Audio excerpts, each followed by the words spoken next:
Welcome, dear friends, to a tranquil escape into the world of stories. As the day draws to a close, find a comfortable spot to cozy up and let the gentle narration carry you away. This is the perfect time of year to unwind, as the soothing sounds of our tale invite you to release your worries and embrace this peaceful moment. We hope you've had a wonderful day, and now it's time to drift into a realm of calm and serenity. Story 1. In a cozy valley nestled between the misty peaks of the Elder Mountains, there lay the enchanting village of Mossvale. Its thatched cottages, with their moss-covered roofs and ivy-clad walls, lent an air of timelessness to the place, as if it were a living relic of a bygone era where the magic of nature still reigned. The villagers, a close-knit community, cherished their age-old traditions, often gathering in the heart of the village square to share stories and songs passed down through generations. The square was a delightful hodgepodge of cobblestones and vibrant flower beds, where the scent of blooming lavender mingled with the hearty aroma of freshly baked bread from the nearby bakery, a scent that seemed to wrap around the village like a comforting embrace. The villagers were a tapestry of personalities, each thread adding to the rich fabric of Mossvale. Old Mr. Thistle, with his grizzled beard and twinkling eyes, was a beloved storyteller, his voice a mixture of gravel and honey as he regaled the children with tales of his youthful adventures. Then there was Elara, the village healer, who moved with an ethereal grace, her presence as soothing as the herbs she used to mend both body and spirit. Her son, Liam, an aspiring musician, often filled the air with the sweet, melancholic notes of his flute, a sound that wove seamlessly into the daily life of Mossvale, as much a part of the village as the wind rustling through the treetops. One crisp autumn evening, young Hazel was assisting her grandmother Willow in gathering herbs from the forest grove behind their cottage. The air was filled with the earthy scent of fallen leaves and the sweet aroma of ripe berries, a sensory symphony that enveloped them as they worked. The forest, with its towering trees and rustling undergrowth, was alive with the whispers of the wind and the soft calls of distant owls. Hazel marveled at the vibrant hues of the forest, from the fiery reds of the maples to the golden yellows of the oaks, each color a brushstroke on nature's canvas. Every rustle seemed to carry a secret, every shadow a story waiting to unfold. As they filled their baskets with herbs, a strange flickering light caught their attention, weaving between the trees like a playful sprite. It cast long, dancing shadows on the forest floor, its ethereal glow pulsing with an otherworldly rhythm that drew Hazel in with its captivating dance. "Look, Nana, what's that?" Hazel pointed, her eyes wide with wonder, her heart fluttering with a mix of excitement and curiosity. The crispness of the air seemed to amplify her senses, making the moment feel both surreal and magical. Willow squinted, tilting her head with a knowing smile. "Why, it seems to be some sort of will-o'-the-wisp, my dear. A mischievous little sprite playing tricks on weary travelers." Her voice held a note of nostalgia, recalling tales of her own youth spent in these woods, where every rustle of leaves could stir her imagination. But as the bobbing light drew near, they realized it was no will-o'-the-wisp, but a tiny glowing fairy hovering before them. The fairy zinged this way and that, as if searching for something frantically. Her wings shimmered in the moonlight, casting a gentle glow around her petite figure, each flap whispering tales of ancient times. "Please, good folk, you must help!" she cried in a tinkling voice, a hint of desperation in her tone. "Something's not right in the forest. The trees are troubled, and the woodland creatures are all astir." Hazel and Willow exchanged a concerned glance. Being a green witch, Willow was highly attuned to the rhythms of nature, her connection to the forest as deep as the roots of the ancient oaks that surrounded them. Her eyes reflected a lifetime of wisdom and an unyielding bond with the natural world. "Lead on, little fairy," said Willow calmly, her voice steady and reassuring. "Show us the disturbance." The fairy zipped ahead, her light illuminating the path, casting an ethereal glow on the leaves. Hazel and Willow followed at a brisk pace, their footsteps crunching softly on the fallen leaves. Deeper in the forest, they found the trees and bushes entangled in a shimmering, gossamer webbing. Rabbits and squirrels scurried about in frantic confusion, their eyes wide with fear, while birds fluttered aimlessly, their songs silenced by the strange occurrence. Willow ran a hand along one silken strand, feeling its unnatural stickiness. Spider silk? But unlike any I've seen, she mused, her brow furrowing with concern. Her mind raced with possibilities, each more troubling than the last. "Oh no, not spider silk!" the fairy fretted, her wings quivering with distress. "This is much worse, pudding web, spun by the dreaded glue-thumb sprites." Hazel gasped. She knew the stories of these impish, gluttonous sprites who loved naught but sugary treats and chaotic mischief. Their antics were the stuff of legend, often used as cautionary tales for curious children. As they stood in the moonlit clearing, a gentle breeze brought with it a faint, sugary scent, hinting at the glue-thumb's presence nearby. The forest seemed to hold its breath, waiting for the next move, and Hazel felt a surge of determination. She was growing, learning that the forest she loved was not just a place of beauty, but also one of challenges that required courage and wisdom. Willow pondered for a moment, then smiled, a plan forming in her mind. "I believe I know how we can set things right." Following her grandmother's instructions, Hazel gathered crisp brown pine needles and fragrant wildflowers, their scents mingling in the cool night air. Using an old ceramic bowl, Willow brewed them into a potent, earthy tea, the steam rising in fragrant tendrils. Then, they carefully sprinkled the brew over every inch of pudding web they could find, the liquid glistening in the moonlight. No sooner had the last drop fallen than a high-pitched wailing erupted through the trees. A gaggle of sticky, disgruntled glue-thumbs materialized, their sugary webbing dissolving away to nothing, their once proud creations vanishing into the night. "No fair. You've ruined everything," they whined, shaking their doughy little fists, their voices a mix of anger and disappointment. "That's quite enough of your gluey tricks," Willow scolded with a wry smile, her eyes twinkling with amusement. "Back to the bakery with you." Grumbling and pouting, the glue-thumbs trudged away, their defeat evident in their slumped shoulders, leaving the forest at peace once more. The dazed animals scampered off, regaining their natural liveliness, their eyes shining with gratitude. The grateful fairy bobbed before Hazel and Willow, her wings fluttering with relief. "You've saved us all from an incredibly sticky situation," she exclaimed, her voice filled with admiration. As dusk fell over Mossvale, Hazel and her grandmother made their way home, the path lit by the soft glow of the moon. They shared a warm chuckle, their spirits lifted by the night's adventure. Once again, a little woodland wisdom had helped unravel a mischievous mystery and restore the gentle magic of their enchanted forest home. As they reached their cottage, the familiar sense of home welcomed them back. Hazel glanced at her grandmother, her heart swelling with pride and love. "Nana," she said softly, "I want to learn more about the forest and its secrets, just like you." Willow smiled, embracing Hazel warmly. "And you shall, my dear. The forest holds many secrets, and together we'll uncover them all." As they prepared for bed, Willow shared tales of her own encounters with the mystical elements of the forest.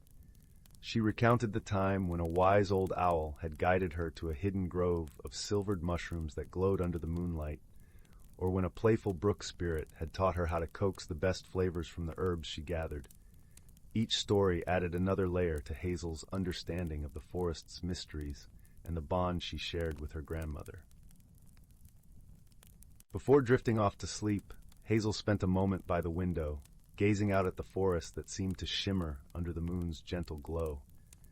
She felt a connection to it deeper than ever before, as if the trees themselves whispered a welcome to her eager heart. In the stillness of the night, Hazel dreamed of the forest's secrets and the adventures that awaited her. The gentle whispers of the trees seemed to promise not only challenges but also profound wisdom. She envisioned herself exploring hidden paths and uncovering forgotten stories, each discovery strengthening her bond with the land and its magic.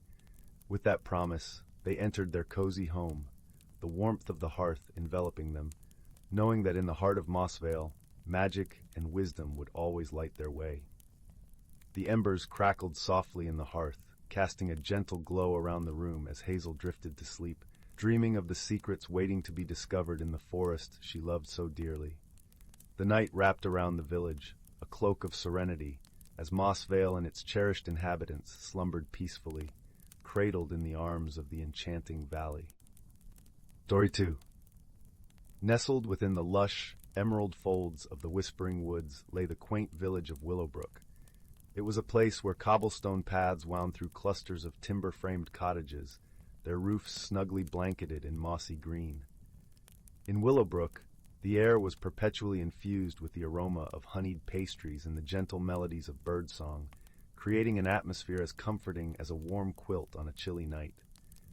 The trees stood tall and majestic, their leaves whispering secrets of ancient times to those who dared to listen. The villagers were a close-knit community, known for their kindness and the delightful market fairs they held under the shade of the ancient willows. These fairs were a kaleidoscope of colors and sounds, with stalls brimming with hand-woven fabrics, fresh produce, and the laughter of children chasing each other through the crowd. The villagers took pride in their craftsmanship, each item at the fair bearing the mark of care and dedication. However, one early autumn, peculiar happenings began to stir an air of curiosity and mild concern among the townsfolk. The villagers awoke each morning to find their carefully tended gardens rearranged in whimsical patterns. Flower beds were transformed into intricate floral mosaics, and vegetables appeared to have swapped places overnight. While these changes were harmless and even beautiful, they left the villagers scratching their heads in bewilderment. Among those intrigued by the mystery was a gentle-hearted young girl named Clara.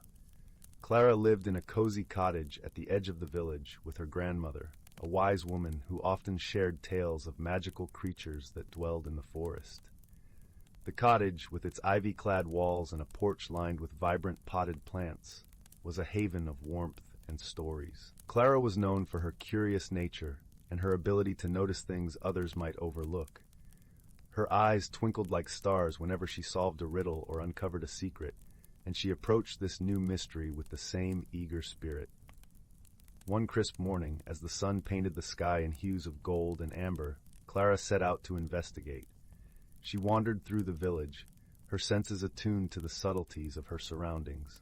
The gentle rustle of leaves whispered secrets, and the scent of dew-kissed earth filled the air.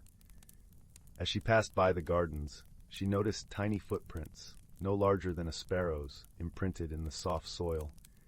The sunlight filtered through the canopy, casting playful shadows that seemed to dance along with her. Her curiosity piqued. Clara decided to consult her grandmother, who was known for her wisdom and knowledge of the forest's hidden wonders. As she entered the cottage, the comforting aroma of lavender tea greeted her, and her grandmother looked up from her knitting with a warm smile. "Grandmother," Clara began, "have you heard about the strange happenings in the gardens?" Her grandmother nodded, her eyes twinkling with a hint of mischief. "Ah, the handiwork of the gossamer sprites, I suspect," she said, her voice as soothing as a lullaby. "They are playful creatures, known for their love of rearranging things in delightful patterns." Clara's eyes widened with wonder. "Gossamer sprites? I've never seen them before." "They are elusive, dear one, and only come out when the world is still and quiet. But if you wish to meet them, you must show them that you mean no harm." Inspired by her grandmother's words, Clara devised a plan. That evening, as the village settled into a peaceful slumber, she tiptoed into her garden. She carried with her a small basket filled with sweet treats, honey cakes and sugared berries, and placed it in the center of the flower bed. Then she waited. The moonlight cast a silvery glow over the garden, and a gentle breeze rustled the leaves. Clara sat quietly, her heart full of anticipation. It wasn't long before she noticed a soft, shimmering light dancing among the blooms. Tiny figures, no taller than a blade of grass, emerged, their wings glistening like dew in the moonlight. Their laughter was a soft chorus, harmonizing with the gentle night symphony of crickets and owls. The gossamer sprites had arrived. Clara watched in awe as the sprites flitted about, inspecting the treats with delight. One of them, a sprite with wings as delicate as a butterfly's, approached her cautiously.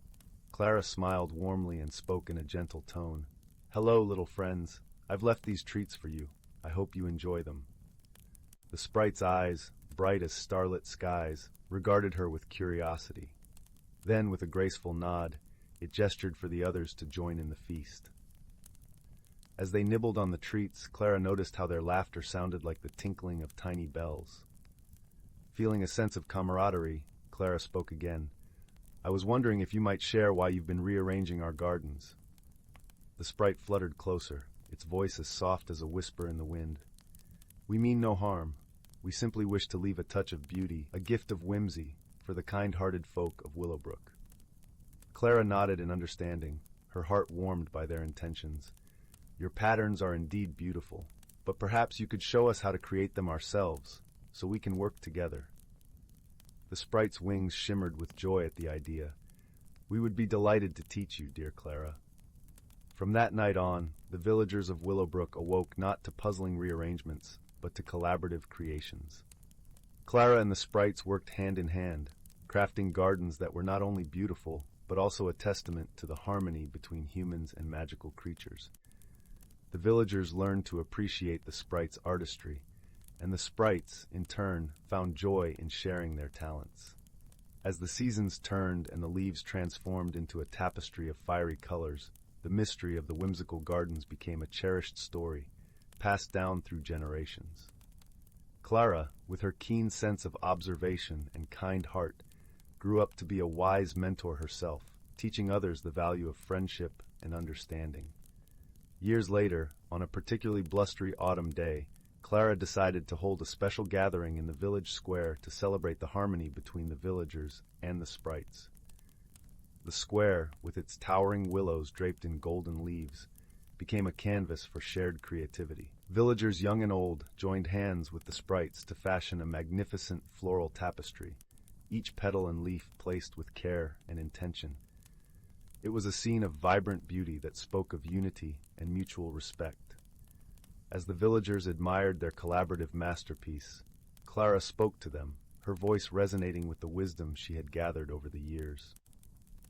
"We have learned to see beyond what is visible, to listen to the whispers of the woods, and to understand the language of the heart. Willowbrook is not just a village. It is a testament to what we can achieve when we embrace the magic that surrounds us and within us." Under the watchful eyes of the ancient willows and the twinkling stars above, Willowbrook remained a place where magic and kindness flourished together, bringing warmth and wonder to all who called it home. As the village drifted into gentle slumber, the whispers of the woods promised more enchanting tales to be told by the crackling fireplace, in the serene embrace of another peaceful night. In the spirit of their newfound alliance, Clara and the sprites began a tradition of twilight gatherings. Once a month, when the moon was full, the villagers and the sprites met at the heart of the whispering woods. They would light lanterns that floated up into the sky, casting a warm, ethereal glow over the forest. The sprites taught the villagers songs of the woods, melodies that resonated with the very soul of Willowbrook. In return, the villagers shared stories of their ancestors, tales that spoke of courage, love, and the enduring bond between all creatures. These gatherings became a bridge between the two worlds, a celebration of life in all its magical forms. And as the years passed, the bond between the villagers and the sprites only grew stronger, their shared laughter echoing through the woods, a testament to the beauty of understanding and unity. In the end, Willowbrook was more than just a village tucked away in a forest. It was a legend, a beacon of harmony where the lines between the ordinary and the magical blurred, creating a tapestry of life rich with color, sound, and heart. The story of Clara and the Gossamer sprites inspired generations, reminding them to always look for the magic in the everyday and to cherish the connections that weave their lives together. One winter's evening, as the village nestled under a blanket of snow, Clara found herself sitting by the fire, her thoughts drifting back to her first encounter with the Gossamer sprites. The fire's glow painted the walls of the cottage in shades of amber, and the shadows seemed to dance to the crackling log's rhythm. Her grandmother, now older and with silver hair that shimmered like the frost on the fields, joined her, holding a steaming mug of spiced cider. "Clara," her grandmother said softly, "you've grown into a remarkable young woman. Your bond with the sprites has brought our village closer to the magic of the forest than I ever thought possible." Clara smiled, her gaze warm and reflective. "It's because of you, grandmother. You taught me to see the world with wonder and to listen to the stories it has to tell." Her grandmother chuckled, the sound like the gentle chime of bells. "The sprites chose well in you, Clara. You've become a bridge between worlds, a keeper of stories. As the fire crackled and the wind whispered outside, Clara felt a deep sense of peace. She thought of the villagers and their newfound tradition of gathering under the full moon, of the sprites whose laughter filled the night air, and of the gardens that bloomed with a beauty only achieved through unity. With a heart full of gratitude, Clara turned to her grandmother, her voice gentle yet firm. "I promise to carry on the stories and the magic, grandmother. Willowbrook will always be a place where the ordinary and the extraordinary meet." And so, through the passage of time, Clara's legacy endured. The village of Willowbrook thrived, a sanctuary of harmony where each new generation learned the value of kindness, curiosity, and the wonders that lay just beyond the veil of the everyday. As the stars twinkled above and the forest whispered its age-old secrets, the story of Willowbrook lived on, an eternal symphony of life, love, and magic. One spring morning, as the first light of dawn kissed the horizon, Clara stood at the edge of the village, gazing at the forest that had become such an integral part of her life. She could hear the distant hum of life awakening, the birds making their morning calls, the trees stretching their limbs in the gentle breeze. It was then she realized that the forest, the sprites, and the village were all part of a larger tapestry, a cycle of life that thrived on balance and respect.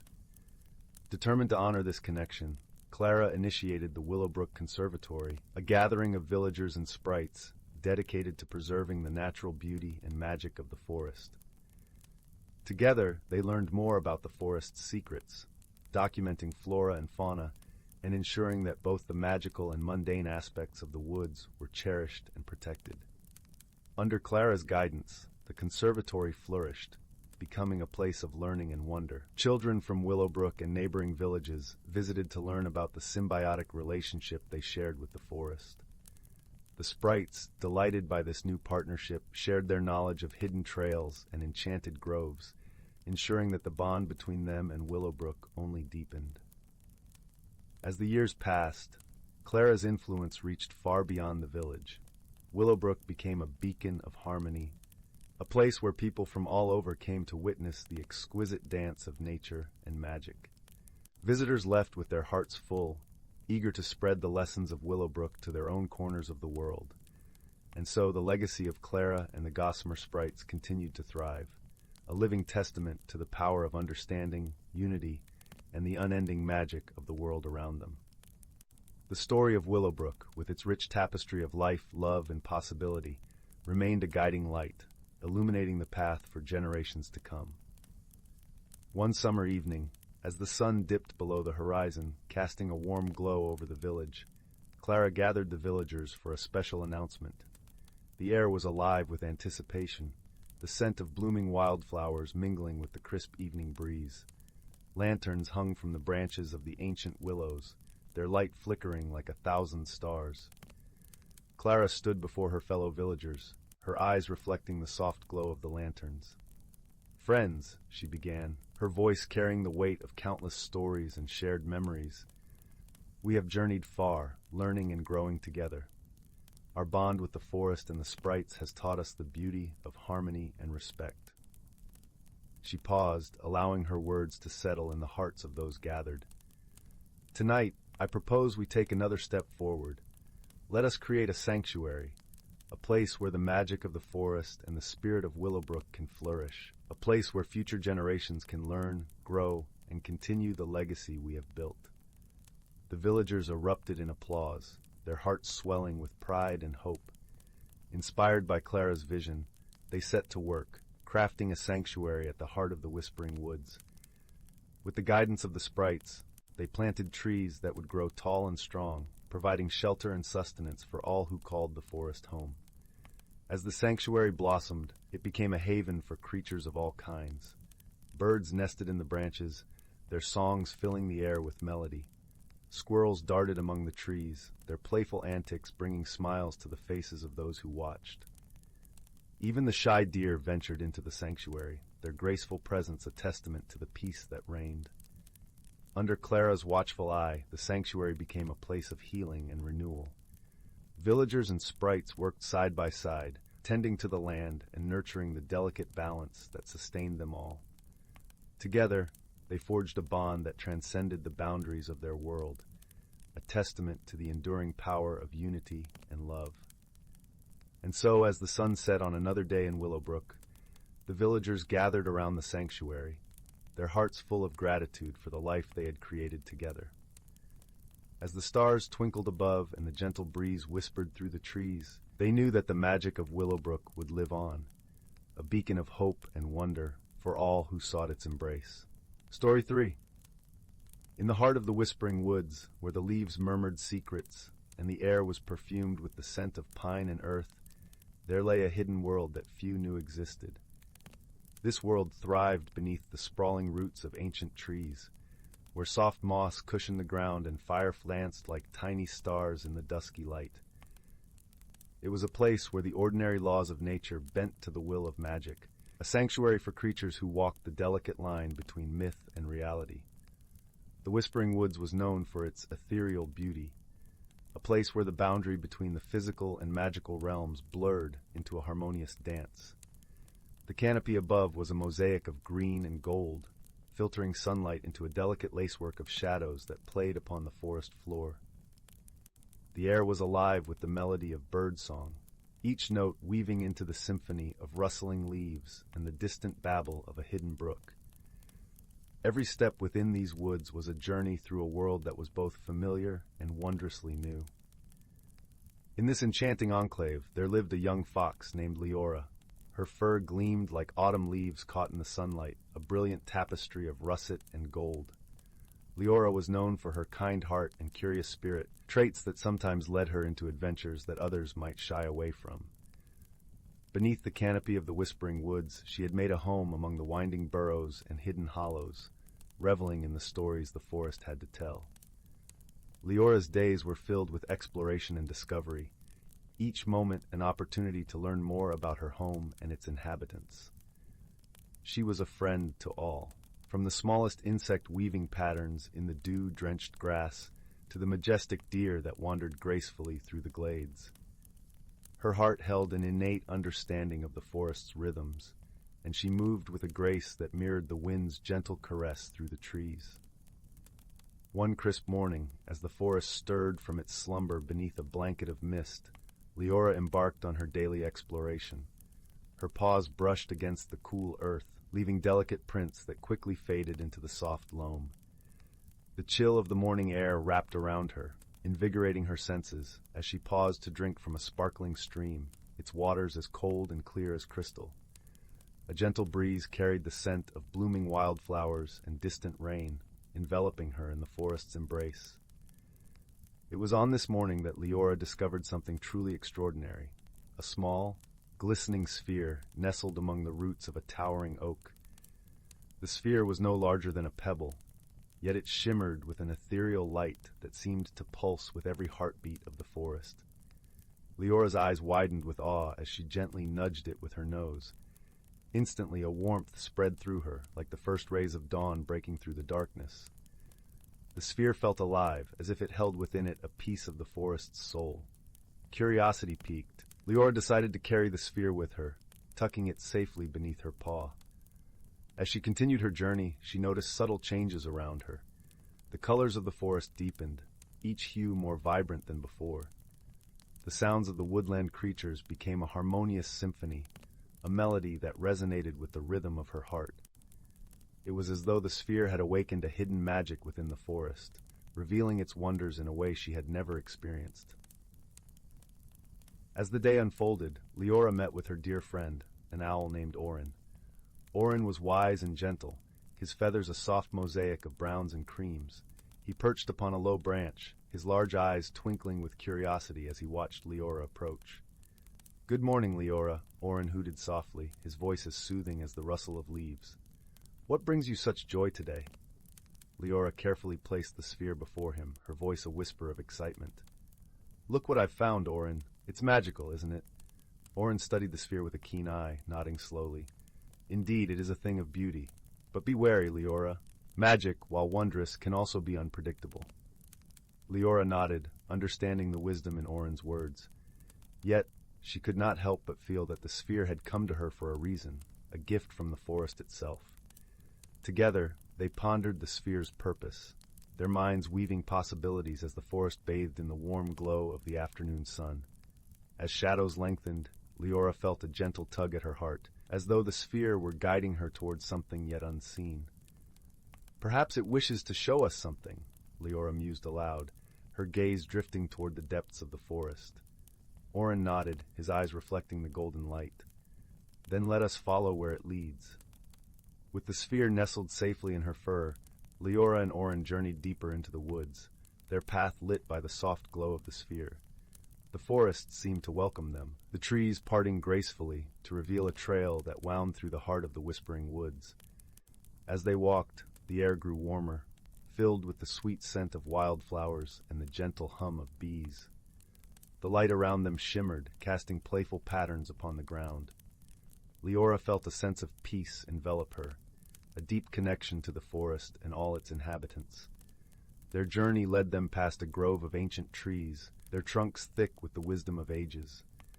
Here the forest whispered tales of old, stories of heroes and guardians who once roamed these lands. Leora and Orin paused, listening to the echoes of the past, their hearts stirred by the legacy they were becoming a part of. The trail led them to a hidden glade, a place of such beauty that it took their breath away. A serene pond lay at its center, its surface a mirror reflecting the sky's myriad colors. Surrounding it were blooms of every hue, their petals kissed by the sun. In the center of the pond, a small island rose, crowned by a majestic willow tree whose branches draped gracefully into the water. The sphere pulsed softly in Leora's paw, urging her forward. With Orin by her side, Leora stepped onto the island, the ground cool and soft beneath her paws. As they approached the willow, a gentle breeze stirred its branches, revealing a hidden door carved into the trunk. Leora's heart quickened with anticipation. She placed the sphere against the door, feeling its warmth resonate through her fingertips. Slowly, the door creaked open, revealing a passageway bathed in golden light. "Shall we?" Leora whispered, her eyes alight with wonder. Orin nodded, his feathers ruffling with excitement. "After you, my friend." Together they stepped into the passage, the light enveloping them like a warm embrace. They descended into the heart of the tree, the air rich with the scent of honey and fresh leaves. At the passage's end, they emerged into a grand chamber, its walls lined with shelves filled with ancient tomes and scrolls. In the center, a single pedestal stood, upon which rested a book bound in leather as soft as velvet. Leora approached the book with reverence, the sphere glowing brightly in her paw. As she placed it on the pedestal, the book sprang open, its pages turning of their own accord until they settled on a page filled with delicate, flowing script. The words shimmered with a golden light, telling a tale of the whispering woods and its magical heart, a heart that lay within the sphere and had been entrusted to Leora for safekeeping. The tale spoke of the forest's need for guardians, those who would protect its secrets and nurture its magic. It told of the bond that connected all living things, a harmony that must be preserved for the forest to thrive. Leora's heart swelled with understanding. She realized that she and Orin had been chosen to be the forest's guardians, to care for its wonders and share its magic with those who would appreciate its beauty. Orin's eyes shone with pride as he read the story alongside Leora, the truth resonating within him. They had been entrusted with a great responsibility, one that they accepted with joy and humility. As they stood in the chamber, the forest seemed to hum with approval, its energy flowing through them like a gentle stream. They knew that together, with wisdom and friendship, they could protect the Whispering Woods and ensure its magic would endure for generations to come. With a newfound sense of purpose, Leora and Orin left the chamber, the sphere now dimming as it became one with the forest once more.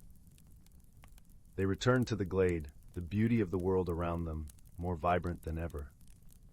As night fell and the stars peeked through the canopy, Leora and Orin settled by the pond, their hearts full of gratitude for the journey they had undertaken. They had discovered the hidden world within the natural environment and had become its guardians, bound by a friendship that defied expectations and a love for the forest that would never fade. And so, under the watchful gaze of the moon and the gentle rustle of the leaves, they drifted into a peaceful slumber, knowing that the magic of the Whispering Woods was safe in their care, its secrets forever cherished, and its wonders eternally celebrated.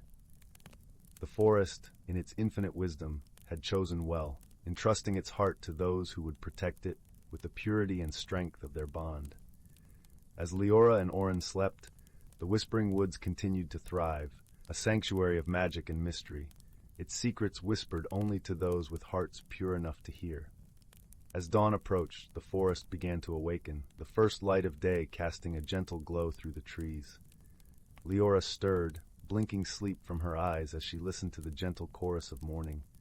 The forest was alive with the promise of a new day, each creature a thread in the tapestry of life they had vowed to protect.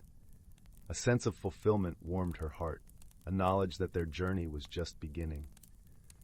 Leora and Orin had not only found their purpose, but had also learned the importance of harmony and balance. They knew that every creature, every leaf, and every whispering breeze was a part of the forest's grand design, a design they were now an integral part of.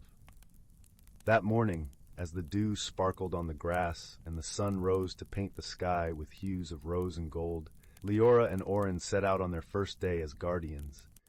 Each step they took resonated with the promise of adventure and the gentle strength of their bond. As they ventured deeper into the woods, Leora noticed something, a path they'd never seen before, winding like a ribbon of silver through the trees. The sphere's magic seemed to linger in the air, guiding them toward yet another secret of the Whispering Woods. Perplexed but intrigued, they followed its trail. The path led them to a majestic stone archway, entwined with vines, heavy with blossoms. Beyond it lay an area of the forest untamed and untouched, where the trees grew taller and the air was imbued with an ancient, almost sacred presence. As they passed through the arch, a sensation akin to stepping into a forgotten dream enveloped them.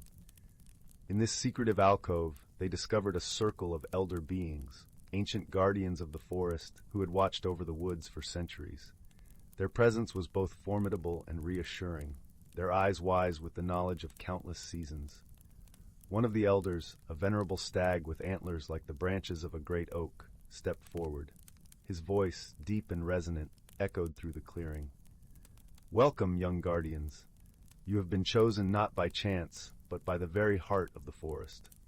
Leora and Orin listened intently as the stag explained the deeper layers of their guardianship, tasks that would require them not just to protect, but to nurture and learn from the forest's ancient wisdom.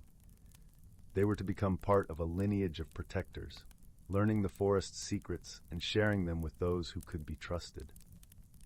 The elders taught them the language of the trees, the secrets of the winds, and the songs of the stars. Leora and Orin's hearts swelled with the knowledge imparted to them, a connection deeper than they had ever imagined possible. As the sun set, painting the sky in hues of orange and indigo, the elders bid them farewell, their forms slowly fading back into the depths of the forest.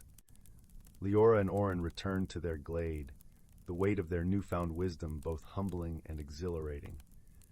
Under the starlit sky they spoke of their dreams and hopes, their voices mingling with the night's gentle whispers. They felt a deep-seated joy, knowing they were part of something much larger, a legacy that would endure beyond their lifetimes. And so, as they lay beneath the vast canopy of stars, they remembered the promise they had made to the Whispering Woods. They were more than guardians. They were part of its soul, destined to ensure its magic thrived in harmony with the world around it. The Whispering Woods, in its timeless wisdom, had entrusted its secrets to Leora and Orin, and they embraced their roles with the love and devotion only true guardians could possess. The forest, forever alive and whispering, continued to weave its magic, an eternal testament to the wonders of nature and the power of friendship. As the days turned into weeks, Leora and Orin settled into their roles, each day a new chapter in their shared journey. They learned to listen to the forest's subtle cues, deciphering the messages hidden within the rustle of leaves and the patterns of the stars. One evening, as the sun dipped below the horizon, casting a warm glow over the forest, Leora and Orin found themselves drawn to a distant clearing. The air was thick with anticipation, as if the forest itself was holding its breath in expectation. As they arrived, they discovered a gathering of woodland creatures, from the tiniest ants to the regal deer. The creatures formed a circle, their eyes fixed on Leora and Orin, who stood at the center with a sense of awe and humility. In the center of the circle, the glistening sphere reappeared, its light pulsating softly. It seemed to beckon them forward, inviting them to partake in a ceremony that transcended time and space. Orin, with a gentle hoot, encouraged Leora to step closer. Together, they approached the sphere, their hearts open to the magic that enveloped them. As Leora placed a paw on the sphere, a surge of warmth spread through her, filling her with a profound sense of belonging.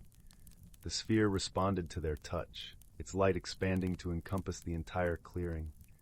The forest around them shimmered with an ethereal glow, as if the trees themselves were joining in the celebration. In that moment, Leora and Orin understood the true depth of their connection to the forest. They were not just its guardians, but its heart and soul, woven into the very fabric of the whispering woods. The creatures around them began to hum a melodic tune, a song of gratitude and unity that echoed through the trees. It was a song that spoke of the forest's past, present, and future, a testament to the enduring bond between nature and its protectors. As the song reached its crescendo, the sphere's light intensified, bathing Leora and Orin in its radiant glow. They felt a surge of energy, a gift from the forest itself, imbuing them with the strength and wisdom needed to fulfill their roles. When the light finally dimmed, the clearing was once again bathed in the soft glow of twilight. The creatures dispersed, leaving Leora and Orin to reflect on the profound experience they had just shared. The forest, with its infinite wisdom, had bestowed upon them a gift beyond measure. They were not just its guardians, but its living legacy, entrusted with the responsibility of ensuring the Whispering Woods thrived for generations to come. As they made their way back to their glade, Leora and Orin walked side by side, their hearts full of gratitude and purpose. The forest had chosen them, and they would honor its trust with every beat of their hearts. Under the starlit sky, they settled by the pond, the gentle lapping of water a soothing lullaby. As they drifted into slumber, the forest whispered its secrets, promising new adventures and discoveries yet to come. The Whispering Woods, with its timeless magic and endless beauty, continued to thrive, a sanctuary of wonder and mystery. And at its heart were Leora and Orin, guardians and friends, bound by a love that transcended the boundaries of the physical and magical realms. In the heart of the Whispering Woods, where the leaves murmured secrets and the air was perfumed with the scent of pine and earth, a new chapter began, a chapter of hope, of unity, and of the enduring magic that connected all living things. Story 4. In the heart of the Whispering Woods, where the air was always sweet with the scent of blooming night jasmine, there nestled a quaint little village named Lumina Hollow. This village was known for its perpetual twilight glow, a gentle luminescence that emanated from the soft moss covering every thatched rooftop and cobblestone path. The villagers, a kind and curious lot, thrived in a world where magic was as natural as the rustling leaves and the babbling brook that wound its way through the town. Our tale begins on an evening when the sky was painted with hues of lavender and rose, and the gentle hum of crickets serenaded the villagers as they settled in for the night. The air was rich with the scent of earth and leaves, a reminder of the day's warmth slowly giving way to the night's cool embrace. In a cozy cottage at the edge of the village lived a wise old woman named Matilda, whose heart was as warm as the hearth that crackled merrily in her sitting room. The flames danced playfully, casting flickering shadows that seemed to weave stories of their own on the walls. Matilda was known for her vast collection of books and her knack for solving puzzles that befuddled even the cleverest of minds. She was a woman of great curiosity, her eyes always alight with the spark of discovery. Her hands, though aged, moved with the grace and precision of one who had spent a lifetime tending to the needs of both her garden and her soul. There was a serenity in her movements, a quiet assurance that life, with all its mysteries, was a grand puzzle waiting to be unraveled. One particular night, as Matilda sat in her cushioned chair with a steaming cup of chamomile tea, she was visited by a fluttering of wings at the window. It was Pippin, a tiny silver-winged sprite who often brought her news from the forest. His pale blue glow flickered with excitement as he hovered just beyond the glass. "Matilda, Matilda!" he chimed, his voice like the tinkling of tiny bells. "There's something strange afoot in the woods tonight." Matilda set her teacup down with a soft clink on the table and opened the window to let the little sprite in. "Come in, Pippin. Tell me what you've seen." Pippin settled on the mantelpiece, his wings folding neatly behind him. "The moonflowers, Matilda. They're refusing to bloom. Every night they open their petals to bathe in the moonlight, but tonight they're all closed tight. The forest creatures are worried. They say something is amiss." Matilda furrowed her brow, the flickering firelight casting thoughtful shadows on her face. Her mind, ever inquisitive, began to weave through possibilities and potential causes. "That is peculiar indeed. The moonflowers have always been punctual in their blooming. We must find out what's troubling them." With a gentle nod, Matilda wrapped a woolen shawl around her shoulders, its texture comforting against the cool evening air, and Pippin perched on her shoulder as they ventured out into the night. The path to the moonflower meadow was aglow with the soft light from the moss, guiding their steps with ethereal beauty. Each step was accompanied by the gentle crunch of leaves underfoot, a soothing reminder of the forest's presence. As they reached the edge of the meadow, they were greeted by the sight of the moonflowers standing mute and unresponsive, their pearly petals tightly furled. The silver light of the moon was dim, as if veiled by an unseen force, casting long shadows that seemed to dance with a life of their own. Matilda knelt beside the flowers, her fingers brushing the dewy grass. The scent of damp earth rose to meet her, grounding her thoughts. "Look closely, Pippin. There must be a reason for this silence." The sprite flitted around the meadow, his keen eyes scanning every nook and cranny. It wasn't long before he noticed something unusual. "Over here, Matilda," he called, pointing to a small patch of earth where the grass seemed unnaturally flattened. Matilda joined him, her eyes narrowing in thought. Her mind, always keen and perceptive, began to piece together the clues. "It looks like something heavy has been here," she observed. "But what could it be?" Before they could ponder further, the gentle rustle of wings heralded the arrival of another visitor. It was Eldrin, the wise owl who watched over the forest. His feathers were the color of the midnight sky, and his eyes held the wisdom of ages. "Eldrin," Matilda greeted warmly, "perhaps you can shed some light on this mystery." The old owl settled on a low branch, his gaze thoughtful. "There are whispers among the trees," he began, his voice deep and resonant. "A shadow has passed through the woods, a creature unfamiliar to these parts. It treads with caution, yet its presence unsettles the natural order." "A shadow?" Pippin echoed, his wings fluttering with curiosity. "What kind of creature could it be?" Eldrin blinked slowly, his eyes reflecting the moonlight. "That I cannot say, but it seeks something, drawn by the moonflower's glow perhaps." Matilda pondered this new piece of information, her thoughts swirling like leaves caught in a gentle breeze. If it seeks the glow, then perhaps it is lost or in need of help. We must find it and see what it desires. With Eldrin guiding them through the canopy and Pippin lighting the way, Matilda ventured deeper into the forest.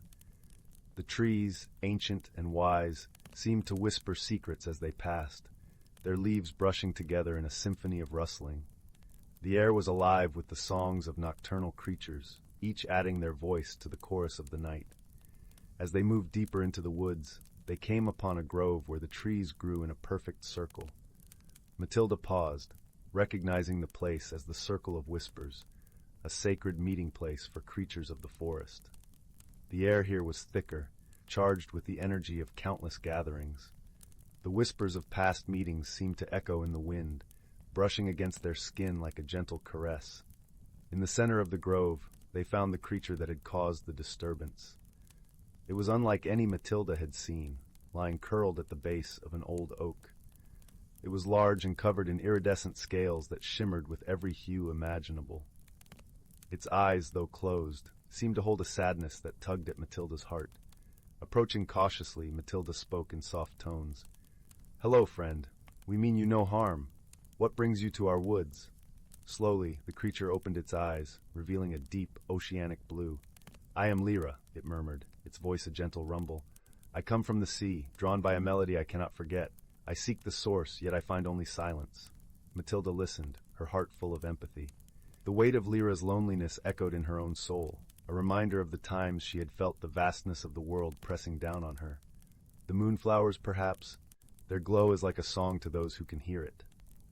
Lyra nodded slowly, the movement rippling through its iridescent scales. Yes, their song once reached my shores, a comfort in the vastness of the ocean, but now they are silent. Understanding dawned on Matilda, the pieces of the puzzle falling into place with a quiet certainty. The moonflowers are silent because they feel your sadness, Lyra. They reflect the heart of those who seek them. Moved by her words, Lyra let out a long, soft sigh. The sound was like the ebb and flow of the tide, soothing yet filled with longing. I have been alone for so long, the ocean is vast, and I am but one. Matilda knelt beside Lyra, her hand gently resting on the creature's foreleg. The warmth of its scales was a reminder of life, vibrant and enduring. You are not alone now. You have found friends here, and together we can restore the song. With a gentle nod, Lyra closed its eyes again, and Matilda, with Pippin and Eldrin by her side, began to hum a soft, soothing melody. The sound wove through the air, a gentle lullaby that touched the heart of the forest. It was a song of connection, of shared journeys and newfound companionship. Slowly, one by one, the moonflowers began to open, their glow returning to the meadow. The air filled with their soft light, and the gentle hum of Matilda's song joined with the natural symphony of the woods. The scent of the night jasmine mingled with the moonflower's perfume, a fragrant testament to the night's magic. Lyra's eyes shone with gratitude as the song enveloped him. The burden of loneliness lifted, replaced by the warmth of belonging. Thank you, dear friends. I can feel the song again. With the moonflowers blooming, the village of Lumina Hollow returned to its peaceful glow, the mysterious shadow now a cherished friend. And Matilda, with her wise heart and gentle spirit, had once again brought harmony to the woods. As the night deepened, Matilda returned to her cottage, her heart full of warmth. The journey had been one of discovery, not just of the forest's secrets, but of the bonds that tie all creatures together. She settled back into her chair by the fire, Pippin nestled on her shoulder, and Eldrin perched comfortably on the windowsill. "All is well, Matilda," Eldrin hooted softly, his voice a soothing balm to the day's adventures. "The forest sings once more." Matilda smiled, her eyes closing in contentment. The fire's warmth was a comforting presence, a gentle reminder of home. "Yes, all is well," she murmured, as the gentle lullaby of the whispering woods lulled her into a peaceful sleep. And so, in the heart of the magical forest, under the watchful gaze of the moon, the village of Lumina Hollow slept peacefully, wrapped in the warm embrace of friendship and the comforting glow of the moonflowers. The night, with all its mysteries and wonders, was a testament to the enduring magic of connection and the light it brings to even the darkest corners. Yet as the village slept, a new visitor arrived at the edge of the whispering woods. This traveler, cloaked in shadows and mystery, moved with the stealth of a shadow itself, pausing to listen to the night's symphony. Drawn by the harmonious blend of moonflower glow and Matilda's lullaby, the figure hesitated, then stepped onto the softly lit path that led into Lumina Hollow. As dawn began to paint the sky with golden hues, the villagers awoke to find the newcomer resting by the village well. Dressed in robes that seemed to shift colors in the light, the figure's face was hidden beneath a hood, yet a gentle aura of warmth surrounded them. Matilda, with her ever-curious nature, approached with Eldrin and Pippin by her side.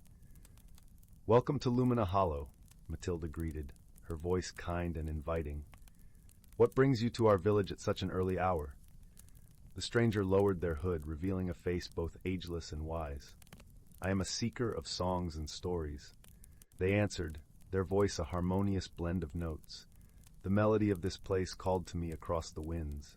I come to learn and share tales of wonder." Matilda's eyes sparkled with understanding. "You have found the right place. Lumina Hollow is a haven for stories and the magic of the heart." As the sun rose over the whispering woods, a new chapter began in Lumina Hollow. The villagers gathered around the well, eager to hear the tales and songs this mysterious traveler carried from distant lands. The stranger, who introduced themselves as Salem, spoke of faraway places where mountains touched the sky and rivers sang their own melodies. Their voice was a symphony, weaving stories that painted vibrant pictures in the minds of all who listened. Matilda, ever the seeker of wisdom, felt a familiar thrill of discovery. As the stories unfolded, she noticed how the villagers' eyes shone with wonder and inspiration. Each tale was a thread in the rich tapestry of their lives, binding them closer together in shared experience. One story in particular caught Matilda's attention. Selim spoke of a hidden valley where the stars touched the earth, and those who dared to venture there were granted a single wish. The valley, they said, was guarded by the last of the Star Keepers, beings of light who protected the dreams of the world. Intrigued, Matilda pondered the possibility of such a place. It was said that the Star Keepers were guided by the purest of intentions, and the valley was a sanctuary of hope and renewal. A seed of an idea began to grow in her mind. Perhaps the valley could hold the key to further understanding the mysteries of the moonflowers and their connection to the world of dreams. That night, as the villagers retired to their homes, Matilda sat by the fire, deep in thought. The crackling flames mirrored the sparks of inspiration flickering within her. She knew that the journey to the hidden valley would not be easy, but the promise of discovery and the chance to bring back something precious for Lumina Hollow was too compelling to resist. The following morning, Matilda gathered her belongings, preparing for the journey ahead. Eldrin and Pippin, loyal companions both, insisted on accompanying her. The prospect of adventure filled them with excitement, and Matilda welcomed their company. As they set out, Calum gifted Matilda a small, intricately carved compass. "May this guide you on your journey," they said, their voice full of warmth. "And remember, the path to the valley lies not in the stars, but in the heart." Matilda nodded, understanding the deeper meaning behind the words. The compass was a symbol, a reminder to trust in her own intuition and the bonds she had forged with the world around her. The journey through the Whispering Woods was a testament to the beauty and resilience of nature. The path was lined with vibrant wildflowers and towering trees, their leaves whispering secrets to the wind. Matilda felt a profound connection to the land, as if the very earth was guiding her steps. As they traveled, Matilda shared stories of Lumina Hollow with Eldrin and Pippin, tales of the village's founding and the magical forces that shaped its destiny. In turn, Eldrin and Pippin recounted their own adventures, weaving a tapestry of shared memories and dreams. The journey was not without its challenges. They encountered sudden storms and treacherous terrain, yet each obstacle was met with determination and ingenuity. Matilda's wisdom and Pippin's keen eyes helped them navigate the unknown, while Eldrin's presence provided comfort and guidance. Finally, after many days of travel, they reached the edge of the hidden valley. The air was thick with anticipation, and the stars above shone with an ethereal glow. Matilda felt a deep sense of peace, as if she had arrived at the very heart of the world. The valley was even more breathtaking than the stories had described. Stars seemed to dance upon the ground, their light illuminating the path with a gentle radiance. In the center of the valley stood the last of the Star Keepers, a being of pure light, its form shifting and shimmering in the starlit air. Matilda approached with reverence, her heart open to the possibilities that lay before her. "I seek to understand the moonflowers and their connection to the world of dreams," she said, her voice filled with hope. The Star Keeper's voice was a melody, a harmony of the cosmos itself. "The moonflowers are a bridge between worlds, a reflection of the dreams and desires of those who seek them. Their song is a reminder of the beauty and magic that resides in every heart." Understanding blossomed within Matilda, a revelation that resonated with the core of her being. The moonflowers were more than just a part of the forest. They were a symbol of the interconnectedness of all life, a testament to the power of dreams and the light they bring to the world. With newfound clarity, Matilda thanked the Star Keeper and began the journey back to Lumina Hollow, her heart full of inspiration. The path home was illuminated by the stars, guiding them through the forest with a gentle glow. When they returned to the village, Matilda shared her experiences with the villagers, weaving the tale of the hidden valley and the Star Keeper into the fabric of their lives. The story became a part of Lumina Hollow's rich tapestry, a reminder of the enduring magic of connection and the light that shines within every heart. As the village settled into the comforting glow of the moonflowers, Matilda knew that the journey had been one of profound discovery. It had revealed not only the secrets of the moonflowers, but also the strength of the bonds that connected them all. And so, Lumina Hollow continued to thrive, a beacon of friendship and hope in the heart of the Whispering Woods. Story 5. In the gentle glow of the distant star known as Sol, two planets spun in their respective orbits, each home to its own unique tapestry of life. On the verdant world of Luminara, where the skies were a constant swirl of lavender and gold, the Luminites thrived. These beings of soft light shimmered with the hues of dawn, their slender forms a dance of ethereal colors that painted the air around them. Their language was a symphony of visual beauty, communicated through gentle pulses of light, each flicker and wave a delicate note in an unending concerto of wisdom and compassion. Meanwhile, on the rocky, windswept planet of Zephyron, the Zephyrites called home. These sturdy, earth-colored creatures were as solid as the stones they lived among. The landscape of Zephyron was an austere beauty, mountains rising like ancient guardians watching over the sprawling, rugged terrain. The Zephyrites' voices were deep and resonant, echoing like thunder across their mountainous home, a rich tapestry of sound that spoke of strength and perseverance, qualities forged from an existence carved out of stone and wind. As time unfolded, a rare celestial event known as the convergence of stars brought these two worlds closer than they had been in a millennium. This cosmic alignment ignited a spark of curiosity and a desire for knowledge, leading to the Great Exchange, a program where beings from each planet would visit the other to learn and share their unique cultures. From Luminara came a thoughtful Luminite named Auralia, whose curiosity about the universe was as boundless as the skies of her home. Her light was a soft, comforting shade of blue, her presence warm and reassuring. She carried with her a collection of Luminite stories, hoping to exchange them for tales from the rocky world she was about to explore. From Zephyron, a young Zephyrite named Tharn was chosen. His deep, resonant voice and steadfast nature had always yearned to see beyond the rocky horizons of his planet. Tharn had spent many evenings gazing at the stars, dreaming of the lands that lay beyond his mountainous home, his heart resonating with the call of the unknown. Their first meeting was, as one might expect, awkward. Auralia's gentle pulses of light bewildered Tharn, whose eyes were accustomed to the dim, earthy tones of his world. Likewise, Tharn's booming voice startled Auralia, whose senses were attuned to the subtle symphony of light. Yet, beneath the initial surprise, each felt an inexplicable draw towards the other, a subtle pull that promised adventure and growth. Despite their initial misunderstandings, Auralia and Tharn soon discovered the beauty in their differences. During their times of shared exploration, they faced many challenges that tested the limits of their understanding and patience. On one such occasion, while traversing the lush jungles of Luminara, they stumbled upon a deep ravine. The path forward was blocked, and the only way across was a narrow, fragile bridge of vines. Auralia's instinct was to float gracefully across, her light form barely disturbing the delicate structure. But Tharn, with his solid, grounded form, hesitated. Seeing his struggle, Auralia paused.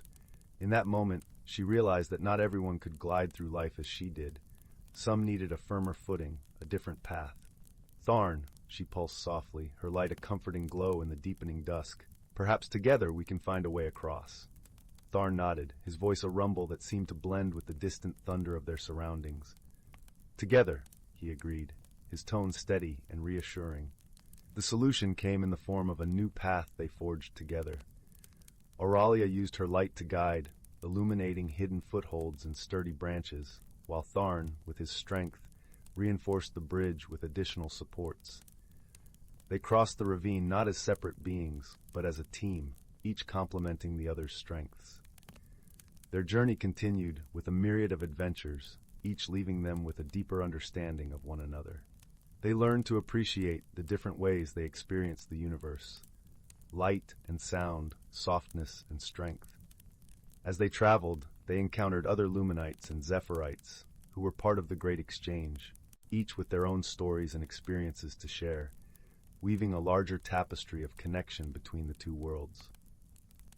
One day, as they traversed a particularly dense forest on Luminara, they encountered an ancient Luminite elder, a being whose light flickered with the wisdom of ages. The elder shared tales of the early days of Luminara, when the Luminites first discovered their ability to communicate through light, and how they learned to harness this gift to foster peace and understanding among their kind. Auralia listened intently, her light fluctuating in rhythm with the elder's story, while Tharn absorbed the history, realizing the depth and complexity of the world he was visiting. Every pulse of light is a story, the elder explained, their glow a soft, ancient amber. It is through these stories that we connect with one another, that we understand our past and shape our future. Tharn, inspired by these words, began to share tales of his own, recounting the legendary Zephyrite builders who sculpted the towering stone spires that dotted Zephyron's landscape. His voice, strong and resonant, painted vivid images of his ancestors' feats, the echoes of their work still felt in the stones and mountains. On one particular evening, as they sat beneath the starlit sky of Luminara, Auralia shared a deeply personal story. In our past, she pulsed, the hues of her light shifting to a gentle lavender, there was a time when the Luminites faced darkness, when our light dimmed. It was through unity and understanding that we found our way back to brightness. Tharn listened, his heart moved by her tale. In many ways, we Zephyrites are shaped by the storms and the stones, he replied, his voice low and reflective. But it is in facing the storms together that we find our true strength. Their bond deepened as they shared more stories, each revelation a stepping stone on the path to understanding. Auralia learned of the Zephyrites' deep connection to their land, the way they sang to the mountains to bring forth echoes that guided them home. Tharn, in turn, marveled at the Luminites' ability to weave light into living stories, their history painted in the skies, a living testament to their resilience and creativity. As the convergence of stars drew to a close, it was time for Auralia and Tharn to return to their respective worlds. They parted with a sense of fulfillment, carrying with them the lessons and warmth of their shared journey. "May your light always guide you," Tharn rumbled, his voice soft with emotion. "And may your strength always support you," Auralia pulsed back, her light a gentle, farewell glow. Though they returned to their separate worlds, the bond they had forged remained. Auralia's light was a little stronger, enriched by the grounding presence of Tharn's friendship, and Tharn's voice carried a new depth, infused with the gentle wisdom of Auralia's light. Their story spread across both planets, a tale of unlikely companions discovering the true meaning of friendship, a friendship that transcended worlds, bridging the expanse between stars with light and sound, unity and understanding. After the convergence, Auralia returned to Luminara with a newfound appreciation for the solidity of the world beneath her, often visiting the jungles where she and Tharn had once navigated the ravine. She found herself drawn to the ancient trees, their trunks whispering stories of resilience that resonated with her experiences. Her fellow Luminites noted a subtle shift in her light, a deeper blue that hinted at the earthiness of Zephyron. Meanwhile, Tharn found himself standing atop the highest spires of Zephyron, gazing into the stars with a sense of wonder tempered by the gentle wisdom of Auralia's light. He began to teach his fellow Zephyrites the art of storytelling through sound, echoing the Luminites' tales with a voice that now carried the melody of light. Together, their story became a bridge, a legend that inspired many from both worlds to embark on their own journeys of discovery. Young Luminites ventured to Zephyron, their lights dancing in the rocky landscapes, while young Zephyrites found themselves entranced by the vibrant skies of Luminara. One such young Luminite, a shimmering being named Lyra, traveled to Zephyron, inspired by Auralia's tales. She carried with her a prism, an artifact that could capture and refract light into a spectrum of stories. Lyra's presence, a blend of curiosity and light, brought a new dynamic to the rocky world, her ability to refract light into stories enchanting the Zephyrites. On the other side, a bold Zephyrite named Kor followed in Tharn's footsteps to Luminara. His deep, booming voice carried a new resonance, as he learned to harmonize his tones with the visual symphony of the Luminites. Kor's tales of the mountains and stones became legend among the Luminites, his voice a bridge to the solid strength of Zephyron. Their journeys, like those of Auralia and Tharn, wove a tapestry of connection and understanding, each thread a testament to the enduring legacy of the Great Exchange. The friendship between Auralia and Tharn had sown seeds of unity that blossomed into a garden of shared experiences, a living reminder that the universe was vast and diverse, yet bound by the common threads of light and sound. As the years passed, the tale of Auralia and Tharn continued to be told, a beacon of hope and inspiration for future generations. It reminded all who heard it that the light of friendship could illuminate even the darkest paths, and the strength of unity could weather any storm. Together, they had shown that even the greatest distances could be bridged with understanding and compassion, a legacy that would guide the stars for eons to come. With the passage of time, a new generation of Luminites and Zephyrites grew up hearing the legend of Auralia and Tharn.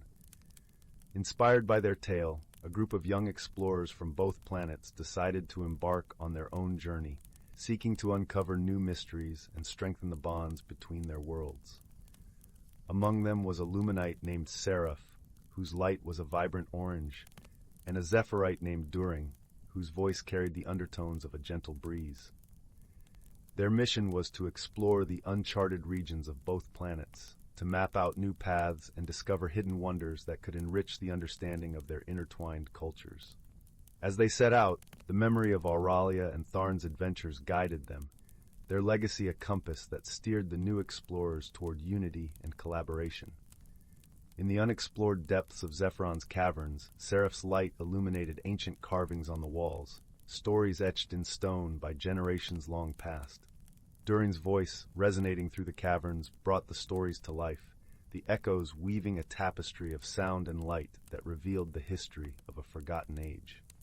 On Luminara, they discovered a hidden grove where the Luminite's light mingled with the natural luminescence of the flora, creating a symphony of colors that danced in harmony with the gentle breeze. Here, Durin's voice blended with the music of the grove, creating a new melody that resonated with the vibrant hues of Seraph's light. Their journey was filled with challenges and discoveries, each moment a testament to the enduring power of friendship and collaboration. As they traversed the landscapes of their worlds, they forged new connections, not only between themselves, but also with the environments they explored. The tale of Seraph and Durin, much like that of Auralia and Tharn, became a new chapter in the story of the Great Exchange. It was a reminder that the universe was an ever-expanding tapestry of light and sound, and that the bonds forged between different worlds could create a legacy that transcended time and space. And so, under the endless canvas of the cosmos, the story of Luminites and Zephyrites continued, a living testament to the power of friendship and the beauty of diversity. The stars in their eternal dance bore witness to the journey of these extraordinary beings, their light a beacon of hope and unity for all who look to the heavens. As Seraph and Durin's exploration progressed, they discovered an ancient relic that hinted at a shared history between their worlds. The artifact, a crystalline orb, shimmered with both the hues of Luminara's light and the earthy tones of Zephyron, suggesting a long-lost connection that predated the Great Exchange. This discovery prompted further collaboration between the Luminites and Zephyrites, as scholars and historians from both planets joined forces to unravel the mysteries of their intertwined past. The revelation of this shared history deepened the bonds between the two species, creating a foundation of mutual respect and understanding upon which future generations could build. With each new discovery, the legacy of Auralia and Tharn grew, their story a guiding light that illuminated the path toward a harmonious future. In time, the Great Exchange evolved into a thriving network of interplanetary collaboration, with Luminites and Zephyrites working together to explore the cosmos and share their knowledge and experiences. The story of Auralia and Tharn became a symbol of unity and hope, a testament to the power of friendship and the beauty of diversity that transcended the boundaries of their worlds. Under the watchful gaze of the stars, the Luminites and Zephyrites continued to forge their shared destiny, their journeys a celebration of the rich tapestry of life that connected them. With each new generation, the bonds between their worlds grew stronger, their story a beacon of hope and inspiration for all who sought to explore the vastness of the universe and embrace the infinite possibilities of light and sound. Story 6. In a quaint village nestled at the foot of misty mountains, there lived a young dreamer named Elara. Every morning, as the sun peeked over the horizon, its golden light would bathe the village in a warm glow, turning the cobblestone paths into a shimmering mosaic. Elara loved her home, but her heart often yearned for the mysteries hidden beyond the village boundaries, where the mountains whispered secrets to the sky. One crisp autumn morning, a peculiar event unfolded. The village awoke to find a shimmering path of golden leaves leading from the village square into the depths of the forest. Elara, with eyes wide with wonder, decided it was the perfect day for an adventure. Wrapping herself in her favorite woolen scarf, she followed the trail, her footsteps silent on the soft earth. As she ventured deeper, the forest transformed around her.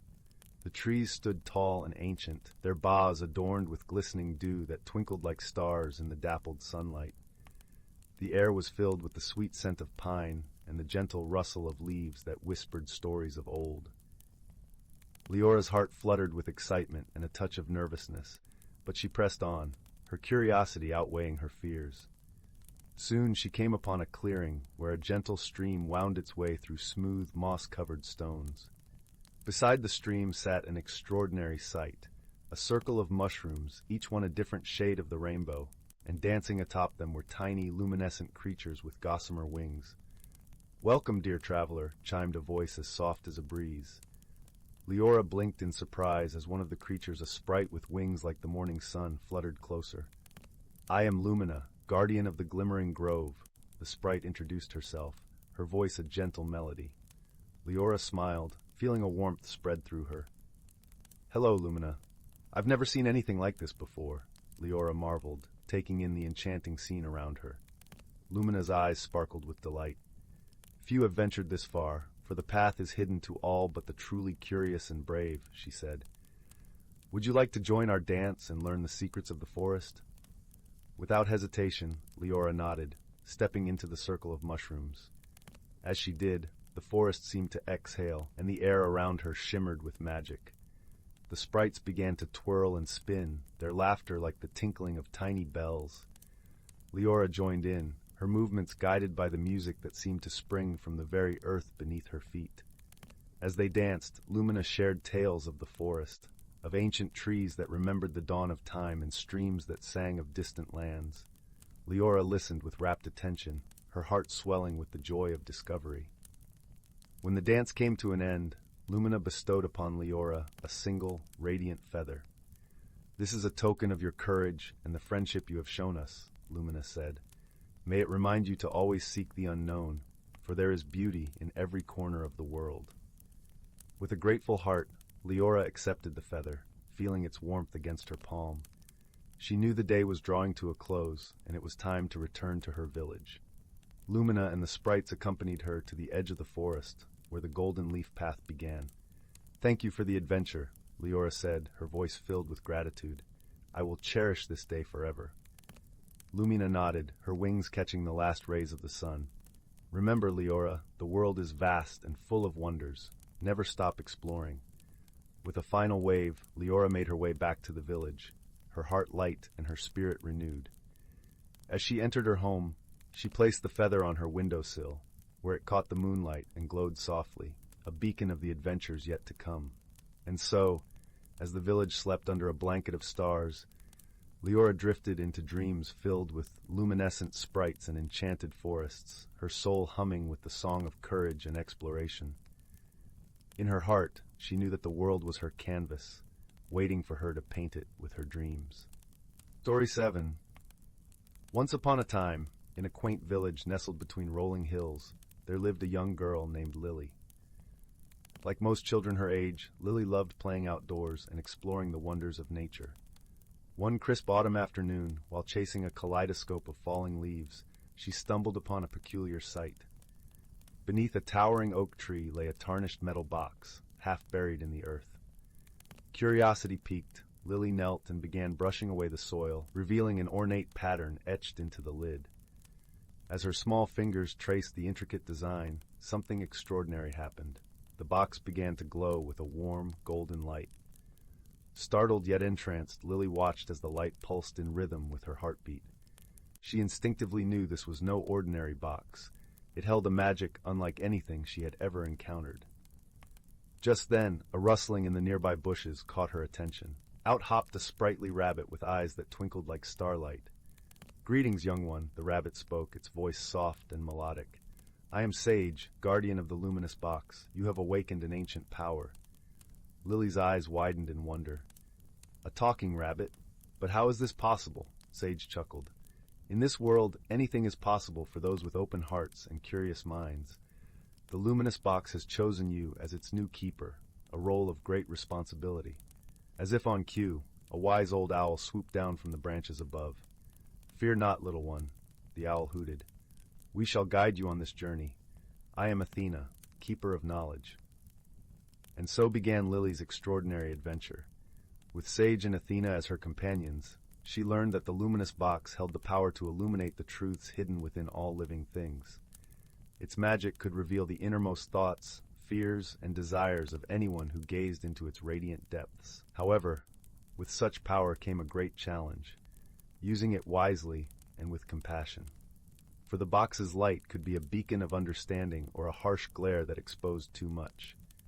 As they traversed meadows and forests, Lily and her friends encountered many who sought the box's power for selfish gain. A greedy merchant wished to use it to discover the secrets of his competitors.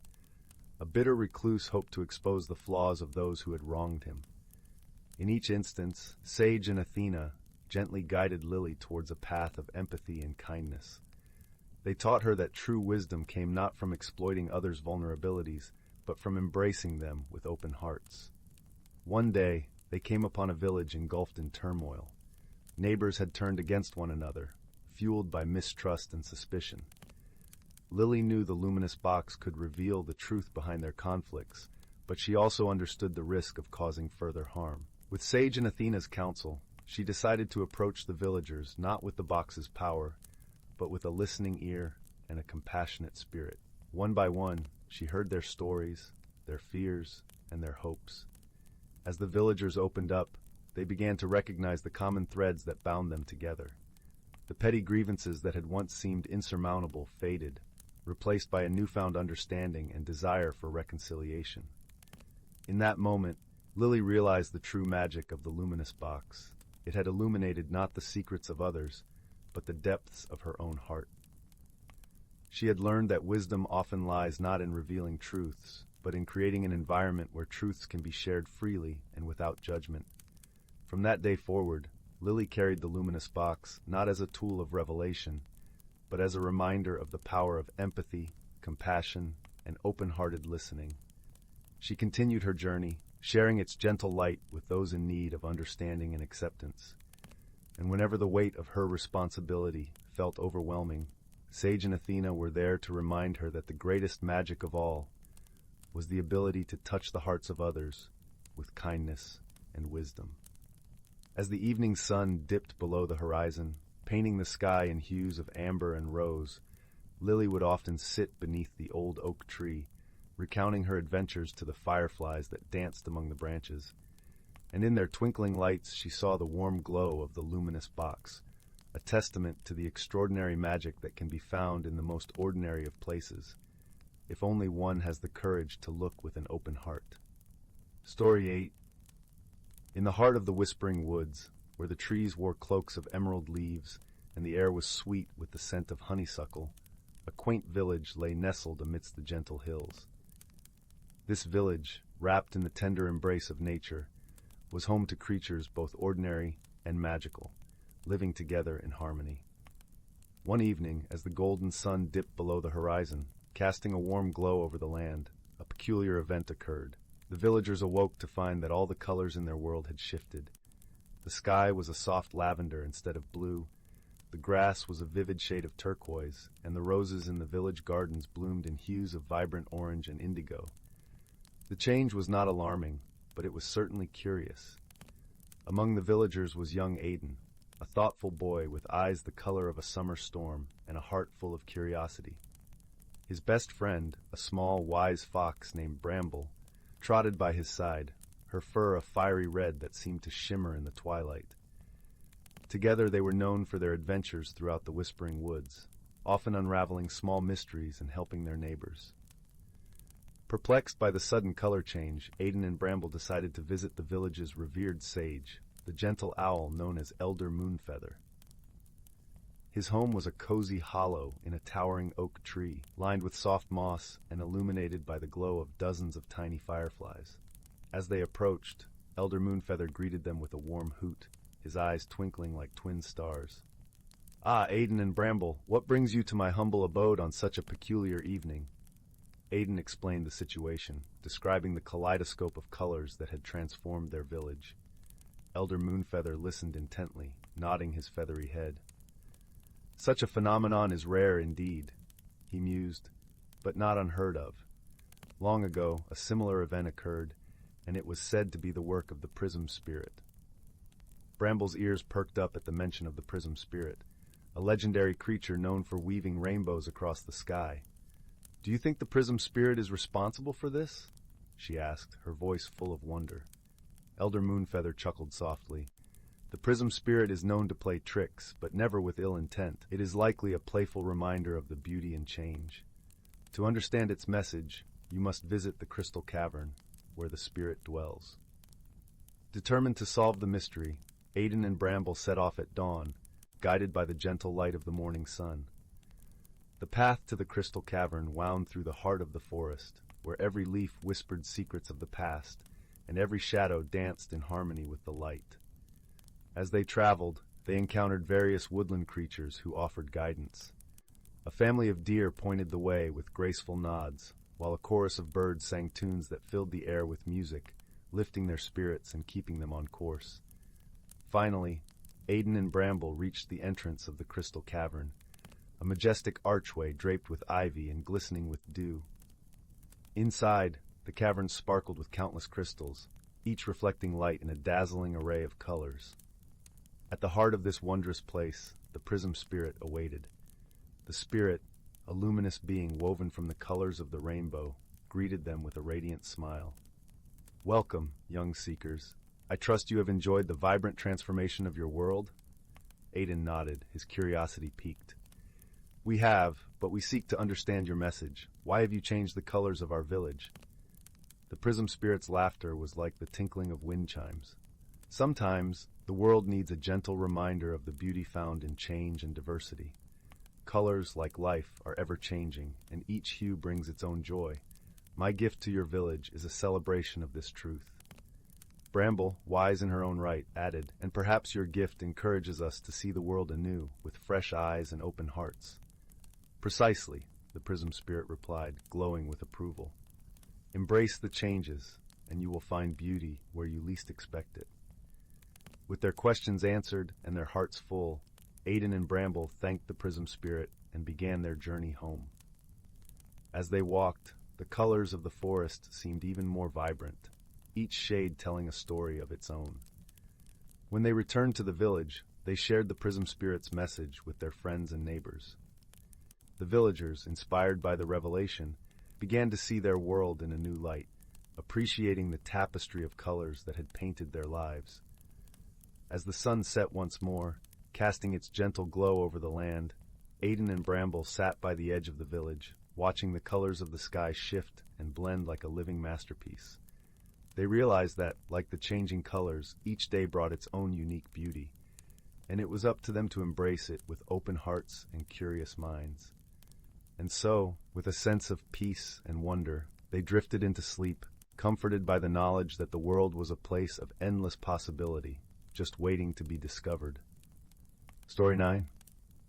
In a corner of the galaxy where stardust painted the skies with hues of lavender and gold, there existed a quaint little planet named Luminara. This planet was home to the Lumens, gentle beings who glowed softly in the dark, their light a beacon of warmth and kindness. They thrived in harmony, living amidst forests of shimmering crystal trees and lakes that reflected the swirling galaxies above.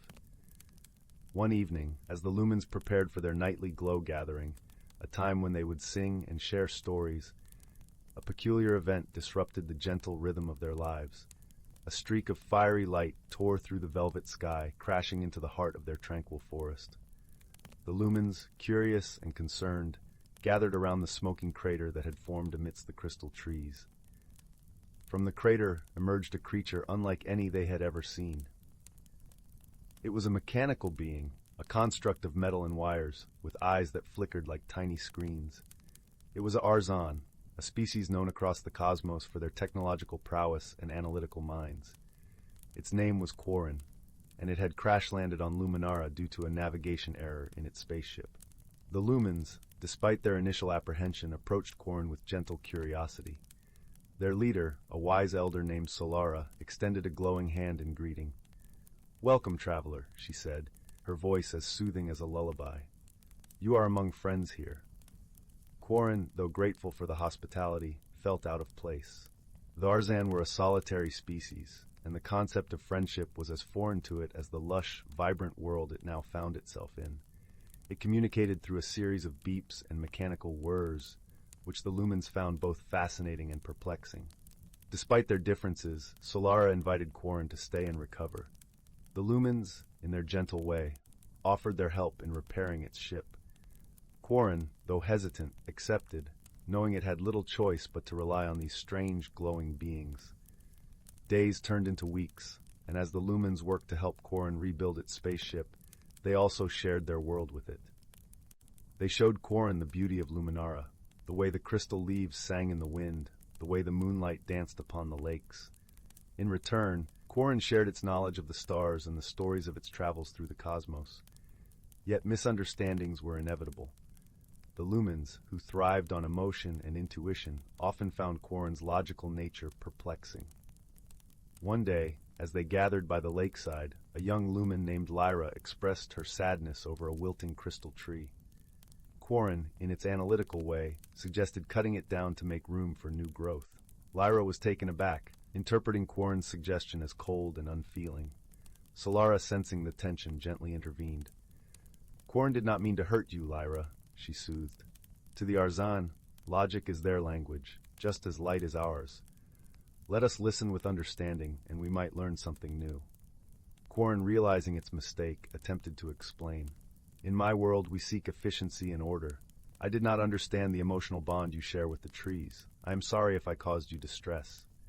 Lyra, with Solara's guidance, began to see beyond Quarren's mechanical exterior. "Perhaps," she said softly, "we can learn from each other. You teach us about the stars, and we will teach you about the heart." As time passed, Quarren began to understand the lumens in ways it never expected. It learned to appreciate the beauty of emotion, the strength in vulnerability. In turn, the lumens adopted some of Quarren's logical insights, finding ways to strengthen their homes and improve their community. Their bond deepened when a sudden storm threatened Luminara.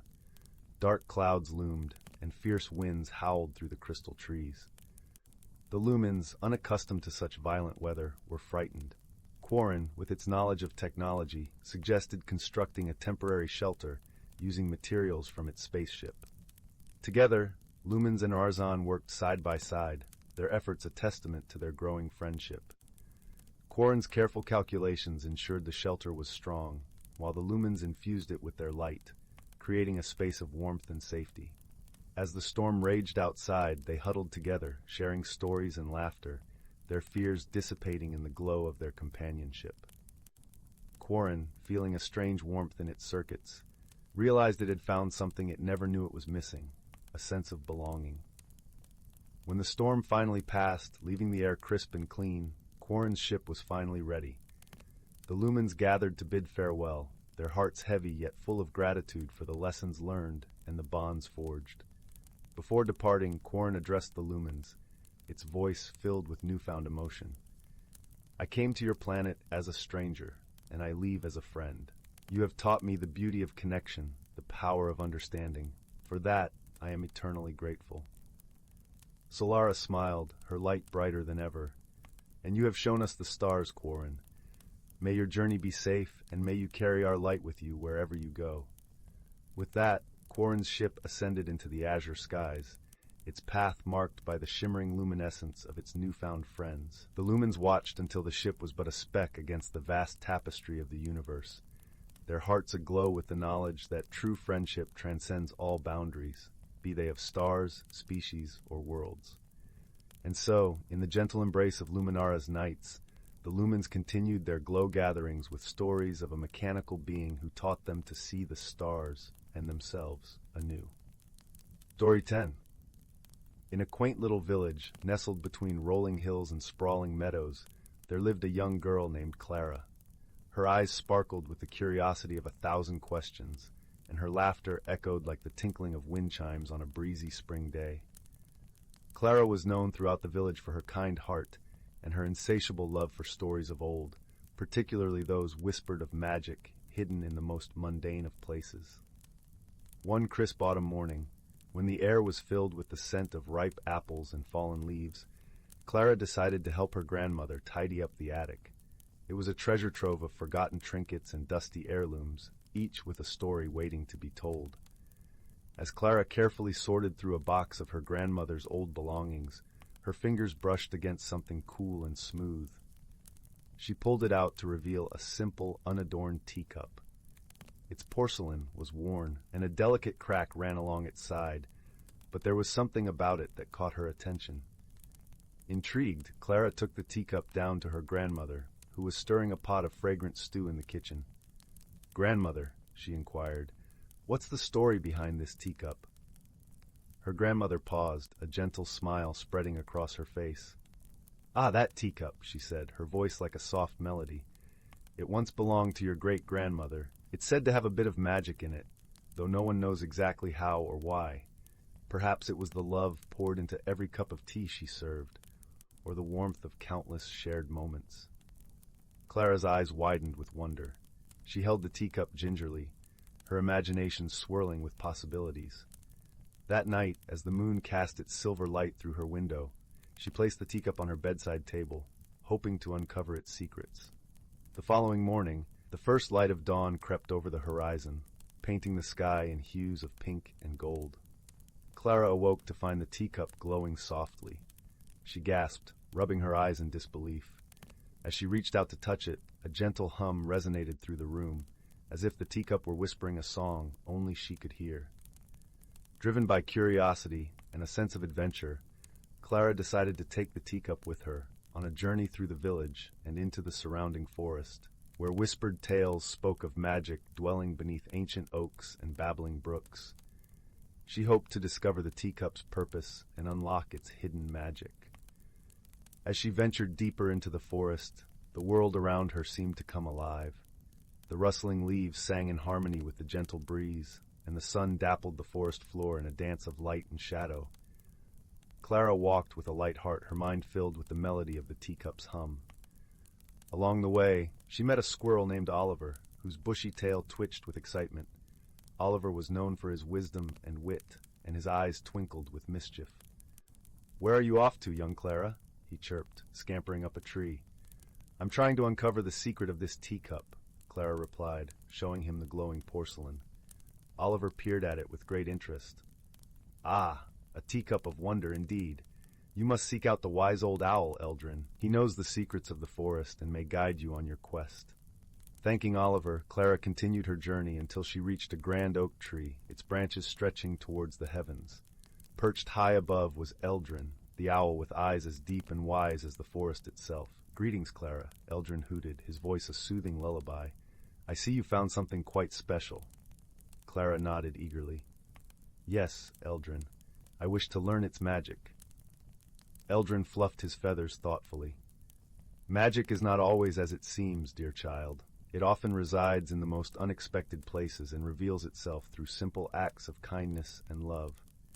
The teacup you hold is a vessel of connection. It has the power to bring people together, to heal hearts and foster understanding." Clara pondered this, realizing that the true magic of the teacup was not in grand displays of wonder, but in the small, everyday moments it could inspire. With newfound wisdom, she thanked Eldrin and began her journey home, the teacup cradled in her hands like a cherished friend. As she passed through the village, she noticed the warmth and laughter shared among the villagers, each moment a testament to the magic of connection. When Clara returned home, she placed the teacup back on the kitchen table where it could continue to be a part of her family's stories.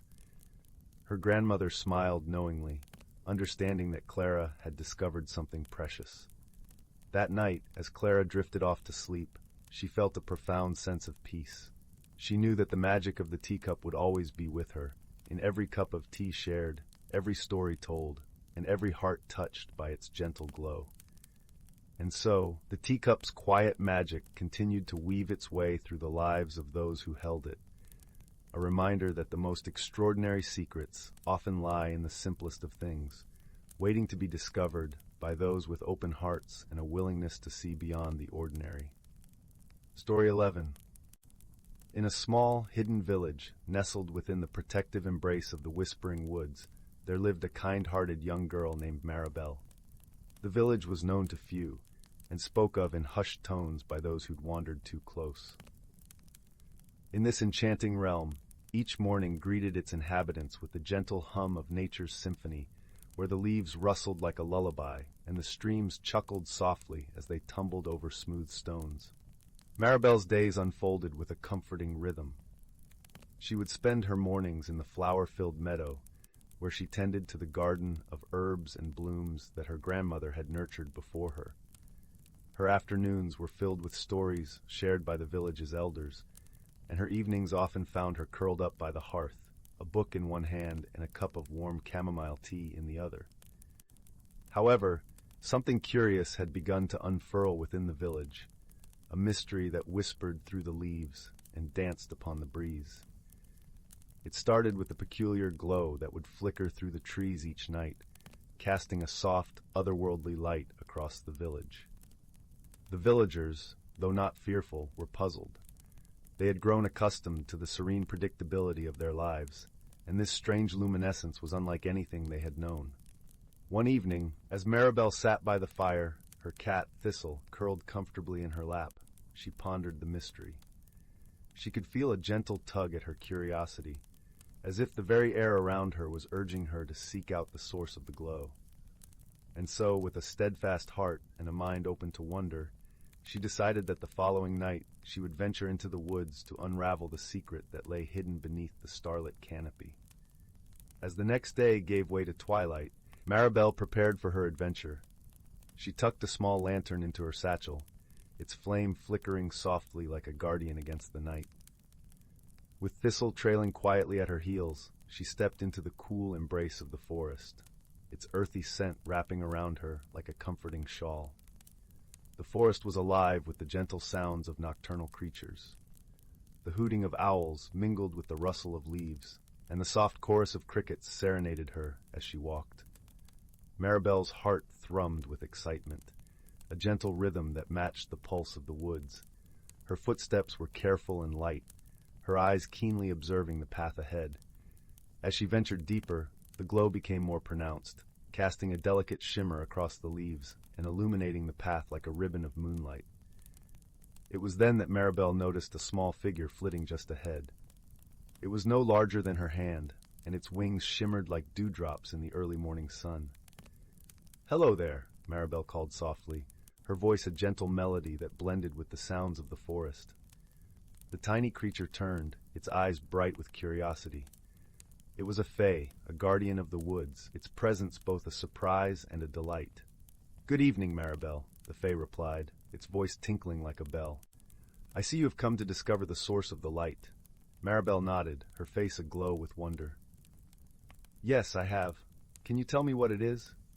The fae fluttered closer, its wings trailing sparks of light that danced in the air. "You are wise to seek answers, young one. The glow is a gathering of fireflies, drawn together by a rare bloom that only opens under the light of the crescent moon." Maribel's eyes widened with awe. "A moonlit bloom?" "Yes," the fae nodded, a smile in its voice. "It is known as the silver star flower. It blooms but once a year, and its light calls to the creatures of the night. It is a symbol of unity and peace, a reminder of the beauty that thrives in darkness." Maribel felt a warmth spread through her heart, understanding dawning like the first light of dawn. "May I see it?" "Of course," the fae replied, leading Maribel through the forest with a trail of shimmering light. They arrived at a small clearing where the silver starflower stood, its petals unfurled like a starburst, each one aglow with a silvery luminescence that bathed the clearing in a peaceful light. Maribel knelt beside the flower, her heart full of gratitude for the wonder she had witnessed. "It's beautiful," she breathed, her voice a soft whisper carried by the night breeze. The fae settled on her shoulder, its presence a comforting weight. "Remember, Maribel, that even in the darkest times there is always light to be found. You need only seek it." With a heart full of wisdom and a spirit soothed by the forest's gentle embrace, Maribel thanked the fae and began her journey home. The path seemed shorter now, the forest more familiar, and the luminescent glow of the silver starflower lingered in her mind like a comforting dream. When she returned to the village, the first light of dawn was beginning to chase away the shadows. Maribel shared her story with the villagers, who listened with rapt attention, their fears assuaged by the knowledge that the mysterious glow was a beacon of nature's wonder. From that day on, the villagers celebrated the annual bloom of the silver starflower, gathering together under the moonlit sky to witness the dance of the fireflies and the ethereal glow of the rare flower. Maribel's heart swelled with joy each year, knowing that she had been the one to uncover the mystery and bring a new tradition to her beloved village. And so the village continued to thrive, nestled within the whispering woods, its people guided by the light of friendship and the wisdom of nature's gentle mysteries. As Maribel grew, she carried with her the lessons of the silver starflower, sharing its story with children who would one day seek their own adventures in the magic of the woods. In the warm embrace of her home, Maribel would often sit by the fireplace, her heart and mind at peace, knowing that the wonders of the world were always just beyond the next bend in the path, waiting to be discovered by those with the courage to seek them. Story 12. In a distant corner of the galaxy where stars twinkled like scattered gemstones across the velvet night, there was a small, bustling space station known as Harmonyport. It floated serenely amidst the orbit of the planet Elara, a place known for its diverse array of inhabitants from across the universe. Here, travelers and traders mingled, their lives intertwining in the most unexpected ways. On one particularly luminous morning, the station was abuzz with the arrival of two peculiar newcomers. The first was a gentle, azure-skinned creature named Lyra, hailing from the aquatic world of Oceron. Her species, the Aquilans, were known for their grace and wisdom, their voices like the soothing ebb and flow of ocean waves.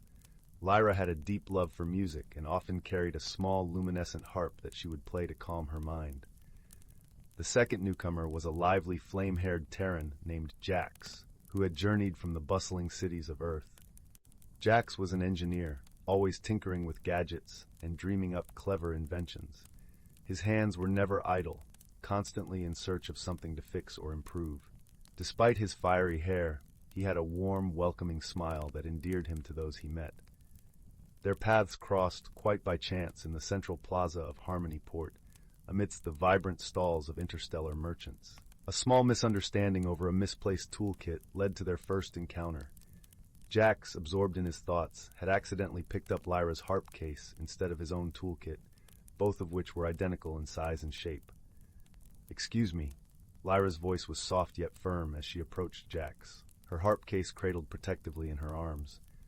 "I believe you have my harp. I must have taken your toolkit by mistake."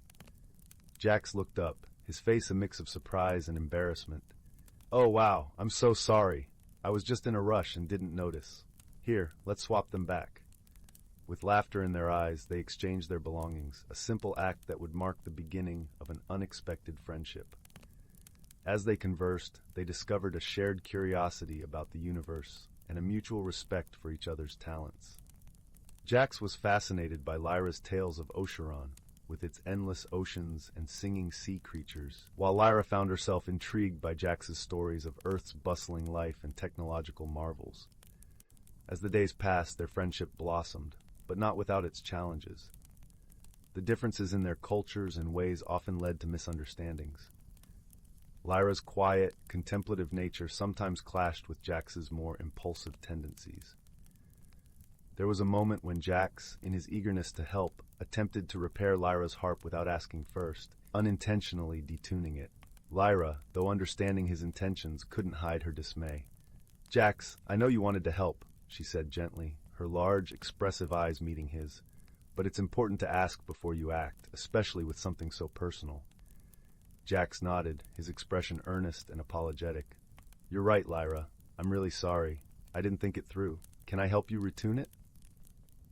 Together, they worked to restore the harp's harmonious sound, their shared task drawing them closer. It was a lesson in patience and communication, one they both took to heart. Their bond was further strengthened when a severe ion storm threatened the station, causing power fluctuations and distress among its inhabitants. The storm raged outside, its cosmic winds howling like a distant choir. Lights flickered, and the air was thick with tension. Jax, with his engineering skills, immediately set to work, volunteering to help stabilize the power systems. Lyra, using her calming presence and music, soothed worried children and anxious travelers, her harp's melodies weaving a spell of peace amidst the chaos.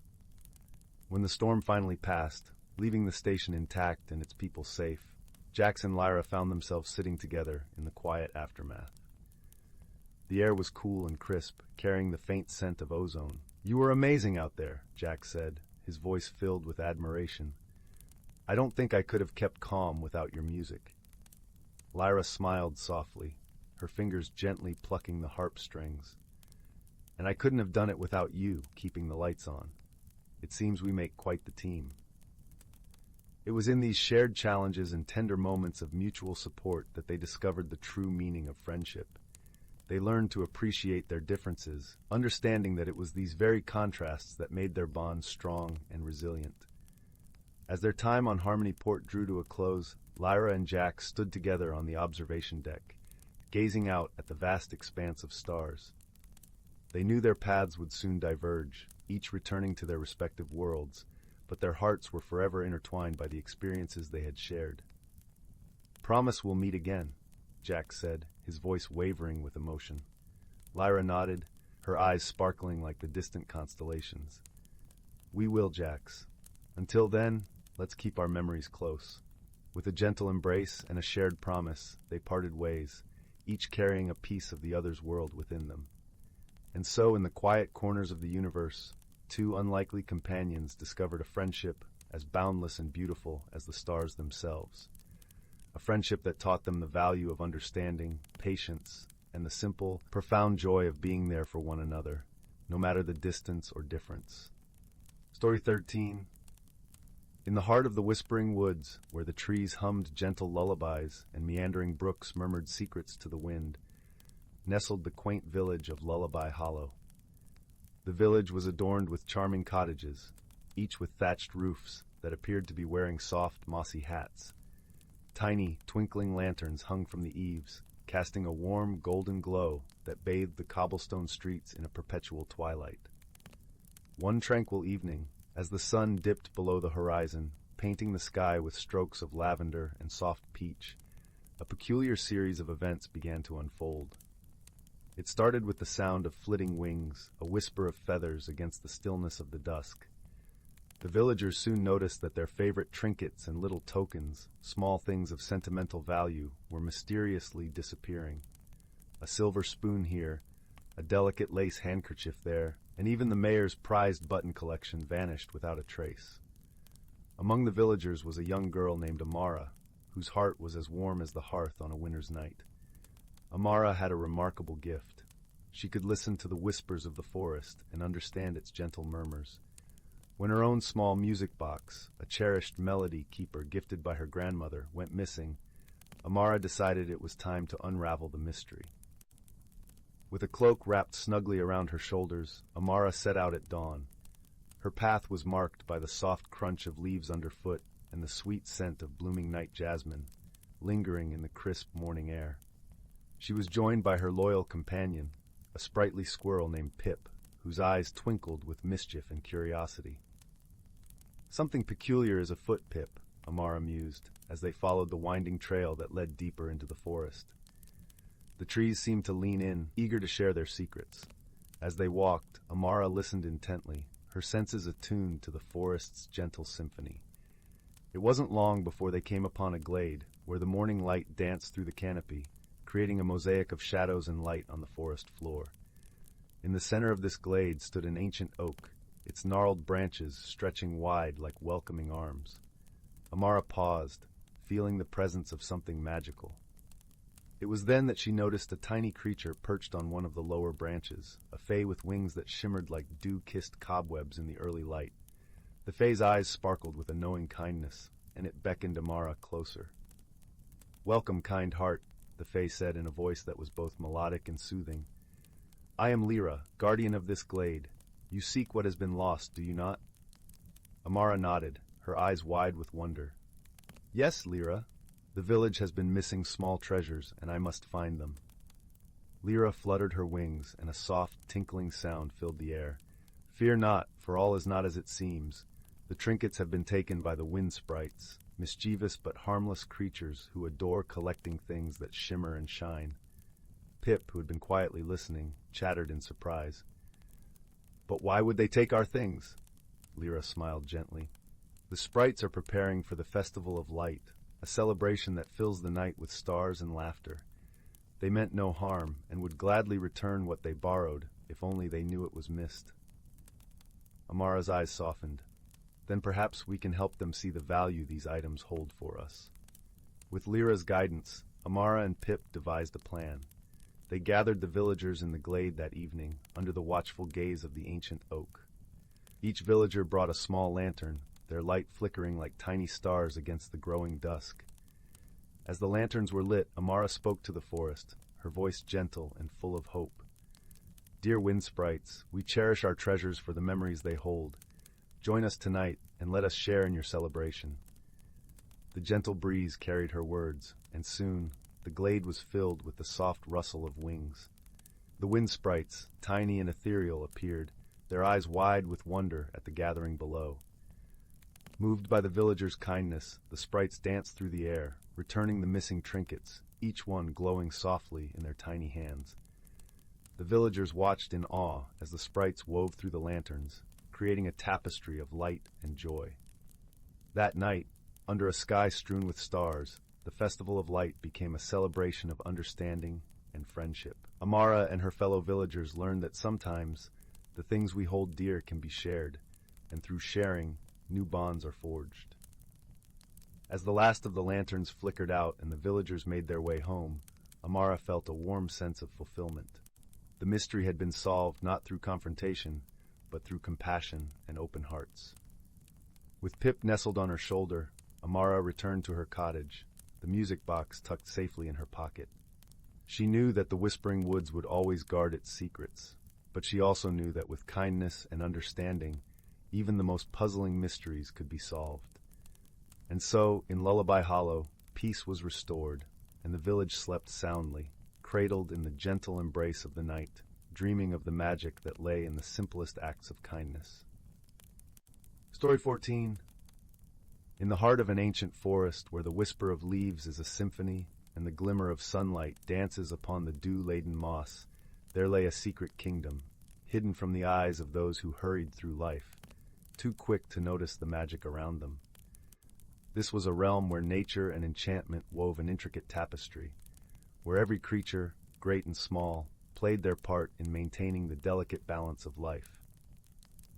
The forest was home to a myriad of creatures, each with its own tale. Among them was a wise old turtle named Balin, whose shell was etched with symbols of the forest's history. He moved deliberately through the woods, a living archive of the world's secrets, his every step a reminder of patience and the slow unfolding of time. Balin's eyes, like pools of deep amber, held stories of the forest's past, and his gentle presence was a calming force among the woodland inhabitants. One crisp autumn morning, as the first frost of the season laced the ground with silver, Balin was visited by a small, lively squirrel named Tilly. Her fur was as russet as the fallen leaves, and her eyes sparkled with the curiosity of youth. She bounded up to Balin, her tiny paws leaving a trail of prints in the frost. "Good morning, Balin," chirped Tilly, her voice as bright as the sun filtering through the canopy. "The frost is here earlier than usual this year. What does it mean?" Balin paused, lifting his head to breathe in the cool, crisp air, rich with the scent of pine and earth. "Ah, young Tilly," he began, his voice a gentle rumble. "The frost is the forest's way of preparing for the long sleep of winter. It is a reminder of the cycles that sustain us and the harmony we must uphold." Tilly tilted her head, pondering the turtle's words. "But Balin, the frost came so unexpectedly. Won't it upset the balance?" Balin nodded slowly, his eyes twinkling with ancient wisdom. "Indeed, the balance is delicate, and change can be sudden. But this is why we must learn from each other and help where we can." He gestured with a leathery foot to the trees above, where birds flitted from branch to branch, preparing their nests for the colder days. As they spoke, the forest around them seemed to hold its breath, listening intently. The rustle of leaves whispered secrets, and the gentle creak of branches sang a lullaby to the creatures settling in for the winter. "I would like to help," Tilly declared, her small chest swelling with determination. "What can I do, Balin?" "You have a kind heart, Tilly," Balin replied warmly. "Perhaps you could check on the smaller creatures, those who might struggle with the early frost. Your speed and nimbleness can bring them comfort and assistance." With a nod, Tilly scampered off, her bushy tail flicking behind her like a banner of joy. She darted between the trees, offering acorns to the mice and field voles, ensuring they had enough to eat. Her laughter was a melody that lifted the spirits of all she encountered. As Tilly worked, she noticed something unusual. A patch of the forest, usually vibrant with life, was eerily quiet. The leaves were brittle and brown, and the air felt strangely heavy. Concerned, she returned to Balin, her little heart thumping with worry. "Balin, something's wrong," she said, breathless from her dash. "There's a part of the forest that seems ill."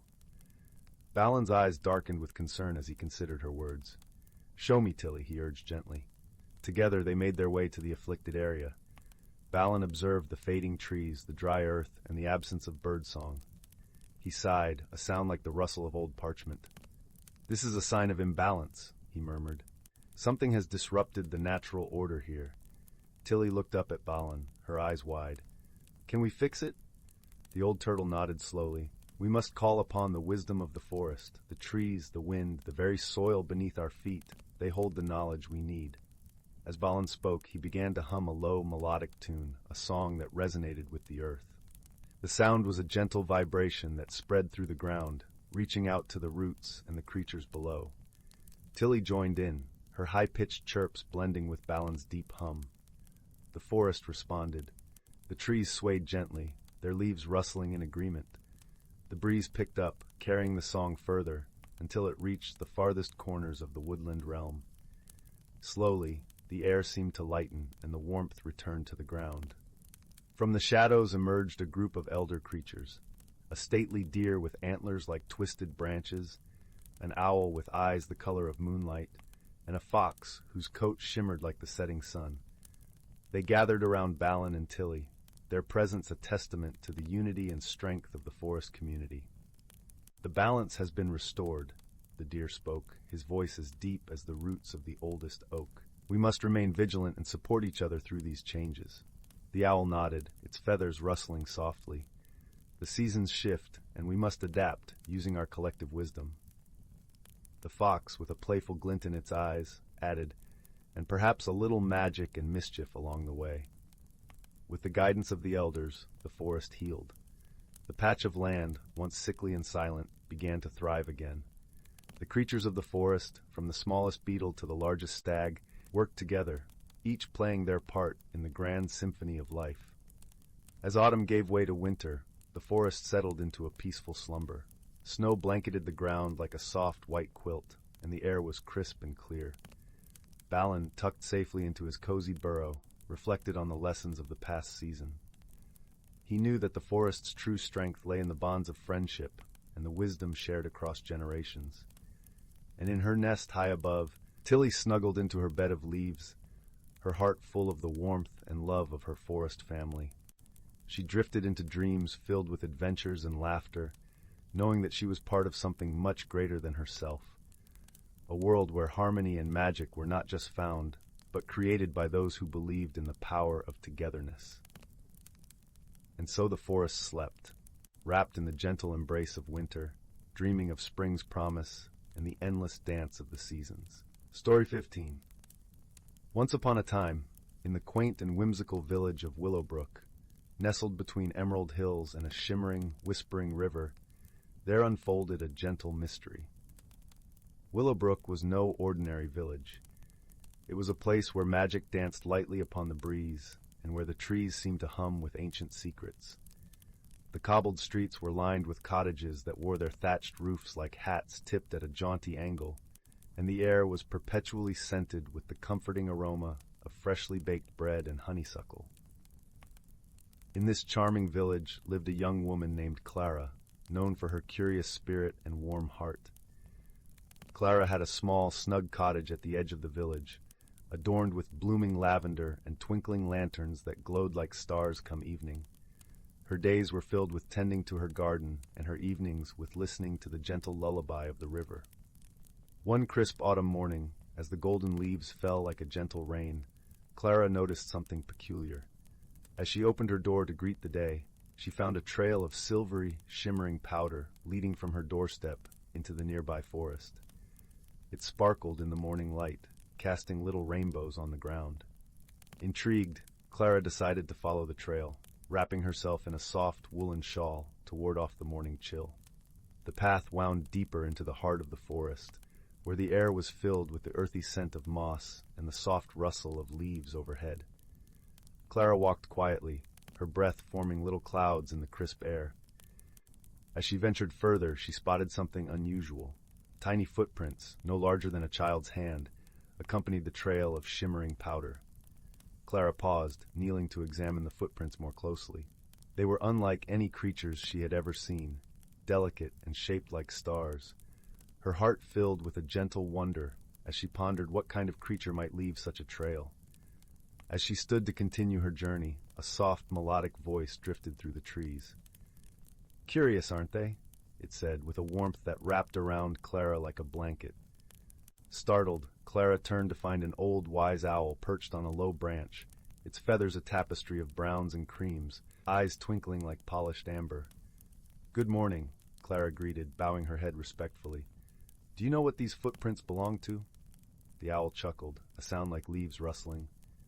"Ah, those belong to the Stardust Sprites," it explained.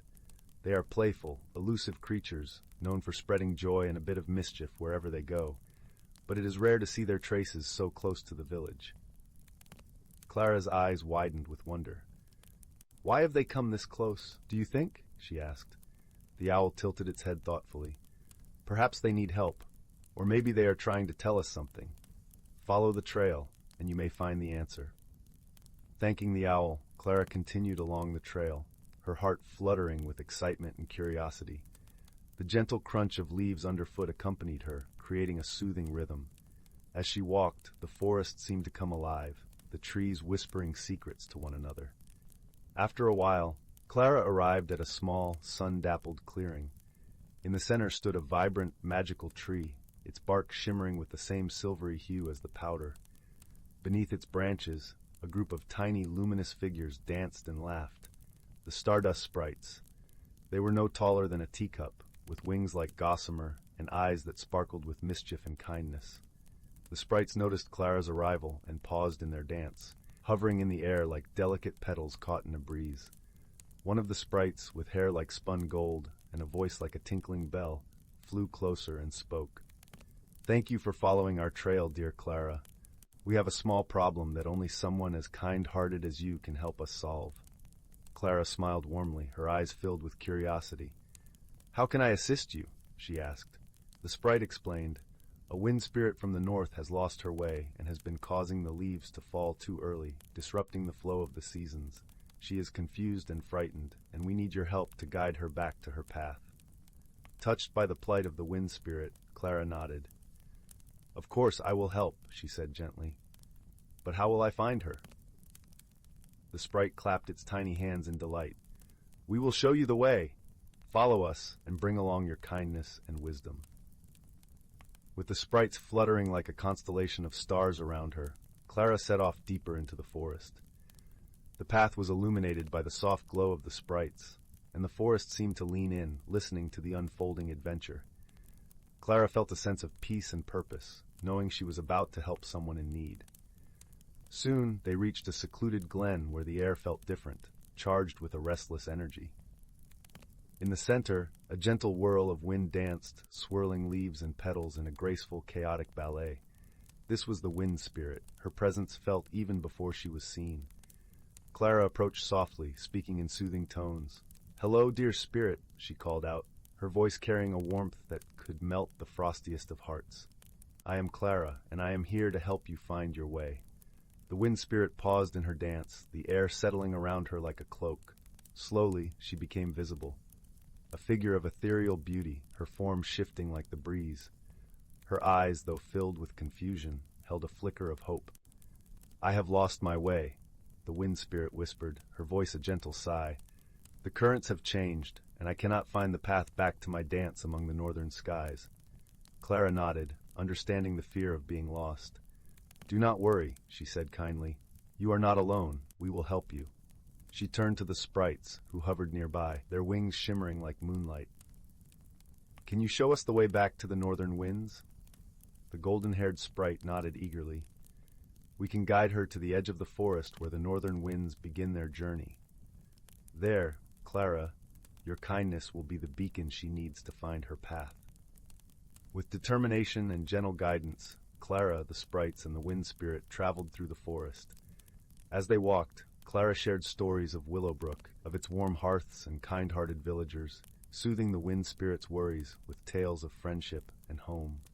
Finally, they reached the edge of the forest, where the trees parted to reveal a vast, open sky. The northern winds whispered softly, beckoning the spirit to join their dance. Clara held out her hand, and the wind spirit hesitated, then reached out, her touch as soft as a breeze. "Thank you, Clara," the wind spirit said, her voice now carrying a note of joy. "Your kindness has shown me the way." As the wind spirit took to the sky, the sprites twirled in delight, their laughter like chiming bells. Clara watched as the spirit rose higher, joining the currents of the northern winds, her form becoming one with the sky. With a heart full of warmth and contentment, Clara waved goodbye to her new friends. The sprites, in gratitude, gifted Clara a small vial of their shimmering stardust, a token of their appreciation and friendship. Clara returned to her cozy cottage in Willowbrook, the mystery of the stardust sprites resolved, and a new story to share with the village. As she settled by the fire that evening, the stars twinkled brightly outside her window, each one a reminder of the magical adventure and the gentle spirit she had helped guide home.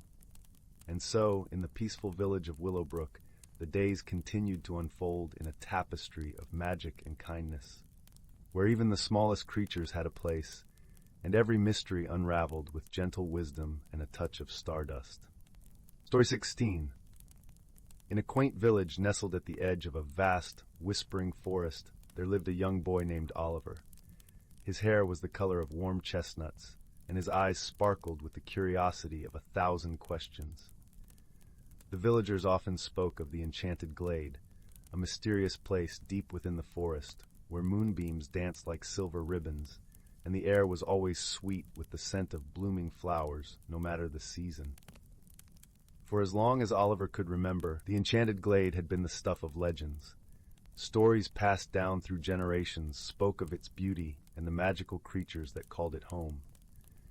Yet, none from the village had ventured far enough to see it for themselves, deterred by tales of the shadowy woods and the unknown that lay beyond. One crisp autumn morning, as the sky blushed with the first light of dawn, Oliver felt a stirring in his heart, a call for adventure he could no longer ignore. With a small satchel packed with a loaf of bread, a flask of spiced apple cider, and a hand-drawn map, he set off towards the forest's edge. The leaves crunched beneath his sturdy boots, and the cool breeze carried with it the earthy scent of pine and moss.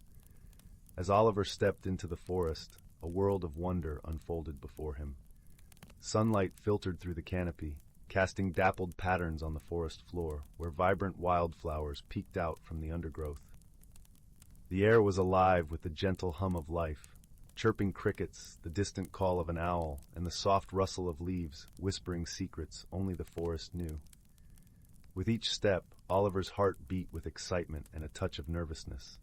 The trees stood like ancient sentinels, their bark rough against his fingertips as he traced their patterns. Soon he noticed a path less trodden, barely visible but for the twinkling specks of light that seemed to guide him forward. As he wandered deeper, Oliver came upon a peculiar sight. A brook babbled merrily alongside the path, its water shimmering with hues of blue and green, as if kissed by the reflection of 1,000 tiny gemstones. Along its banks hopped a family of frogs, each wearing a tiny crown of lily petals. They croaked a gentle melody, and Oliver couldn't help but smile. "Greetings, young adventurer," croaked the largest frog, its voice as smooth as the water's surface. "What brings you to our enchanted part of the woods?" Oliver paused, surprised but delighted by the frog's speech. "I'm seeking the enchanted glade," he replied, his voice steady despite the fluttering in his chest. "I've heard it's a place of wonder and magic." The frog nodded wisely. "Indeed it is, but to find it, you must first listen to the forest and trust your heart to guide you." Thanking the frogs, Oliver continued on his way, feeling a newfound determination. The path twisted and turned, leading him through groves of ancient trees whose branches reached out like welcoming arms. Every so often, he would stop to admire the vibrant mushrooms that glowed softly in the shadowed corners, or to listen to the melodious songs of unseen birds flitting overhead. As the sun began its descent, painting the sky with strokes of pink and orange, Oliver found himself in a clearing unlike any he had seen. The enchanted glade lay before him, more beautiful than he had ever imagined. The grass was a lush carpet, studded with flowers that glimmered like stars. In the center stood a grand old oak, its trunk wide and strong, its branches stretching towards the heavens. Beneath the oak's protective boughs, a gathering of woodland creatures awaited. Rabbits with coats as soft as clouds, deer with gentle eyes, and even a pair of foxes with tails that flicked playfully in the cool evening air. Among them danced the moonbeams, weaving silvery patterns through the leaves, casting the glade in a magical glow. Oliver approached, his heart swelling with awe and gratitude. The creatures welcomed him with gentle nods and soft murmurs, and he felt a warm sense of belonging. Here, in this magical place, there was no fear, only the joy of discovery and the comfort of newfound friends. As the stars began to twinkle in the deepening twilight, Oliver lay back on the soft grass, a contented sigh escaping his lips. He realized that the journey had been just as wondrous as the destination. The forest had taught him to trust in himself and to embrace the unknown with courage and an open heart. Surrounded by the gentle sounds of the forest and the warmth of the creatures that called the glade home, Oliver drifted into a peaceful sleep, knowing that the enchantment of the forest would remain with him, a comforting reminder of the beauty and magic that awaited those who dared to explore. And so, under the watchful gaze of the ancient oak and the shimmering light of the moon and stars, Oliver's heart became forever entwined with the wonder of the enchanted glade, a tale of courage and friendship, whispered softly through the leaves to all who would listen. Story 17. In a quiet village nestled between rolling hills and whispering woods, there lived a gentle soul named Elara. She was known for her kind heart and gentle nature, but also for her reluctance to embrace change. The village was a place of timeless charm, where each season painted the landscape in hues of breathtaking beauty.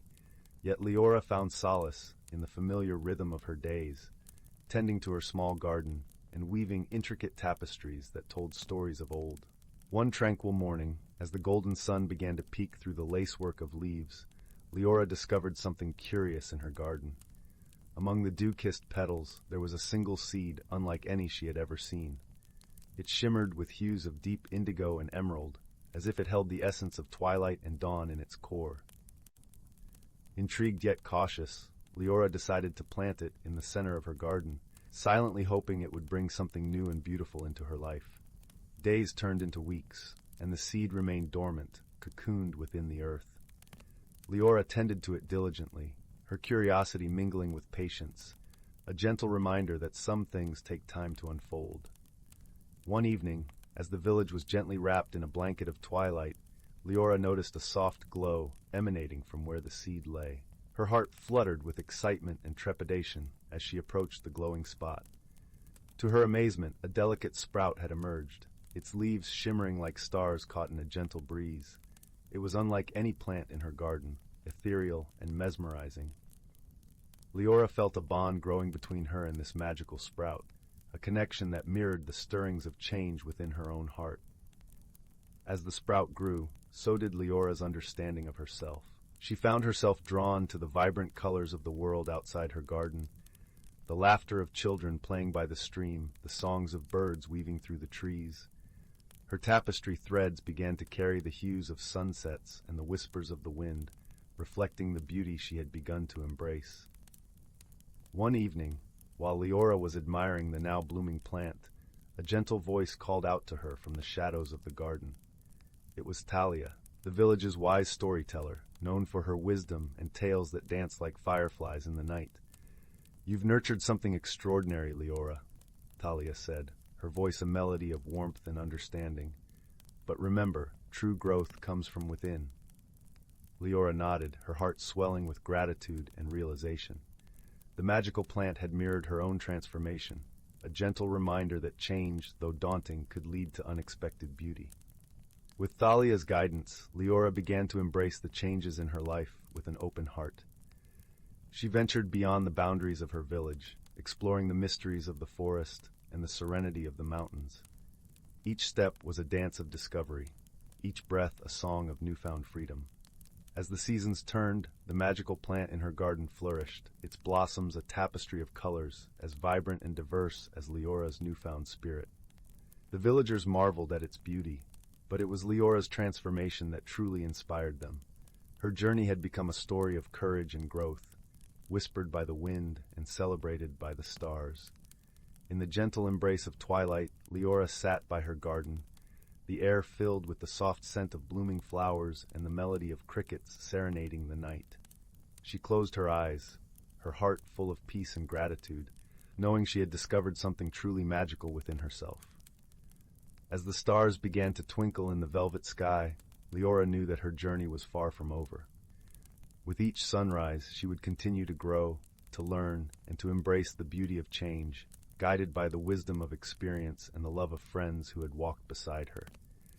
And in that moment, under the canopy of the night, Leora felt a quiet joy, a gentle assurance that she was exactly where she was meant to be, on a path of endless wonder. Story 18. Once upon a time, in a quaint little village nestled between rolling green hills and whispering woods, there stood a charming old bookshop named the Whimsy Nook. Its windows were adorned with hanging planters spilling over with vibrant blossoms, and its door was painted a welcoming shade of robin's egg blue. This bookshop, with its nooks and crannies filled with stories from lands near and far, was the heart of the village, a place where time seemed to slow down, allowing imagination to take flight. In this bookshop worked a gentle soul named Marlowe. Marlowe was a quiet, thoughtful young man with straw-colored hair and eyes the color of the sky just after a summer rain. He had always found solace among the pages of books, where words transformed into worlds and ink into dreams. Marlowe had a knack for finding just the right book for anyone who stepped through the door, as if he could see into the very heart of their desires. One misty autumn morning, as the leaves danced in hues of amber and gold outside, Marlowe was dusting the shelves when he noticed a peculiar book he had never seen before. It was tucked away in a dusty corner, its cover worn and unassuming. The title was embossed in faded gold letters, The Whispering Pages. Curiosity piqued, Marlowe carefully opened the book. To his astonishment, the pages were blank. Confused but intrigued, he decided to keep it aside, thinking perhaps it was meant for someone special who would later come to claim it. As the day unfolded, the usual patrons drifted in and out, each leaving with a book that seemed to shine just a little brighter when they held it. But Marlowe couldn't shake the feeling that there was something more to the Whispering Pages. That evening, after the last customer had left and the village was bathed in the soft glow of the setting sun, Marlowe sat by the fireplace with the mysterious book. As he traced his fingers over the cover, he suddenly heard a soft whisper. Startled, he looked around, but the shop was empty, save for the gentle crackling of the fire. He returned his gaze to the book, and as he did, words began to appear on the pages, shimmering softly like starlight. a gentle voice spoke from the book. I am the Chronicle of Dreams, keeper of stories yet untold, and memories yet to be made. If you seek to discover the wonders hidden within, follow the path of the heart. Marlowe's heart fluttered with a mix of excitement and bewilderment. He knew this was no ordinary book, and the promise of adventure stirred in his soul. That night, he decided to embark on a journey to uncover the secrets of the whispering pages. The following morning, Marlowe set out with the book in hand, following the path through the whispering woods, where the trees seemed to lean in, listening intently to their footsteps. His journey led him to a clearing where the air was filled with the sweet scent of honeysuckle and the gentle hum of bees. In the center of the clearing stood a majestic, ancient oak tree, its branches stretching wide like open arms. As Marlowe approached, he noticed a small door nestled in the tree's trunk. Hesitant but driven by an unseen force, he gently knocked. To his surprise, the door creaked open, revealing a world within the tree that defied all logic. Inside was a cozy room, aglow with the warm light of floating lanterns. Shelves lined the walls, filled with odd trinkets and objects that seemed to hum with a quiet magic of their own. In the center of the room sat a wise old owl named Oswald, his feathers a tapestry of grays and browns, eyes gleaming with the light of 1,000 stories. "Welcome, Marlowe," Oswald hooted softly. "I have been expecting you." Marlowe, though surprised, felt a comforting sense of belonging. "You know my name?" he asked, curiosity dancing in his eyes. "Indeed," Oswald replied. "I am the guardian of the Chronicle of Dreams, and you are its chosen seeker. Together we shall uncover its secrets." Marlowe and Oswald delved into the heart of the book, which began to reveal stories of distant lands, forgotten languages, and the ancient art of listening to the whispers of the world. Each story held a lesson, a gentle nudge towards understanding the magic within the ordinary. Their journey was not without challenges. At times the book's pages would become muddled, the words slipping away like shadows. But with patience and wisdom, Marlowe learned to listen with his heart, allowing the stories to unfold in their own time. Along the way, they were joined by other kind-hearted creatures. There was Lila, a playful squirrel with a knack for finding hidden paths, and Thistle, a thoughtful hedgehog who always knew the right question to ask. Together they formed a bond of friendship and trust, each bringing their unique gifts to the journey. One evening, as they sat beneath the twinkling stars, Marlowe realized the true gift of the Chronicle of Dreams. It wasn't just the stories it held, but the journey of discovery it inspired, the friendships it nurtured, and the wisdom it imparted. He understood that the magic lay not in the book itself, but in the hearts of those who dared to dream. With this newfound understanding, Marlowe returned to the village, carrying the lessons of the Chronicle with him. The whispering pages found its place back in the bookshop, waiting patiently for the next seeker of dreams. And so, in the gentle glow of the fireplace, Marlowe continued to share stories, his own heart forever touched by the magic of the ordinary and the extraordinary within. The village, cradled by the hills and the woods, continued to thrive, its people warmed by the tales of wonder and wisdom that flowed from the whimsy nook. As the years passed, Marlowe's story became a part of the Chronicle itself, a testament to the power of friendship, the beauty of discovery, and the quiet magic that resides in the heart of every dreamer. And so, dear reader, as you close your eyes and drift into the embrace of sleep, remember that the world is full of whispers waiting to be heard and stories longing to be told. May your dreams be filled with wonder and your heart with the gentle wisdom of the stars. Story 19. Here is a magical bedtime story about personal growth and transformation. Once upon a time, there was a young sapling named Willow who grew in a verdant forest glen. Willow was a kind-hearted tree who loved basking in the warm sunlight and listening to the gentle trickle of the nearby brook. However, despite her tranquil surroundings, Willow often felt restless and unsure of herself. You see, as the seasons passed, Willow's friends, the mighty oaks, towering pines, and graceful birches, seemed to grow taller and wiser with each passing year. Meanwhile, poor Willow's growth was stunted, her branches spindly and her leaves sparse. "Why can't I grow big and strong like my friends?" Willow would wonder, gazing wistfully at their impressive boughs. "What's holding me back?"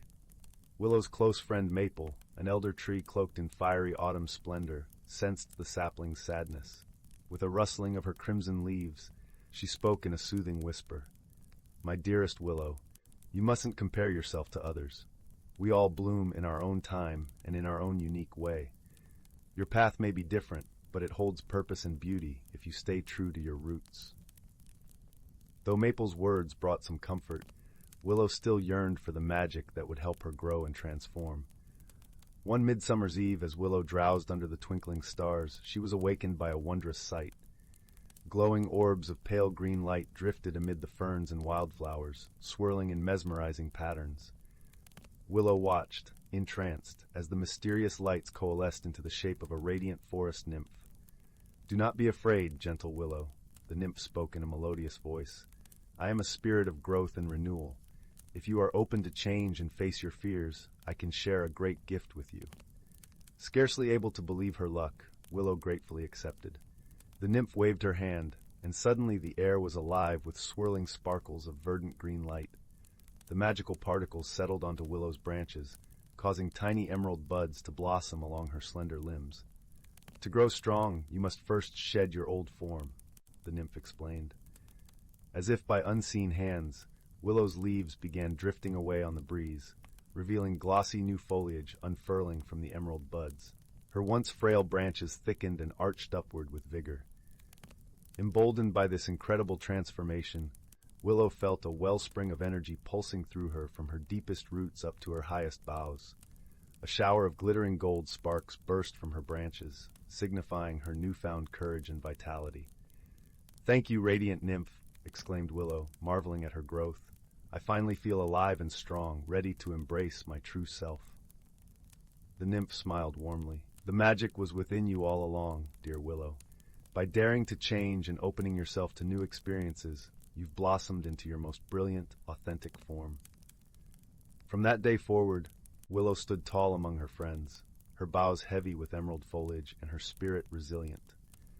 Though the path of growth was challenging, Willow now greeted each season and transformation with a joyful, open heart. Whenever saplings or forest creatures doubted themselves, Willow would share her wisdom in a gentle murmur. "Have courage, dear friends. Embrace the magic of change, for it will help you discover your most radiant, powerful selves." And the whispering leaves would echo her words in a comforting rustle, like the soothing voice of nature itself. Story 20. Once upon a time, in a village nestled at the foot of a misty, evergreen forest, there lived a curious young girl named Lena. Lena had a heart as open as the sky and eyes that twinkled like the morning dew. Her days were filled with adventures, wandering through the fields and meadows surrounding her home, but her dreams were woven with tales of the mysterious Glimmerwood, a place where the trees whispered ancient secrets and starlight was said to dance upon the leaves. The villagers spoke of Glimmerwood with reverent whispers, calling it a realm where the ordinary world brushed against the marvelous. But few dared to enter, deterred by the unknown and the tales of enchantment that hung in the air like the sweet scent of wild jasmine. One crisp autumn morning, as the sun peeked over the horizon, casting a golden glow upon the village, Lena decided it was time to follow the call of adventure. She packed a small satchel with freshly baked honey cakes, a woolen scarf knitted by her grandmother, and a tiny lantern that flickered with a warm, cheerful light. As Lena stepped into the forest, she was greeted by a symphony of rustling leaves and the gentle gurgle of a hidden stream. The path before her was dappled with sunlight, creating a patchwork of shadows and light. The air was cool and tinged with the earthy aroma of pine needles and moss. With each step, the world around her seemed to shimmer with a life of its own. Twisting vines adorned with delicate, luminescent blossoms draped from the branches, and the ground was carpeted with soft, velvety moss that cushioned her feet like the plushest of rugs. Lena soon came across a peculiar sight, a circle of toadstools, each one a different hue of the rainbow. As she approached, the toadstools began to hum a gentle melody, a song without words that filled her heart with a sense of belonging and wonder. From within the circle, a small creature emerged, its eyes bright as emeralds and fur as soft as the clouds above. It was a whimsy wisp, a creature of legend known for its playful spirit and boundless curiosity. The wisp beckoned Lena to join it, and together they ventured deeper into the heart of Glimmerwood. As they wandered, Lena marveled at the wonders that unfolded before her. The trees were adorned with lanterns made from silvered spider silk, casting a soft glow that illuminated the forest in a dreamlike haze. Birds with feathers like jewels flitted about, their songs weaving a tapestry of sound that was both unfamiliar and comforting. Along their journey, Lena and the wisp encountered a gentle brook that sang as it tumbled over smooth stones. They paused to rest, and Lena shared her honey cakes with the wisp, who twirled in delight, the sweetness a new discovery in its world. As the sun dipped below the horizon, painting the sky in hues of pink and lavender, Lena realized it was time to return home. With a heart full of gratitude, she turned to her new friend and thanked it for the adventure and companionship. The wisp, in return, gifted Lena a single, shimmering leaf from the tallest tree in Glimmerwood, a token of their shared journey and the courage Lena had shown in venturing into the unknown. As Lena made her way back, she felt a newfound warmth in her heart, a quiet understanding that exploration and courage were not just about discovering new places, but about finding magic within herself. Back in her village, Lena tucked the glimmering leaf under her pillow, a reminder of the wondrous day and the gentle lesson it carried. From that night on, her dreams were ever more vibrant, filled with the colors and melodies of Glimmerwood, and she knew that the spirit of adventure would always be a part of her. And so, beneath the blanket of stars that watched over the world, Lena drifted into a peaceful sleep, her dreams a dance of courage, friendship, and boundless wonder. The end. Story 21. In the heart of an ancient forest, where the trees stood tall like ancient guardians, their branches whispering secrets to the sky, there lay a clearing unlike any other. This was not just a gathering of trees and creatures, but a realm where magic wove itself into the very fabric of existence. The forest floor was carpeted with a lush tapestry of moss, so soft that it felt like walking on clouds, and the air was alive with the fragrance of pine and earth. This was the home of many wondrous creatures, and among them was a gentle doe named Elara. Her coat shimmered with the hues of autumn leaves, a rich tapestry of browns and golds. Elara had eyes that glistened like pools of morning dew, reflecting the world with a serene wisdom. She was known among the creatures of the forest as a gentle soul, always ready to lend a kind ear or a helping hoof. In this enchanted forest, the creatures lived in harmony, their lives intertwined with the rhythms of nature. They understood the delicate balance of life, where even the smallest change could send ripples through their world. The seasons were celebrated with quiet reverence, each bringing its own magic and challenges. As the first whispers of winter began to drift through the forest, a soft white frost kissed the leaves and transformed the world into a glittering wonderland. The creatures knew that this was a time of rest and reflection, a time to gather close and share the warmth of friendship. One crisp morning, as the sun painted the sky with shades of pink and gold, Elara made her way through the forest. She was guided by an ancient intuition, an inner knowing that led her to the grand oak, a towering tree that had witnessed the passage of countless seasons.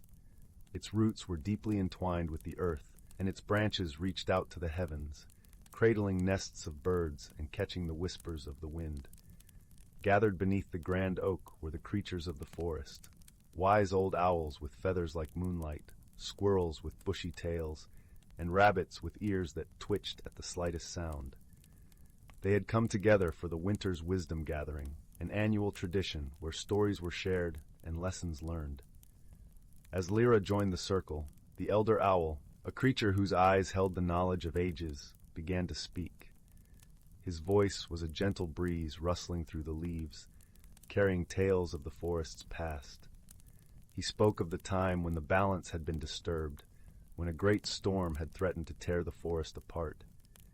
It was through unity and understanding that the creatures had restored harmony, each playing their part in mending the world. The elder owl reminded them of the importance of listening, not just to each other, but to the forest itself. The trees, the streams, the very air carried messages if one only paused to hear them. It was this wisdom passed down through generations that had kept the forest thriving. As the stories wove their quiet magic, the creatures felt a deep sense of peace and connection.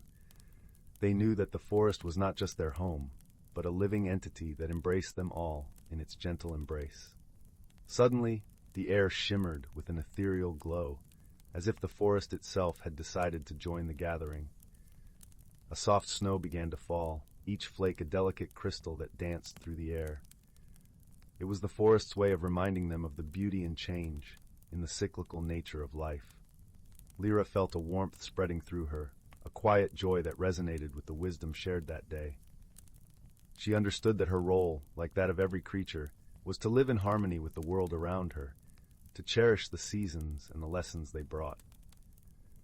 As the gathering drew to a close, the creatures lingered beneath the grand oak, reluctant to leave the circle of warmth and friendship.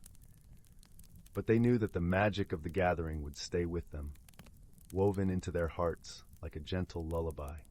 With a final nod of gratitude to the elder owl and the grand oak, Lyra turned to leave, her heart light with the knowledge that she was part of something much greater than herself. The forest was her family, a tapestry of life that embraced her with every step. As she made her way through the forest, the snow continued to fall, blanketing the world in a serene silence. Lyra knew that the winter would pass, and with it would come the promise of spring, a reminder that life was ever-changing, ever-renewing. And so, with a heart full of gratitude and a spirit alight with the magic of the forest, Lyra walked on, knowing that she would always find her way back to the heart of the ancient forest, where the boundaries between reality and magic blurred, and where the wisdom of the ages whispered through the trees. Story 22. In a distant galaxy where stars twinkled like diamonds across a velvet sky, there existed a small, unassuming planet named Crystallon. It was a world known for its luminescent flora and gentle, shimmering rains that painted rainbows across its lush valleys. Here lived a young crystalline named Lyra, whose translucent skin glowed with the soft hues of the aurora. She was a being of light, gentle and kind, always curious about the universe beyond her crystalline fields. One day, while wandering near the edge of her world, Lyra noticed a peculiar craft descending through the sky, trailing sparks like a comet. As it landed with a gentle thud in a meadow of glowing lilies, Lyra's heart fluttered with intrigue rather than fear. She approached cautiously, her footsteps silent on the mossy ground. From the craft emerged a figure unlike any she had seen. He was tall and sturdy, with skin as dark and rugged as the mountains, and eyes that twinkled like the stars themselves. This was Solon, a traveler from the planet Ferrum, known for its vast metal cities and technological wonders. Solon's world was as different from Crystallon as fire is from water, and he carried with him the brisk, efficient nature of his people. The first meeting between Lyra and Solon was marked by silence and cautious glances. Solon, with his analytical mind, found Lyra's ethereal presence both fascinating and mystifying. Meanwhile, Lyra was captivated by the solidness of Solon, his grounded nature a stark contrast to her airy existence. "Hello," Lyra finally spoke, her voice as soft as the evening breeze. "Welcome to Crystallon." Solon nodded, his voice deep and resonant. "Thank you. My ship needs repairs, and I mean no harm." Their initial conversations were punctuated by misunderstandings. Solon, used to the directness of Ferrum, occasionally spoke with a bluntness that startled Lyra. In turn, Lyra's poetic descriptions and indirect answers puzzled Solon, who was accustomed to data and efficiency. Yet, despite these differences, an unspoken understanding began to form between them. As days turned into weeks, Solon worked on his ship, while Lyra brought him food and shared stories of her world. They explored the luminous forests together, Solon fascinated by the bioluminescent creatures that flitted about, casting colorful shadows on the ground. One evening, as a gentle rain fell, refracting light into a kaleidoscope of colors, Solon shared a story from his own world. He spoke of the great Ferrum Library, a place filled with knowledge and history, where he had spent countless hours learning about the universe. He described the cold, metallic beauty of his cities and the constant hum of machinery, a world so different from the serene quiet of Crystallon. "I always thought I preferred the order and structure of Ferrum," Solon admitted, "but there's a peace here I didn't know I needed." Lyra smiled, her eyes reflecting the colors of the rain. "And I've learned the value of precision and clarity from you, Solon. It's something I never considered important before." Their friendship deepened through shared challenges. One day, a storm unlike any other swept across Crystalline, threatening to damage Solon's ship beyond repair. Together, they worked tirelessly, combining Solon's technical skills with Lyra's understanding of the planet's weather patterns to secure the craft. In those moments of crisis, their differences became strengths, complementing each other perfectly. As the storm subsided, leaving behind a sky filled with sparkling stars, Lyra and Solon stood side by side, their bond stronger than ever. Solon, who had always valued independence, now understood the warmth of companionship. Lyra, who had lived a life of gentle solitude, reveled in the joy of shared experiences. When the time finally came for Solon to return to Ferrum, there was a bitter sweetness in the air. They stood by the ship, surrounded by the glowing lilies that had witnessed the birth of their friendship. "I'll miss this place," Solon said, his voice tinged with emotion. "And more importantly, I'll miss you, Lyra." Lyra nodded, her heart a mix of sadness and gratitude. "And you. But I know we'll always be connected, no matter the distance." With a final embrace, Solon boarded his ship. As it ascended into the starry night, Lyra watched until it became a mere speck against the vastness of the sky. Back on Ferrum, Solon shared the stories of Crystalline and his friend Lyra. He spoke of the beauty of diversity and the strength found in understanding and valuing differences. Lyra, in turn, shared her stories with her fellow Crystallines, speaking of the wonders of Ferrum and the lessons she learned from its people. In their hearts, both knew that the universe was vast and filled with wonders, but none greater than the bonds of friendship that could span even the widest of distances. And as they looked up at the same stars from their respective worlds, they knew that somewhere, across the galaxy, a friend was thinking of them with fondness and warmth. And so the story of Lyra and Solon became a tale of friendship, of unlikely companions who had discovered that true connection transcends all boundaries, illuminating the darkness with the light of understanding and love. Story 23.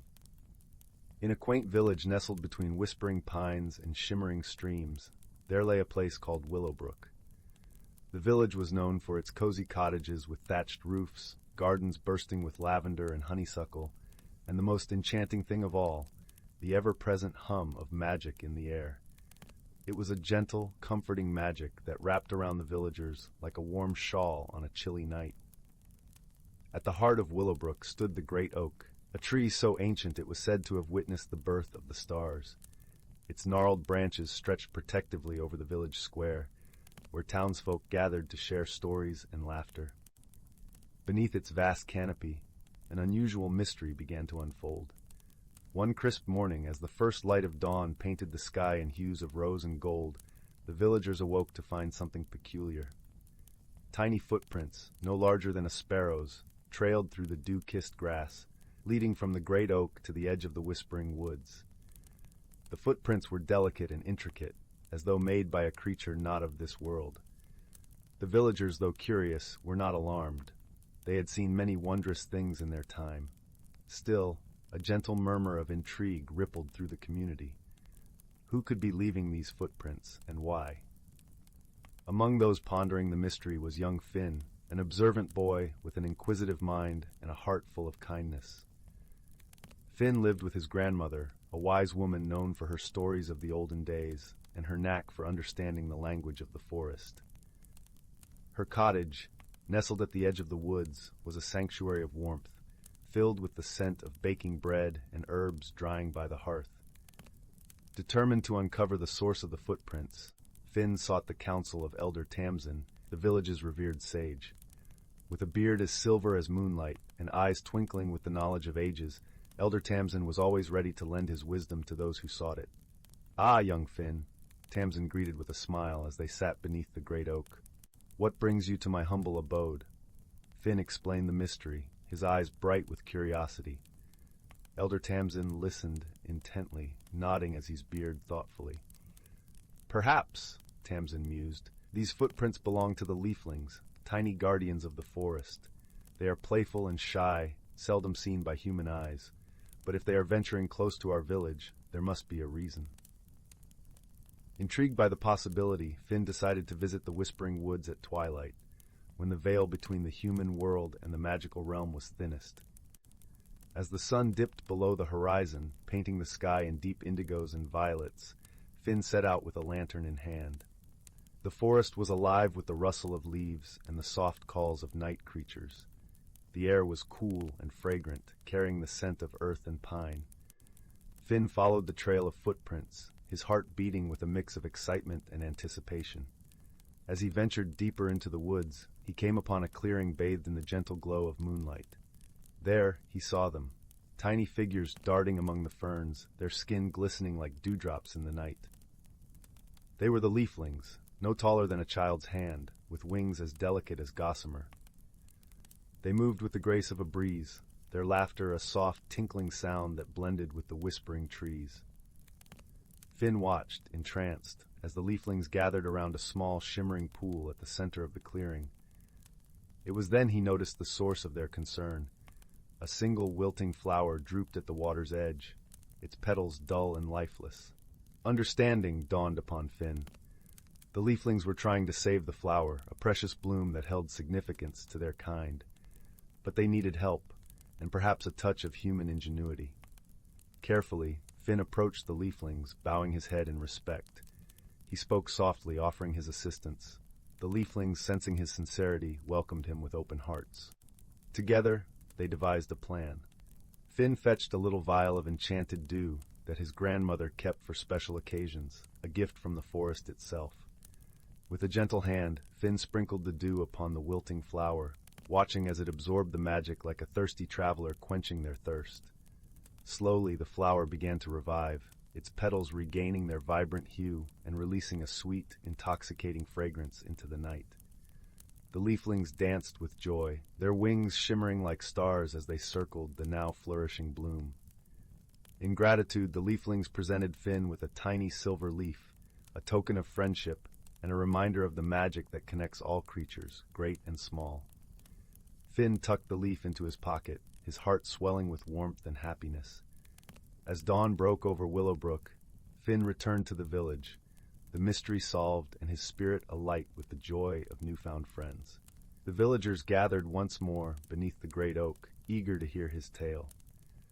Finn recounted his adventure, his words painting a picture of the magical night and the gentle creatures who had touched his life. And so the mystery of the tiny footprints was resolved, leaving behind a story woven into the fabric of Willowbrook, a reminder of the magic that exists in the world for those with the heart to see it.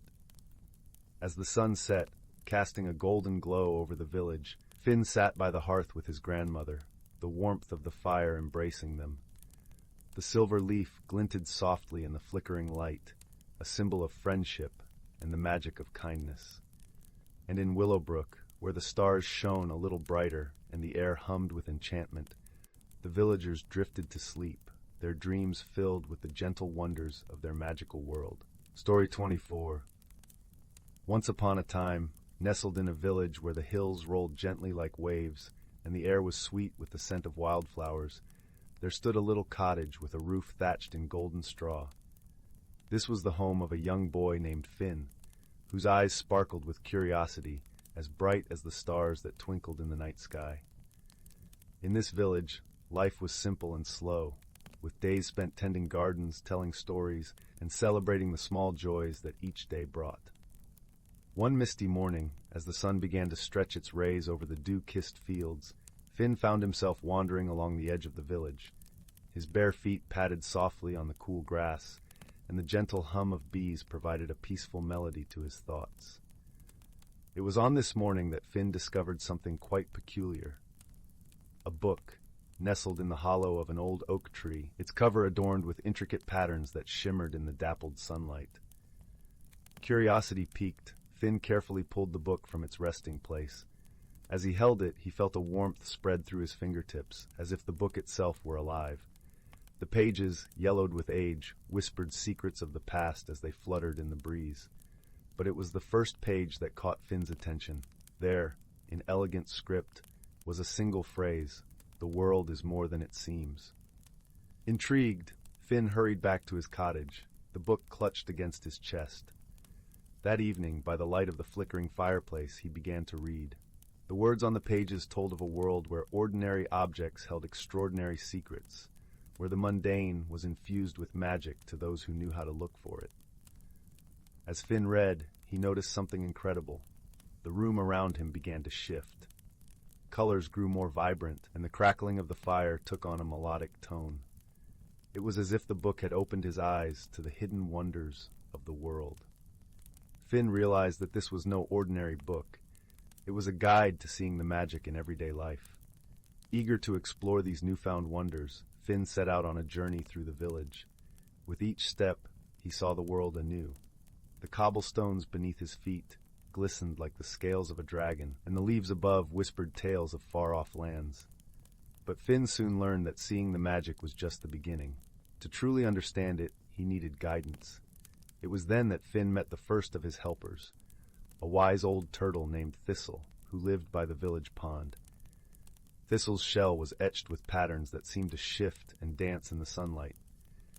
To see clearly, you must first listen, Thistle advised, her voice as soothing as the gentle ripple of the pond's surface.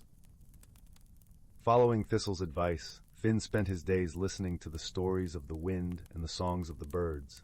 He learned to hear the whispers of the grass and the secrets carried by the river. With each lesson, the world grew richer and more vibrant.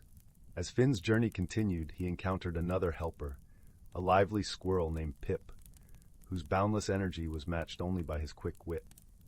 Pip taught Finn the importance of curiosity and play. Magic hides in laughter and joy, Pip chattered, somersaulting through the air with a gleeful squeak. Under Pip's guidance, Finn learned to see the magic in the simplest of things, the way the sun glinted off a dewdrop, or the patterns of clouds painting stories across the sky. He discovered that joy and wonder were as much a part of the magic as the spells and enchantments of old tales. But the greatest challenge lay ahead. In the heart of the village loomed the ancient stone bridge, shrouded in mystery, and said to be a gateway to the world of dreams. No one dared to cross it, for it was guarded by a riddle that had puzzled villagers for generations. The riddle was said to be the key to unlocking the bridge's secrets, but it required wisdom rather than force to solve. Determined to unravel this mystery, Finn approached the bridge with Thistle and Pip by his side. The stones glowed softly under the moonlight, casting a serene glow over the trio.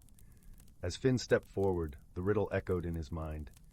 What is always with you, yet is never seen? The answer was not immediately clear, but Finn remembered the lessons his friends had taught him. He closed his eyes and listened to the heartbeat of the world, the gentle rustling of the leaves, and the soft sigh of the breeze. And then, like a dawn breaking over the horizon, the answer came to him. Love, Finn whispered, his voice steady and sure. Love is always with us, though we cannot see it. With those words, the bridge shimmered with light, and the air hummed with the sweet melody of a distant song. Finn and his companions crossed the bridge, finding themselves in a realm where dreams danced and imagination took flight, a place where the magic of the book truly came to life. As the night wore on, Finn returned to his village, his heart full of wonder and his spirit alight with the magic he had discovered. He knew that the ordinary could be extraordinary, and that wisdom and friendship were the keys to unlocking the world's secrets. And so, under the soft glow of the moon, Finn sat by the fireplace, the magical book resting in his lap. He understood now that the true magic lay not just in the book, but in the world around him, and in the love and laughter he shared with his friends. In the end, Finn's story became part of the village's lore, a gentle reminder that magic is all around us, waiting to be discovered by those with eyes to see and hearts open to wonder.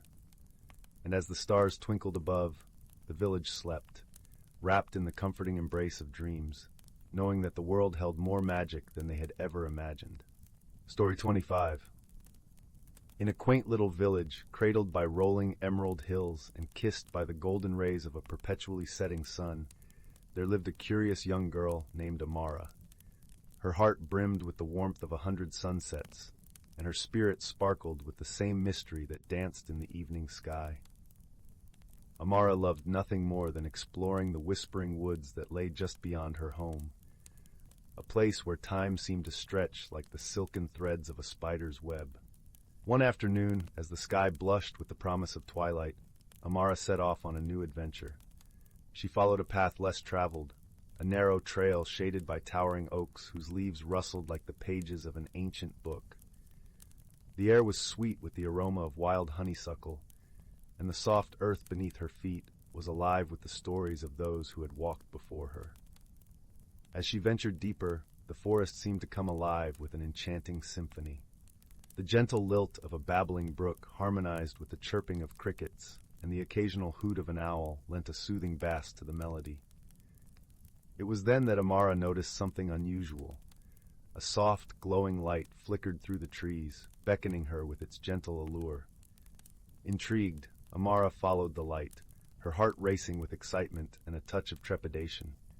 The light led her to a clearing, where she was greeted by a sight so wondrous that it took her breath away. In the center stood a magnificent tree, its trunk twisted and gnarled with age, yet its branches stretched out gracefully like the arms of a wise old friend. The tree was adorned with thousands of tiny lanterns, each glowing with a soft, ethereal light. Their warm glow painted the clearing in hues of gold and silver, creating a sanctuary of serenity and wonder. As Amara stood in awe, she noticed movement among the lanterns. Tiny creatures flitted to and fro, their delicate wings shimmering like morning dew.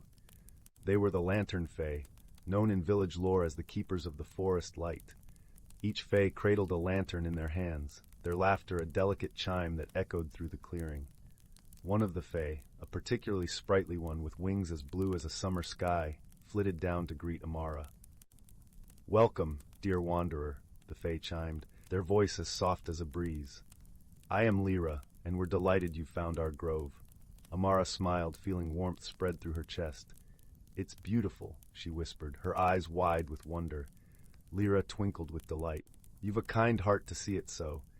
Few have ventured this far, but those who do are always welcome." Encouraged by Elara's words, Amara shared her love for exploration and the joy she found in discovering the unknown. Elara listened intently, their eyes sparkling with understanding. "Courage and curiosity are powerful allies," Elara said thoughtfully. "They guide you to places yet unseen and help you uncover the magic beneath the surface." As Amara and Elara conversed, the other fae joined them, sharing stories of their own adventures and the secrets of the forest. Amara learned of the moonlit pond, where the waters sang lullabies to the stars, and the whispering glade, where the trees shared their timeless wisdom with those who cared to listen. With each tale, Amara felt her heart swell with a sense of belonging and a deeper appreciation for the world around her. She realized that her courage to venture into the unknown had not only led to new discoveries, but had also connected her with new friends and stories that would forever warm her heart. As the night wore on, the fae began to gather their lanterns, preparing to return them to the tree for safekeeping. Elara fluttered closer to Amara, their eyes gleaming with a gentle promise. "Our grove will always be here, waiting for you," they said softly. "May your heart always lead you to new wonders." With a final wave, Amara bid farewell to her newfound friends and made her way back through the forest. The path home seemed shorter, her steps lighter, with the joy and knowledge she carried. The forest, once a place of mystery, now felt like a second home, each rustle and chirp a familiar and comforting sound. As she emerged from the woods, the first light of dawn kissed the village with its golden warmth. Amara paused, taking a moment to watch the sun climb into the sky, painting the world in vibrant hues. She felt a sense of peace, knowing that her courage had opened doors to a realm of endless possibilities and friendships. And so, with a heart full of hope and a mind buzzing with dreams, Amara returned to her little village, ready to share her tales and inspire others to embrace the wonders that lay just beyond the horizon. Her adventures in the Enchanted Grove would forever be a reminder that the world was vast and beautiful, and that with courage and curiosity, there were no limits to what one could discover. Story 26. In the heart of an ancient forest, where the canopy of leaves whispered secrets in the wind's breath and the sunlight danced in patches on the forest floor, there lay a hidden world. This world was teeming with life, where the boundaries between the seen and the unseen were but a gossamer thread. As the first tendrils of dawn stretched across the sky, painting it with hues of lavender and rose, a gentle mist rose from the earth, wrapping the forest in a soft embrace. The air was cool and filled with the earthy scent of moss and pine. Among the roots of an old oak tree, in a cozy burrow lined with soft ferns and dried leaves, lived a family of mice. The eldest of them, a wise old mouse named Thistle, had fur as gray as a storm cloud and eyes that sparkled like dew in the morning light. Thistle was renowned in the forest for her stories and her wisdom. She understood the language of the trees and the murmurs of the brook that wound its way through the forest like a silver ribbon. It was said she could hear the whispers of the wind and knew the songs of the stars. One crisp autumn morning, as the forest prepared for the coming of winter, Thistle gathered her young ones around her. The air was alive with the rustling of leaves, which fell in a cascade of gold and copper, carpeting the world in warmth even as the chill crept in. "Listen closely, my dear ones," Thistle began, her voice as soft as the sigh of the forest itself. "The balance of our world, the harmony of our home, is a tapestry woven from the threads of each season. It is our duty to understand this balance and protect it." The young mice, with their bright eyes and twitching whiskers, leaned in closer. Thistle spoke of the magical phenomena tied to the changing seasons, telling tales of the frost spirits who painted the forest in sparkling white, of the gentle rain sprites who danced in the spring showers, and of the sunlit guardians who warmed the earth and coaxed the flowers to bloom. "Each creature has a role," Thistle continued, her voice carrying the weight of generations. "The bees who hum through the air, the squirrels who plant seeds, even the wind that bends the branches, all play their part in the great circle of life." As she spoke, a warm breeze stirred, carrying with it the scent of ripe apples and the sound of distant bird song. The forest felt alive with the unseen magic Thistle described. Her words were like a gentle lullaby, reminding them that they were a part of something greater. But not all was well in the forest. Over the past few days, the balance had been disturbed. The brook that had always sung a cheerful tune now whispered of trouble. The leaves that should have been vibrant and full of life were withering before their time. Thistle knew something had to be done. With a heart full of resolve and a pouch filled with acorns to sustain them, Thistle and her young ones set out on a journey to discover the source of the imbalance. They ventured deeper into the forest than they had ever gone before, where the trees stood tall like ancient sentinels and the shadows danced in the dappled sunlight. Along the way, they met many forest dwellers, the wise old owl, whose eyes gleamed with knowledge, the playful fox, whose laughter echoed through the trees, and the gentle deer who moved like whispers in the wind. Each offered guidance and support, for they too felt the disturbance in the air. At last, they arrived at the heart of the forest, a sacred place where a great sycamore tree stood. Its branches reached toward the heavens, and its roots delved deep into the earth. But the tree, once full of life, now stood silent and still, its leaves dull and lifeless. Thistle approached the tree, her heart heavy with concern. She placed a gentle paw on its bark, feeling the pulse of its ancient heart. Closing her eyes, she whispered a song her ancestors had taught her, a melody that spoke of renewal and hope. As her voice rose and fell, a soft light began to glow from the tree's bark. The young mice watched in awe as the light spread, enveloping the forest in a warm golden glow. The air was filled with the sweet scent of blossoms, and the sound of laughter echoed like a forgotten lullaby. The forest began to revive. The brook sang a joyful tune once more, and the leaves danced in the gentle breeze, vibrant and full of life. The balance had been restored, not through force or might, but through understanding and harmony. As they made their way back home, Thistle spoke to her young ones about the importance of listening, truly listening, to the world around them.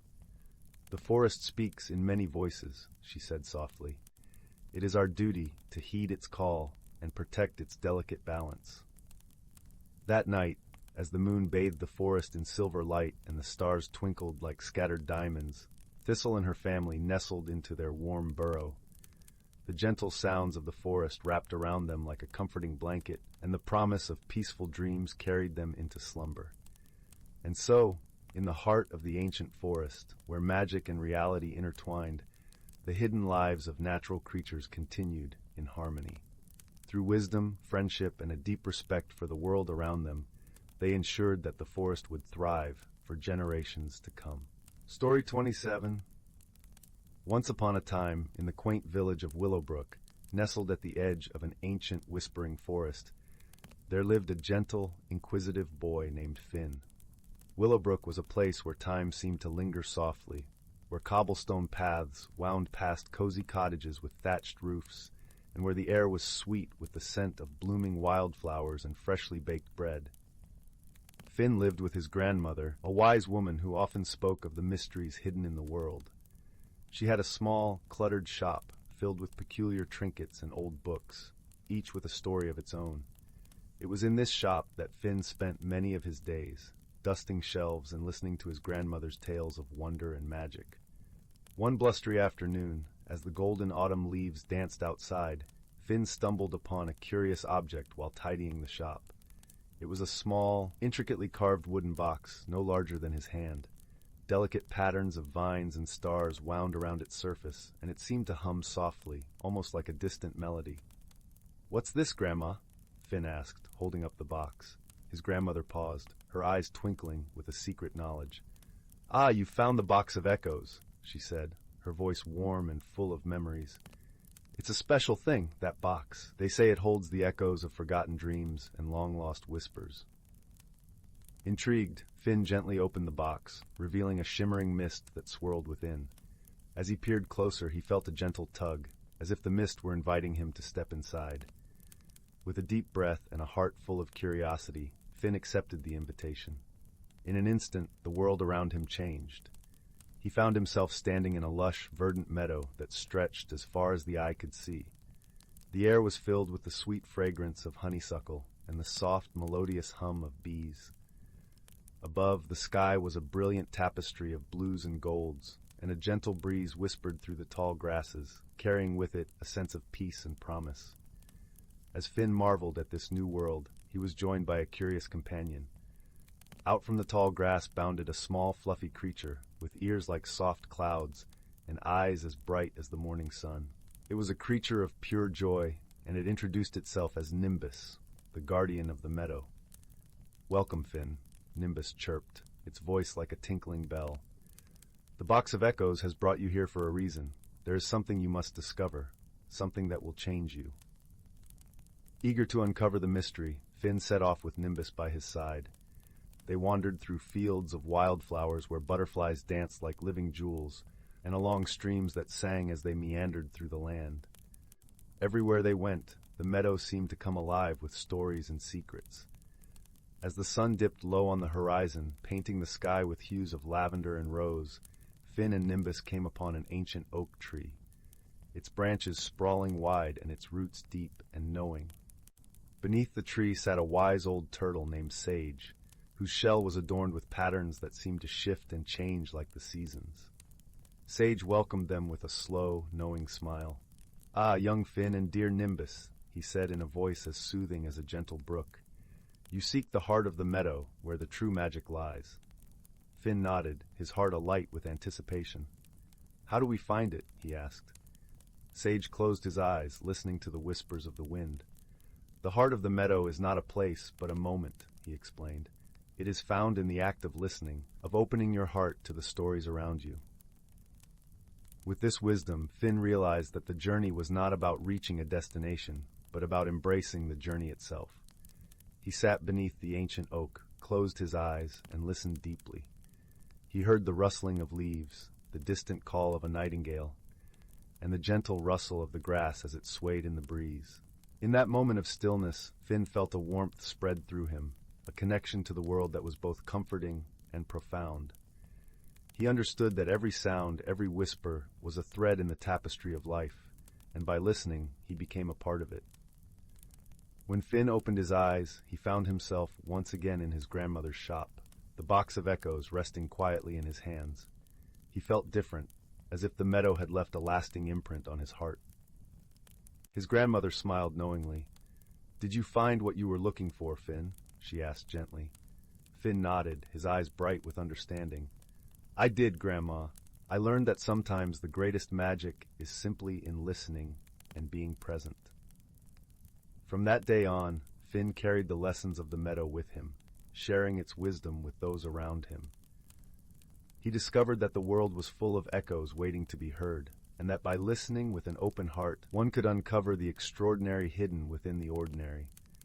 And so the gentle boy from Willowbrook grew wiser with each passing day, his journey through the meadow a cherished memory that guided him through life. And in the quiet moments when the world seemed to hold its breath, he could still hear the soft hum of the box of echoes, a reminder of the magic that lay in simply being. And so, dear listener, as you drift into slumber, remember to listen to the whispers of your own heart, for they may lead you to the most wondrous places. Good night. Story 28. In the gentle, twinkling expanse of the galaxy where stars whispered secrets of ages long past, there existed a small, vibrant planet named Lyra. Its skies were painted in hues of lavender and gold, and its surface was a lush tapestry of emerald forests and shimmering lakes. On this planet there lived a young Lyran named Alden, whose heart was as vast and curious as the cosmos itself. With skin that shimmered softly like moonlight and eyes that reflected the starlit skies, Alden was known for his gentle nature and endless curiosity about the universe beyond his home. Far away, on a planet called Zenthara, where crimson sands stretched out beneath twin suns and the air hummed with a subtle melody, dwelled a Zenthari named Kale. With vibrant azure scales and wings that caught the light in a dazzling display, Kale was a creature of resilience and quiet strength. Though his world was a place of beauty and wonder, Kale often found himself gazing at the stars, dreaming of what lay beyond. The fates, with their intricate threads, had plans for these two dreamers from worlds apart. It was on a day when both planets aligned with a rare celestial event that their paths would cross. Alden had built a small, rickety craft, fueled by his desire to explore the stars, while Kale, responding to an ancient call of adventure, unfurled his wings and took flight, soaring beyond the crimson sands into the vastness of space. Their meeting was unexpected, a gentle collision of destinies. In the quiet void, Alden's craft shimmered and faltered, caught in the gravitational pull of a passing comet. Kale, drawn by the glint of the craft's distress beacon, swooped in with a grace that belied the unfamiliarity of space travel. Together, they found themselves adrift, two strangers tethered by chance in the endless night. At first, there were misunderstandings. Alden, speaking in the melodic tones of Lyra, and Kale, with the rhythmic clicks and hums of Zenthara, struggled to communicate. Their initial attempts were filled with gestures and frustrated expressions, each trying to convey their intentions through the gulf of language and culture. Yet amidst the confusion, there was a shared understanding, a mutual recognition of the gentle, kind-hearted nature they both possessed. As they navigated the challenges of space together, Alden and Kale began to learn from one another. Alden, with his deep knowledge of the stars, taught Kale how to read the constellations and navigate the cosmic seas. In turn, Kale shared the Zenthari way of understanding the subtle music of the universe, a harmony that resonated in the quiet of space and soothed their journey. Their bond deepened as they faced the trials of their adventure. There were asteroid fields to navigate, where Alden's quick thinking and Kale's agile maneuvers saved them from peril. When a solar storm threatened to engulf them, it was Kale's calm presence and Alden's ingenuity that saw them through. Each challenge brought them closer, their friendship forged in the crucible of shared adversity. One evening, as they drifted near a luminous nebula, Alden and Kale shared stories of their worlds. Alden spoke of the gentle rains of Lyra, the way the droplets sang against the leaves, while Kale described the vibrant festivals of Zenthara, where the sands danced with the colors of 1,000 sunsets. Through their tales, they found a deeper appreciation for the beauty of their differences and a shared longing for the places they called home. In the quiet moments between stars, they discovered the true meaning of friendship, not just in shared laughter and triumphs, but in the silent understanding and unwavering support they offered each other. It was a bond that transcended language and distance, a connection that was as boundless as the universe itself. As their journey continued, Alden and Kale began to see the world through each other's eyes. Alden learned to listen to the subtle melodies of the cosmos, while Kale found joy in mapping the stars and dreaming of distant worlds. Together they grew, their friendship a radiant beacon in the vastness of space. Eventually, their travels brought them to a small outpost on a moon bathed in soft, silvery light. There, amidst the quiet hustle of interstellar travelers, they found the help they needed to return to their respective planets. As they prepared to part ways, there was a moment of quiet reflection, a shared understanding of the journey they had taken together. With promises to meet again, Alden and Kale said their goodbyes, their friendship a precious treasure they carried with them. As they returned to their worlds, they knew that the stars would forever hold the memory of their adventure, a testament to the bonds forged in the heart of the cosmos. And so, under the gentle glow of their home skies, Alden and Kale dreamed of future adventures, their hearts forever linked by the friendship they had discovered among the stars. In the comforting embrace of their worlds, they found peace, knowing that no matter the distance, true friendship would always find a way. Story 29. In the heart of an ancient forest, where the whispering pines stretched toward the heavens, and the earth was carpeted in a lush, verdant tapestry, life thrived in a delicate balance of harmony and wonder. Here, the boundaries between the mundane and the magical were as thin as the gossamer webs spun by the silver spiders at dawn. The forest was home to a myriad of creatures, each with a role to play in the grand symphony of nature. Among them was a gentle hare named Bramble, whose fur was as soft and gray as the morning mist that lingered over the meadow. Bramble was known for his kind heart and quiet wisdom, traits that had endeared him to the other forest dwellers. Bramble lived in a cozy burrow beneath the roots of the great oak, a tree so ancient that its branches were said to touch the stars. The great oak was more than just a tree. It was the keeper of the forest's secrets, a living library of stories passed down through the ages. It was here, nestled beneath the protective embrace of its roots, that Bramble often sought the counsel of the wise old owl, Orin. One crisp autumn evening, as the twilight painted the sky in hues of amber and gold, Bramble sat at the foot of the great oak, listening to the gentle rustling of leaves in the cool breeze. Orin, with feathers as tawny as the fallen leaves, perched silently above, his eyes gleaming with the wisdom of many seasons. "Bramble," Orin hooted softly, "the time has come for you to learn about the Song of the Seasons." "The Song of the Seasons?" Bramble's voice was a curious whisper, eager to absorb the knowledge held within Orin's words. "Yes," Orin replied, his voice as soothing as the wind through the reeds. "It is the melody that binds our forest together, a symphony created by the changing of the seasons and the creatures who dwell here. The song ensures that balance is maintained, that we live in harmony with nature. But lately, I've sensed a discord. The chill of winter lingers longer, and the warmth of summer hesitates to arrive. The cycle is out of tune." Bramble's heart fluttered with concern. "What can we do to restore harmony, Orin?" "The answer lies within the forest itself," Orin said, his eyes twinkling like dewdrops in the moonlight. "You must journey to the crystal glade, where the four stones of the seasons reside. There, you will find the key to rekindling the harmony of the song." With a nod of determination, Bramble set off, guided by the silvery light of the moon. As he traversed the winding forest paths, the scent of pine and earth filled his senses, and the gentle symphony of crickets serenaded him. Along the way, Bramble encountered his friend, Willow, a sleek fox with a coat that shimmered like copper under the moonlight. Willow's keen eyes sparkled with mischief and intelligence. "Where are you headed, Bramble?" she asked, her voice a melodic chime. "I'm on a quest to restore the harmony of the Song of the Seasons," Bramble explained. "Would you join me, Willow?" Willow's tail swished with excitement. "Of course! Adventure is best shared with friends." Together they journeyed deeper into the forest, their path illuminated by the soft glow of fireflies dancing in the air. The forest was alive with magic, and every rustle of leaves seemed to whisper ancient secrets. As they neared the crystal glade, the air grew crisp and tinged with the scent of frost, even though winter was not yet upon them. The glade was a hidden jewel within the forest, an open space where the moonlight pooled and sparkled upon 4 stones, each a different hue: the emerald of spring, the amber of autumn, the sapphire of winter, and the ruby of summer. Bramble and Willow approached the stones reverently, feeling the weight of their task. The stones pulsed softly with light, as if breathing in unison with the forest. "What must we do, Orin?"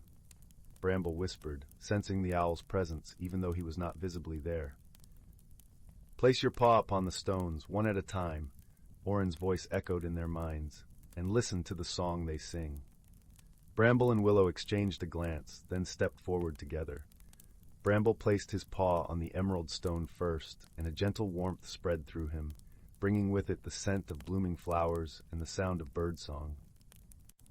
Next, Willow touched the amber stone, feeling the rich scent of fallen leaves and the gentle sigh of the autumn breeze. They continued, touching each stone in turn, each one gifting them with the essence of its season. Finally, as their paws rested on the ruby stone, a vibrant warmth enveloped them, filling the glade with the joyful hum of summer. But it was the sapphire stone that sang the loudest, its song a mournful trill that echoed with the chill of winter overstaying its welcome. "We must help the sapphire find its balance," Bramble realized, his voice filled with understanding. "The winter stone is out of tune, and its song echoes longer than it should."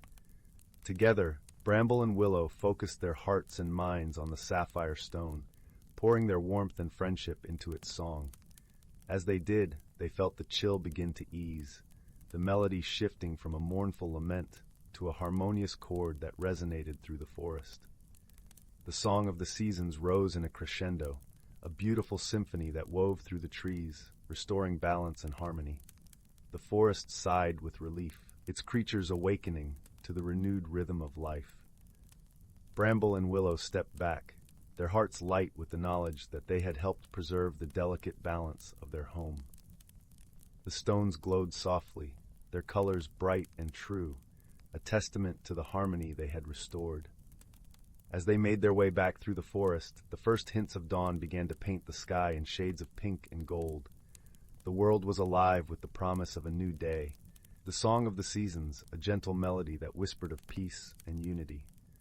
Bramble and Willow returned to the great oak, where Orin awaited them with a proud, knowing look in his wise eyes. "You have done well, my friends," he said, his voice a gentle caress. "The forest thanks you, and so do I." Bramble nestled into the soft earth beneath the great oak, feeling the warmth of Willow's presence beside him. As the sun's first rays kissed the treetops, he closed his eyes, content in the knowledge that the forest's harmony had been restored, and that he was a part of something much greater than himself. And so, the ancient forest continued to thrive, its creatures living in a delicate balance of harmony and wonder, guided by the timeless melody of the Song of the Seasons. Story 30. Once upon a dreamy night, when the forest was cloaked in a veil of star-speckled darkness, a young doe named Willow awoke to the gentle rustling of leaves. She blinked her large, wondering eyes and noticed a warm, golden glow emanating from the hollow of an ancient oak tree. Curiosity piqued, she tiptoed closer, her hooves barely making a sound on the moss-carpeted earth. As she peered inside, Willow's breath caught in her throat. Nestled amongst the gnarled roots sat a radiant sphere of light, pulsing and swirling with hues of amber and ochre. She had heard the elders speak of such phenomena, the forest's heart, a manifestation of the sacred balance that flowed through every living thing in the woodland realm. "Hello, little one," a soft, melodic voice beckoned from within the hollow. "Do not be afraid. I am the keeper of these ancient woods, and you have been chosen to bear witness to a great mystery." Willow trembled, but something in the warm maternal tones instilled a sense of trust deep within her. She stepped forward, her delicate nostrils twitching as the scents of pine, earth, and honeysuckle enveloped her senses. "The seasons are about to turn once more," the voice continued, "and with each transition, the forest's heart must be tended and nurtured. For you see, this sacred light is the very essence of life itself, the force that binds all creatures great and small in a harmonious dance." As if on cue, the sphere began to undulate, casting flickering shadows that danced across the hollow's walls like a troupe of whimsical woodland sprites. Willow gasped in wonder as figures emerged from the radiant depths. A stately buck with antlers that seemed to defy gravity, a wise old owl whose feathers shimmered with stardust, and a lithe fox whose russet fur rippled like liquid fire. "We are the guardians of this realm," the buck proclaimed, his voice deep and resonant like the rumble of distant thunder.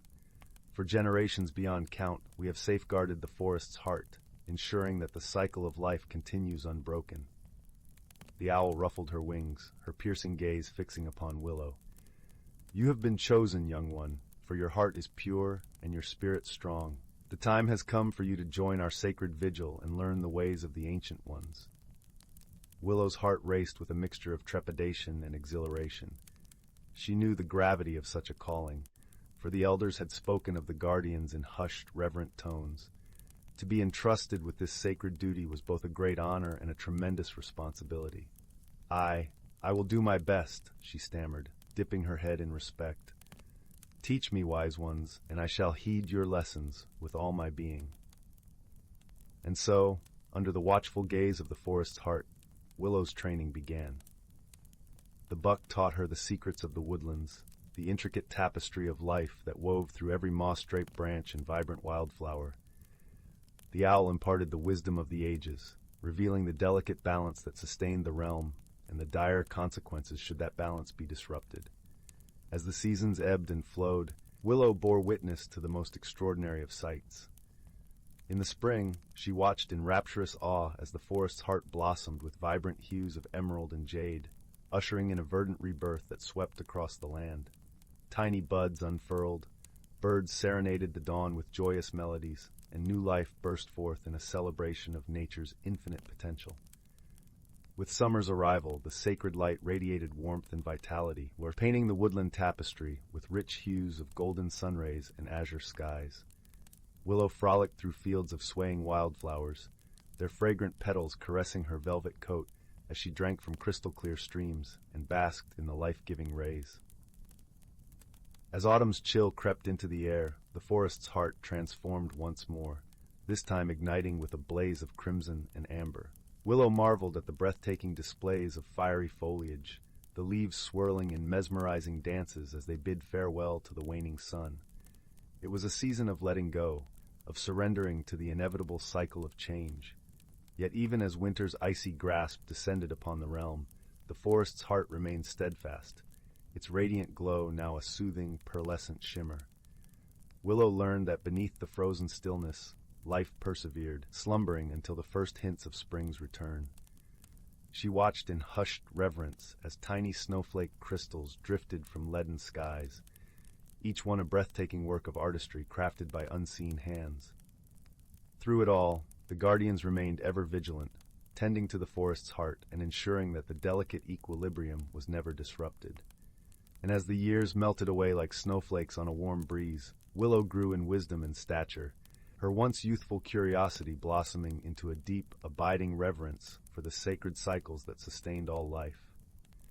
On a crisp, moonlit eve, as the first buds of spring unfurled their delicate petals, Willow sensed a profound shift in the ethereal energies that permeated the forest.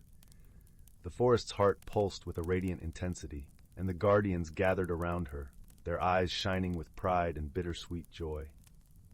"Your journey has come full circle, Willow," the buck intoned, his voice thick with emotion. "You have proven yourself worthy, time and again, of carrying the mantle of guardianship.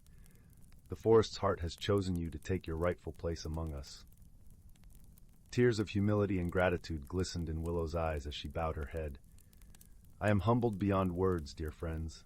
This sacred duty shall be my life's purpose, and I vow to protect and nurture the forest's heart until my last breath." And so, as the first rays of dawn spilled across the woodland realm, Willow took her place alongside the ancient guardians, her heart swelling with love and reverence for the extraordinary world she had been entrusted to safeguard. As long as the forest's heart continued to beat, life would endure, intertwined in an intricate, eternal dance of renewal and rebirth. Story 31. In a quaint village nestled within the lush, rolling hills of the Whispering Woods, there was an air of enchantment that seemed to gently hum with the rustling leaves. The village was a tapestry of charming cottages, each with thatched roofs and blooming window boxes, their chimneys puffing soft plumes of smoke that curled into the twilight sky. The villagers went about their days with a serene rhythm, guided by the gentle wisdom of the forest that encircled them. One balmy evening, as the sun dipped below the horizon, painting the sky with shades of lavender and rose, a peculiar event unfolded. The villagers noticed that the usually bright and cheerful glow of the lanterns that lined the cobblestone paths had dimmed to a soft, flickering whisper. This was strange indeed, for the lanterns were enchanted by the light of the moon and had never before faltered. Concerned yet intrigued, a small group gathered in the village square, their faces softly lit by the wavering glow. Among them was a young girl with eyes as bright as the stars and a heart filled with curiosity. Her name was Elara, and she was known for her keen sense of observation and gentle spirit. As the villagers murmured among themselves, Elara felt a tug at the hem of her cloak. She looked down to find a small, furry creature with eyes like polished amber. It was a wispkin, a creature of the forest known for its wisdom and gentle nature. "Fear not, little one," it said in a voice as soft as a summer breeze. "There is a mystery afoot, but with a clear mind and a kind heart, all will be revealed." Elara smiled at the wispkin, its presence already soothing her worries. "What do you think is causing the lanterns to dim?" she asked, her voice barely above a whisper. "The moon's light seems to be clouded," the wispkin replied, twitching its delicate whiskers. "We must discover the source of this shadow." With a nod of agreement, Elara and the wispkin set off towards the heart of the Whispering Woods, where the ancient moonstone was said to reside. The moonstone was a mystical gem that caught the moon's light and shared it with the village lanterns. As they walked, the forest seemed to lean in closer, its leaves whispering secrets and encouragement. The path was dappled with silver moonbeams, and the air was sweet with the scent of blooming night jasmine. Elara listened intently to the sounds around her, the soft hoot of an owl, the distant rustle of a deer, and the gentle lap of the brook that wound through the trees. As they approached the clearing where the moonstone rested, they were greeted by a sight both curious and wondrous. A gentle mist had settled over the clearing, swirling around the moonstone like a protective veil. And there, perched atop the stone, was an elderly owl, its feathers shimmering with a silvery sheen. "Ah, visitors," the owl hooted warmly, its eyes twinkling like twin lanterns. "I am the guardian of the moonstone. What brings you to this sacred place?" Elara stepped forward, her heart steady and sure. "Wise guardian, the lanterns in our village have dimmed, and we seek to understand why." The owl blinked slowly, as if considering her words. "The moonstone's light has been obscured by a shadow not of this world," it said. "A cloud of unintended sadness hangs over the gem." Elara pondered this, her brow furrowed with thought. "How might we lift this shadow?" she asked. The owl spread its wings wide, casting a soft glow over the clearing. "There is a song, an ancient melody that can dispel the shadow, but it must be sung with sincerity and warmth."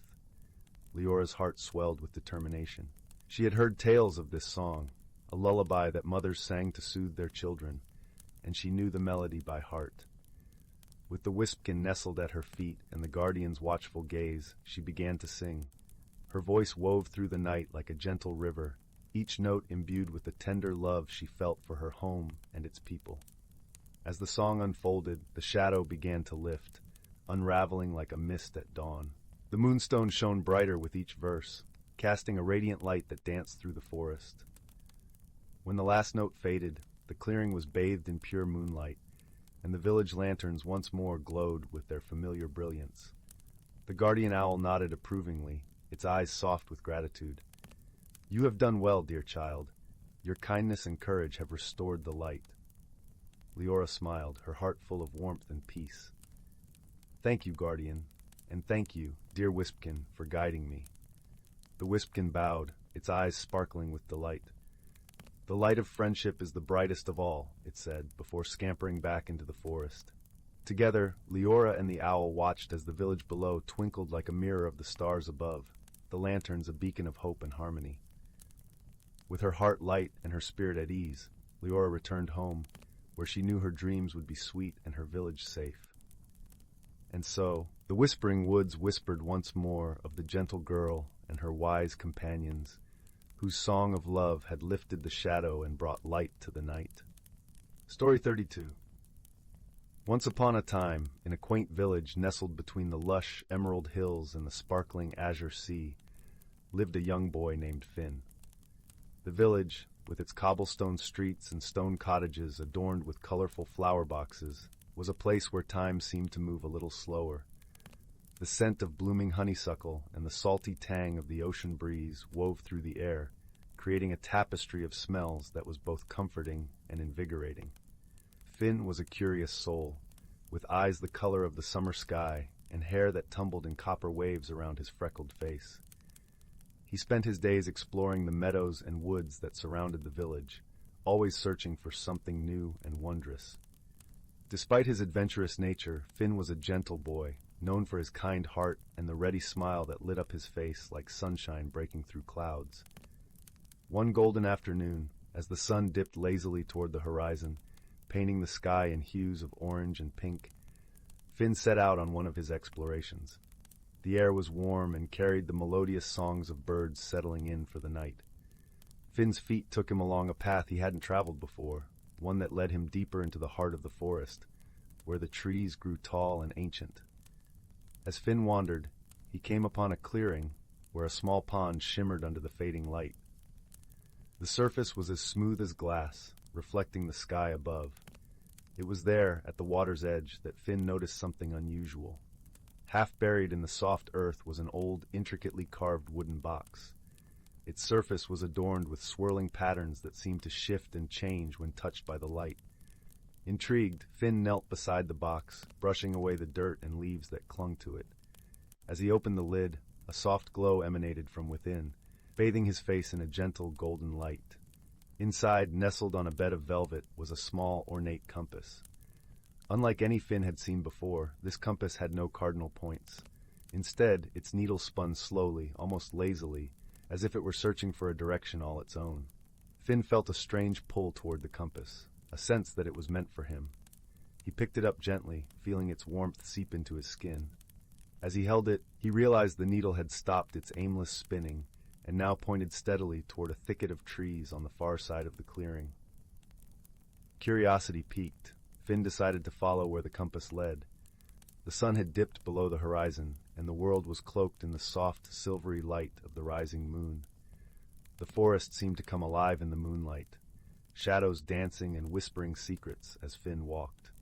The compass led Finn deeper into the woods, covered through groves of whispering willows and past ancient oaks that stood like sentinels. The path was not always clear, yet the compass guided him unerringly, instilling in Finn a quiet confidence that he was on the right track. As the night deepened, Finn arrived at a place where the trees parted to reveal a hidden glade. In its center stood a magnificent tree, its trunk wide and gnarled, with branches that stretched skyward like ancient arms. This tree, Finn realized, was unlike any he had ever seen. It seemed almost alive with a gentle, pulsing energy. At the base of the tree was a small door, scarcely visible beneath the thick moss that clung to the bark. Finn approached, the compass in his hand glowing softly, illuminating the door with a golden light.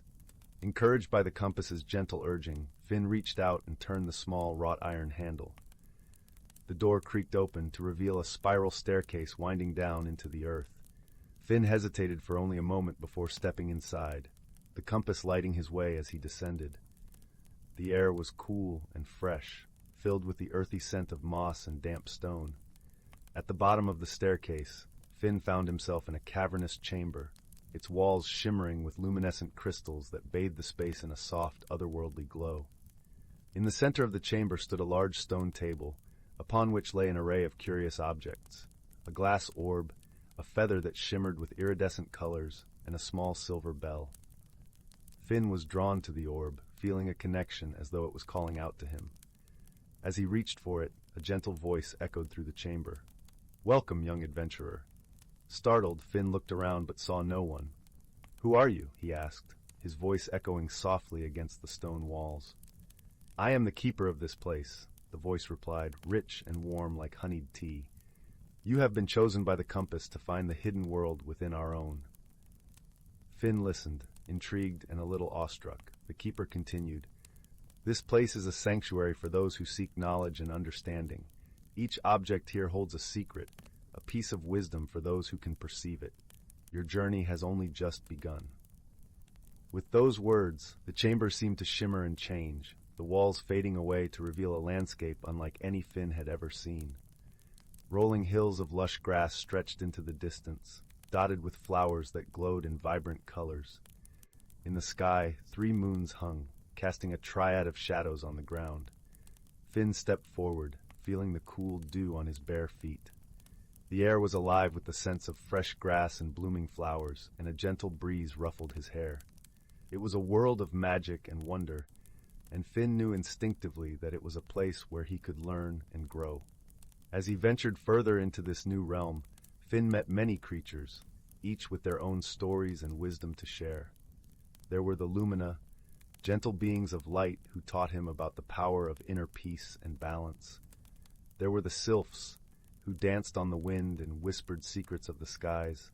And there were the Earthkin, sturdy creatures who showed him the strength and resilience of the land. Through these encounters, Finn learned much about himself and the world around him. He discovered that true strength lay not in might but in understanding and kindness. He learned that every being, no matter how small, had a role to play in the tapestry of life. Time passed in a gentle rhythm, with days spent exploring and nights under the canopy of stars. Yet, despite the peace and beauty of this hidden world, Finn knew he could not stay forever. His heart ached for his village, for the familiar faces and the comforting embrace of the sea breeze. One evening, as the sky was painted with the colors of dusk, Finn sat at the edge of a tranquil pond, the same compass in his hand. Its needle had begun to spin once more, pointing him back toward the world he had come from. Finn understood then that his journey here was complete, that he had learned what he needed to carry forward into his own life. With a heart full of gratitude and a mind enriched with newfound wisdom, Finn made his way back to the chamber where his adventure had begun. The keeper's voice greeted him once more, warm and gentle. "You have done well, Finn. Remember the lessons you have learned here, and carry them with you always." As Finn ascended the spiral staircase, he felt a sense of peace and fulfillment. Emerging from the tree into the cool night air, he found the forest unchanged, the stars twinkling brightly above. The compass, its task complete, now lay quiet in his pocket. Finn returned to the village with a heart full of stories and eyes that saw the world anew. He shared his tales with those who would listen, weaving together the threads of wisdom and wonder he had gathered. Though the compass was silent, its magic lived on in Finn's actions and words, in the gentle kindness he showed to others, and the understanding he carried in his heart. And so, in the quiet village by the sea, under the vast starry sky, young Finn became a beacon of light and knowledge, a reminder that the world was full of hidden wonders just waiting to be discovered. For in every heart there is a compass, quietly guiding us toward the places where we might find truth and beauty, and where we might become the best versions of ourselves. And as the village settled into the gentle embrace of night, the sound of the waves and the whisper of the trees sang their lullaby, cradling the village in a peaceful sleep, knowing that with the dawn, new adventures awaited, and the stories of tomorrow began to weave their magic once more. Story 33. In the heart of an ancient forest, where the whispers of the trees could be heard in the rustling of leaves and the songs of the birds told tales of old, there lay a secret world. This was not just any forest. It was a realm where nature and magic danced together in an eternal embrace, their harmony a song that had been sung since time immemorial. The forest was vibrant with life. Tall, majestic trees stood like sentinels, their branches weaving together a canopy that filtered the sunlight into a gentle, golden glow. Below, a carpet of moss spread over the earth like a plush green quilt, dotted with wildflowers whose colors rivaled the most exquisite jewels. The air was fragrant with the scent of pine and earth, and the sound of a nearby brook added a gentle melody to the symphony of nature. In this enchanted forest lived a community of creatures who thrived in harmony with their surroundings. There was Bramble, the wise old turtle who carried the wisdom of the ages on his back, his shell etched with symbols that glowed softly in the moonlight. There was Willow, the gentle doe, her eyes deep pools of kindness, who understood the language of the winds. And then there was Zephyr, a playful squirrel with fur the color of autumn leaves, who could sense the changes in the seasons long before they arrived. As the days turned to weeks and the weeks to months, the creatures of the forest noticed a shift in their home. The brook that once sang so sweetly began to whisper of something amiss. Its waters, usually clear as crystal, grew cloudy, and the gentle breeze carried with it a hint of unease. The wise bramble, sensing the disturbance, called a gathering beneath the towering oak that stood at the heart of the forest. The creatures assembled, their eyes filled with concern. Bramble, with a voice as steady and reassuring as the earth itself, spoke first. "Friends," he began, "the balance of our home is in peril. The waters grow troubled, and the winds speak of a change that could unsettle our way of life." Willow stepped forward, her voice as soft as the rustle of leaves. "I have felt it too, Bramble. The trees whisper of a disturbance, a disruption in the cycle that governs us all." Zephyr, always eager and full of energy, nodded, his bushy tail twitching with anticipation. "Perhaps it's something we can fix together, just like how we helped the sunflowers find more sunlight last spring." Bramble smiled gently at the youthful enthusiasm of Zephyr. "Indeed, young one. Together we have the strength to restore what is lost, but we must first understand the nature of this disruption." The creatures agreed to embark on a journey to discover the source of the imbalance. As they set out, the forest wrapped around them in comforting familiarity, each step a reminder of the interconnectedness of all things. The path led them deeper into the woods, where the sunlight played hide-and-seek through the leaves, painting patterns on the forest floor. Their journey took them to the edge of a clearing where an ancient willow tree stood, its branches trailing like the flowing robes of a wise elder. Beneath its boughs, the air was cool and serene, and the ground was soft with fallen leaves. It was here that they met Luna, a wise moonlit owl whose feathers shimmered with the silvery light of the night sky. Luna greeted them with a nod, her eyes reflecting the wisdom of countless nights. "Welcome, travelers," she said, her voice a gentle breeze. "I have seen the unrest in our forest, and know the source lies not far from here." The creatures listened intently as Luna explained that the balance was disturbed by a new presence, a human who had unknowingly altered the flow of the brook to create a small pond for their own enjoyment, unaware of the delicate balance they had disrupted. Understanding dawned upon the creatures. The human, though unaware, had changed the course of nature, and it was up to them to restore it. With Luna's guidance, they devised a plan to gently guide the water back to its original path, ensuring the brook would once again flow freely through the forest. The next morning, with the sun rising and casting a warm glow upon the land, the creatures set to work. Bramble used his strength to nudge stones back into place, while Willow and Zephyr gathered twigs and leaves to reinforce the banks. Luna, with her keen eyesight, directed the creatures from above, ensuring each step was taken with care and precision. As the day wore on, the brook's song returned, clearer and more vibrant than before. The waters sparkled in the sunlight, a ribbon of life weaving through the heart of the forest.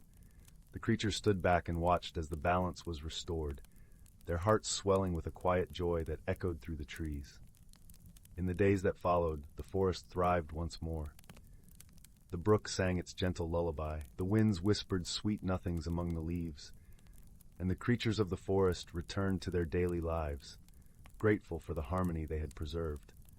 And so, the ancient forest continued to thrive, a testament to the power of wisdom, friendship, and the delicate balance of nature. The creatures, guided by the lessons of their ancestors, knew that they were all part of a greater whole, each playing their role in the eternal dance of life. As the sun dipped below the horizon, painting the sky with hues of pink and gold, the forest settled into a peaceful slumber. The creatures, nestled in their cozy nooks, dreamed of the adventures yet to come, their hearts at peace, knowing that they were guardians of this magical realm. In the heart of the forest, where reality and magic wove together in a tapestry of wonder, the story of balance and harmony continued, whispered from generation to generation, a gentle reminder of the beauty of the world and the importance of caring for it with love and wisdom. Story 34. Once upon a time, in the gentle embrace of a lush evergreen forest, nestled a quaint little village called Willowbrook. This village was unlike any other, for it held a secret, an incredibly special secret, that was shared only under the cover of moonlit nights. The village was surrounded by ancient trees, their trunks thick and gnarled, whispering secrets to those who dared to listen. In the heart of this forest lay a hidden world, a place where magic flowed as freely as the babbling brook that wound its way through the mossy underbrush. In Willowbrook lived a young girl named Lila, whose spirit was as bright as the morning sun kissing the dew-laden leaves. She had a curiosity that knew no bounds, and a heart as wide as the open sky. Lila's days were spent exploring the edges of her village, her trusty satchel slung over her shoulder, stuffed with her journal and a collection of found treasures, acorns, feathers, and smooth river stones. One evening, as the sun dipped below the horizon and painted the sky in shades of lavender and rose, Lila found herself wandering deeper into the forest than ever before.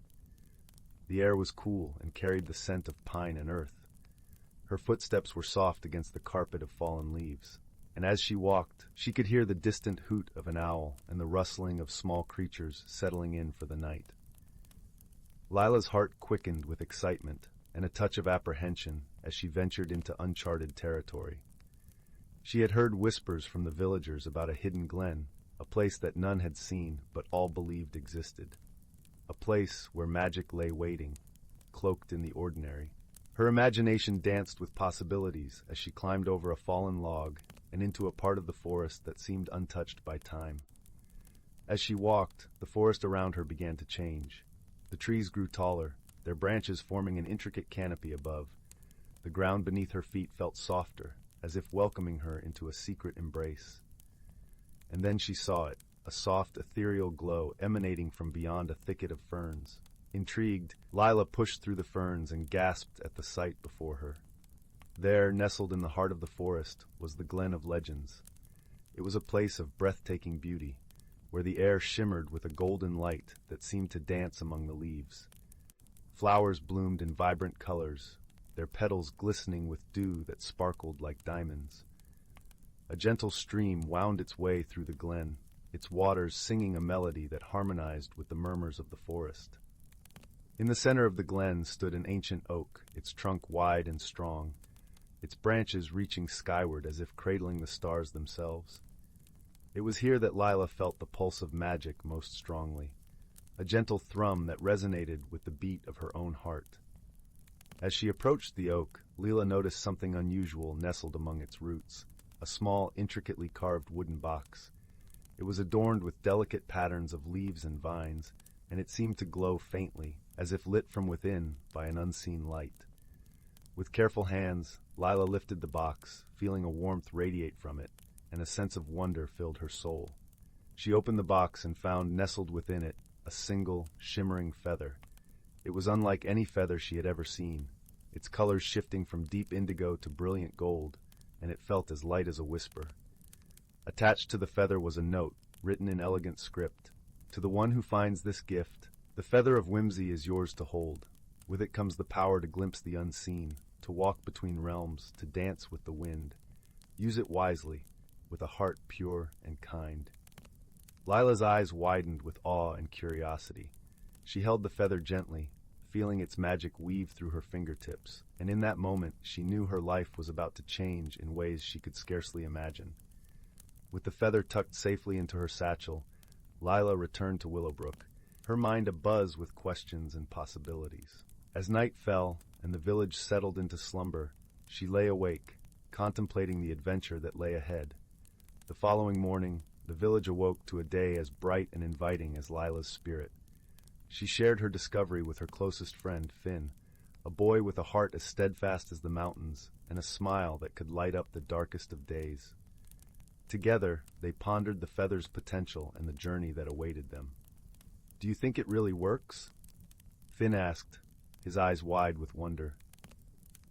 "I don't know," Lila replied, her voice a mixture of excitement and uncertainty. "But there's only one way to find out. With the feather of whimsy in hand, they ventured to the outskirts of the village, where the forest whispered its secrets and the air was alive with possibility. Lila held the feather aloft, closing her eyes and allowing her heart to guide her. She felt a gentle breeze swirl around them, lifting the leaves in a playful dance, and when she opened her eyes, the world had shifted. The forest was the same, yet different. Colors were more vibrant, sounds more melodious, and the air hummed with a magic that seemed to embrace them both. Lila and Finn found themselves in a realm where the ordinary met the extraordinary, where creatures from folklore roamed freely, and the impossible seemed possible. As they explored this hidden world, they encountered creatures of all shapes and sizes. A mischievous sprite with wings like dragonfly glass, a wise old tortoise who spoke in riddles, and a family of rabbits who brewed tea from the leaves of the enchanted trees. Each encounter brought laughter and lessons, and Lila and Finn discovered that the realm was a tapestry woven with threads of kindness and wisdom.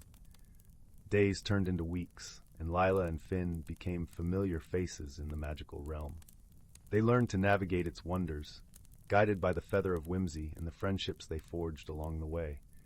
They discovered that while the world was filled with magic, it was the magic of heart and spirit that truly connected them to the realm. But as their journey unfolded, they also encountered challenges. A mysterious fog began to creep through the realm, casting shadows where there once was light. The creatures grew anxious, their playful spirits dampened by the unknown threat. Lila and Finn knew they had to find the source of the fog and restore harmony to the realm they had come to love. Guided by a map drawn by the sprite, they embarked on a journey to the heart of the fog, a journey that tested their courage and resolve. Along the way, they faced trials that required them to rely on their wits and the strength of their friendship. They crossed a river of shimmering glass, solved the riddles of the wise tortoise, and navigated a maze of singing stones that tested their patience and teamwork. Through it all, Lila and Finn learned that true magic lay not in the feather, but in the bonds they forged and the kindness they shared. The feather had opened a door, but it was their hearts that guided them through. Finally, they reached the source of the fog, a hidden cavern where an ancient spirit slumbered, its dreams spilling into the world and creating the fog that threatened the realm. With gentle words and open hearts, Lila and Finn approached the spirit, sharing stories of their journey and the friendships they had made. Moved by their sincerity, the spirit awoke, its eyes like stars reflecting the universe. It listened to their tale, and with a soft sigh, it dispelled the fog, restoring balance to the realm. The creatures rejoiced, their spirits lifted, and the realm sang with the music of harmony once more. As the sun set on their adventure, Lila and Finn returned to Willowbrook, their hearts full of gratitude and wonder. They had discovered a world beyond imagination, but more importantly, they had discovered the magic within themselves. The feather of whimsy, now a cherished keepsake, found a place of honor in Lila's room, a reminder of the journey that had changed them both. And as they sat by the crackling fireplace, sharing stories of their adventure with the villagers, they knew that the magic of friendship and kindness would forever be a part of their lives. And so, in the gentle glow of the hearth, surrounded by those they loved, Lila and Finn drifted into dreams filled with wonder and possibility, their hearts warmed by the knowledge that magic was not just something to be found, but something to be shared. As the night deepened and the stars twinkled above, a sense of peace settled over Willowbrook, a reminder that the world was full of hidden wonders waiting to be discovered, and that the greatest adventure of all was the journey of the heart. And so the story of Lila, Finn, and the Feather of Whimsy came to a close, its echoes lingering in the hearts of those who listened, a tale of friendship, courage, and the enduring magic of kindness. Story 35. Once upon a time, in the serene and enchanting forest of Moonlit Hollow, there was a quaint little village named Whispering Pines. This village nestled gently among the towering trees, where the whisper of the wind through their leaves was as soft as a lullaby. The villagers lived in harmony with nature and the magical creatures that roamed the woods. In the heart of the village stood a small bakery, its windows glowing warmly in the early morning light. This bakery was known throughout Whispering Pines for its delectable pastries and the sweet scent of cinnamon and honey that wafted from its chimney. It was run by a kind-hearted baker named Finn, whose smile was as warm as the fresh bread he baked each day. One crisp autumn morning, as the leaves danced gently to the ground, Finn was preparing his daily batch of cinnamon rolls when he noticed something peculiar. A small, shimmering footprint was etched into the flour dusting his work table. It was no bigger than a thimble, glistening as if sprinkled with stardust. Curious and a little bewildered, Finn wiped his hands on his apron and called out to a passing friend, a wise old squirrel named Hazel. Hazel had lived in the forest for many years and was known for her vast knowledge of the magical creatures that dwelled there. "Good morning, Hazel," Finn greeted, pointing to the mysterious footprint. "Have you ever seen anything like this before?" Hazel narrowed her tiny eyes, adjusting her spectacles made of 2 dewdrops strung together with spider silk. She scampered closer, her bushy tail twitching with interest. "Ah, Finn," she said in her gentle, crackling voice, "this looks like the footprint of a moonbeam sprite. They are rare visitors from the Silver Meadow, only appearing when there is a mystery to solve or a friend to help." Finn was intrigued. "A moonbeam sprite, you say? But why would one come to my bakery?" Hazel pondered for a moment, her whiskers twitching thoughtfully. "Perhaps they need your help, or perhaps there is something in your bakery they find fascinating." Determined to uncover the mystery, Finn decided to keep an eye out for any more unusual occurrences. The next day, as he rolled out dough for his famous honey cakes, he noticed something strange.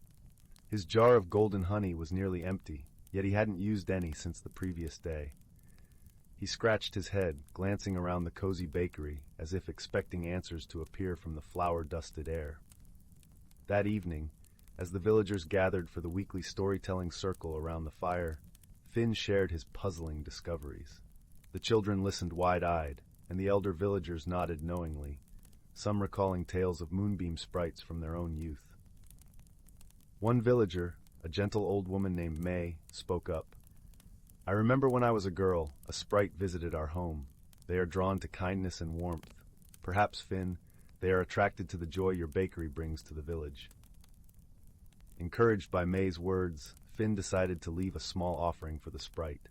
He placed a fresh cinnamon roll and a tiny cup of milk on a wooden plate by the window, hoping to catch a glimpse of his mysterious visitor. That night, a soft glow filled the bakery, and Finn awoke to the fluttering sound of delicate wings. He tiptoed quietly to the kitchen and peered in through the doorway.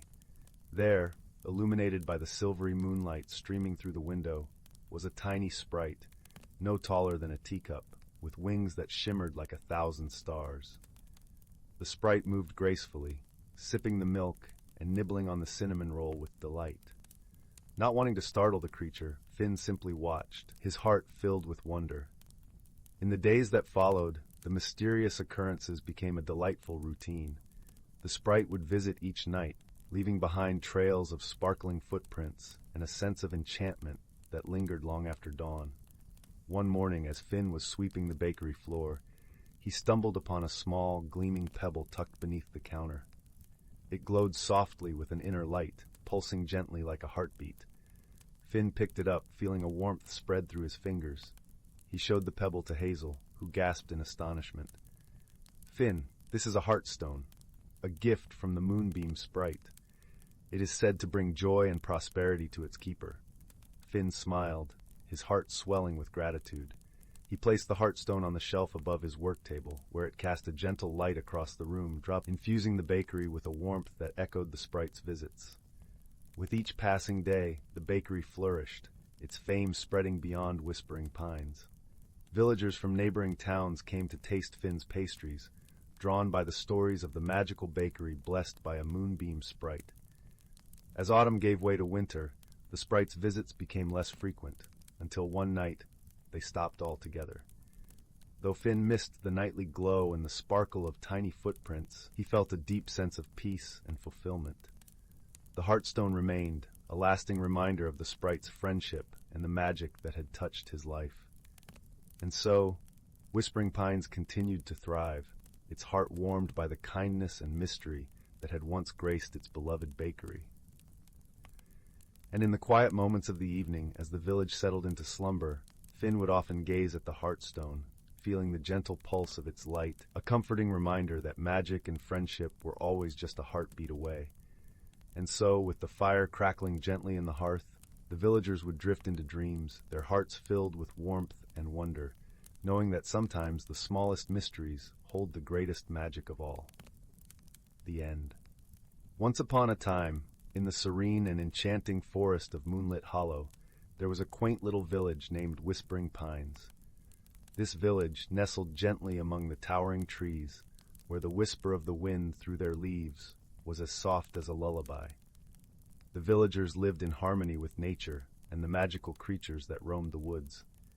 In the heart of the village stood a small bakery, its windows glowing warmly in the early morning light.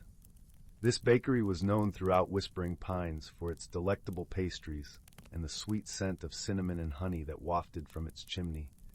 It was run by a kind-hearted baker named Finn, whose smile was as warm as the fresh bread he baked each day. One crisp autumn morning, as the leaves danced gently to the ground, Finn was preparing his daily batch of cinnamon rolls when he noticed something peculiar. A small, shimmering footprint was etched into the flour dusting his work table. It was no bigger than a thimble, glistening as if sprinkled with stardust.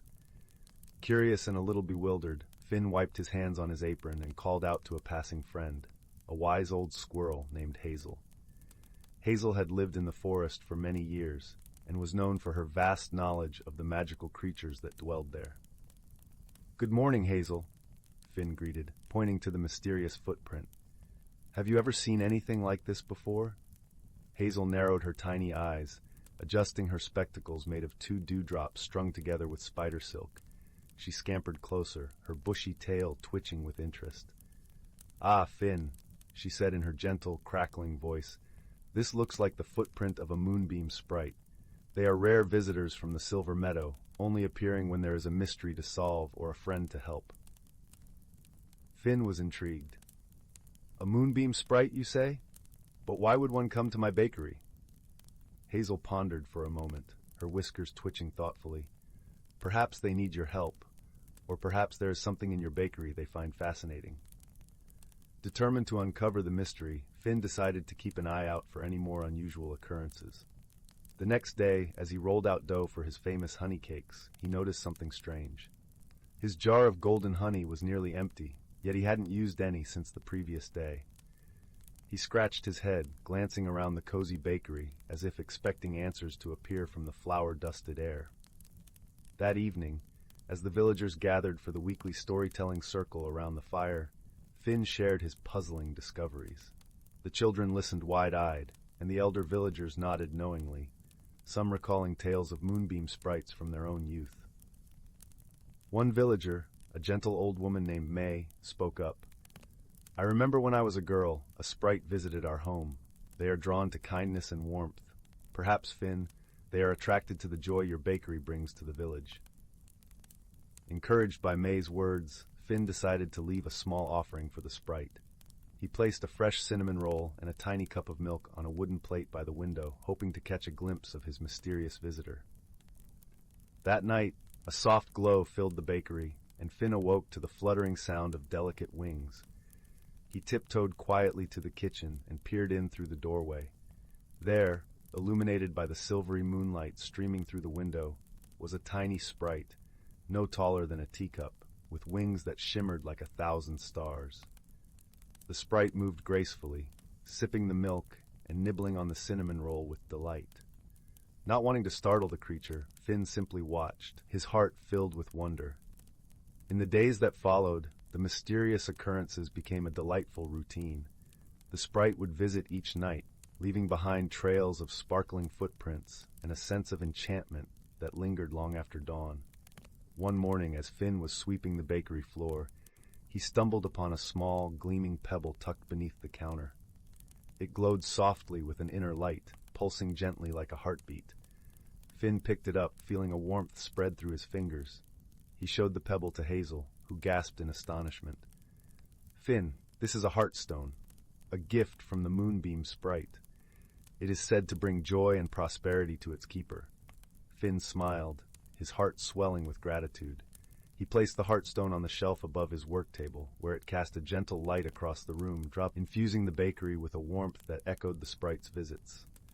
With each passing day, the bakery flourished, its fame spreading beyond Whispering Pines. Villagers from neighboring towns came to taste Finn's pastries, drawn by the stories of the magical bakery blessed by a moonbeam sprite. As autumn gave way to winter, the sprite's visits became less frequent, until one night they stopped altogether.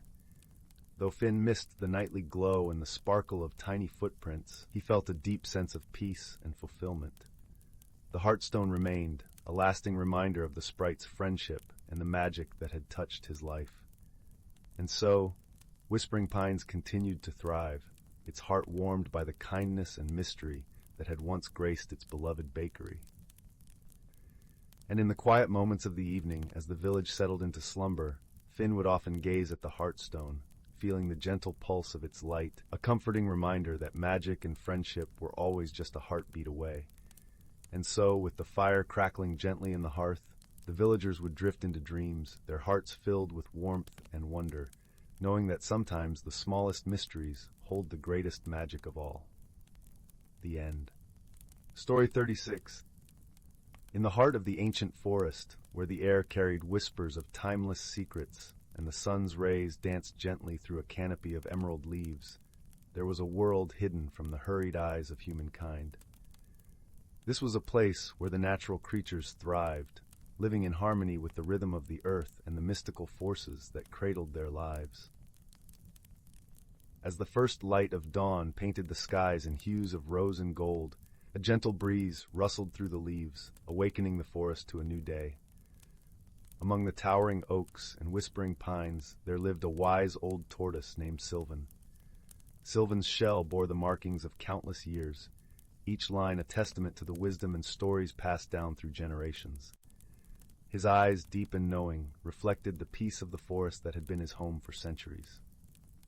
Beside a babbling brook that wound its way through the forest like a silver ribbon, Sylvan gathered with a group of friends. There was Bramble, the mischievous squirrel with a bushy tail that flicked with the excitement of every new adventure, and Willow, the gentle deer whose eyes mirrored the quiet grace of the forest itself. The trio often spent their days exploring the secrets of their woodland home, always learning and sharing the wisdom they discovered. The seasons in the forest were marked by magical phenomena, each one a reminder of the delicate balance that governed their world. In spring, the air was alive with the scent of blooming flowers and the soft hum of bees weaving their tapestry of life.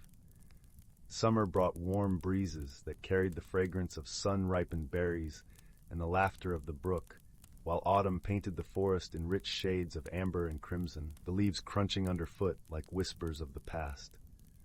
Winter, however, was the season when magic truly came alive.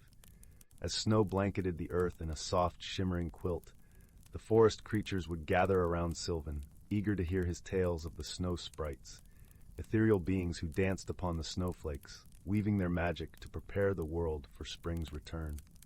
One brisk winter's day, as the forest lay still under a blanket of snow, Sylvan noticed something amiss. The brook, usually bubbling merrily even in the coldest months, had fallen silent. The friends gathered by its banks, concern etched upon their faces. "We must find out what has happened," Sylvan said, his voice as steady and reassuring as the earth beneath them.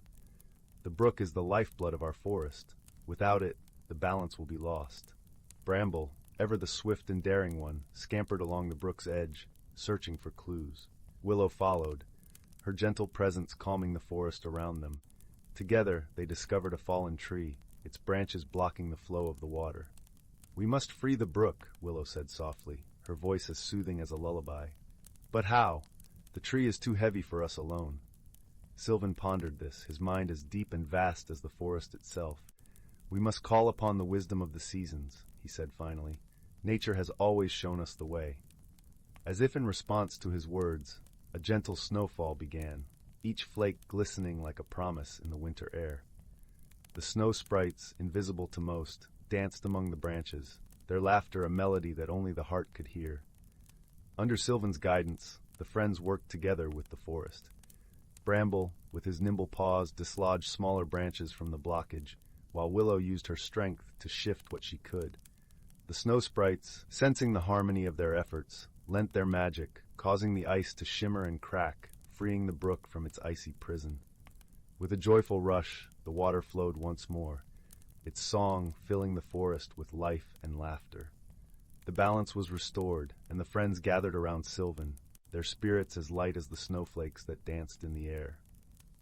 As the sun dipped below the horizon, painting the sky in soft pastels, Sylvan spoke, his voice a gentle echo of the wisdom that had guided them all.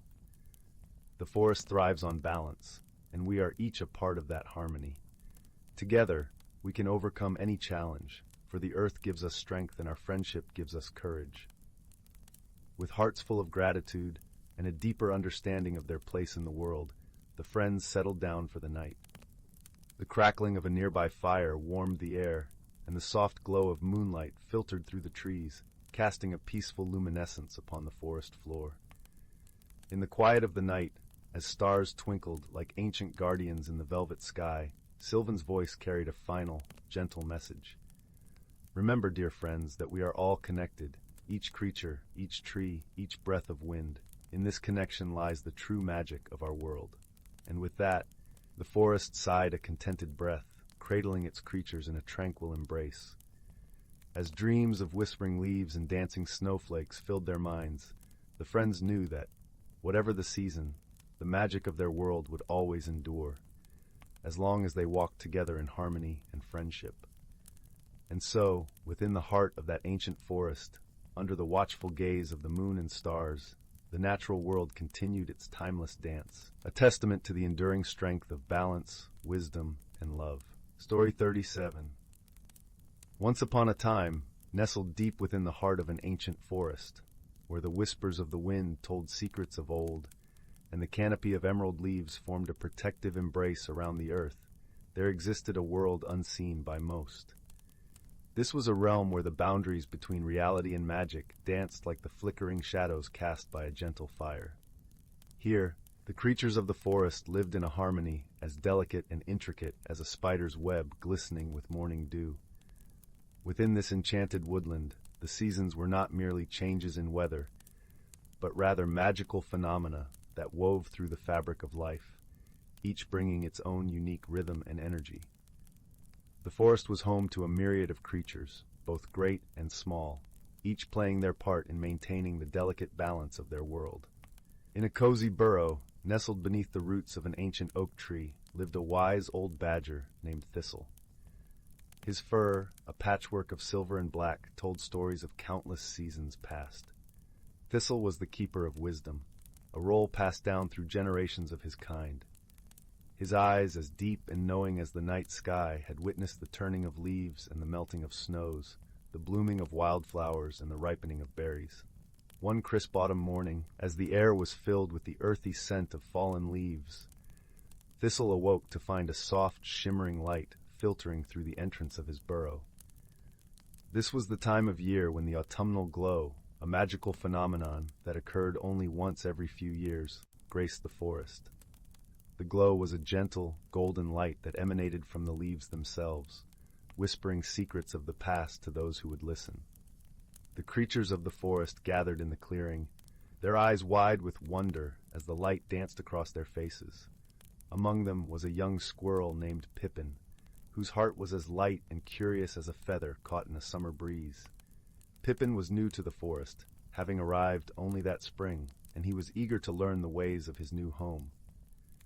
"Join us, little one," Thistle called to Pippin, his voice as soothing as the rustle of leaves.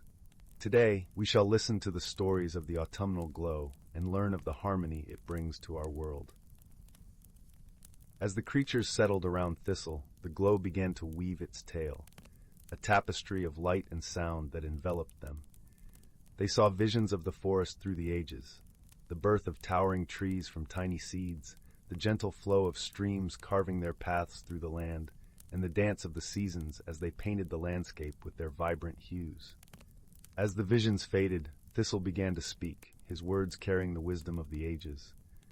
"The forest, dear friends, is a symphony of life, where every creature, every leaf, and every drop of rain plays its part in creating a harmonious balance. It is through understanding and respecting this balance that we thrive. Pippin listened intently, his heart swelling with appreciation for his newfound home. He realized that every creature, no matter how small, had a role to play in keeping the forest in harmony. The lesson was clear. It was through friendship, respect, and understanding that balance was maintained.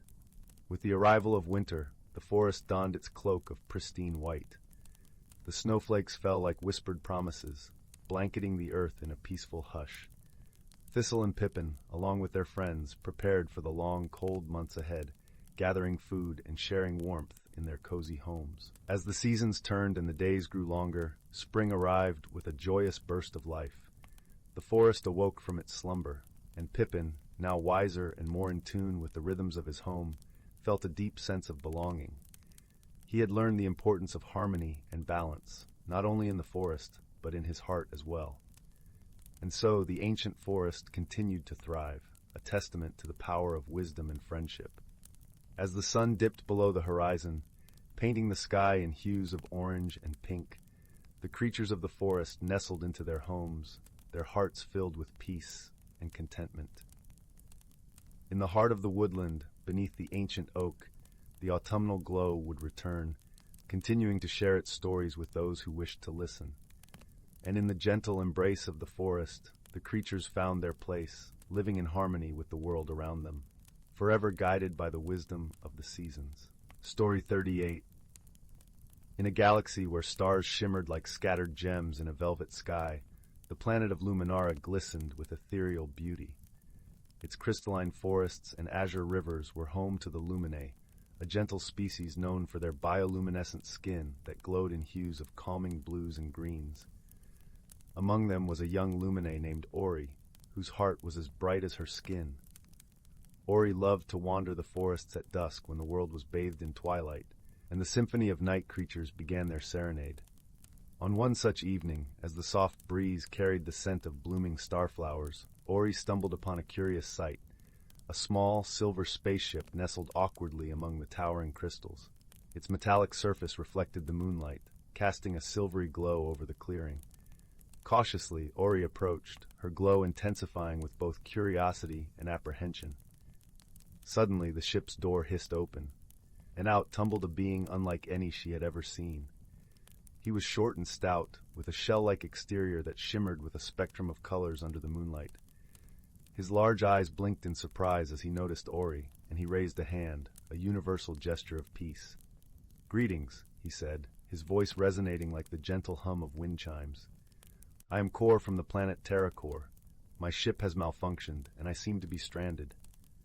Ori, her heart filled with compassion, nodded and responded, "Welcome to Luminara, Kor. I am Ori. Please, let me help you." Despite their initial awkwardness, a bond began to form between them. Ori led Kor through the forest, explaining the wonders of her world, while Kor shared tales of his home, a planet where dense jungles intertwined with vast oceans. They talked late into the night, their voices blending with the whispers of the forest. Yet, their friendship was not without its challenges. One day, as they explored the crystal caverns, Kor accidentally toppled a delicate formation, causing a cascade of shimmering shards. Ori's glow dimmed with dismay, and a silence fell between them. "I am sorry," Kor said, his voice tinged with regret. "On Terracor, such formations are durable. I did not realize." Ori, though initially upset, saw the genuine sorrow in Kor's eyes. She realized that understanding and forgiveness were far more precious than any crystal. "It's all right, Kor," she said softly. "We all make mistakes. Let's fix it together." With patience and teamwork, they began to gather the fallen shards, piecing them back into a semblance of their former beauty. As they worked, they laughed and shared stories, their bond growing stronger with each shard they placed. One evening, a fierce storm swept across Luminara, its winds howling through the trees. The rain fell in torrents, turning the forest paths into rivers. Ori and Kor took shelter in a small cave, their hearts pounding with the storm's fury. In the dim light of the cave, Ori's glow cast a gentle radiance, and Kor's shell shimmered with a calming iridescence. As they huddled together, Ori noticed Kor shivering, Without hesitation, she wrapped her arms around him, sharing her warmth. "Thank you, Ori," Kor whispered, his voice steadying with comfort. "Your kindness is a beacon in this storm." "You've been a wonderful friend, Kor," Ori replied, her voice a soft lullaby amidst the tempest. "Together, we can weather any storm." As the storm raged outside, they shared stories of courage and resilience, finding solace in each other's company. In that moment, they understood that true friendship was not just about sharing the good times, but also standing by each other through the challenges. When the storm finally passed, the world outside was transformed. The air was crisp with the scent of rain, and the forest sparkled with droplets like diamonds on emerald leaves. Ori and Kor stepped out into the fresh dawn, their hearts light with renewed camaraderie. Together, they ventured back to the clearing where Kor's spaceship awaited. With Ori's help, Kor had managed to repair the ship, its silver surface gleaming with promise. Yet, as they stood before it, a bittersweet feeling lingered in the air. "You'll always have a place in my heart, Kor," Ori said, her glow reflecting the morning light. "And you in mine," Kor replied, his shell shimmering with gratitude. "Though I must return to Terracor, our friendship will span the stars." With a final, heartfelt embrace, they parted ways, Kor boarding his ship and Ori waving from the ground as the vessel rose gracefully into the sky. The ship's thrusters ignited, leaving a trail of shimmering light that danced across the heavens. As the stars began to twinkle in the evening sky once more, Ori felt a sense of peace. She knew that the bond she shared with Kor was unbreakable, a testament to the power of understanding, forgiveness, and shared adventures. And so, under the starlit canopy of Luminara, Ori continued her twilight wanderings, her heart aglow with the warmth of newfound friendship, a light that would guide her through any darkness, just as she had been a beacon for Kor. In a galaxy where stars shimmered like scattered gems in a velvet sky, the planet of Luminara glistened with ethereal beauty. Its crystalline forests and azure rivers were home to the Luminae, a gentle species known for their bioluminescent skin that glowed in hues of calming blues and greens. Among them was a young Luminae named Ori, whose heart was as bright as her skin. Ori loved to wander the forests at dusk when the world was bathed in twilight, and the symphony of night creatures began their serenade. On one such evening, as the soft breeze carried the scent of blooming starflowers, Ori stumbled upon a curious sight, a small, silver spaceship nestled awkwardly among the towering crystals. Its metallic surface reflected the moonlight, casting a silvery glow over the clearing. Cautiously, Ori approached, her glow intensifying with both curiosity and apprehension. Suddenly, the ship's door hissed open, and out tumbled a being unlike any she had ever seen. He was short and stout, with a shell-like exterior that shimmered with a spectrum of colors under the moonlight. His large eyes blinked in surprise as he noticed Ori, and he raised a hand, a universal gesture of peace. "Greetings," he said, his voice resonating like the gentle hum of wind chimes.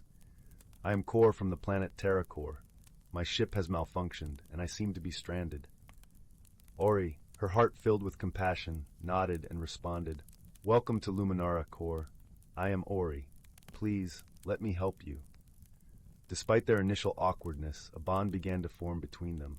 Ori led Kor through the forest, explaining the wonders of her world, while Kor shared tales of his home, a planet where dense jungles intertwined with vast oceans. They talked late into the night, their voices blending with the whispers of the forest. Yet, their friendship was not without its challenges. One day, as they explored the crystal caverns, Kor accidentally toppled a delicate formation, causing a cascade of shimmering shards. Ori's glow dimmed with dismay, and a silence fell between them. "I am sorry," Kor said, his voice tinged with regret. "On Terracor, such formations are durable. I did not realize."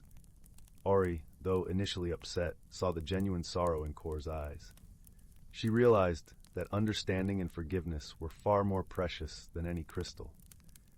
"It's all right, Kor," she said softly. "We all make mistakes. Let's fix it together."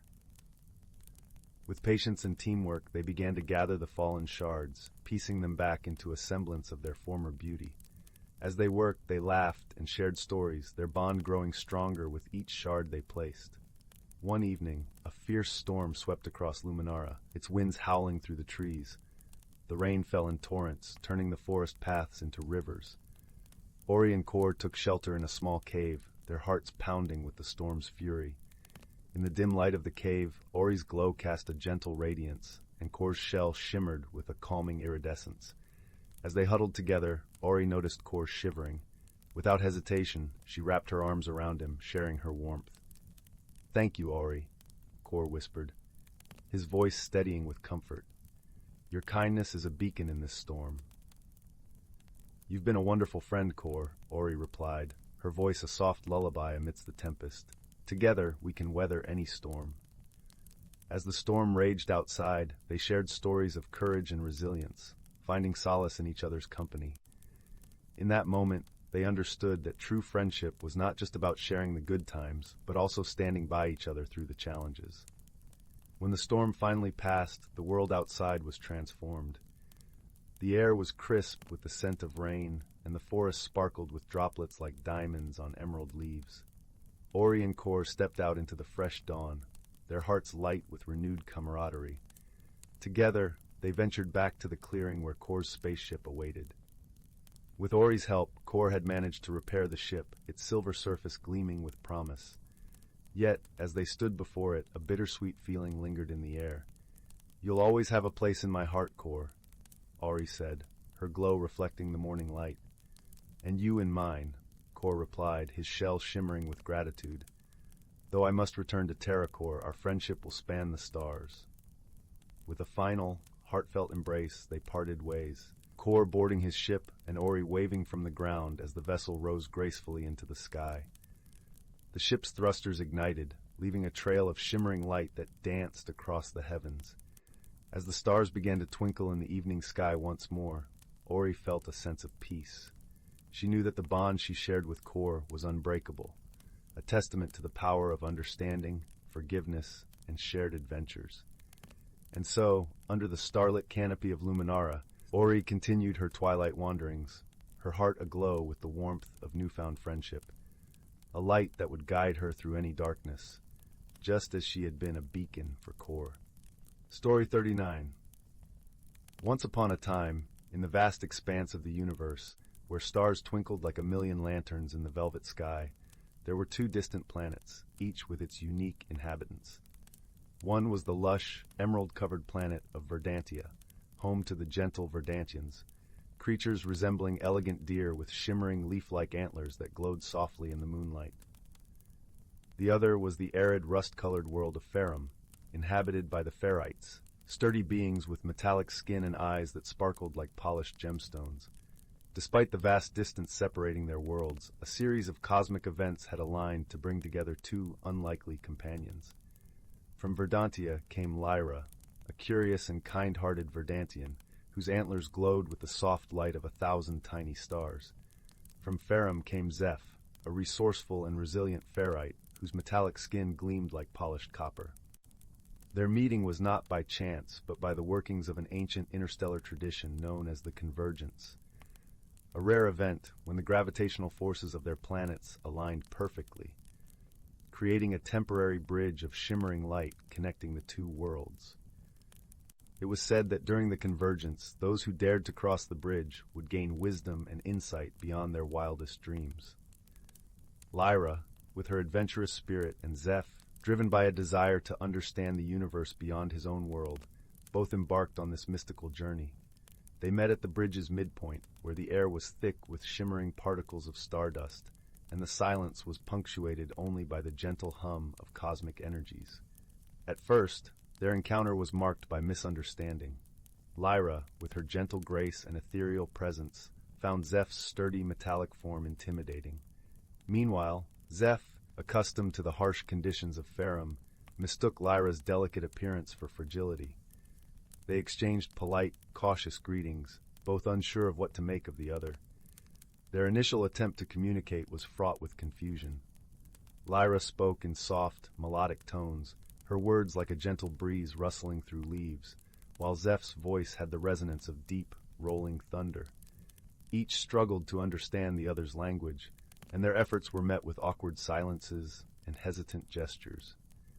But the Bridge of Light was a place of magic, and its energies soon worked to bridge not just the gap between their worlds, but between their hearts. As they journeyed further across the bridge, facing the challenges of the unknown together, they began to learn each other's ways. One night, as they rested beneath a canopy of stars that shone brighter than any they had ever seen, Lyra shared the stories of her ancestors, tales of harmony and growth among the forests of Verdantia. Her antlers glowed softly, casting a gentle light that enveloped them both. Zeph listened intently, his eyes reflecting the light like mirrors, and in that moment he saw not fragility, but a strength that was gentle and enduring. In return, Zeph spoke of Farum, of the resilience required to thrive in its harsh landscapes. He described the beauty he found in the patterns of rust on ancient stones, and the way the sun set the sky ablaze with fiery hues. As he talked, Lyra began to see the world through his eyes, recognizing the strength and beauty in the starkness he described.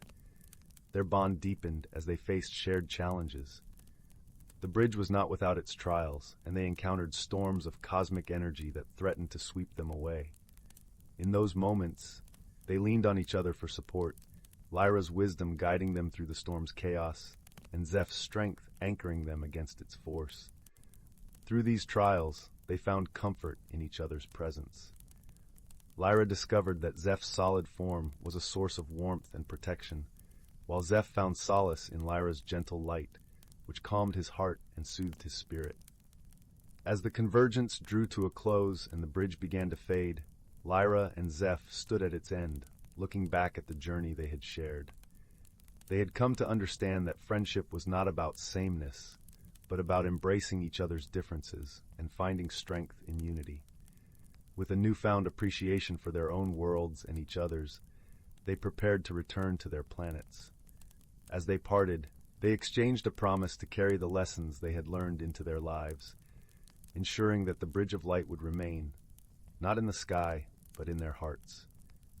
And so, under a sky ablaze with the fading glow of the convergence, Lyra and Zeph returned to their homes, forever changed by the friendship they had forged among the stars. Though they were separated by the vastness of space, they knew that their bond would endure, shining brightly like the stars above, a testament to the power of understanding and the magic of friendship. Once upon a time, in the vast expanse of the universe, where stars twinkled like a million lanterns in the velvet sky, there were two distant planets, each with its unique inhabitants. One was the lush, emerald-covered planet of Verdantia, home to the gentle Verdantians, creatures resembling elegant deer with shimmering leaf-like antlers that glowed softly in the moonlight. The other was the arid, rust-colored world of Farum, inhabited by the Ferites, sturdy beings with metallic skin and eyes that sparkled like polished gemstones. Despite the vast distance separating their worlds, a series of cosmic events had aligned to bring together two unlikely companions. From Verdantia came Lyra, a curious and kind-hearted Verdantian, whose antlers glowed with the soft light of 1,000 tiny stars. From Farum came Zeph, a resourceful and resilient Ferrite, whose metallic skin gleamed like polished copper. Their meeting was not by chance, but by the workings of an ancient interstellar tradition known as the Convergence, a rare event when the gravitational forces of their planets aligned perfectly, creating a temporary bridge of shimmering light connecting the two worlds. It was said that during the convergence, those who dared to cross the bridge would gain wisdom and insight beyond their wildest dreams. Lyra, with her adventurous spirit, and Zeph, driven by a desire to understand the universe beyond his own world, both embarked on this mystical journey. They met at the bridge's midpoint, where the air was thick with shimmering particles of stardust, and the silence was punctuated only by the gentle hum of cosmic energies. At first, their encounter was marked by misunderstanding. Lyra, with her gentle grace and ethereal presence, found Zeph's sturdy metallic form intimidating. Meanwhile, Zeph, accustomed to the harsh conditions of Farum, mistook Lyra's delicate appearance for fragility. They exchanged polite, cautious greetings, both unsure of what to make of the other. Their initial attempt to communicate was fraught with confusion. Lyra spoke in soft, melodic tones, her words like a gentle breeze rustling through leaves, while Zeph's voice had the resonance of deep, rolling thunder. Each struggled to understand the other's language, and their efforts were met with awkward silences and hesitant gestures. But the Bridge of Light was a place of magic, and its energies soon worked to bridge not just the gap between their worlds, but between their hearts. As they journeyed further across the bridge, facing the challenges of the unknown together, they began to learn each other's ways. One night, as they rested beneath a canopy of stars that shone brighter than any they had ever seen, Lyra shared the stories of her ancestors, tales of harmony and growth among the forests of Verdantia. Her antlers glowed softly, casting a gentle light that enveloped them both. Zeph listened intently, his eyes reflecting the light like mirrors, and in that moment he saw not fragility, but a strength that was gentle and enduring. In return, Zeph spoke of Farum, of the resilience required to thrive in its harsh landscapes. He described the beauty he found in the patterns of rust on ancient stones, and the way the sun set the sky ablaze with fiery hues. As he talked, Lyra began to see the world through his eyes, recognizing the strength and beauty in the starkness he described. Their bond deepened as they faced shared challenges. The bridge was not without its trials, and they encountered storms of cosmic energy that threatened to sweep them away. In those moments, they leaned on each other for support, Lyra's wisdom guiding them through the storm's chaos, and Zeph's strength anchoring them against its force. Through these trials, they found comfort in each other's presence. Lyra discovered that Zeph's solid form was a source of warmth and protection, while Zeph found solace in Lyra's gentle light, which calmed his heart and soothed his spirit. As the convergence drew to a close and the bridge began to fade, Lyra and Zeph stood at its end, looking back at the journey they had shared. They had come to understand that friendship was not about sameness, but about embracing each other's differences and finding strength in unity. With a newfound appreciation for their own worlds and each other's, they prepared to return to their planets. As they parted, they exchanged a promise to carry the lessons they had learned into their lives, ensuring that the Bridge of Light would remain, not in the sky, but in their hearts. And so, under a sky ablaze with the fading glow of the convergence, Lyra and Zeph returned to their homes, forever changed by the friendship they had forged among the stars. Though they were separated by the vastness of space, they knew that their bond would endure, shining brightly like the stars above, a testament to the power of understanding and the magic of friendship. Story 40? In the small, sleepy village of Willowmere, nestled in a valley surrounded by whispering pines and gentle hills, there lived a young girl named Lila. She had always been an inquisitive soul, her heart filled with a yearning for adventure and discovery, even among the simple delights of her quiet life. Her days were filled with the soft rustle of book pages and the comforting scent of fresh bread baking in her grandmother's kitchen. One crisp autumn afternoon, as the golden leaves danced around her feet, Lila stumbled upon something unusual while exploring the attic of her grandmother's cottage. It was an old, dusty lantern, its glass clouded and its metal frame tarnished with age. There was something peculiar about it, a subtle glow that seemed to pulse gently from within, as if it held a soft, secret light. Intrigued, Lila carried the lantern down to her grandmother, a wise and warm-hearted woman who seemed to know the whisper of every breeze and the song of every bird. "Grandma," Lila asked, her eyes wide with wonder, "what is this lantern? It feels special." Her grandmother chuckled softly, her eyes twinkling with a hint of mischief. "Ah, you found the Lantern of Whispers," she said. "It is said that this lantern can show you the truth hidden in the shadows, reveal paths unseen, and illuminate the heart's deepest desires." Lila's curiosity was piqued even further. "Can I use it, Grandma? Can it help me find something?" "Of course, dear," her grandmother replied. "But remember, the lantern's glow is not just for your eyes. It is for your heart. It will guide you, but you must listen closely to what it shows you." That night, under a canopy of shimmering stars, Lila ventured into the woods with the lantern in hand.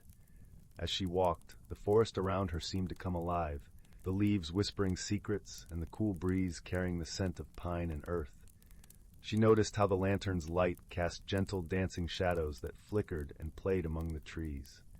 As she journeyed deeper into the woods, Lila encountered a small, timid fox with fur as soft as the autumn leaves. The fox approached cautiously, its eyes reflecting the lantern's glow. "Hello, little one," Lila greeted, kneeling down gently. "Are you lost?" The fox looked at her with a knowing gaze, as if understanding her words. It nudged the lantern with its nose, and suddenly Lila could hear a soft, melodic voice echoing in her mind. "I am here to help, if you wish to listen," the voice said, calm and soothing like the forest itself. Surprised but not afraid, Lila nodded. "Yes, please. I wish to understand where my path leads." The fox turned and led her through the woods, the lantern casting its warm light on a trail that seemed to appear only as they walked. Along the way they met a wise old owl perched high in an ancient oak tree. The owl hooted softly, its feathers ruffling gently in the breeze. "Wisdom is not in knowing everything," it said, "but in knowing when to ask for help." Lila pondered the owl's words as she continued her journey. The path led her to a clearing where a gentle stream flowed, its surface shimmering under the starlit sky. Here she found an elderly turtle resting by the water's edge, its shell patterned with stories of time and patience. "Hello, young one," the turtle greeted slowly, its voice as steady as the stream. Patience is a virtue that reveals the heart's true desires. With each encounter, Lila felt her heart grow lighter, her mind clearer. The challenges she faced were not battles to be fought, but puzzles to be understood, with each creature offering a piece of wisdom that illuminated her path. As the first light of dawn touched the horizon, Lila found herself back at the edge of the village, the lantern's glow fading gently with the rising sun. She realized that her journey, though it seemed small, had changed her in ways she hadn't expected. The lantern had shown her not only the path through the woods, but also the path within her heart. Back home, her grandmother was waiting with a warm embrace and a knowing smile. "You see, my dear," her grandmother said, "the lantern's light is not just a guide through the dark, but a mirror for your soul." Lila nodded, understanding now that the true magic of the Lantern of Whispers lay not in its glow, but in the wisdom it helped her uncover. She had learned that every journey holds a lesson, every challenge an opportunity for growth, and every friend a guide along the way. From that day on, Lila kept the lantern in her room, a gentle reminder of the wonders hidden in the ordinary and the extraordinary power of friendship and wisdom. And every evening, as the stars twinkled overhead and the village of Willowmere rested beneath their light, Lila would fall asleep with a heart full of gratitude, knowing that she was never truly alone on her journey. Story 41. In the far reaches of a galaxy bathed in the glow of ancient stars, there existed a planet known as Luminara, renowned for its shimmering crystal forests and skies that blushed with the hues of dawn all day long. It was here, amidst the whispering winds and the gentle rustle of luminescent leaves, that a young Luminaran named Solon found solace.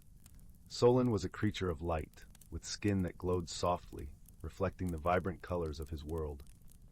He spent his days weaving through the crystal trees, his heart in tune with the symphony of his planet. Across the vast expanse of space, on a planet named Thalor, dwelled a being called Kira.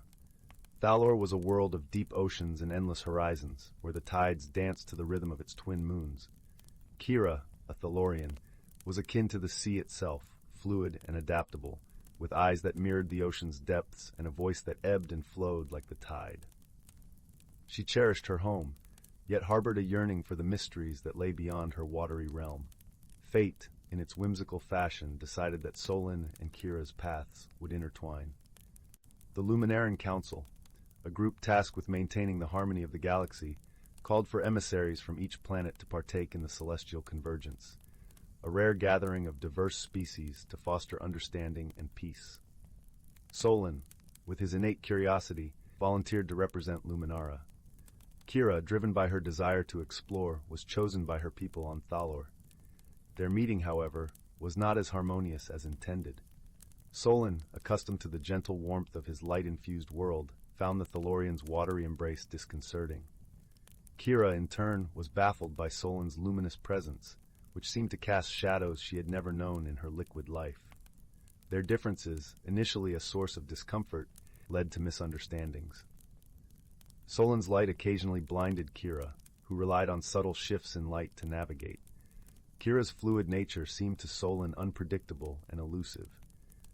Despite these initial hurdles, the two were tasked with a joint mission: to retrieve a rare celestial crystal from the heart of the Nebula of Dreams, an ethereal cloud that shimmered with the echoes of ancient star songs. It was a journey fraught with challenges, requiring them to navigate through cosmic storms and decode the nebula's ever-changing pathways. At first, their journey was marked by discord. Solon's attempts to illuminate their path only intensified the nebula's shimmering confusion, while Kira's fluid logic seemed to slip through Solon's structured approach. Yet as they ventured deeper into the nebula, a quiet understanding began to blossom between them. One evening, as they rested in the shelter of a luminous cave within the nebula, Solon noticed Kira gazing at the swirling patterns of stardust with a serene expression. He hesitated, then asked, "What do you see, Kira?" Kira's voice was soft, like the lapping waves on a shore.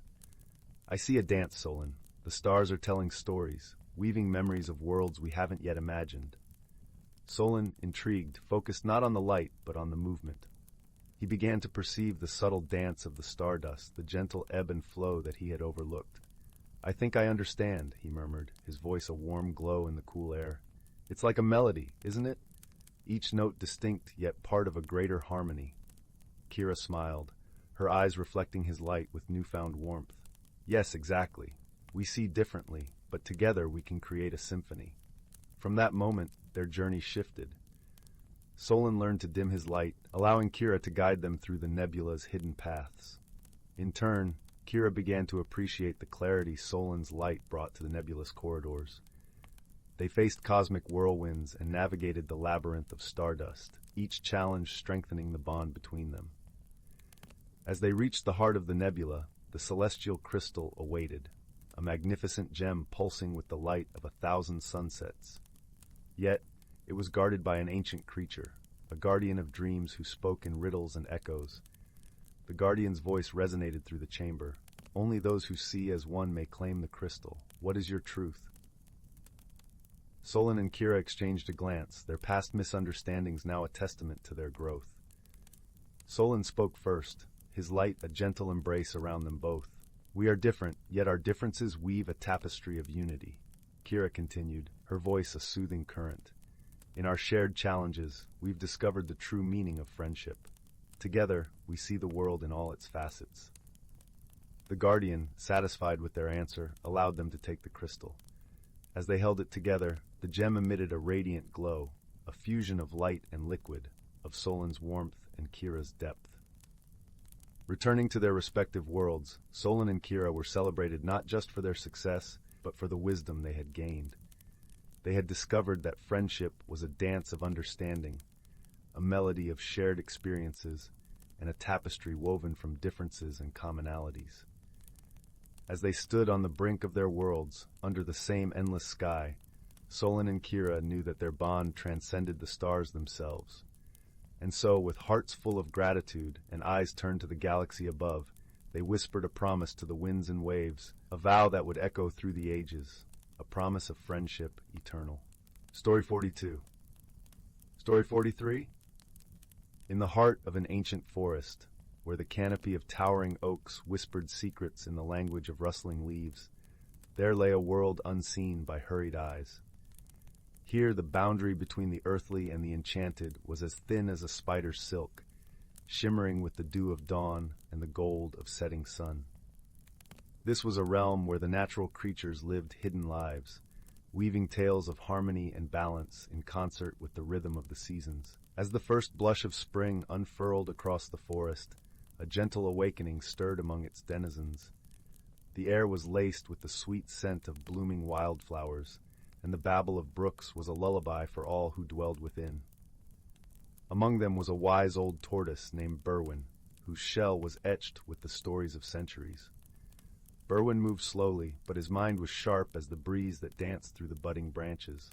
Berwin had a special bond with a young squirrel named Leora. Her fur was the color of autumn leaves, and her eyes sparkled with curiosity.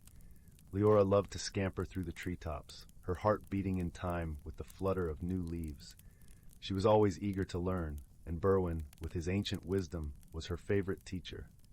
One bright morning, as the sun cast dappled patterns on the forest floor, Leora found Berwin near a gnarled oak. basking in the warmth. "Berwin," she chattered, her voice as lively as the songbirds, "why do the seasons change? And what makes the weather dance between sun and rain?" Berwin opened his eyes slowly, a smile creasing his leathery face.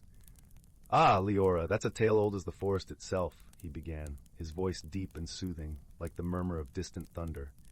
"The seasons are the breath of the earth. Each one has its time and purpose, a harmony that holds the world together." He gestured with a slow movement of his head towards the sky, where clouds drifted lazily. "It is said that the winds carry whispers from the ancients, and with them the magic that changes leaf to bloom, bloom to fruit, and fruit to rest. This magic, dear Leora, is the balance we all must keep." Leora listened, her eyes wide with wonder. "But how do we keep this balance, Berwin?" "Through respect and care, my dear," Berwin replied. "Each creature, no matter how small, plays a part. The bees that dance from flower to flower, the roots that drink from the earth, and even the rain that nourishes us all. We live not just for ourselves, but for the world around us." As spring gave way to the golden hues of summer and the forest buzzed with life, Leora took Berwin's words to heart. She watched as the bees hummed their tireless song, gathering nectar with a precision that only nature could command. She marveled at the way the sun's warmth coaxed the sweet scent of pine into the air, a fragrance that mingled with the laughter of brooks and the rustle of leaves. The forest was a tapestry of life, each thread vibrant and essential. Leora learned to listen to the whispers of the wind, to feel the pulse of life beneath her paws. She understood the importance of her place within this delicate dance. As the sun began to dip lower in the sky, painting the forest in hues of amber and sienna, the whispers of change rustled through the leaves once more. The air grew crisp, and the scent of earth and wood smoke mingled, signaling the approach of autumn. One evening, as the moon hung low and round like a lantern, Leora found Berwin nestled beneath a canopy of red and gold. "Berwin, the air feels different, and the forest is changing again," she observed, her voice now tinged with the wisdom she had gathered through the seasons. Berwin nodded, his eyes reflecting the gentle glow of the moon.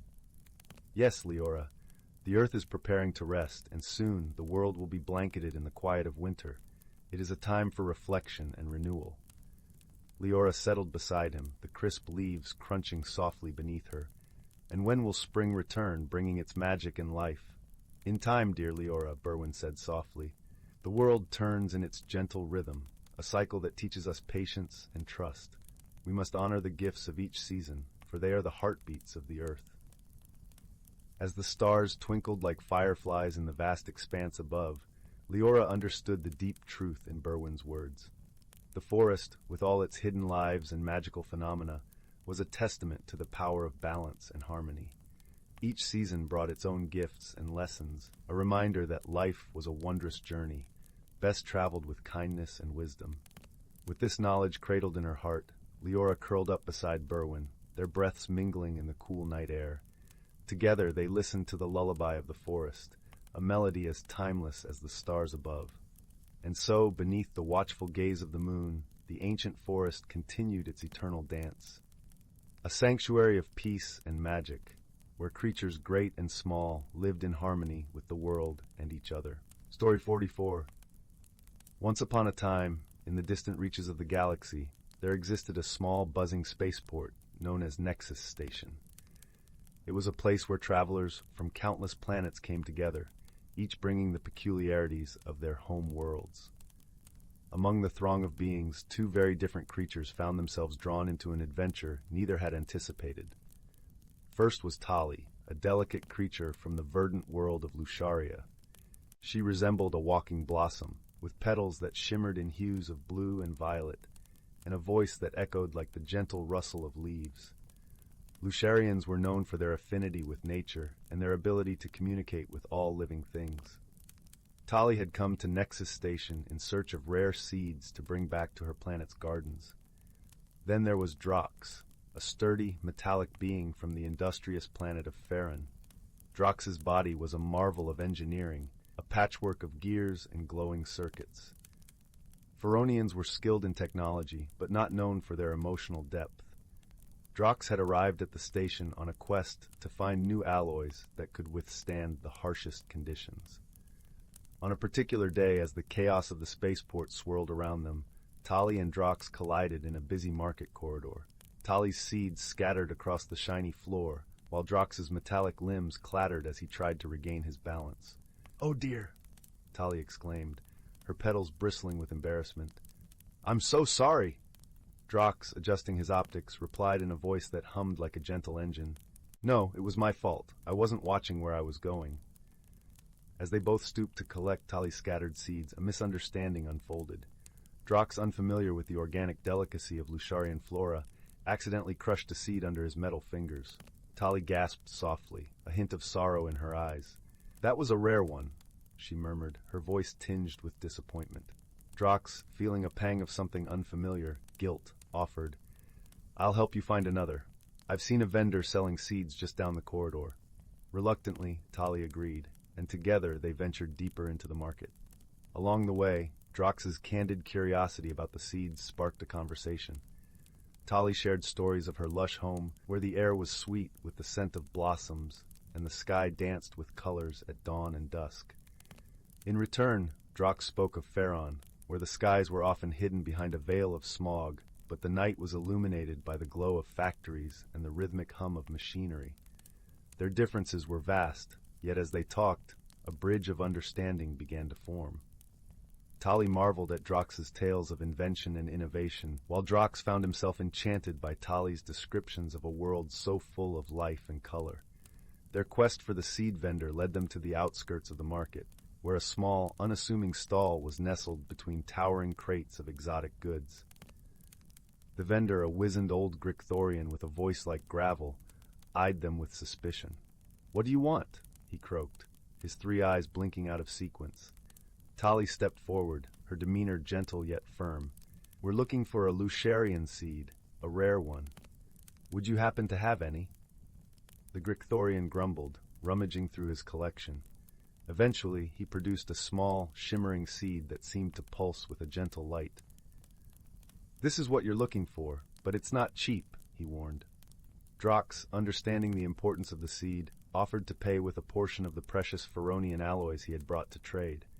The vendor agreed, and Tali's eyes sparkled with gratitude. "Thank you, Drox," she said softly. "This means a lot to me." Drox, feeling a warmth spreading through his circuits, simply nodded. "It's the least I could do after my clumsiness."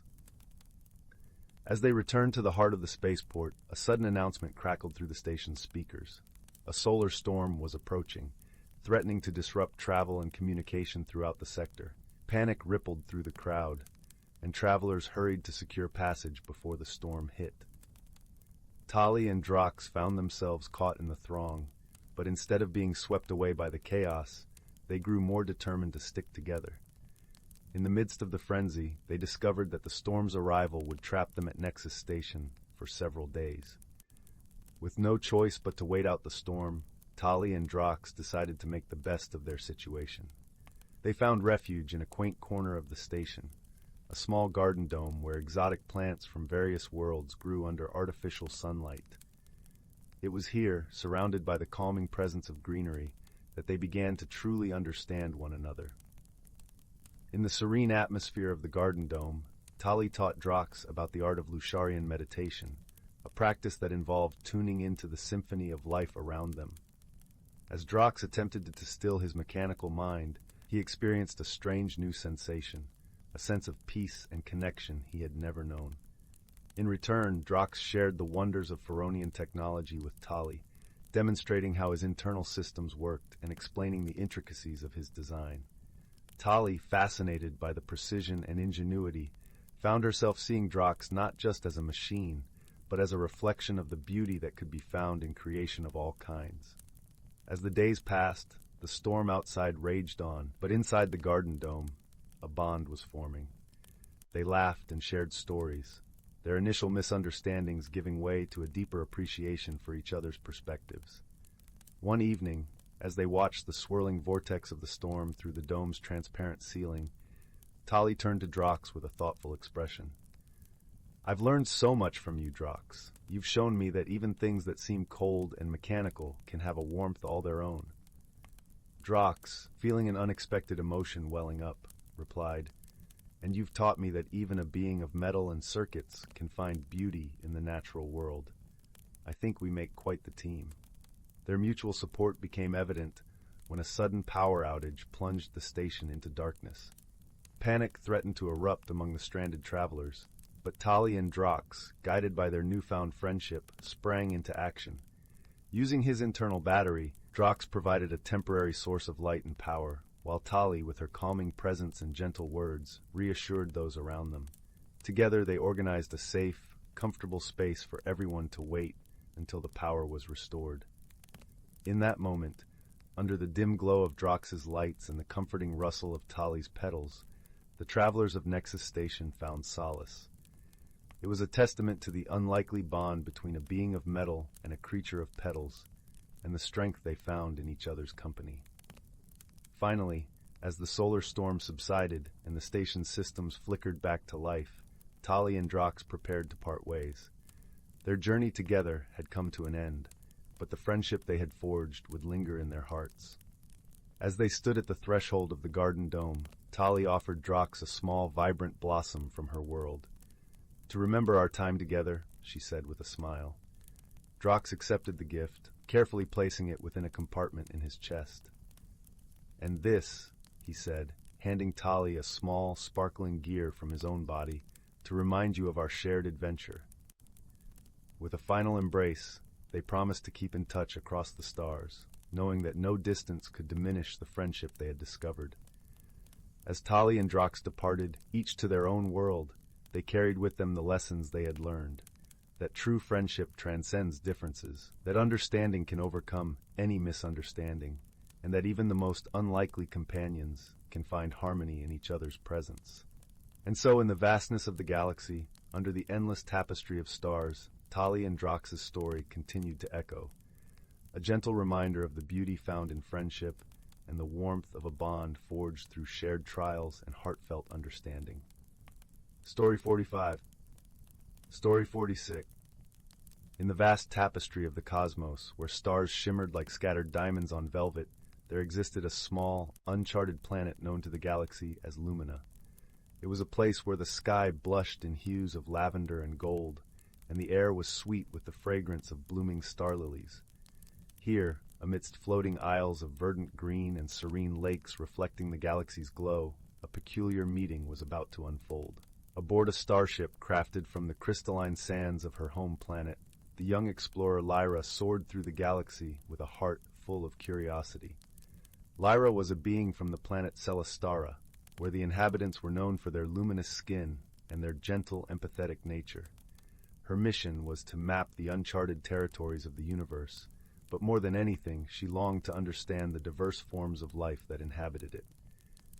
Meanwhile, in the opposite corner of the galaxy, a creature named Thax was on his own journey. Thax hailed from the planet Terragru, a world of rugged terrains and constant storms. His species, the Gruels, were known for their resilience and strength, with skin like roughened stone and eyes that glowed like embers. Thax was tasked with discovering new sources of energy to sustain his storm-battered home. Fate, with its gentle hands, guided these two onto Lumina's surface on the very same day. Lyra, captivated by the planet's floating gardens, descended gracefully upon a patch of shimmering moss. Not far from her, Thax's sturdy craft landed with a gentle thud, its impact echoing softly through the air. Curiosity led Lyra to venture beyond her landing site, her delicate footsteps barely disturbing the ground beneath her. Thax, too, set out, his heavy gait a rhythmic counterpoint to the silence of the landscape. It wasn't long before their paths crossed, each taking in the sight of the other with a mix of wonder and uncertainty. Lyra's heart leapt at the sight of the unfamiliar creature. She had never seen a being so rugged, so grounded to the earth. Thax, in turn, was struck by Lyra's ethereal glow, her presence a soft light in the twilight of Lumina. "Hello," Lyra said, her voice a gentle melody carried by the breeze. "I am Lyra from Celestara. What brings you to this beautiful world?" Thax hesitated, his voice a deep rumble. "I am Thax from Terragru. I seek energy for my people. And you, what is your purpose here? Lyra smiled, her eyes sparkling like the stars above. I am an explorer, eager to learn and share stories of the worlds I visit. Their initial conversation was tentative, as each struggled to understand the other's intentions. Misunderstandings arose, as Thax's straightforward manner sometimes clashed with Lyra's more nuanced expressions. But beneath the surface of their differences, a seed of friendship began to take root. Days turned into weeks as they explored Lumina together. They encountered many wonders: a lake whose waters sang a melody as it rippled, trees that whispered ancient secrets in the wind, and creatures that danced in beams of starlight. Through each adventure, they learned more about one another. One evening, as the sky blazed with the colors of an impending cosmic storm, they took shelter in a cavern adorned with crystals that glowed softly in the dim light. It was here, in the safety of the cavern, that they shared stories of their worlds. Lyra spoke of Celestara, of its tranquil meadows and the gentle harmony of its people. She spoke of her longing to bring understanding and peace to every corner of the galaxy. Thax listened intently, his heart warming to her vision. In turn, Thax shared tales of Terragru, of the mighty storms that shaped their lands and the strength his people drew from the earth. He spoke of their resilience and the hope that one day they would find a way to calm the tempests that ravaged their home. Lyra listened, her empathy bridging the gap between their worlds. As they shared, the storm outside raged on, its winds howling like a distant symphony, yet within the cavern, a calm warmth enveloped them. The misunderstandings that had once stood between them began to dissolve, replaced by a mutual respect and growing friendship. Their journey was not without challenges. There were moments when Lyra's gentle approach seemed ill-suited to the rugged terrain, and times when Thax's strength alone could not solve a problem. But each time, they found a way to support one another. Lyra's wisdom often provided solutions when brute force failed, and Thax's unwavering determination bolstered their spirits when they faltered. One day, they stumbled upon a mysterious grove bathed in a soft, otherworldly light. In the center was a pool that shimmered with an energy unlike anything they had seen. It was the energy Thax had been seeking, and Lyra marveled at its beauty, sensing its potential to heal and nurture. As they approached, the energy responded to their presence, swirling around them like a gentle embrace. It was then that they realized their bond, forged through trials and understanding, had unlocked something profound. The energy was a gift, born from their friendship and trust. Together, they devised a way to harness it, creating a conduit that would allow Thax to transport this precious resource back to Terragru. It was a moment of triumph, a testament to their journey and the power of unity. As their time on Lumina drew to a close, they stood side by side on a hill overlooking the planet's breathtaking expanse. The lavender sky above was a canvas painted with the first stars of evening, and the air was filled with the soft rustle of leaves. "Thank you, Lyra," Thax said, his voice filled with gratitude, "for showing me that strength is not just in the body, but in the heart." Lyra smiled, her eyes reflecting the starlight. "And thank you, Thax, for teaching me that resilience and hope can weather any storm." With hearts full and paths intertwined, they bid farewell to Lumina, knowing their friendship would span the galaxies. As they departed, the planet seemed to glow a little brighter, a beacon of the bond they had forged. And so, amidst the vastness of the cosmos, two unlikely companions discovered the true meaning of friendship. It was a bond that transcended stars and worlds, a gentle reminder that, in the end, it is our connections that light the way through the universe. Story 47. Story 48. Once upon a time, nestled in a quaint village, where cobblestone paths wound through mossy green hills, there stood an ancient bookshop called the Rustling Pages. The shop was a treasure trove of stories, its shelves overflowing with dusty tomes and leather-bound volumes that whispered tales of far-off lands and forgotten times. The air inside was perpetually filled with the comforting aroma of old paper and ink, mingling with the faint scent of lavender from the garden outside. In this bookshop, a young girl named Clara spent her afternoons. Clara had a curious heart and an imagination as vast as the skies above the village. She loved to lose herself among the pages, discovering new worlds and meeting characters who felt like dear friends. Yet what Clara cherished most was her time spent with Mr. Whittle, the kind, bespectacled owner of the rustling pages. Mr. Whittle had been a fixture in the village for as long as anyone could remember, his gentle demeanor and twinkling eyes a source of comfort to all who entered his shop. One rainy afternoon, as droplets tapped a melodic rhythm against the window panes, Clara stumbled upon a peculiar book tucked away in a corner. Its cover was worn and unassuming, but when she opened it, she found its pages blank, save for a small, hand-drawn map. Curiosity piqued, she showed the book to Mr. Whittle. "Ah, you've found the Book of Whispers," he said with a smile, his voice as warm and rich as hot chocolate on a cold day. "It's said to hold a secret, but only those with a true heart can uncover it." Intrigued, Clara decided to take the book home and study the map more closely. That night, as the village lay wrapped in the quietude of slumber, Clara sat by her bedroom window, the book open on her lap. She traced the lines of the map with her finger, feeling a tingling sensation as she did so. Suddenly, the room around her seemed to shimmer, and before she knew it, Clara was standing in a forest unlike any she had ever seen. The air was crisp and cool, carrying the scent of pine and earth. Sunlight filtered through the canopy above, casting dappled patterns on the forest floor. Birds chirped a gentle melody, and a brook babbled softly nearby. Clara felt a sense of wonder wash over her, but also a hint of uncertainty about this unexpected adventure. As she began to walk, Clara encountered a peculiar creature perched on a fallen log. It was a squirrel, but unlike any squirrel she had seen before. Its fur was a soft shade of lavender, and its eyes sparkled with an intelligence that seemed almost human.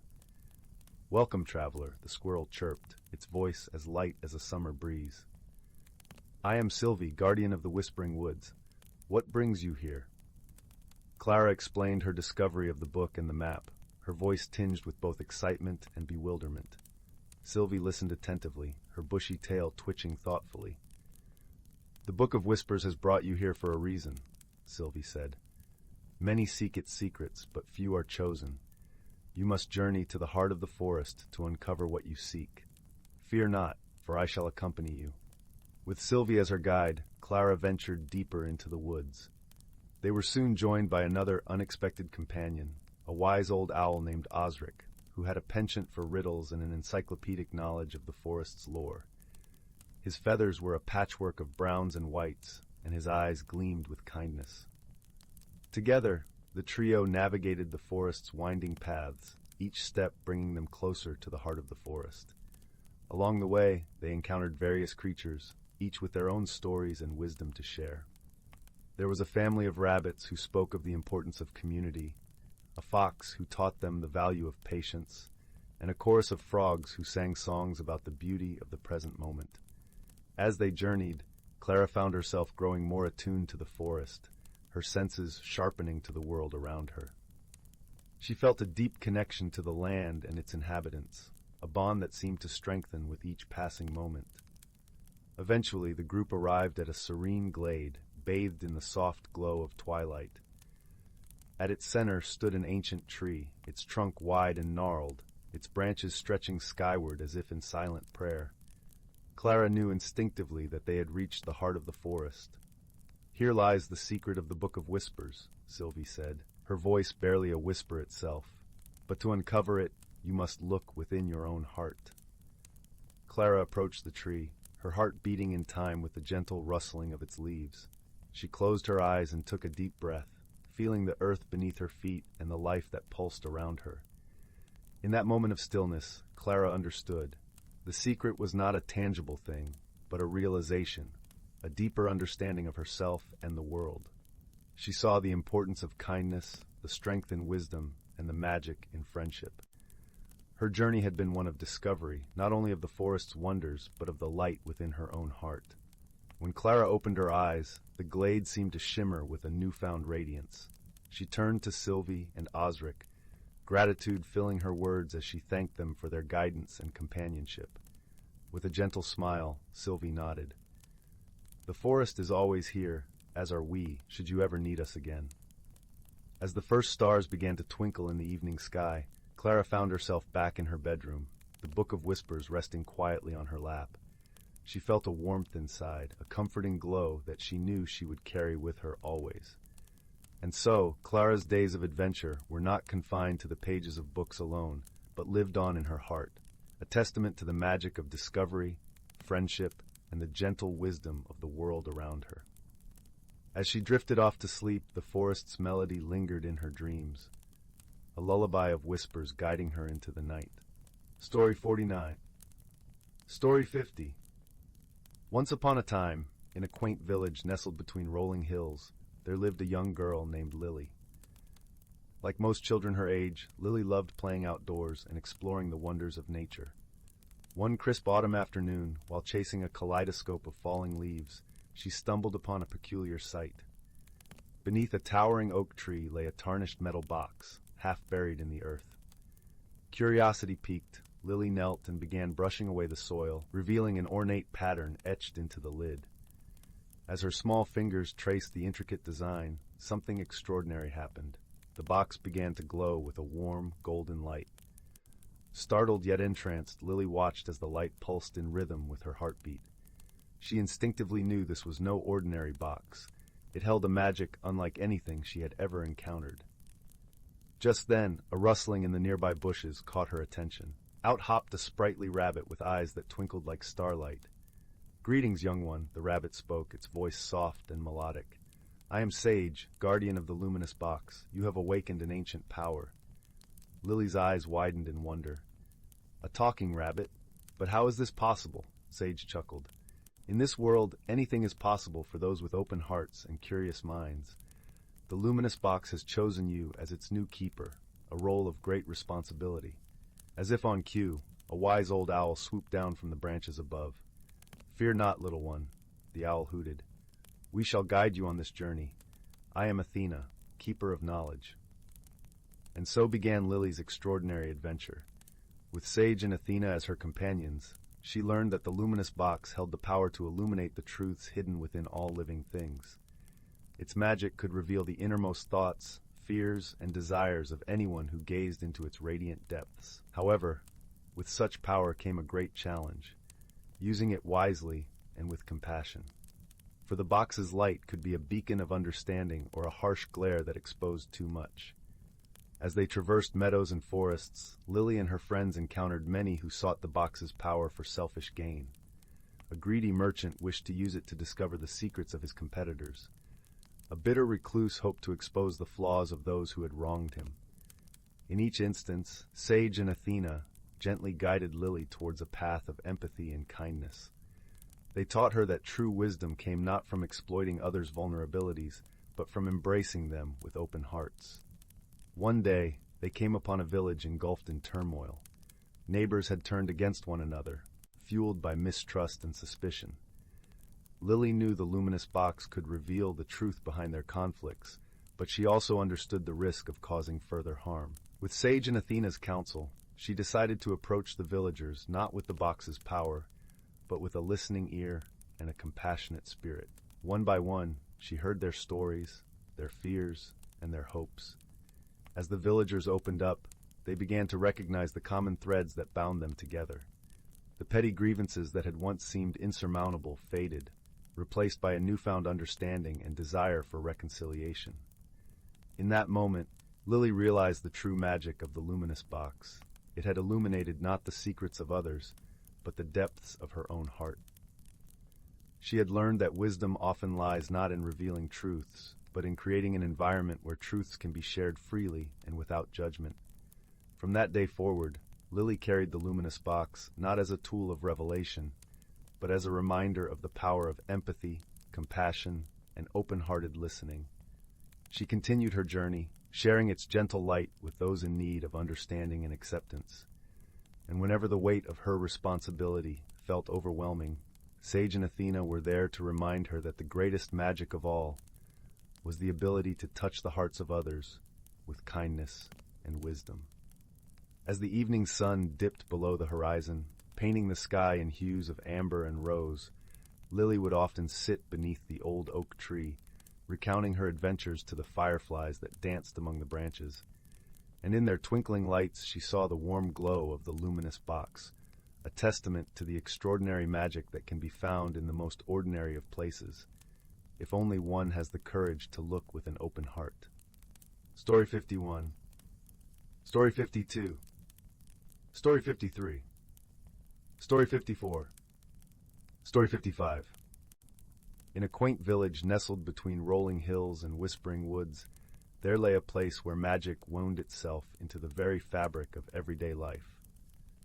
This was the village of Willowbrook, a realm where the sun painted the sky with hues of gold and pink each evening, and the stars blinked like 1,000 tiny lanterns in the velvet night.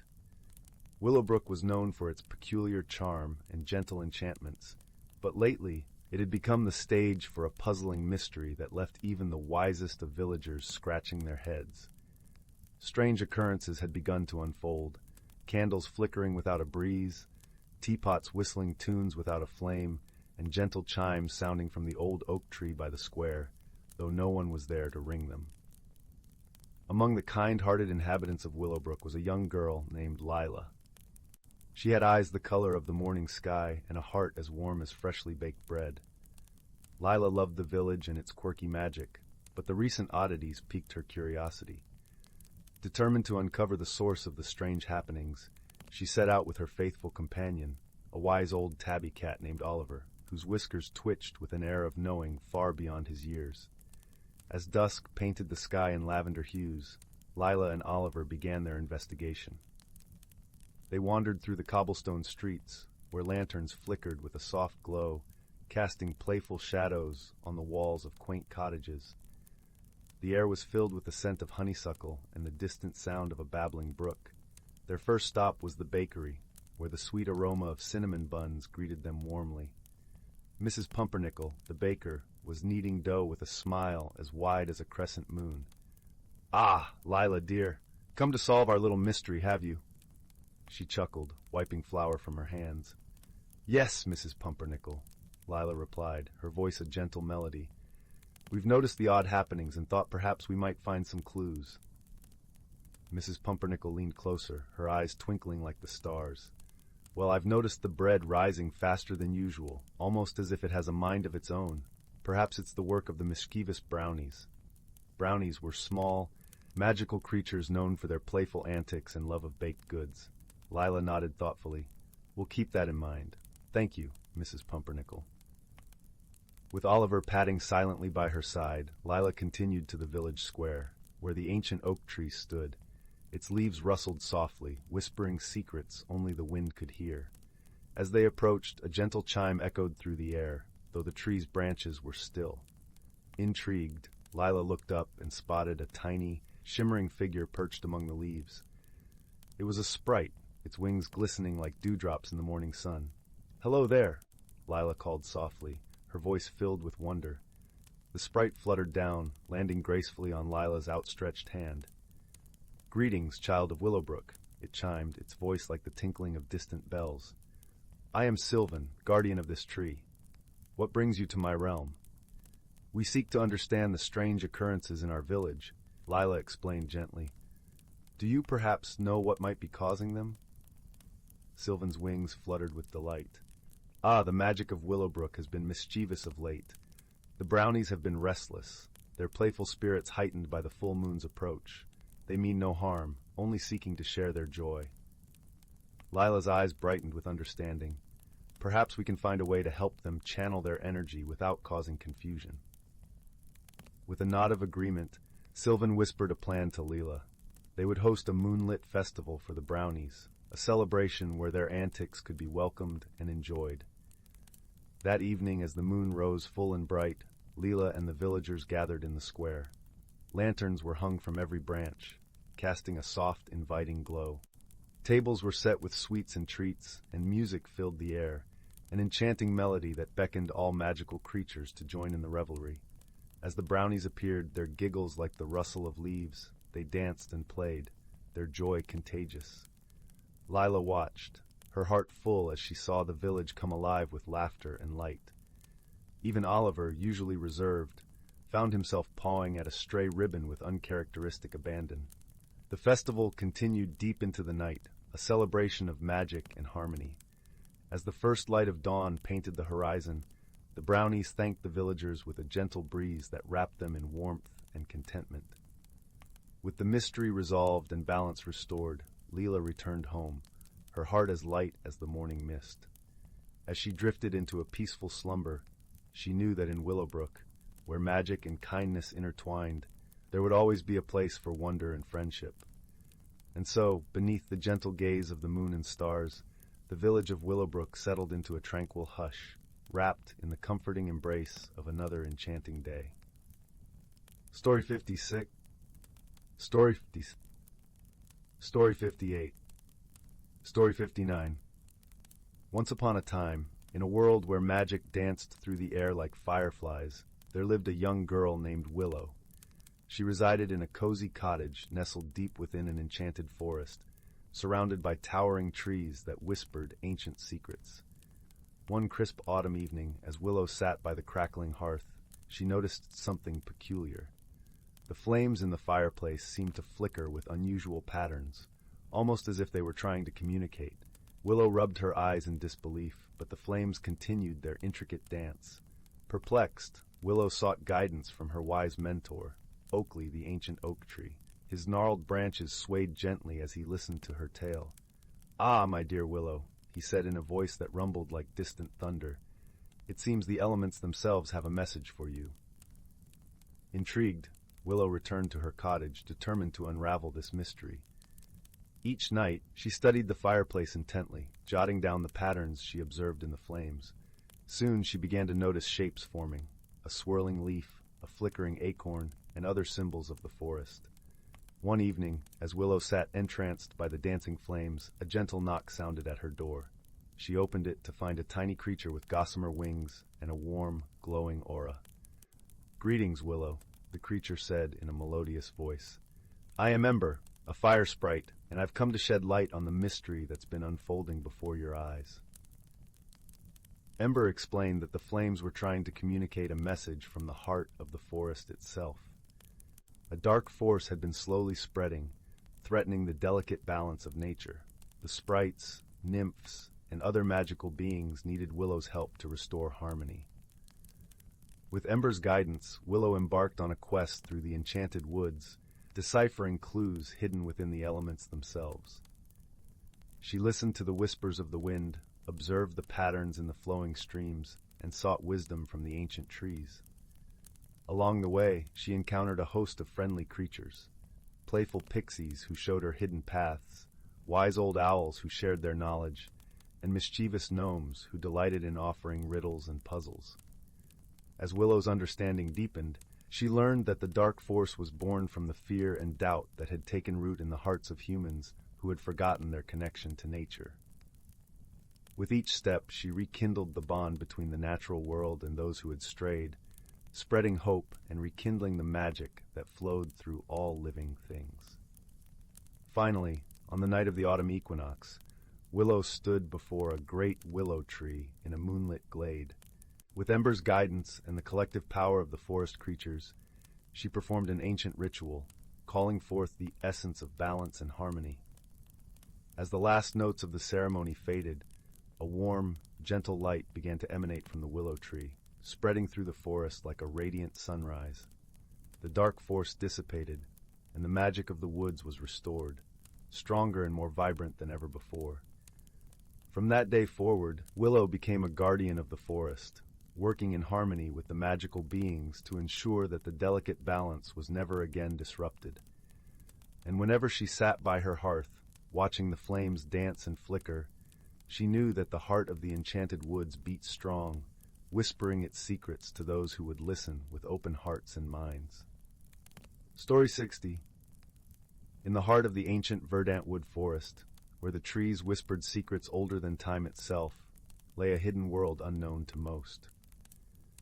This forest thrived under the gentle guardianship of creatures both seen and unseen, each playing a role in the delicate balance of nature. The air was perpetually infused with the heady scent of moss and pine, and the gentle rustle of leaves in the breeze sounded like the forest's own quiet symphony. At the center of this lush wilderness was a particularly grand oak, known as the elder tree.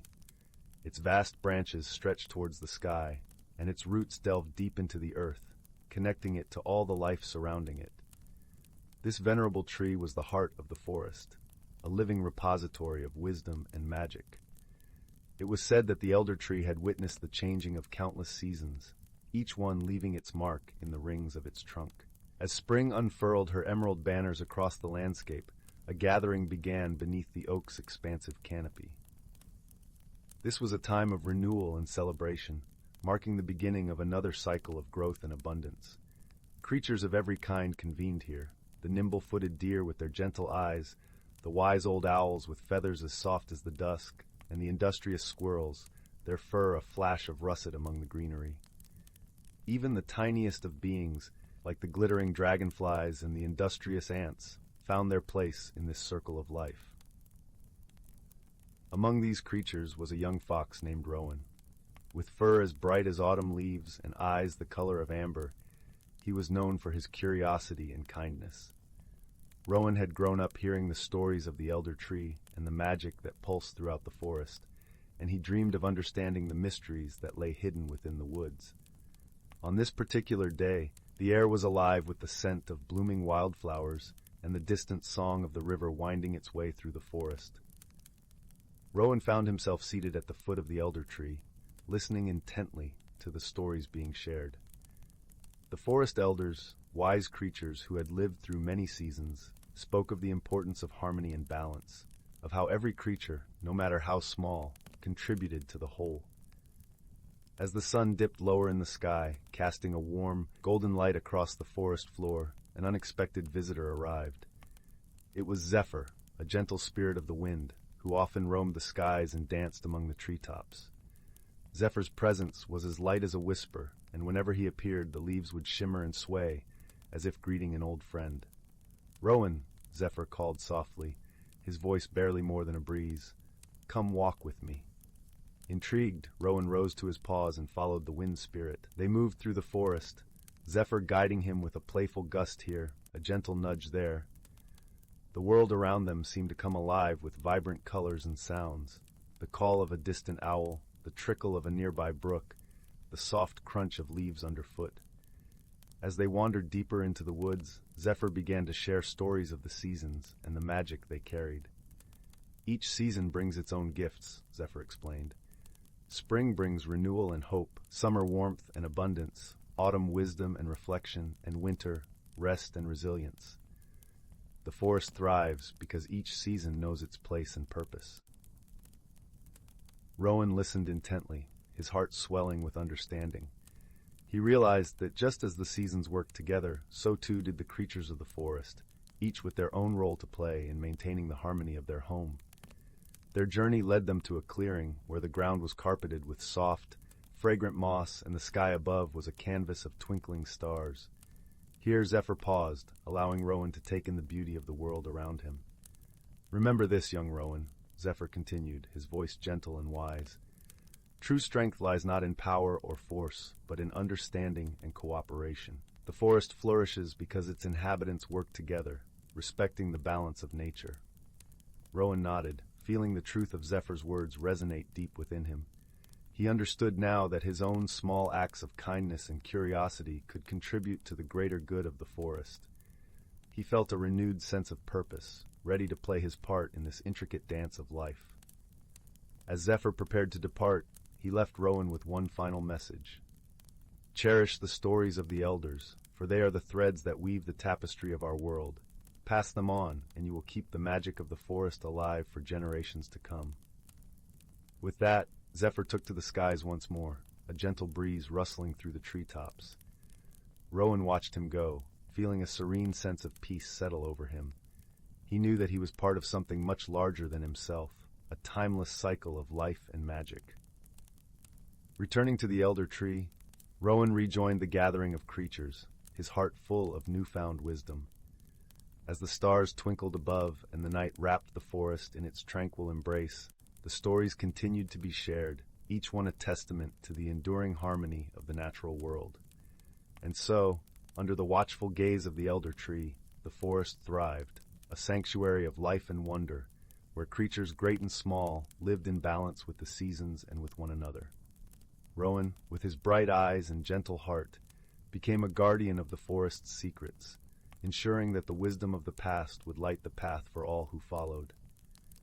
In the quiet of the night, as the last embers of the day faded into darkness, a sense of comfort and resolution settled over the forest. It was a place where magic and reality entwined, a haven of peace and possibility, forever cradled in the arms of nature. 61. Title: The Whispering Woods.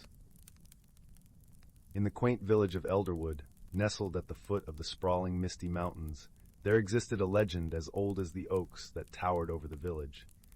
It spoke of a hidden realm, a world tucked away within the heart of the Whispering Woods, where magic flowed like the streams that sang their way through the tangled roots and fallen leaves. This world, they said, could only be revealed to those who carried a pure heart and the courage to seek it.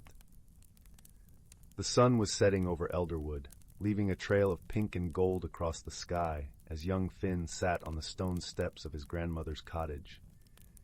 The air was sweet with the scent of honeysuckle, and the gentle rustle of leaves in the evening breeze was like a lullaby that carried with it secrets of long ago. Finn's grandmother, a wise woman with eyes that twinkled like stars, had often regaled him with tales of the Whispering Woods, her voice weaving magic into the air as she spoke. "Tonight feels different, doesn't it, Gran?" Finn mused, gazing up at the sky that was slowly deepening to a sapphire blue. His grandmother nodded, her knitting needles clicking softly as she worked on yet another scarf for the coming winter. "Aye, it does, my dear. The woods are alive tonight. Can you hear their whispers?" she replied, her voice as soothing as the warm mug of cocoa she had prepared for him. Finn closed his eyes, letting the soft murmurs of the forest wash over him. It was as if the trees were speaking, their voices mingling with the cool night air, inviting him to join their ancient dance. He opened his eyes and looked at his grandmother, a question forming on his lips.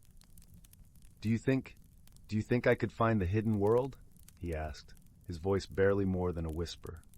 His grandmother paused her knitting, her gaze turning thoughtful. "Perhaps, if you listen closely. The woods hold many secrets, and sometimes they choose to share them with those who listen with their hearts." Encouraged by her words, Finn felt a spark of curiosity igniting within him, a desire to explore the stories that had always fascinated him. That night, after everyone else in the village had drifted into dreams, Finn set out toward the edge of the woods, the moon guiding his path with its gentle light. The entrance to the Whispering Woods was marked by 2 ancient oak trees, their branches intertwined like old friends holding hands.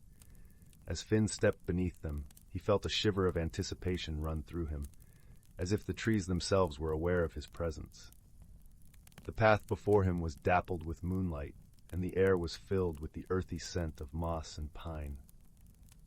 As he ventured deeper into the forest, the whispers grew louder, a melodious symphony of rustling leaves and the soft chirping of crickets. Finn's heart beat in time with the forest's rhythm, his senses heightened by the magic that seemed to pulse through the very air around him. He walked on, guided by an unseen force, until he reached a small clearing bathed in moonlight. In the center of the clearing stood a peculiar stone pedestal, upon which rested a shimmering crystal orb. The orb glowed with an ethereal light, casting a kaleidoscope of colors that danced across the trees and the forest floor. Finn approached it cautiously, his eyes wide with wonder. "This must be it," he whispered to himself, reaching out to touch the orb. As his fingers brushed its smooth surface, a wave of warmth spread through him, and he felt a connection to the forest that was deeper than he could have ever imagined. Suddenly, the ground beneath him trembled ever so slightly, and the trees began to sway as if moved by an invisible hand. The whispers grew louder, swirling around him like a gentle breeze, carrying with them words that he could almost understand. Finn closed his eyes, allowing the magic to envelop him, and when he opened them again, he found himself standing in a world that was both familiar and strange. The forest was alive with vibrant colors and shimmering light, each tree and flower pulsating with its own unique glow. The air was thick with the scent of wildflowers and fresh rain, and the sounds of laughter and song echoed through the trees. Creatures of all shapes and sizes flitted about, their wings catching the light like tiny prisms, creating rainbows in their wake. Finn's heart swelled with awe as he took in the beauty of the hidden world, his senses overwhelmed by the magic that surrounded him. He felt a sense of belonging here, as if he had been searching for this place his entire life without even knowing it. As he wandered through the ethereal landscape, he encountered a group of forest folk gathered around a bubbling spring. They were small, elf-like beings with skin that shimmered like moonlight and hair woven with leaves and flowers. Their eyes were bright with curiosity and kindness, and they welcomed Finn with open arms and joyous laughter. "Welcome, young traveler," one of them said, her voice as melodious as the forest song. "We've been waiting for you." Finn was taken aback, his mind racing with questions. "Waiting for me? But how did you know I would come?" The forest folk exchanged knowing smiles, their eyes twinkling with a secret they were eager to share. "The forest called to you, and you answered with an open heart. You are here because you are meant to be." Finn felt a warmth spread through him at their words, as if the forest itself was wrapping him in a gentle embrace. He spent the rest of the night in their company, learning about the wonders of the hidden world and the magic that sustained it.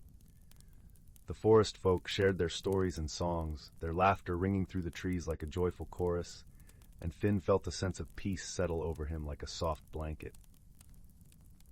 As dawn began to break, painting the sky with hues of pink and gold, Finn knew it was time to return to the world he knew. The forest folk bid him farewell, their eyes filled with warmth and understanding, and Finn promised to return one day. The journey back through the whispering woods was a blur of color and sound, the magic of the hidden world lingering in his heart like the memory of a dream. As he emerged from the trees, the village of Elderwood lay before him, bathed in the soft light of morning. Finn made his way back to his grandmother's cottage, his mind still buzzing with all he had seen and learned. As he stepped inside, he found his grandmother waiting for him, her eyes twinkling with the wisdom of the ages. "You found it, didn't you?" she asked, her voice filled with gentle pride. Finn nodded, a smile spreading across his face. "I did, Gran. It was more beautiful than I ever imagined." His grandmother reached out to hug him, her embrace warm and comforting. "I knew you would. The forest chose well." As Finn settled into the familiar comfort of his home, he realized that the journey had changed him in ways he was only beginning to understand. The hidden world had opened his eyes to the magic that existed all around him, and he carried its light within him like a beacon. In the days that followed, Finn often returned to the Whispering Woods, finding solace and wonder in its depths. He became a bridge between the two worlds, sharing the stories and wisdom of the forest folk with his village, and bringing the warmth and kindness of Elderwood to the hidden realm. Through his journeys, Finn learned that the true magic lay not in the hidden world itself, but in the connections he forged and the love that flowed between them. It was a lesson he carried with him for the rest of his days, a reminder that even in the darkest of times, the light of friendship and understanding could illuminate the path ahead. And so, with each step he took, Finn wove a tapestry of stories and songs, a legacy that would be passed down through generations, reminding all who heard it that the world was filled with wonders waiting to be discovered by those with the courage to seek them. The end. Story 62. In the heart of a lush, whispering forest, where the trees stood tall and wise, there existed a forgotten glade bathed in perpetual twilight. This place was known only to the creatures of the forest, and a few rare souls who dared to venture beyond the well-trodden paths. The air here was imbued with the scent of pine and earth, carrying the gentle rustling of leaves like a soft lullaby. It was a realm where magic lingered, hiding in plain sight among the shadows and the light. Elliot, a curious young boy with a heart as open as the sky, discovered this hidden world one golden afternoon. His hair, tousled by the wind, glimmered like autumn leaves in the sun. He had been wandering through the forest, drawn by a deep-seated yearning for something he could not name. Elliot loved the forest. Its secrets whispered to him, and its beauty filled him with a profound sense of belonging. As he walked, each step cushioned by a carpet of moss and fallen leaves, He stumbled upon an ancient oak with a hollow that seemed to beckon him closer. Within this hollow, nestled among roots as thick as his arm, lay a peculiar object, a small, intricately carved wooden box. Its surface was smooth, worn by time, and etched with symbols that seemed to pulse with a gentle glow. Elliot's fingers brushed over the box, and a warmth spread through him, as if the object were alive. He hesitated for a moment, then carefully lifted it from its resting place. As he did, a soft sighing sound filled the air, and the forest seemed to hold its breath. With the box cradled in his hands, Elliot sat beneath the oak, leaning against its sturdy trunk. The world around him faded into a serene silence, leaving only the gentle hum of nature. He turned the box over, examining it from every angle before finally deciding to open it. Inside, resting on a bed of velvet as dark as midnight, was a small, crystalline orb. It shimmered with an inner light, casting tiny rainbows that danced around Elliot like playful spirits. Mesmerized, Elliot reached out to touch it, and as his fingertips brushed the surface, a tingling sensation raced up his arm. Suddenly, the orb began to glow more brightly, and a soft voice, warm and melodic, filled the air. "Welcome, Seeker," it said, resonating with a kindness that wrapped around Elliot like a comforting embrace. "You have found the heart of the forest, a gift of magic and mystery." Elliot blinked, his eyes wide with wonder. "Who are you?" he asked, his voice barely a whisper. "I am the guardian of this glade," the voice replied. "And you, dear child, have been chosen to carry the heart and listen to its song." The orb pulsed gently, and with each pulse, Elliot felt a connection forming, a bond with the forest and its secrets. "What do I do with it?" he asked, curiosity mingling with a sense of responsibility. "Listen," the voice advised. "Learn. The heart will guide you, reveal hidden truths, and teach you the language of the world around you. But remember, true power comes from understanding, not control." Elliot nodded, his mind awhirl with possibilities. He closed the box, feeling the weight of the orb settle within it, and tucked it safely into his satchel. As he rose to his feet, the forest seemed to awaken, the trees whispering encouragement, the leaves rustling with approval. Over the following days, Elliot returned to the glade, drawn to its serenity and the promise of discovery. He spent hours sitting beneath the ancient oak, listening to the heart's gentle murmur and learning the subtle language of the forest. Each day brought new revelations, a hidden path, a secret grove, the laughter of a brook that meandered through sun-dappled glens. One crisp morning, as the first rays of the sun painted the forest in shades of gold, Elliot encountered an unexpected visitor. A fox, its fur as red as flames, emerged from the underbrush. Its eyes, sharp and intelligent, regarded Elliot with curiosity. "Hello there," Elliot said softly, extending a hand in greeting. The fox approached cautiously, its nose twitching as it sniffed the air between them. Sensing no threat, it sat back on its haunches and regarded Elliot with a look of expectation. Elliot remembered the heart and its promise of connection. He retrieved the box from his satchel and opened it, letting the fox see the shimmering orb. The fox tilted its head, eyes reflecting the orb's light, and for a moment, Elliot felt as if he were gazing into a deep well of ancient wisdom. The fox blinked slowly, then trotted forward, brushing against Elliot's leg in a gesture of trust. Elliot smiled, a warmth spreading through him. Here was a friend, unexpected and wondrous, brought to him by the magic of the forest. From that day on, Elliot and the fox were inseparable. They explored the forest together, the fox leading Elliot to hidden places he never would have found on his own. In return, Elliot shared his discoveries and the knowledge imparted by the heart. As the seasons changed, Elliot grew in wisdom and understanding. The forest, once a place of mystery, became a living tapestry of stories and songs. He learned to read the language of the wind, to interpret the dance of the leaves, and to find beauty in the smallest details. But as Elliot's connection with the forest deepened, so too did his awareness of its fragility. He noticed signs of change, trees that stood bare in the wrong season, streams that ran dry, and animals that seemed restless, out of sync with the natural rhythm. One evening, as the sun dipped below the horizon, painting the sky in hues of crimson and violet, Elliot sat with the fox by his side, pondering the forest's plight. The heart glowed softly in his lap, its light casting gentle shadows. "What can we do?" Elliot asked aloud, his voice tinged with worry. The fox looked at him, its gaze steady and calm. Elliot felt the heart pulse in response, a silent reassurance that they were not alone. Together we must find the source of this imbalance. The voice of the guardian spoke, its tone gentle yet resolute. The forest has chosen you, Elliot, to be its champion. Trust in your bond with the heart and your friendship with the fox. They will guide you. Determined and hopeful, Elliot set out the next morning with the fox at his side.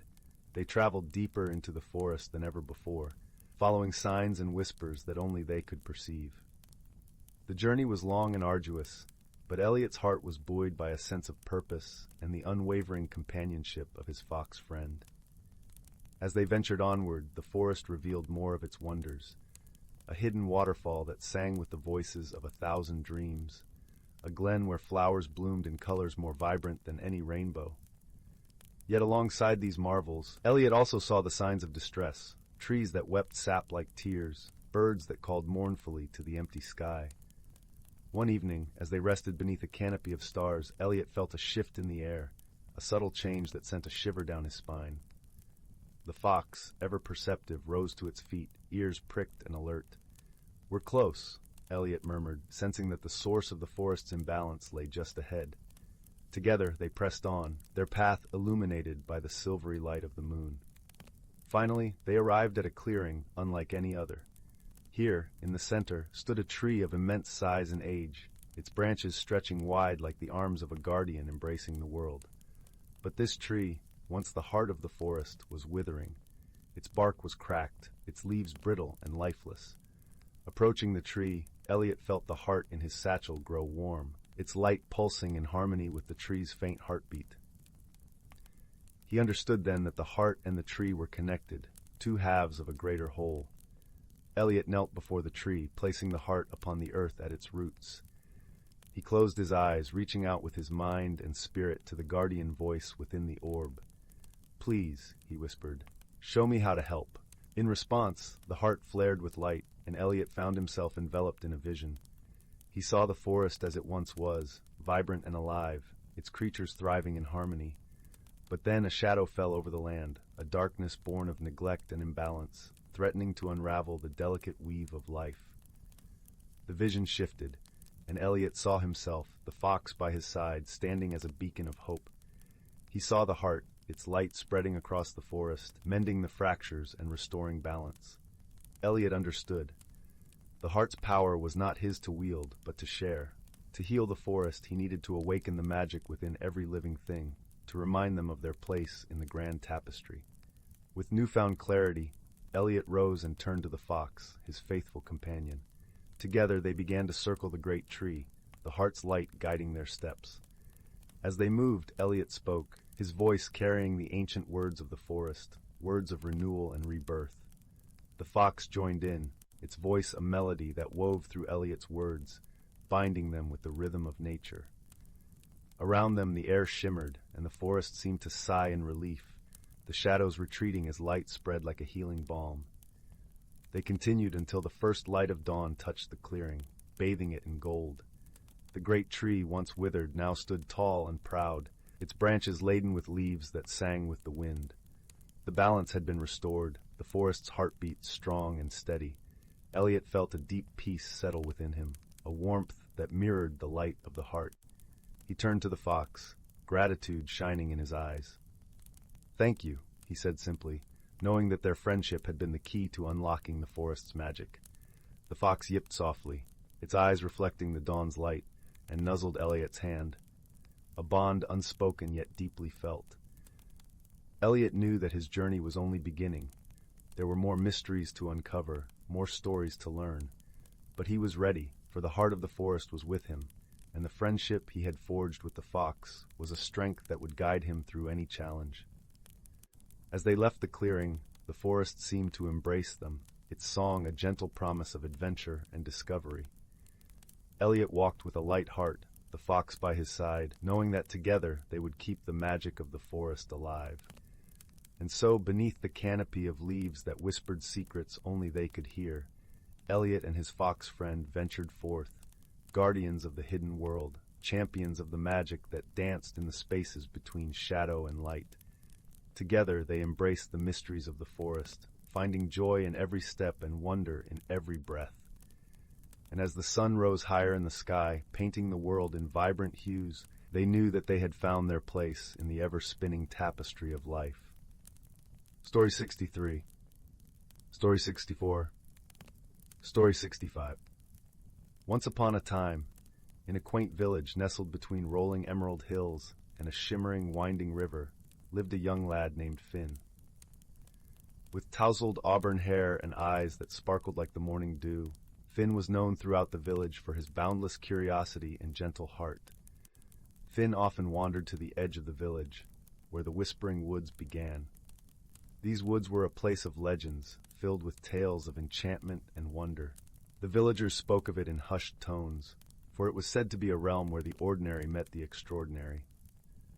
One golden afternoon, as the sun dipped low in the sky and painted the world in hues of amber and rose, Finn felt a tug at his heart, a call to explore the unknown depths of the whispering woods. Clad in his favorite cloak, as soft as the down of a fledgling bird, Finn set off with a sense of excitement bubbling within him. The air was crisp and carried the scent of pine and earth, mingled with a hint of something sweet and unnameable.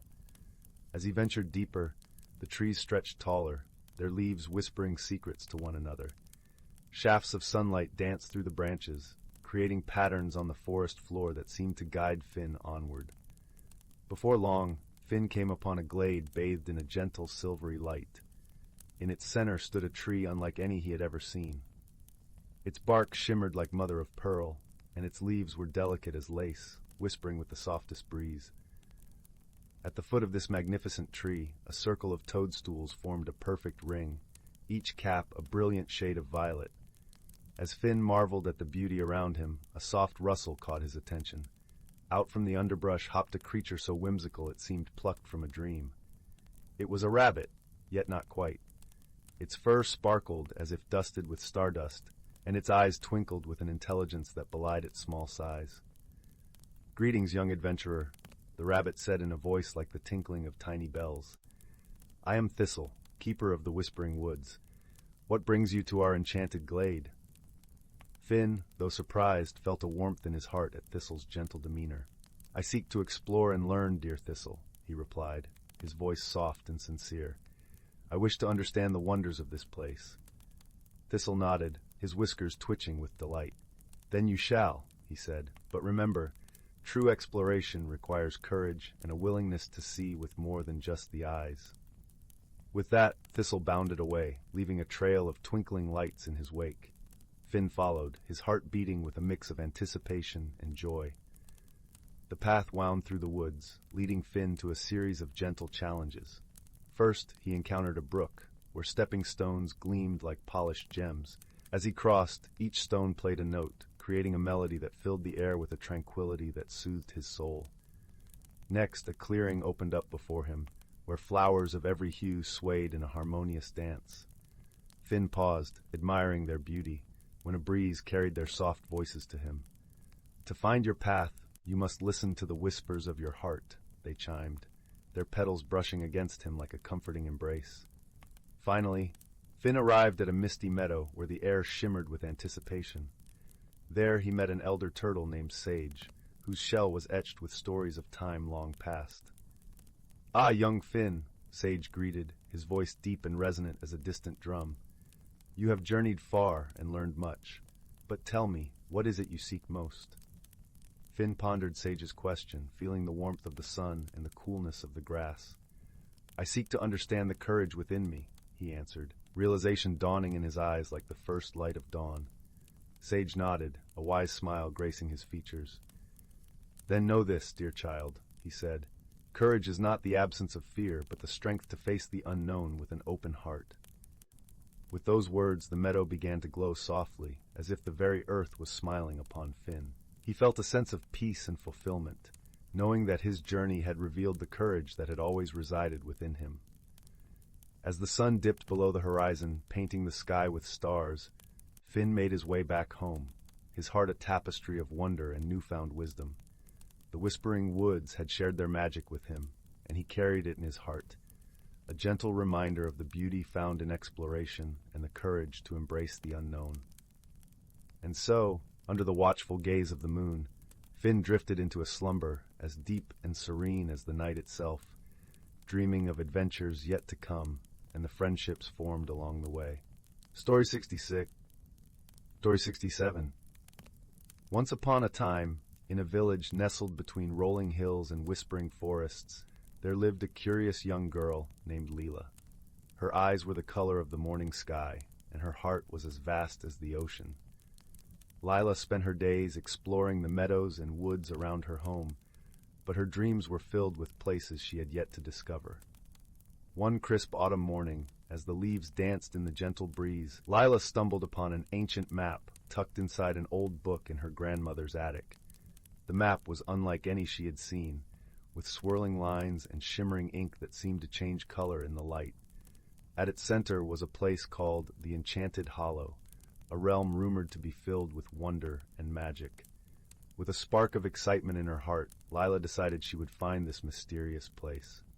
She packed a small satchel with her favorite blanket, a loaf of bread, and a flask of warm tea.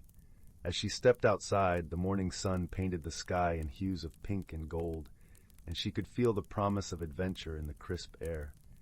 Lila followed the map's winding path through towering trees and across babbling brooks. The forest was alive with the rustling of leaves and the songs of birds, creating a symphony that carried her forward. As she ventured deeper, she encountered a peculiar creature, a fox with fur as white as snow and eyes that gleamed like emeralds. The fox greeted her with a nod and, sensing her quest, offered to guide her through the forest. Together, they traversed paths cloaked in mist and fields carpeted with wildflowers, their colors vivid against the earth. The fox led Lila to a clearing where the air was sweet with the scent of honey, and a gentle stream sparkled under the sun's golden rays. Here, the fox pointed to a small, hidden trail that seemed to disappear into the earth itself. With a grateful heart, Lila thanked her new friend and ventured down the trail. The path led into a tunnel of vines and twinkling lights, and as she walked, the air shimmered with a gentle hum like the whisper of a lullaby. The tunnel opened into the Enchanted Hollow, a place that seemed to exist just between a dream and reality. The hollow was a world of wonders. Trees with trunks of silver leaves stretched up to the sky, their branches swaying gently in the breeze. Flowers with petals of iridescent colors glowed softly, and the ground was covered in moss that felt like the plushest carpet beneath Lila's feet. Streams of crystal-clear water wound through the landscape, their gentle babble a soothing melody. As she explored, Leela met creatures she had only ever dreamed of. There were butterflies with wings like stained glass windows, glowing softly in the dim light. She watched as a family of gentle deer with antlers adorned in soft ferns grazed nearby, their presence serene and calming. But the most wondrous creature she encountered was a small, luminescent being called a starling. It hovered in the air, its wings twinkling like the night sky, and spoke in a voice as soft as a summer breeze. The starling told Lila of the heart of the hollow, a place where wishes were whispered and dreams were born. With the starling as her guide, Lila traveled to the heart of the Enchanted Hollow. There she found a pool of water so clear and still that it reflected the world above like a perfect mirror. The starling encouraged her to look into the pool and whisper her heart's deepest wish. Lila closed her eyes, and with a heart full of gratitude and wonder, whispered her wish for courage and the strength to explore the unknown. As her words floated into the air, the pool shimmered, and a warmth spread through her, filling her with a sense of peace and confidence. With her journey nearly complete, Lila realized it was time to return home. She bid farewell to her new friends, each one leaving her with a token of their world, a silver leaf, a tiny fern, and a single glowing petal. As she retraced her steps through the forest, the fox rejoined her, leading her back to the edge of her village. Under the light of the setting sun, Lila returned home, her heart brimming with stories and newfound courage. She tucked the tokens from the hollow into her satchel, reminders of her journey and the friends she had made. As she drifted off to sleep that night, the wind carried the scent of the forest through her window, and the stars outside twinkled with a familiar glow. Lila knew that whenever she needed courage, she only had to close her eyes and remember her journey to the Enchanted Hollow, where magic and dreams lived in harmony. And so, with a heart full of wonder and the whisper of the hollow in her dreams, Lila slept peacefully, ready for whatever adventures awaited her in the days to come. Story 68. In a quaint village nestled among rolling hills and emerald forests, there lived a young apprentice named Lila. The villagers knew her by her gentle smile and the tiny bluebird that often perched on her shoulder. Lila was learning the art of herbal magic from Elder Willow, a wise and kind-hearted mentor who knew the secrets of the forest and the whispers of the wind. One crisp autumn evening, as golden leaves danced in the twilight breeze, strange occurrences began to unsettle the peaceful village. The air was filled with an unusual melody that seemed to come from nowhere and everywhere all at once. It was a hauntingly beautiful tune, like the soft strum of a harp mingling with the gentle rustling of leaves. Though it brought no harm, the melody lingered in the villagers' hearts, leaving them with a curious sense of wonder. Lila, intrigued by the mystical music, decided to unravel its mystery. With Elder Willow's blessing, she set out on her quest, guided by her faithful bluebird companion, who chirped encouragingly. The pair wandered into the heart of the forest, where the melody grew stronger, weaving through the trees like a silken thread. As they ventured deeper, they came upon a clearing bathed in silver moonlight. In the center stood an ancient oak, its branches reaching out like welcoming arms. Lila noticed something peculiar about this tree. Its bark shimmered softly, and tiny glowing creatures flitted between its leaves, casting a gentle glow upon the forest floor. "Ah, the luminous sprites," Lila whispered to her bluebird, recognizing the magical creatures from Elder Willow's tales. The sprites were known to be shy but helpful, often leading travelers to hidden wonders and treasures. Lila approached the oak reverently, her heart filled with a sense of awe and gratitude. "Dear luminous sprites," she called softly, "I seek the source of the enchanting melody that fills our village. Can you guide me?" The luminous sprites twinkled with delight, their light pulsing in a rhythm that seemed to echo the mysterious melody. They danced around Lila, creating a path of light that led deeper into the forest. Following the trail, Lila found herself at the entrance of a hidden glade. There, she discovered a beautiful ethereal harp woven from vines and moonbeams.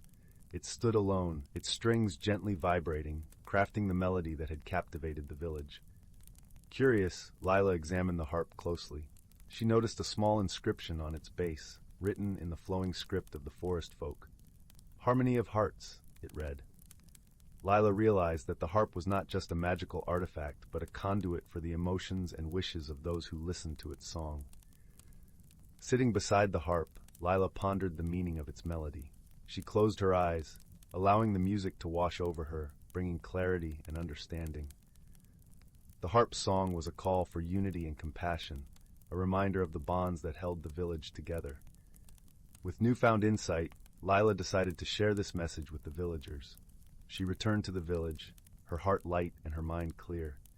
The bluebirds sang joyfully, echoing the harmony she felt within. Gathering the villagers in the town square, Lila recounted her journey and the harp's message. She explained how the melody was a reflection of their own hearts, a reminder to cherish their connections and support one another through kindness and understanding. The villagers listened intently, their hearts touched by Lila's words. As the moon rose high above, casting its gentle glow, they joined hands, creating a circle of unity and warmth. Together, they sang a simple song of friendship, their voices blending harmoniously under the starlit sky. From that night onward, the village thrived with renewed spirit and camaraderie. The strange melody no longer seemed mysterious, but rather a cherished part of their lives, a gentle reminder of the power of unity and love. As for Lila, she continued her apprenticeship with Elder Willow, her heart full of gratitude for the wisdom she had gained. The luminous sprites often visited her, their playful lights dancing in her garden, a testament to the magical bond she had formed with the forest. And so, in the cozy village beneath the starry sky, the gentle mystery was resolved, leaving the villagers with a story of warmth and wonder to share by the fireside, as the melody of the harp played softly in their hearts. Story 69. Story 70. Story 71. Story 72. Story 73. Story 74. Story 75. In the heart of the whispering woods, where the gentle rustling of leaves sang lullabies to the moon, there was a small, unassuming glade that the villagers of Elderglen rarely traversed.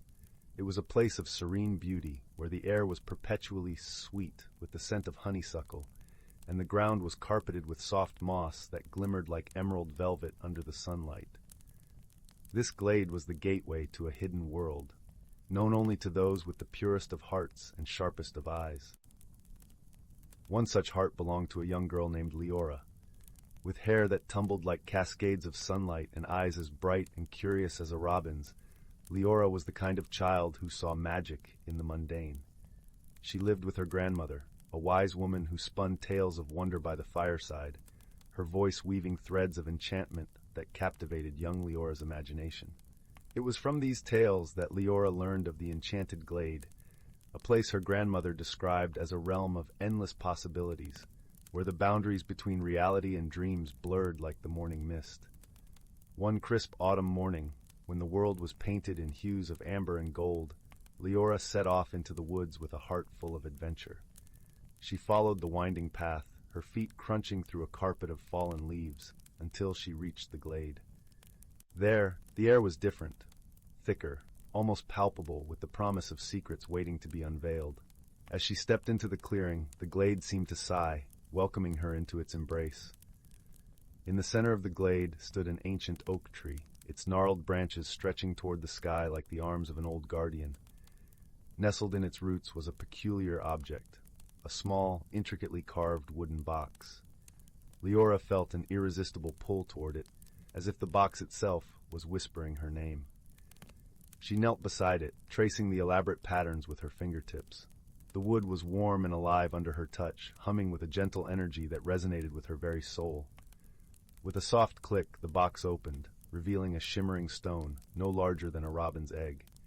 It pulsated with a faint, ethereal glow, casting delicate patterns of light across Leora's face. As she held it in her palm, she felt a rush of warmth and a sense of profound peace. It was as though the stone was a conduit, connecting her to the very heart of the forest. Elara knew, instinctively, that this was no ordinary stone. It was the heart of the woods, a fabled treasure her grandmother had often spoken of. A stone said to hold the power to bridge worlds and bring forth the hidden wonders of nature. Yet with such power came responsibility, for the heart was also a guardian of balance, a keeper of harmony between the seen and unseen. As Elara held the heart, the world around her shifted subtly. The glade seemed to come alive, the leaves whispered secrets, the flowers turned their faces toward her, and the very air vibrated with anticipation. She realized that she was now a part of something greater, a guardian of the glade, entrusted with the care of its mysteries. Her first challenge came in the form of a shadow that crept into the forest, a blight that threatened to suffocate the vibrant life within. The trees began to wither, their leaves turning to ash, and the air grew heavy with sorrow. Elara, with the heart clutched to her chest, felt the forest's pain as if it were her own. Determined to save her beloved woods, Elara embarked on a journey to seek the source of the shadow. Guided by the whispers of the heart, she ventured deeper into the forest than ever before. The path was fraught with obstacles, tangled underbrush that snagged her clothes, murky bogs that threatened to swallow her whole. But Elara pressed on, her resolve as unyielding as the ancient trees. Along her journey, she encountered a curious creature, a fox with fur as silver as moonlight, and eyes that twinkled with mischief. His name was Reuven, and though he appeared sly, there was a kindness in his gaze that put Elara at ease. Reuven offered his aid, his nimble paws guiding her through the treacherous terrain.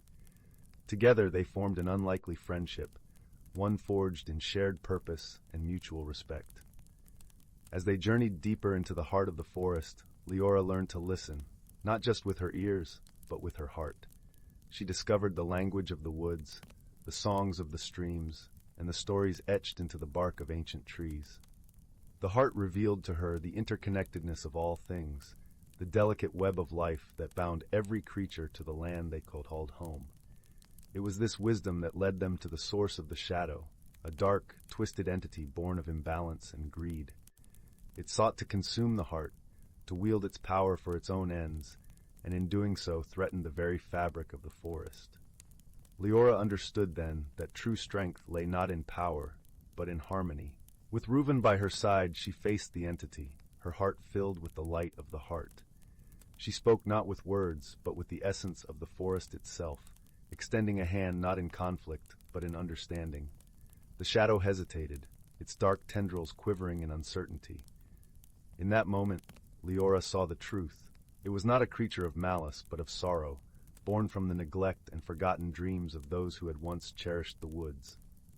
She reached out with compassion, offering the shadow a place within the balance of the forest. Slowly the shadow began to dissolve, its darkness giving way to light. Where once there was despair, there was now hope, a new beginning woven into the tapestry of the glade. The forest breathed a sigh of relief, its life force restored, its harmony renewed. With the threat vanquished, Leora and Reuven returned to the glade, where the ancient oak stood proud and strong. The heart of the woods glowed warmly in Leora's hand, a testament to her courage and compassion. She knew that she was not just a guardian of the glade, but a part of its eternal story, a story of friendship that defied expectations, of wisdom that overcame adversity, and of a journey that transformed a young girl into a true caretaker of the earth. As the sun dipped below the horizon, painting the sky in shades of twilight, Leora nestled the heart back into its wooden box, returning it to the roots of the oak. She understood now that the heart was not hers to keep, but to protect and cherish, just as she cherished the friendships and lessons she had gained. With a heart full of gratitude, Leora and Reuven bid farewell to the glade, their bond stronger than ever. As they walked back through the whispering woods, the forest seemed to hum with contentment, its leaves whispering a gentle song of thanks. And so, under the watchful gaze of the moon, Leora returned home to her grandmother, who welcomed her with open arms and a knowing smile. Together, they sat by the crackling fire, the warmth enveloping them like a tender embrace. As Leora recounted her adventure, her grandmother listened with eyes that sparkled with pride and love. In the quiet of the night, as the stars twinkled like diamonds in the velvet sky, Leora drifted into a peaceful sleep, her dreams filled with the magic of the woods and the promise of new adventures yet to come.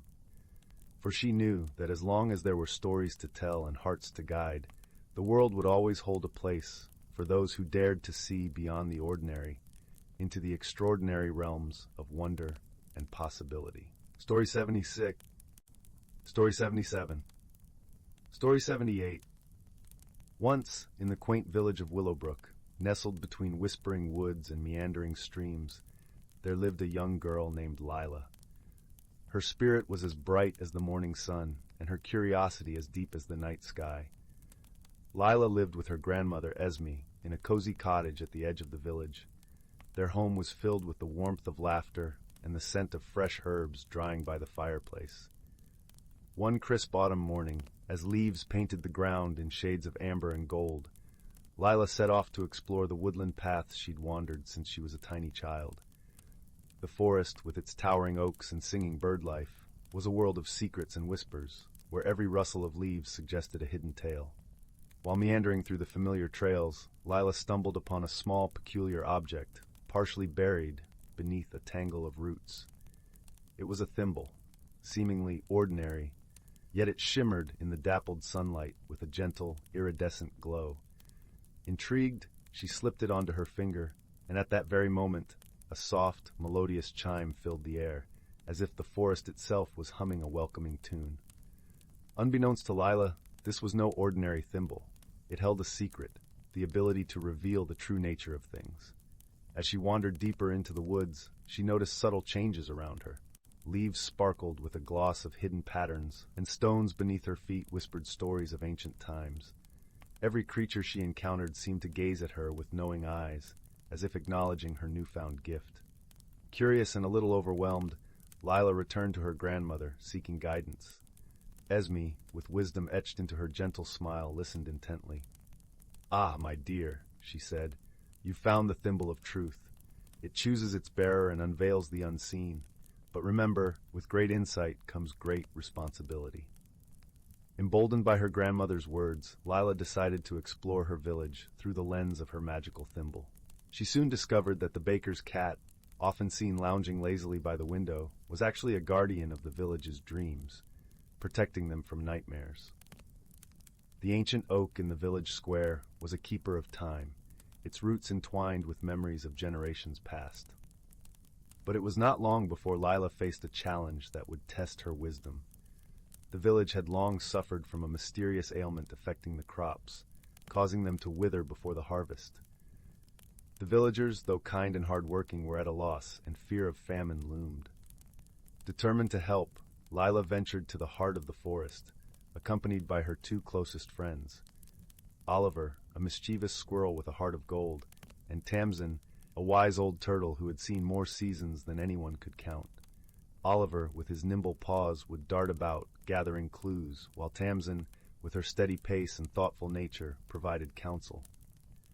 As they journeyed deeper, the forest grew denser, shadows stretched long, and the air was thick with the scent of pine and earth.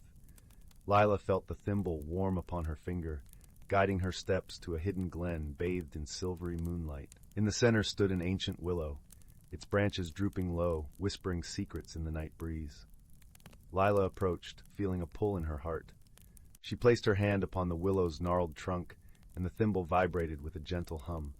Suddenly, images flooded her mind, of the village, of the crops struggling under a strange, unseen weight. And then she saw it, the source of the ailment. A tangled web of forgotten promises and neglected kindnesses, woven over years, had settled like a shadow over the fields. Understanding dawned upon Lila. The solution was not in force or confrontation, but in healing the bonds between people, in nurturing the goodwill that once flourished. She shared her vision with Oliver and Tamsin, who nodded in agreement, their eyes shining with shared purpose. Returning to the village, Lila and her companions gathered the villagers. With gentle words, she spoke of the need to rekindle the connections between them, to share their hopes and dreams, to support one another with open hearts. The villagers, inspired by Lila's wisdom and the sincerity in her voice, came together. They shared meals, exchanged stories, and worked the fields as one community. Slowly the shadow lifted, and the fields began to thrive once more, vibrant and abundant. As the harvest festival approached, the village was filled with joy and gratitude. Lila, with her magical thimble, had not only revealed the truth, but had also reminded them of the power of unity and kindness. That night, under a sky dusted with stars, Lila sat with her grandmother by the crackling fire. The thimble, nestled in her palm, glowed softly, a testament to her journey and the wisdom she had gained. Esme, with a proud smile, whispered, "You have done well, my dear. You have seen with your heart and healed with your spirit." And so the village of Willowbrook thrived, its fields lush, its people united. Lila, the girl with the thimble, continued to explore the wonders of her world, guided by the truth and bound by the love of her community. And as she drifted into dreams, the forest sang its lullaby, a gentle reminder of the magic that lay in every corner of life, waiting to be discovered. Story 79. Story 80. Story 81. Story 82. Story 83. Story 84.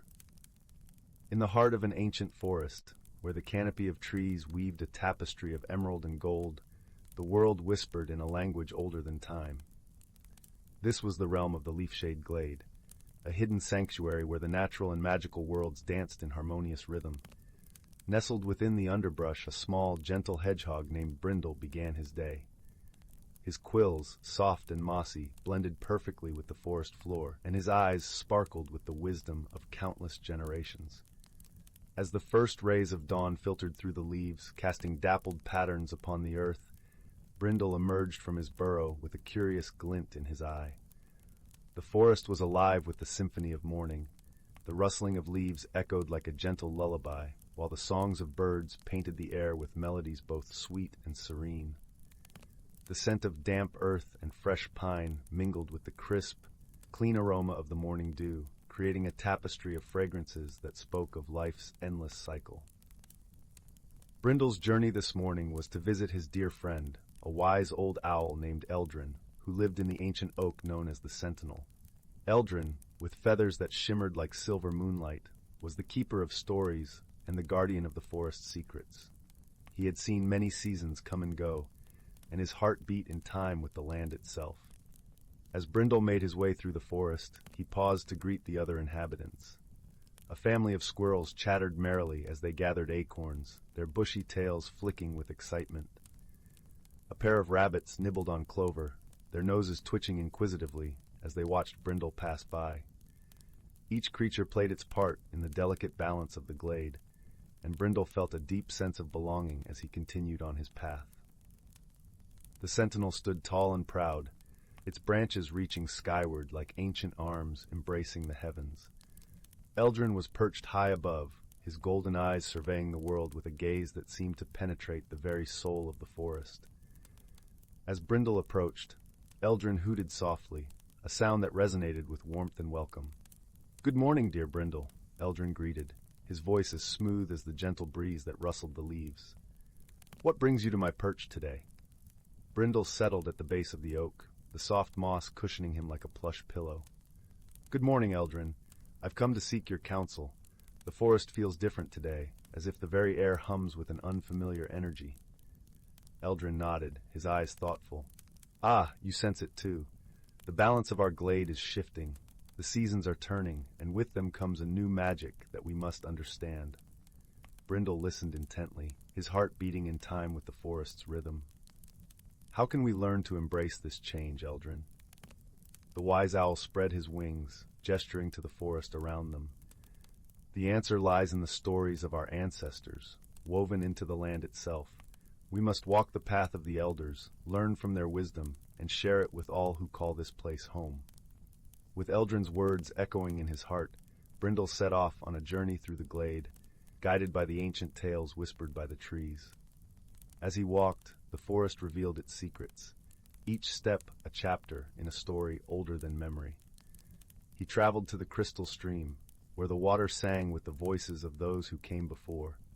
There a wise old turtle named Myrtle shared the tale of the river's birth, a story of patience and perseverance that spoke of the power of time. Next, Brindle visited the Meadow of Whispers, where the flowers swayed like a vibrant sea under the gentle caress of the wind. A family of bees, their wings glistening like drops of sunlight, buzzed around him, sharing the story of their dance with the blossoms, a tale of cooperation and the beauty of working as one. As the sun dipped below the horizon, painting the sky with hues of rose and lavender, Brindle returned to the sentinel. Eldrin awaited him, his presence a beacon of tranquility in the gathering dusk. "Did you find the answers you sought, my friend?" Eldrin inquired, his voice a soft murmur against the backdrop of the settling night. Brindle nodded, his heart full with the stories of the forest. "Yes, Eldrin. The forest teaches us that every change brings new possibilities, and through unity and understanding, we can embrace the magic of every season." Eldrin hooted softly, his eyes glowing with pride. "You have learned well, Brindle. The wisdom of the forest is now part of you, and with it, you will help guide us all into the new dawn." Together they watched as the stars began to twinkle above, each one a reminder of the endless cycle of life and the magic that bound them all. The forest around them settled into a peaceful slumber, cradled in the embrace of the night. And so, in the heart of the leaf-shade glade, where the boundaries between reality and magic blurred, Brindle and Eldrin found comfort in the harmony of their world, a world where every creature, every leaf, every whisper of the wind played its part in the symphony of life. And in that harmony, they knew that no matter how the seasons turned, the forest would always find its balance, guided by the wisdom of its gentle, kind-hearted guardians. Story 85. Once upon a time, nestled in the heart of an ancient forest, there lay a little village named Willow Glen. The village was surrounded by trees so tall that their tops seemed to brush the clouds, and every morning the air was filled with the sweet scent of pine and the gentle rustle of leaves whispering secrets to the wind. The villagers were kind-hearted folk, living in harmony with nature and each other, in cottages that seemed to have sprouted from the earth itself. In this peaceful hamlet lived a young girl named Lila. Lila was known for her curiosity and her penchant for adventure. Her hair was like spun gold, catching the sunlight in a halo around her head, and her eyes sparkled like the clear blue lake that lay on the village's outskirts. Lila's best friend was a gentle, wise old tortoise named Thistle. Thistle had a shell that glistened like polished stone, and he carried with him the wisdom of the ages, speaking in a slow, deliberate manner that always seemed to calm the winds and hush the forest creatures. One crisp autumn morning, as the leaves turned to hues of amber and gold, Lila and Thistle set out on their usual walk along the forest path. The air was cool and invigorating, filled with the earthy scent of fallen leaves. Lila loved this time of year, when the world seemed to be painted in shades of warmth, and the forest was alive with the songs of migrating birds preparing for their long journey south. As they walked, Lila noticed something unusual. A faint glimmer caught her eye from beneath a pile of leaves. Curiosity piqued. She knelt down and brushed the leaves aside, revealing a small, intricately carved wooden box. It was adorned with patterns of swirling vines and flowers, and at its center was an emblem of a tree with deep roots and flourishing branches. "Thistle, look at this!" Lila exclaimed, her voice tinged with wonder. "What do you think it is?" Thistle regarded the box with his wise old eyes, blinking slowly. "It seems to be a very special box, Lila. Perhaps it holds a secret waiting to be discovered." With trembling fingers, Lila opened the lid, and inside she found a delicate silver key, its bow shaped like a tiny, intricate tree. The key gleamed in the dappled sunlight, and Lila felt a strange warmth spreading through her as she held it. She sensed that this key was no ordinary object. It was imbued with magic. "What do you suppose it unlocks?" Lila mused aloud, her imagination already conjuring images of hidden doors and secret worlds. "There is only one way to find out," Thistle replied, ever the voice of calm reason. "We must search and see what lies ahead." And so began their journey, a quest to uncover the mystery of the silver key. Lila and Thistle wandered through the forest, following paths both familiar and new. The trees whispered encouragement as they passed, and the forest seemed to guide them with a gentle hand. As the afternoon sun dipped lower in the sky, casting long shadows across their path, they reached a part of the forest that Lila had never seen before.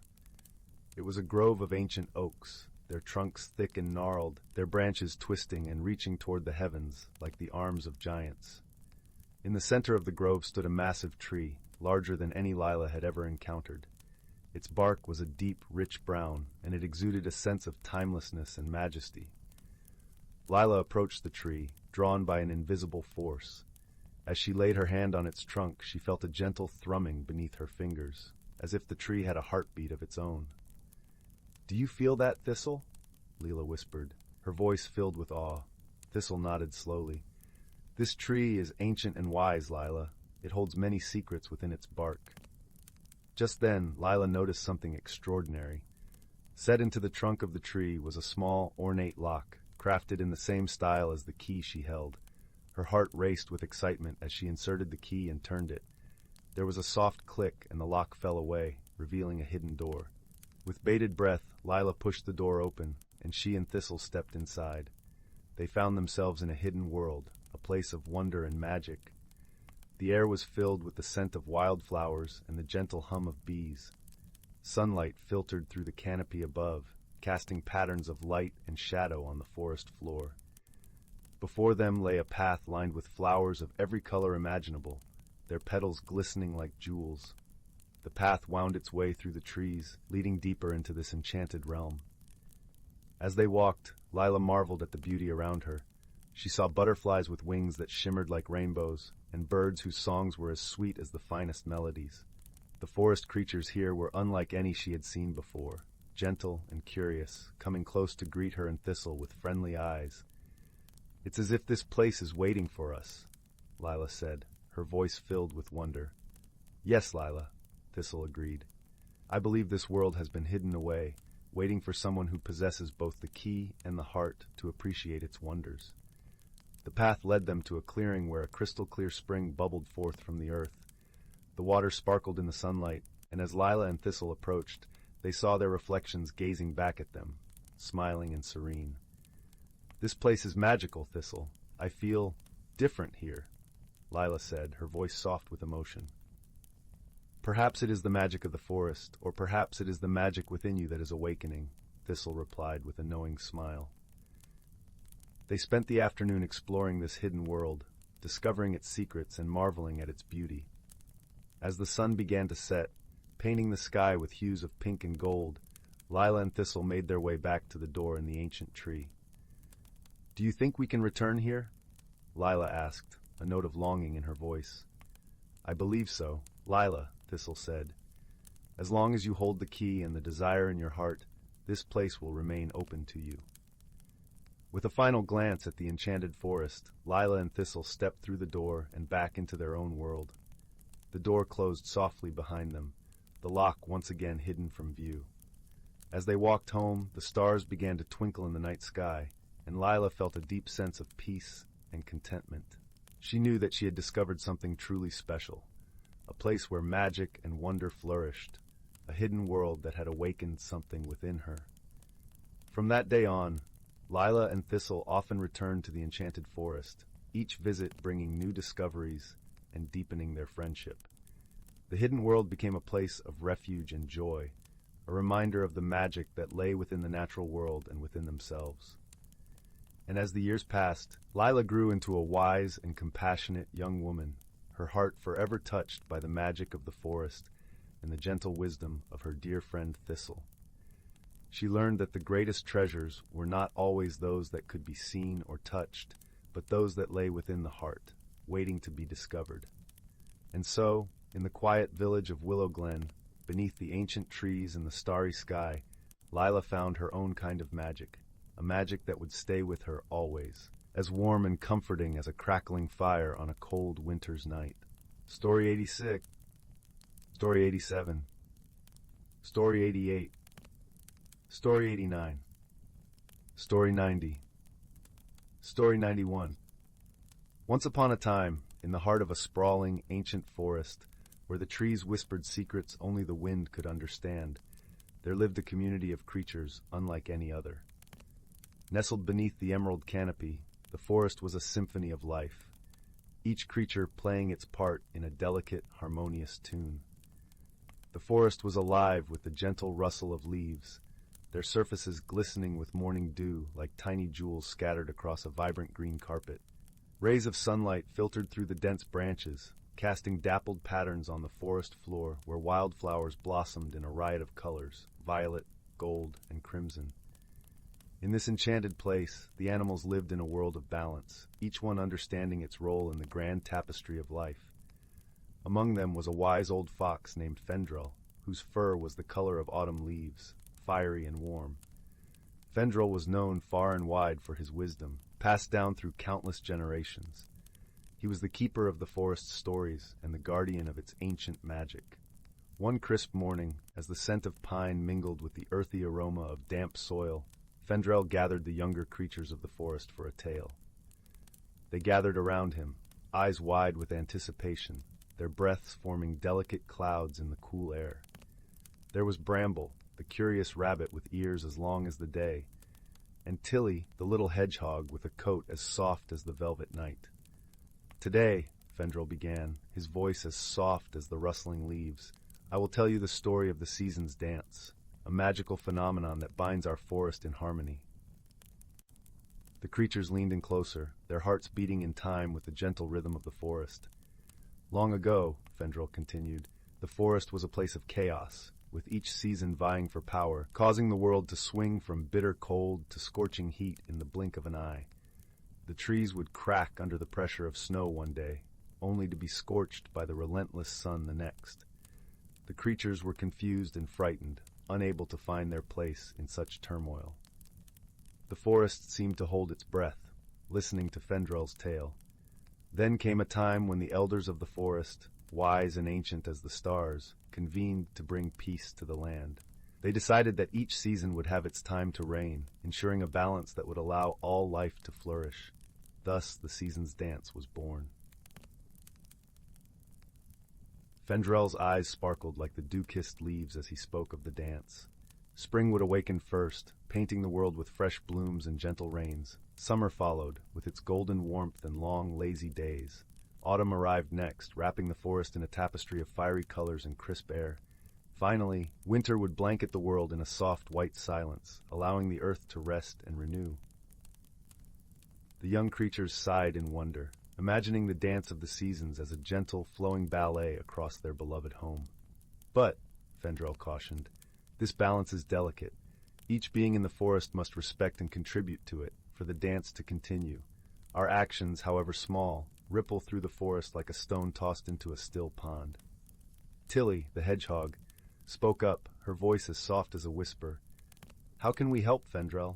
What can we do to keep the balance?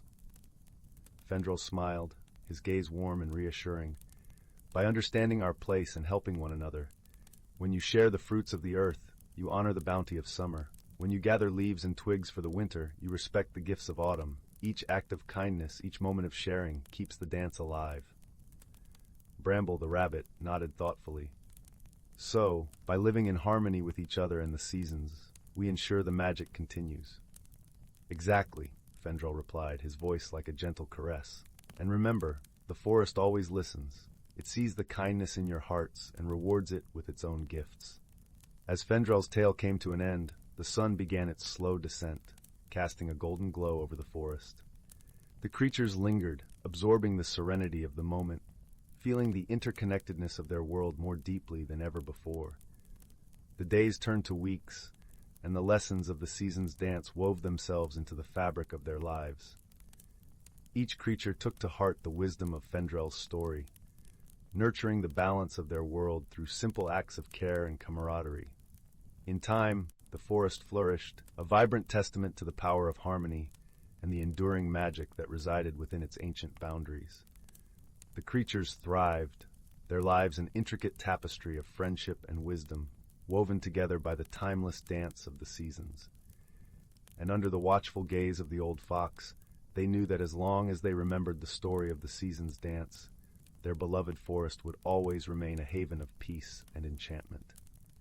And so, as the moon rose high to sprinkle silver light over the tranquil landscape, the creatures nestled into their cozy dens, lulled to sleep by the soft whispers of the wind, carrying the promise of another beautiful day. Story 92. Story 93. Story 94. In a quaint village nestled between rolling hills and shimmering streams, lived a young girl named Anwin. The village was a place where time seemed to stand still, with cobblestone paths winding through fields of lavender and cottages that wore ivy like a cozy shawl. The air was perpetually perfumed with the scent of wildflowers, and the gentle hum of bees served as a constant lullaby. Anwin was a curious soul with eyes like pools of warm amber, always reflecting the wonder she found in the world around her. She lived with her grandmother, Ira, in a small cottage that stood at the edge of the village, where the forest began its symphony of rustling leaves and birdsong. Ira was a storyteller, her tales as vibrant and colorful as the quilts she sewed during the quiet evenings. One day, as the sun dipped below the horizon, painting the sky in hues of pink and gold, Anwin sat by the flickering fireplace, listening to her grandmother recount stories of their ancestors. Ira spoke of a time when the people of their lineage were known as the Keepers of the Light, protectors of an ancient legacy that had been passed down through generations.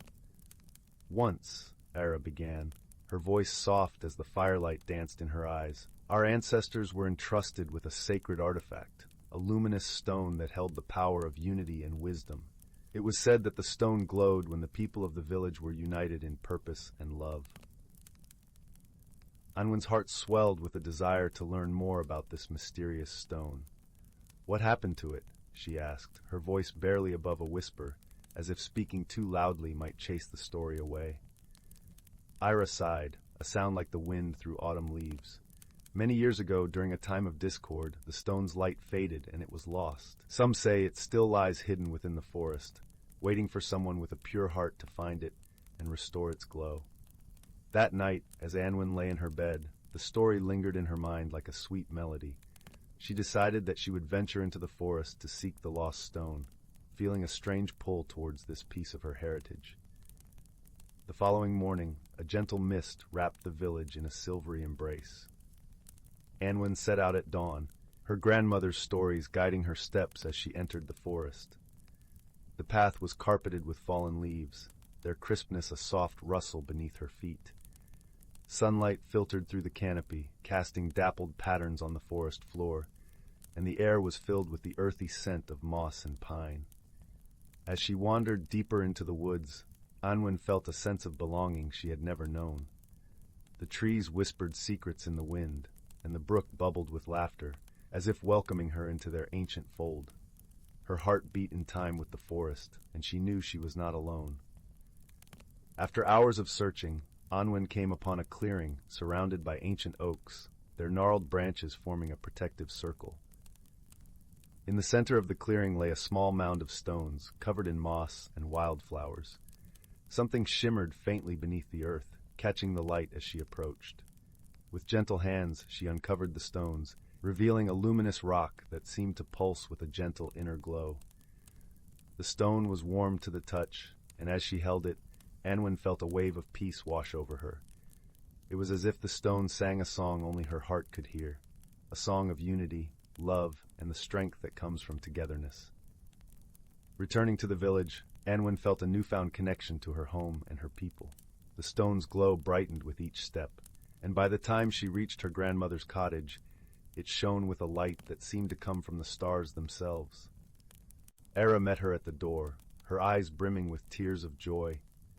"You found it," she whispered, embracing Unwind tightly. "You've restored the light, my dear." Word spread quickly through the village, and soon everyone gathered around the stone, their hearts lightened by its gentle radiance. The people celebrated not just the return of the artifact, but the unity it represented. Under the starlit sky, they shared stories and laughter, their voices weaving a tapestry of love and kinship. As the village drifted into a peaceful slumber, Unwind lay in her bed once more, the stone resting on her bedside table, its glow a comforting beacon in the night. She realized that the true magic of the stone lay not just in its light, but in the way it had brought her closer to her roots, her community, and the legacy of wisdom and love that coursed through her veins. And so, in the heart of the village, beneath the watchful eyes of the ancient oaks, the stone continued to glow, a symbol of the enduring power of unity, the wisdom of the past illuminating the path to a brighter future. With a contented sigh, Unwind closed her eyes, letting the warmth of the story, the glow of the stone, and the love of her people lull her into a restful sleep, dreaming of the adventures yet to come. Story 95. Story 96. Story 97. Once upon a time, in a cozy little village nestled between rolling hills, there lived a young girl named Lily. Her days were filled with the simple joys of exploring the meadows and befriending the woodland creatures that called the forest home. One crisp autumn morning, Lily ventured into the woods as she often did, her curious eyes scanning the fallen leaves for any signs of adventure. As she rounded a bend in the well-trodden path, something caught her eye. A glimmer of golden light peeking out from beneath a carpet of rust-colored foliage. Brushing aside the leaves, Lily gasped in delight as she uncovered a small, intricately carved wooden box.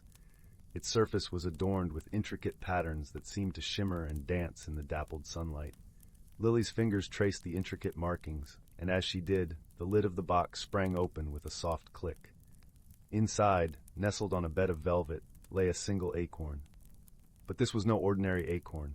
It shimmered with an otherworldly glow, its surface smooth and polished like a precious gemstone. Lily reached out to touch it, and as her fingertips made contact, a warm tingle spread through her body, filling her with a sense of wonder unlike anything she had ever experienced. From that moment on, Lily's world was forever changed. The acorn, she soon discovered, possessed an extraordinary power, the ability to bring inanimate objects to life with the mere touch of her hand. A stick became a loyal walking companion, a pebble transformed into a playful puppy, and the fallen leaves danced and swirled at her command. At first, Lily reveled in her newfound magic, her days filled with endless delight and discovery. But as time passed, she began to realize that with great power came great responsibility. The forest creatures, once her friends, now looked to her for guidance and protection. It was then that Lily embarked on a journey, not a physical one, but a journey of the heart and mind. She sought out the wisdom of the ancient oak trees, the whispering streams, and the gentle meadow flowers, learning the ways of nature and the importance of balance and harmony. Along the way, she found unexpected allies in the form of a quirky squirrel named Nutkin, whose mischievous antics often concealed surprising insights, and a wise old owl named Hooty, whose soft hoots offered sage advice. Together, they faced challenges that tested their courage and compassion. When a greedy logger threatened to destroy the forest, it was not through force but through wisdom and diplomacy that Lily and her friends were able to sway his heart and protect their beloved home. And when a terrible drought struck the land, Lily used her magic to coax the rain clouds to open, quenching the thirsty earth and ensuring that the delicate balance of nature was restored. As the seasons turned and the years passed, Lily grew into a young woman whose kindness and understanding touched all who knew her. The acorn's power became a tool for nurturing and healing, bringing joy and wonder to those around her.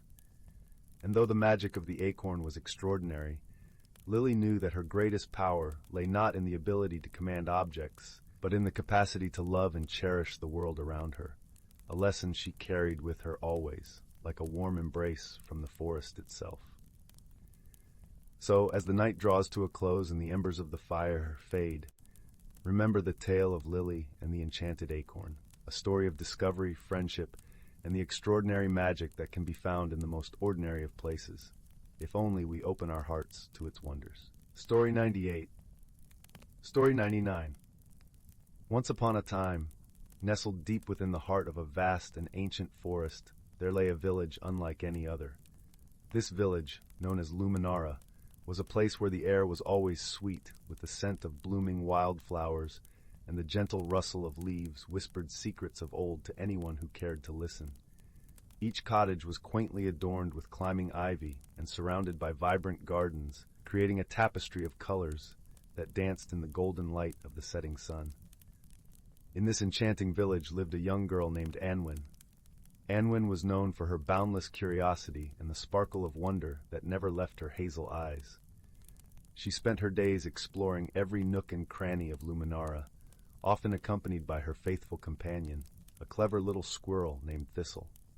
Together, they would venture into the heart of the forest, where the sunlight filtered through the canopy like streams of liquid gold, and the ground was a plush carpet of moss and fallen leaves. One crisp autumn morning, as the world was painted in hues of amber and rust, Unwind and Thistle embarked on a journey to the farthest edge of the forest, where the trees grew tall and wise, their branches reaching out like ancient arms.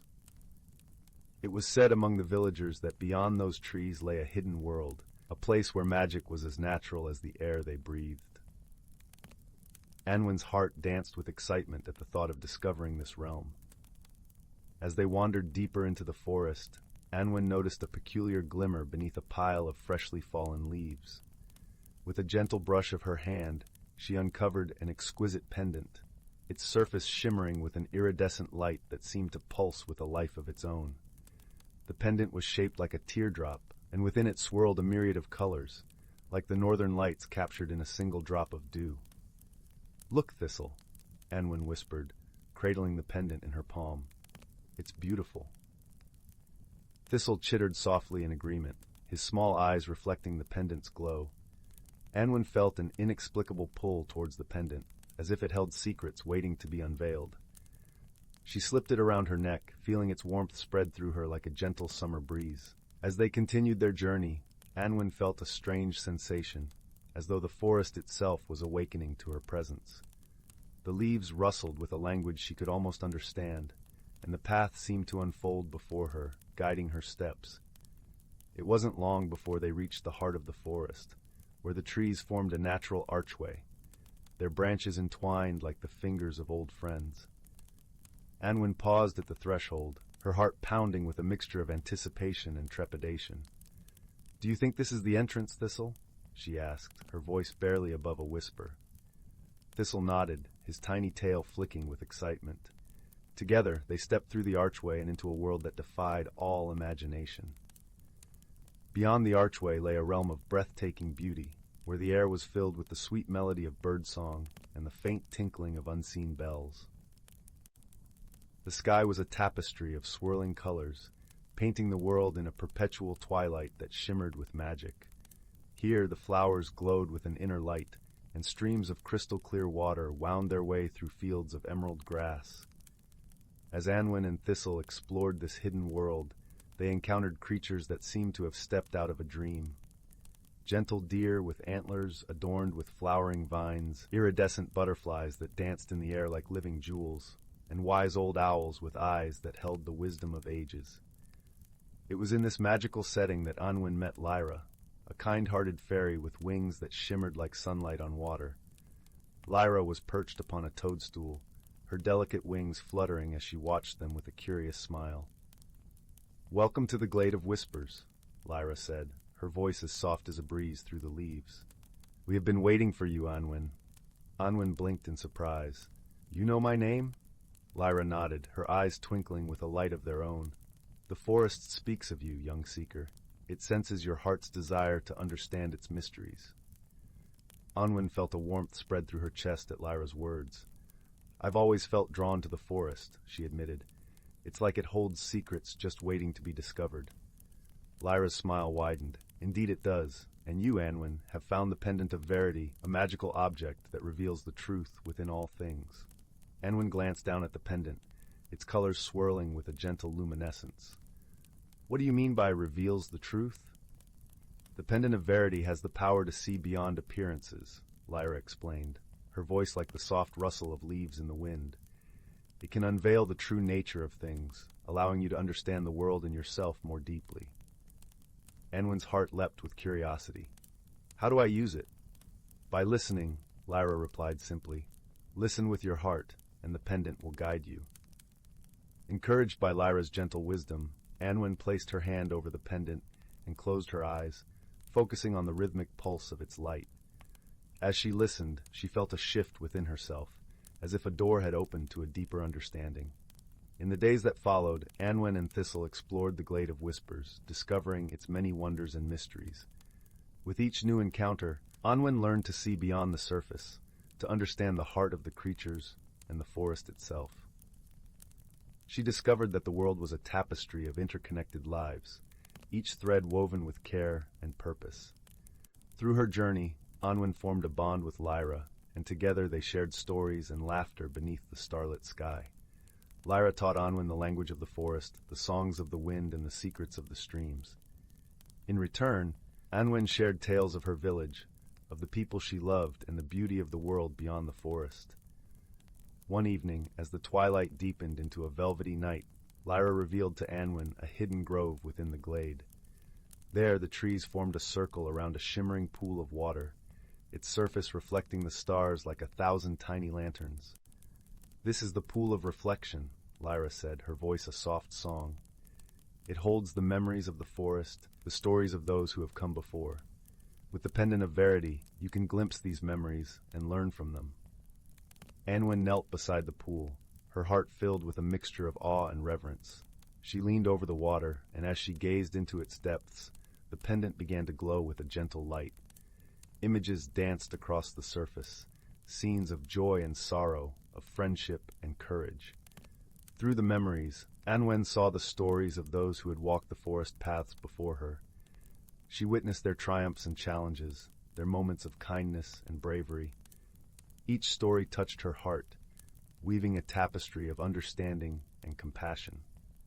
As the final image faded, Anwen felt a profound sense of connection to the world around her. She realized that her journey was not just about discovering the magic of the forest, but about understanding the magic within herself. With this newfound wisdom, Anwen returned to Luminara, her heart forever changed by the wonders of the hidden world. She shared her experiences with the villagers, inspiring them to look beyond the surface and see the beauty and truth in all things. As the seasons turned, Anwen continued to visit the Glade of Whispers, her bond with the forest and its inhabitants growing ever stronger. The pendant remained a cherished reminder of her journey, a symbol of the wisdom she had gained and the magic that lived within her heart. And so, under the watchful gaze of the ancient trees and the twinkling stars, Anwen's story became a part of the forest's tapestry, a tale of friendship, discovery, and the transformative power of seeing the world with eyes of wonder and a heart of truth. As the years passed, Anwin's once youthful curiosity matured into a profound wisdom that was respected and cherished by the villagers of Luminara. She became known as the Story Keeper for her ability to weave the tales of the forest into lessons that taught love, empathy, and understanding. The children of the village would gather at her feet by the warm glow of the hearth, eyes wide with wonder as she recounted the stories of her adventures in the glade of whispers. Each story carried with it a gentle lesson, a reminder that true magic was not found in grand gestures or spells, but in the quiet moments of connection and compassion. One winter's eve, with snowflakes cascading gently from the sky, Anwin felt a familiar tug at her heart, a call from the forest that she could not ignore. With Thistle by her side, now older and wiser, she made her way through the snow-draped trees to the familiar archway of the Glade of Whispers. Lyra awaited her there, her wings shimmering with a soft, silvery glow that mirrored the moonlight. "Welcome back, dear friend," she greeted, her voice a melody of warmth and joy. Unwind smiled, her heart swelling with the familiarity of their friendship. "It's good to be home," she replied, her voice a whisper in the stillness of the winter night. As they walked together through the glade, Lyra shared news of the forest, of new life and the changes that time had wrought. Anwin listened with a heart full of gratitude, her love for this hidden world as strong as ever. "Anwin," Lyra said softly, pausing beneath a towering oak, "the forest has a gift for you, a token of gratitude for all that you have given to us." Curious, Anwin followed Lyra to the pool of reflection, where the water lay still and silent beneath a blanket of snow. As she approached, the pendant around her neck began to glow, casting a gentle light upon the surface of the pool. With a soft murmur, the water parted, revealing a small, intricately carved box that shimmered with the iridescence of the pendant. Anwin reached out, her fingers brushing against the smooth wood, and she felt a warmth spread through her, a sense of peace and fulfillment. "This is the box of echoes," Lyra explained, her voice filled with reverence. "It holds the echoes of your heart, the memories and wisdom you have gathered on your journey. It is a reminder that your story is woven into the very fabric of the forest." Tears of gratitude filled Anwin's eyes as she accepted the box, feeling the weight of its significance. She knew that her journey had come full circle, that the magic of the forest was now a part of her, as she was a part of it. With the box in hand, Unwind returned to Luminara, her heart filled with a sense of purpose and belonging. She continued to share her stories, her wisdom growing with each passing season, her love for the village and the forest as enduring as the stars in the night sky. And so, the tale of Unwind and the Glade of Whispers became a cherished part of Luminara's history, a story passed down through generations, reminding all who heard it that magic was not just something to be found, but something to be lived, in every act of kindness, every moment of understanding, and every thread of connection that bound their hearts to the world around them. As the years turned to decades, Anwin's legacy endured, her stories becoming a source of inspiration and guidance for the villagers of Luminara. Her presence was felt in the gentle rustle of leaves, the whisper of the wind, and the songs of the forest creatures that continued to thrive in the hidden world she had discovered. The villagers often spoke of the storykeeper with fondness and admiration, recounting her tales by the fireside during long winter nights and beneath the starry sky on warm summer evenings. Anwin's stories became a bridge between generations, a reminder of the power of love, friendship, and the indomitable spirit of exploration. Children who had grown up listening to Anwin's stories would often venture into the forest themselves, guided by the lessons she had imparted. They would seek the archway to the Glade of Whispers, their hearts filled with the same wonder and curiosity that had once guided Anwin on her journey. Although the forest remained a place of mystery and magic, Anwin's wisdom had taught the villagers to respect and cherish its secrets, to walk its paths with reverence and gratitude. The bond between the village and the forest grew stronger with each passing year, a testament to the enduring legacy of the young girl who had once listened to the whispers of the trees. Anwin herself continued to visit the Glade of Whispers, her friendship with Lyra deepening with each encounter. Together, they would sit by the pool of reflection, sharing stories and laughter as the stars twinkled above them like 1,000 tiny lanterns.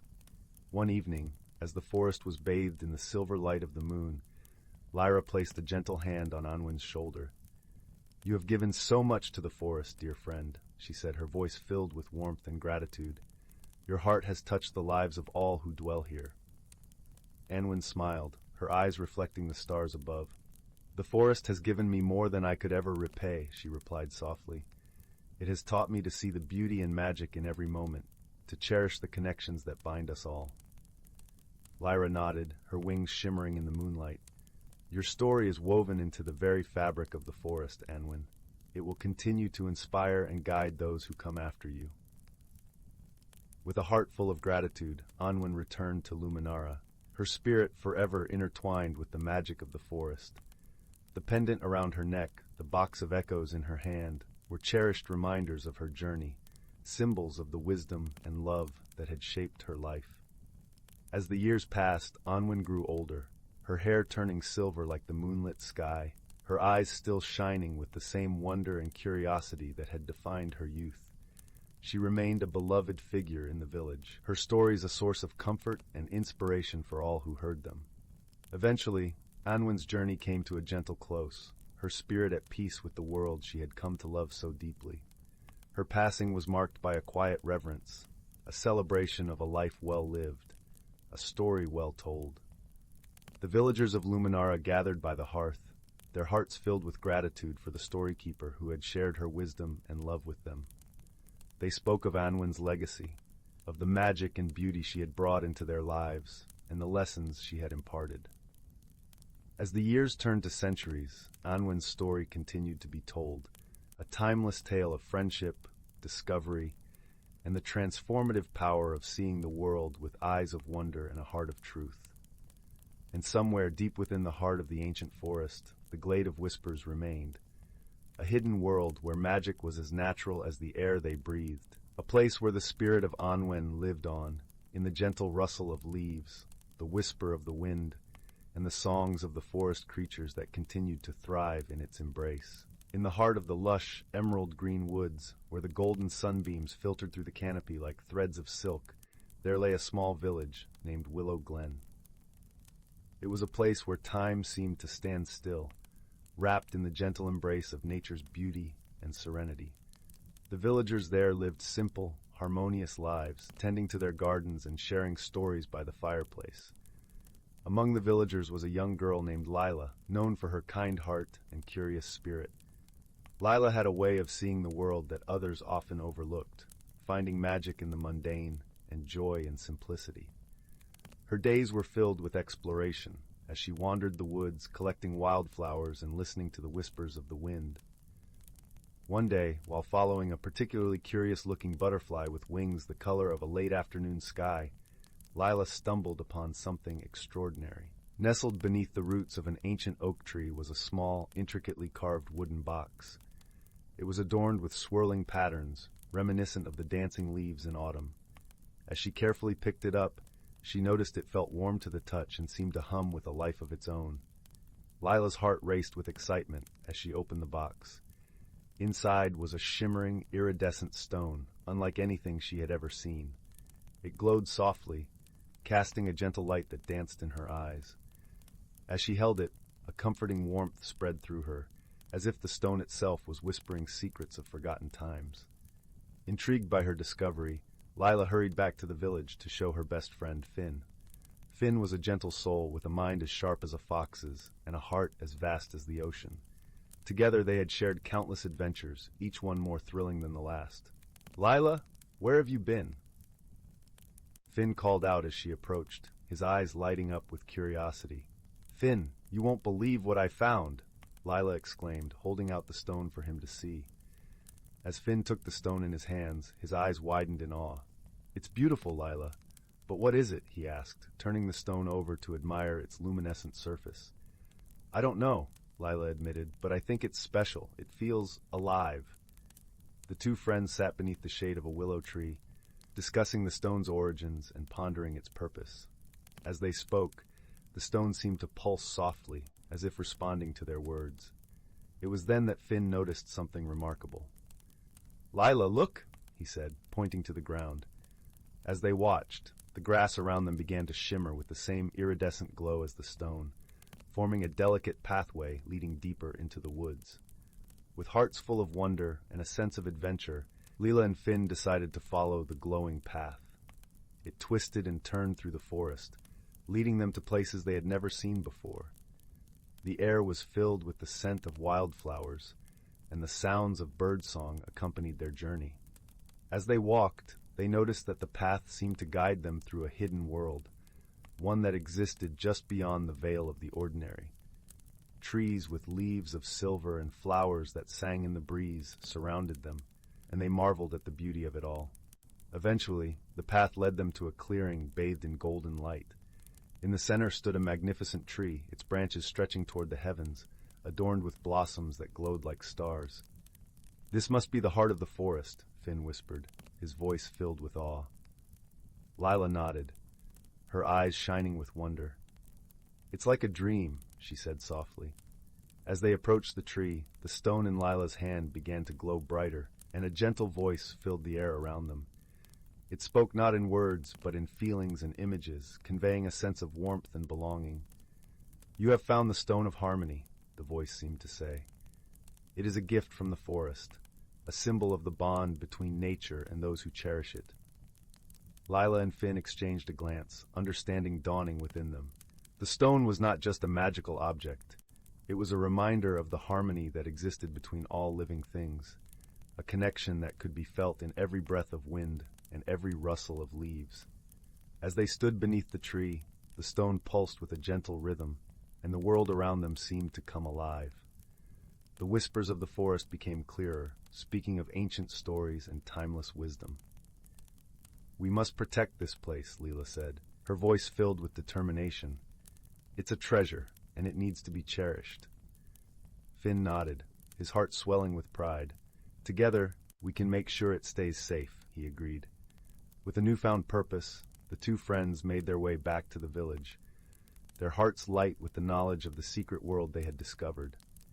They shared their tale with the villagers, who listened with rapt attention and vowed to help protect the forest and its hidden wonders. As the days turned into weeks, Lila and Finn continued to visit the clearing, tending to the tree and learning from the wisdom of the forest. They discovered that the stone had the power to heal and to bring peace, and they used it to help those in need, spreading kindness and harmony throughout the village. Through their actions, the forest thrived, and the bond between the villagers and the natural world grew stronger. Lila and Finn's friendship blossomed, their shared adventures bringing them closer than ever. In the heart of Willow Glen, where the sun cast its warm embrace over the land, the village flourished, a testament to the power of harmony and the beauty of friendship. And in the depths of the forest, beneath the shade of the ancient tree, the stone of harmony continued to glow, a beacon of hope and peace for all who dared to dream. As the years passed, Lila and Finn grew older, their lives rich with the memories of their adventures and the joy of the world they had helped to protect. And though they eventually passed the stone of harmony on to the next generation, its magic remained, a timeless reminder of the bonds that connected them all. And so, in the quiet moments as dusk settled over the village, the whispers of the forest could still be heard, telling tales of a young girl and her friend who had found the heart of the world and learned that true magic lay not in the stone itself, but in the love and friendship that it inspired. The end. Once upon a time, in a cozy village nestled among rolling hills, there lived a young doe named Willow. She was a gentle creature with a soft brown coat and eyes that shone like amber in the sunlight. Willow loved the comfort of her daily routines, nibbling on sweet clover in the meadow, resting in the dappled shade of the ancient oak, and listening to the soothing melodies of the woodland birds. Yet lately, Willow couldn't shake a restless feeling stirring within her. She watched as her friends shed their winter coats, their new fur glistening with renewed vibrancy. But Willow's coat remained dull and threadbare, clinging to her like an itchy reminder that change was afoot, whether she was ready or not. One crisp morning, Willow wandered to the forest's edge where she often found solace among the ferns and wildflowers. There she met an old friend, a wizened tortoise named Sage, who moved with great care and contemplation. "You seem troubled, little one," Sage said, her voice as gentle as the rustling leaves. Willow confided her fears about the impending change. "I feel stuck, like this tattered coat is weighing me down. I'm afraid if I let it go, I'll lose a part of myself forever." Sage smiled knowingly. The cycle of rebirth can be daunting, but it's nature's way of helping us grow. Think of the butterfly emerging from its chrysalis. A wondrous transformation takes immense courage. As if on cue, a shimmering light danced through the trees, catching Willow's eye. It was a radiant sprite named Glow, one of the forest's fabled guardians. "Don't fret, dear Willow," Glow chimed, her ethereal voice like a tinkling brook. "Every ending is a new beginning in disguise." With a wave of her tiny hand, Glow conjured a glittering pool of water before them. Images began to swirl across its surface, a kaleidoscope of vibrant colors representing the stages of growth and renewal. Willow was transfixed, seeing reflections of her own journey mirrored in nature's eternal rhythm. Glow gestured toward the water. "You'll know when you're ready to embrace the change within you. Trust in the magic that guides all living things." Heartened by her friend's wisdom, Willow realized her fears were rooted in resistance to the unknown. As the days passed, she moved through the transition with newfound grace, allowing her tattered coat to shed naturally. Beneath the weathered exterior, a lustrous new coat emerged, its rich chestnut hues shimmering like sunlight on autumn leaves. Willow felt lighter, revitalized, as if she were seeing the world through fresh, wondering eyes. From that day on, she greeted each season as a wondrous teacher, honoring the continual cycle of transformation as the greatest magic of all. For in surrendering to change, Willow discovered her truest self, resilient, radiant, and beautifully renewed. Once upon a time, there was a curious little girl named Lily, who loved nothing more than discovering new wonders in the world around her. One night, as she gazed out her bedroom window at the twinkling stars, she noticed a strange flickering light in the distance, dancing among the trees of the enchanted forest that bordered her village. Filled with a sense of adventure, Lily slipped out of her cozy cottage and followed the enchanting light deep into the woodland realm. The forest seemed to come alive around her, with towering trees that whispered ancient secrets and a carpet of mushrooms that glowed like tiny lanterns, illuminating her path. As she ventured deeper, Lily encountered the most peculiar sights. A family of miniature rabbits hopped by, their fur shimmering like moonlight, and a swarm of fireflies swirled around her, their lights flickering in a mesmerizing pattern. Even the air seemed to sparkle with magic, carrying the sweet scent of wildflowers and the faint sound of tinkling bells. Suddenly, a tiny creature fluttered before Lily's eyes, a fairy no bigger than her thumb, with delicate wings that shimmered like rainbows. The fairy introduced herself as Gwendolyn, and explained that the flickering light Lily had followed was a trail of pixie dust, leading to a secret gathering deep within the forest. Despite her initial trepidation, Lily found courage in her curiosity, and she eagerly followed Gwendolyn deeper into the enchanted realm. Along the way, they encountered whimsical obstacles that tested Lily's resourcefulness and bravery. A babbling brook required her to construct a tiny bridge from fallen twigs, while a maze of thorny vines challenged her to find the path that led through without a scratch. With each challenge, Lily grew more confident in her abilities, learning to trust her instincts and embrace the wonders around her.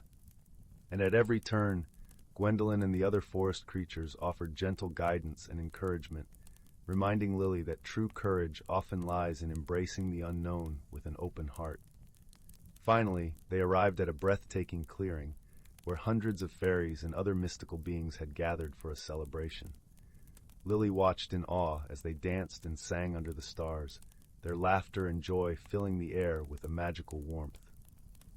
As the night drew to a close, Gwendolyn approached Lily with a parting gift, a tiny vial filled with the shimmering pixie dust that had led her on this extraordinary journey.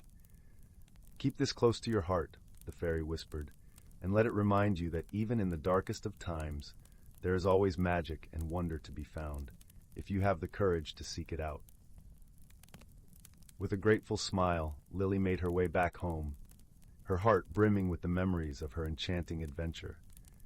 And from that day on, whenever she felt lost or uncertain, she would gaze at the twinkling pixie dust and remember the valuable lessons she had learned in the whimsical forest.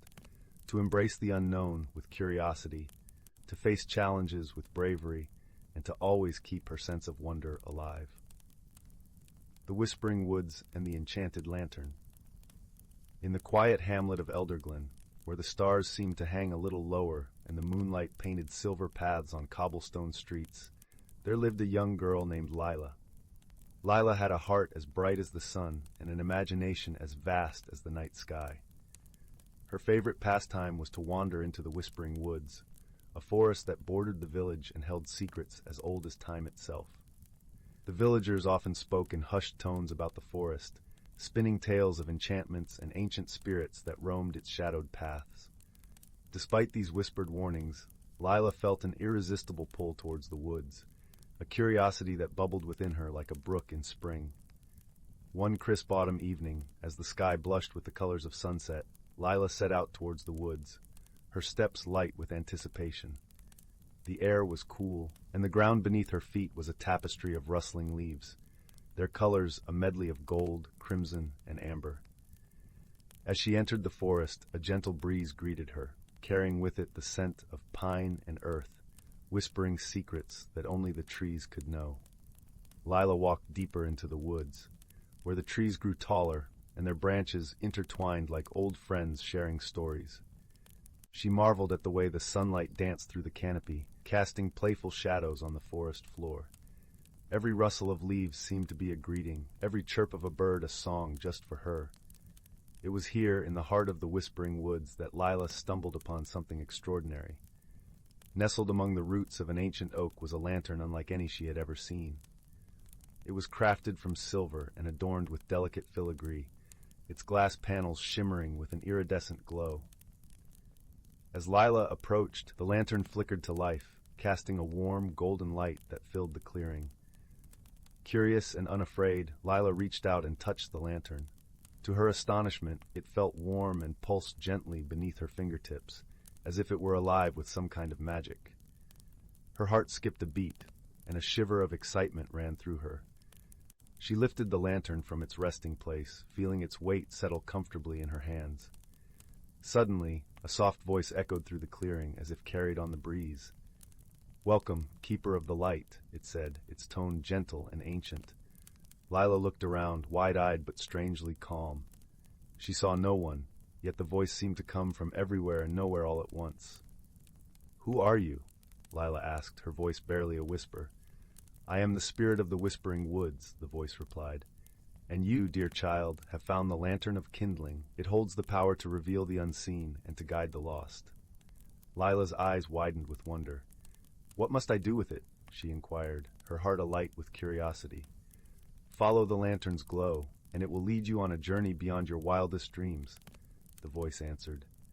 "But remember, true magic lies not in the lantern itself, but in the heart of its bearer." With that, the voice faded away, leaving Lila alone in the clearing, the lantern's glow casting a circle of warmth around her. She took a deep breath, feeling a sense of purpose settle within her. The Whispering Woods beckoned her onward, and she knew instinctively that her adventure was just beginning. As she walked, the lantern lit her path, its glow illuminating the hidden wonders of the forest. She saw flowers that bloomed with an ethereal light, their petals whispering ancient songs. She marveled at the way the trees seemed to lean closer, their branches forming arches that guided her like silent guardians. The forest was alive with magic, and Lila felt a profound sense of connection to it all. She realized that the Whispering Woods were not a place of fear, but of wonder and discovery. And as she ventured deeper, she knew that the lantern was more than just a guide. It was a key to unlocking the mysteries that lay hidden within her own heart. As twilight deepened into night, Lila found herself standing before a great oak, its trunk wide enough to house a family of foxes. The lantern's light flickered, casting long shadows that danced across the forest floor. She paused, feeling a sense of anticipation in the air. It was then that she noticed a small door set into the base of the oak, almost hidden among the gnarled roots. The door was intricately carved with symbols that seemed to shift and change under the lantern's glow. With a steadying breath, Lila reached out and turned the handle, the door creaking open to reveal a staircase spiraling downward into darkness. Without hesitation, Lila stepped inside, the lantern's light guiding her descent. The air was cool and carried the faint scent of moss and earth. Her footsteps echoed softly as she made her way down the stairs, each step taking her deeper into the heart of the hidden world. At last, she reached the bottom, emerging into a cavern bathed in the soft glow of luminescent crystals. The walls shimmered with hues of blue and green, casting a serene light that filled the space. In the center of the cavern stood a pool of water, its surface as smooth as glass and reflecting the light like 1,000 tiny stars. Lila approached the pool, her reflection gazing back at her with eyes wide with wonder. She knelt beside the water, feeling a sense of peace settle over her. The lantern rested beside her, its light mingling with the glow of the crystals. It was then that she noticed something remarkable. Floating just beneath the surface of the pool was a small, shimmering orb of light. It pulsed gently, its glow resonating with the lantern's own. Lila reached out, her fingers brushing the water's surface as she touched the orb. In that moment, a vision unfolded before her eyes. She saw the Whispering Woods as they once were, vibrant and alive with magic. She saw creatures of all kinds, their forms shifting and changing, living in harmony with the land. She saw the lantern, a beacon of hope and guidance, passed down through generations of guardians. And then she saw herself, standing at the center of it all, the lantern in her hands, her heart filled with the light of understanding.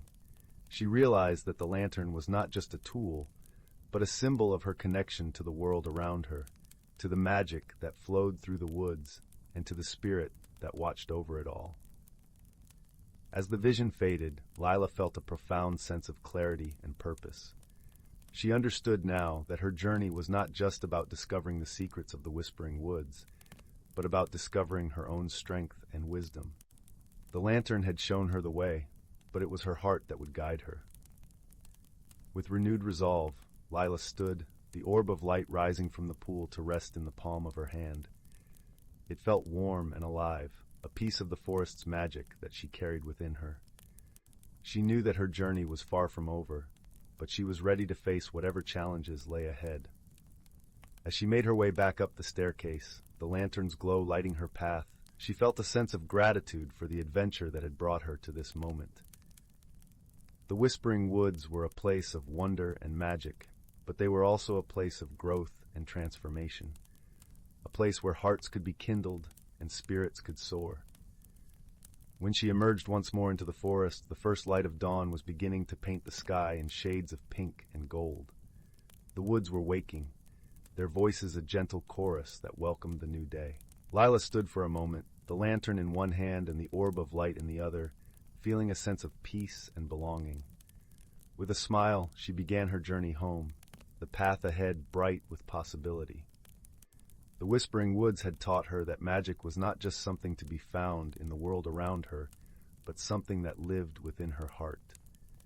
And as she walked, the lantern's light guiding her steps, she knew that she would always be a keeper of that light, a guardian of the magic that connected them all.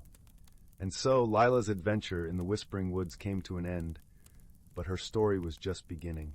For in her heart, she carried a light that would never fade, a light that would guide her through the darkest of nights and the brightest of days. And with each step she took, the world seemed a little brighter, a little more magical, because of the light she carried within. Once upon a time, in a quaint little village nestled between rolling green hills and a placid, shimmering lake, there was a small cobblestone cottage that stood at the edge of an ancient forest. The cottage, with ivy clinging to its stone walls and a wooden door that creaked with age, belonged to a kindly old woman named Clara. Clara was known throughout the village not just for her herbal remedies and wisdom, but also for her stories about the world beyond the hills. One crisp autumn morning, as the leaves danced down from the trees in hues of gold and crimson, Clara discovered a peculiar item in her garden. It was a simple-looking, well-worn wooden spoon. But as she held it, she felt a gentle warmth spreading through her fingers, as if the spoon was alive with a soft, pulsing heartbeat. Intrigued, Clara brought the spoon inside her cozy kitchen, where the scent of fresh-baked bread mingled with the earthy aroma of drying herbs. She placed the spoon on her wooden table, and as she did, an astonishing thing happened. The spoon shimmered with a faint, luminescent glow, casting a gentle light that filled the room with a comforting warmth. Curious about the spoon's secret, Clara decided to take it to her dear friend Henry, the village's wise blacksmith. Henry, with his thick beard and twinkling eyes, was known for his knowledge of all things mysterious. As Clara entered his workshop, the clang of hammer on anvil rang out, mingling with the smell of hot metal and burning coal. Henry examined the spoon with a thoughtful gaze. "This," he said, "is no ordinary spoon. It is a spoon of stories, an ancient relic said to hold the tales of the world. It is said that when stirred in a pot, it can reveal the truths hidden in the depths of hearts and minds." Clara was fascinated. "But what should I do with it?" she asked, her voice barely above a whisper. Henry smiled, his eyes crinkling at the corners. "Perhaps it is time for a journey, Clara. A journey to discover what stories this spoon has to tell." Encouraged by Henry's words, Clara decided to embark on a journey into the heart of the ancient forest, where she had never ventured before. She packed a small satchel with her herbal remedies, the spoon, and a loaf of her crusty bread. As she stepped onto the forest path, the air was filled with the scent of pine needles and the distant chatter of birds. As Clara walked deeper into the forest, the trees seemed to whisper secrets, their branches swaying gently in the breeze. She followed a winding stream, its water sparkling under the dappled sunlight, until she arrived at a clearing where a gentle waterfall cascaded into a crystal-clear pool. In the clearing, Clara met a curious creature named Finn. Finn was a small, fluffy creature with a coat as soft as a cloud and eyes as bright as the morning sun. Finn was known in the forest for his playful nature and boundless curiosity. "What brings you here, Clara?" Finn asked, his voice like a soft melody. Clara smiled and showed Finn the wooden spoon, explaining its mystical properties. Finn's eyes widened with excitement. "Oh, we must discover its story. Let's stir the spoon in the pool's water and see what it reveals." With Finn's encouragement, Clara knelt by the pool and gently stirred the spoon in the water. As she did, the surface of the pool shimmered and began to swirl with colors, forming shapes and images that danced in the water's depths. To Clara's amazement, a story unfolded before them. It was a tale of a forgotten village, hidden deep within the forest, where a great oak tree stood as the heart of the community. The tree, however, had fallen into a deep slumber, its branches drooping with sorrow, causing the village to fade from memory. "The tree needs to awaken," Finn said, his voice filled with determination.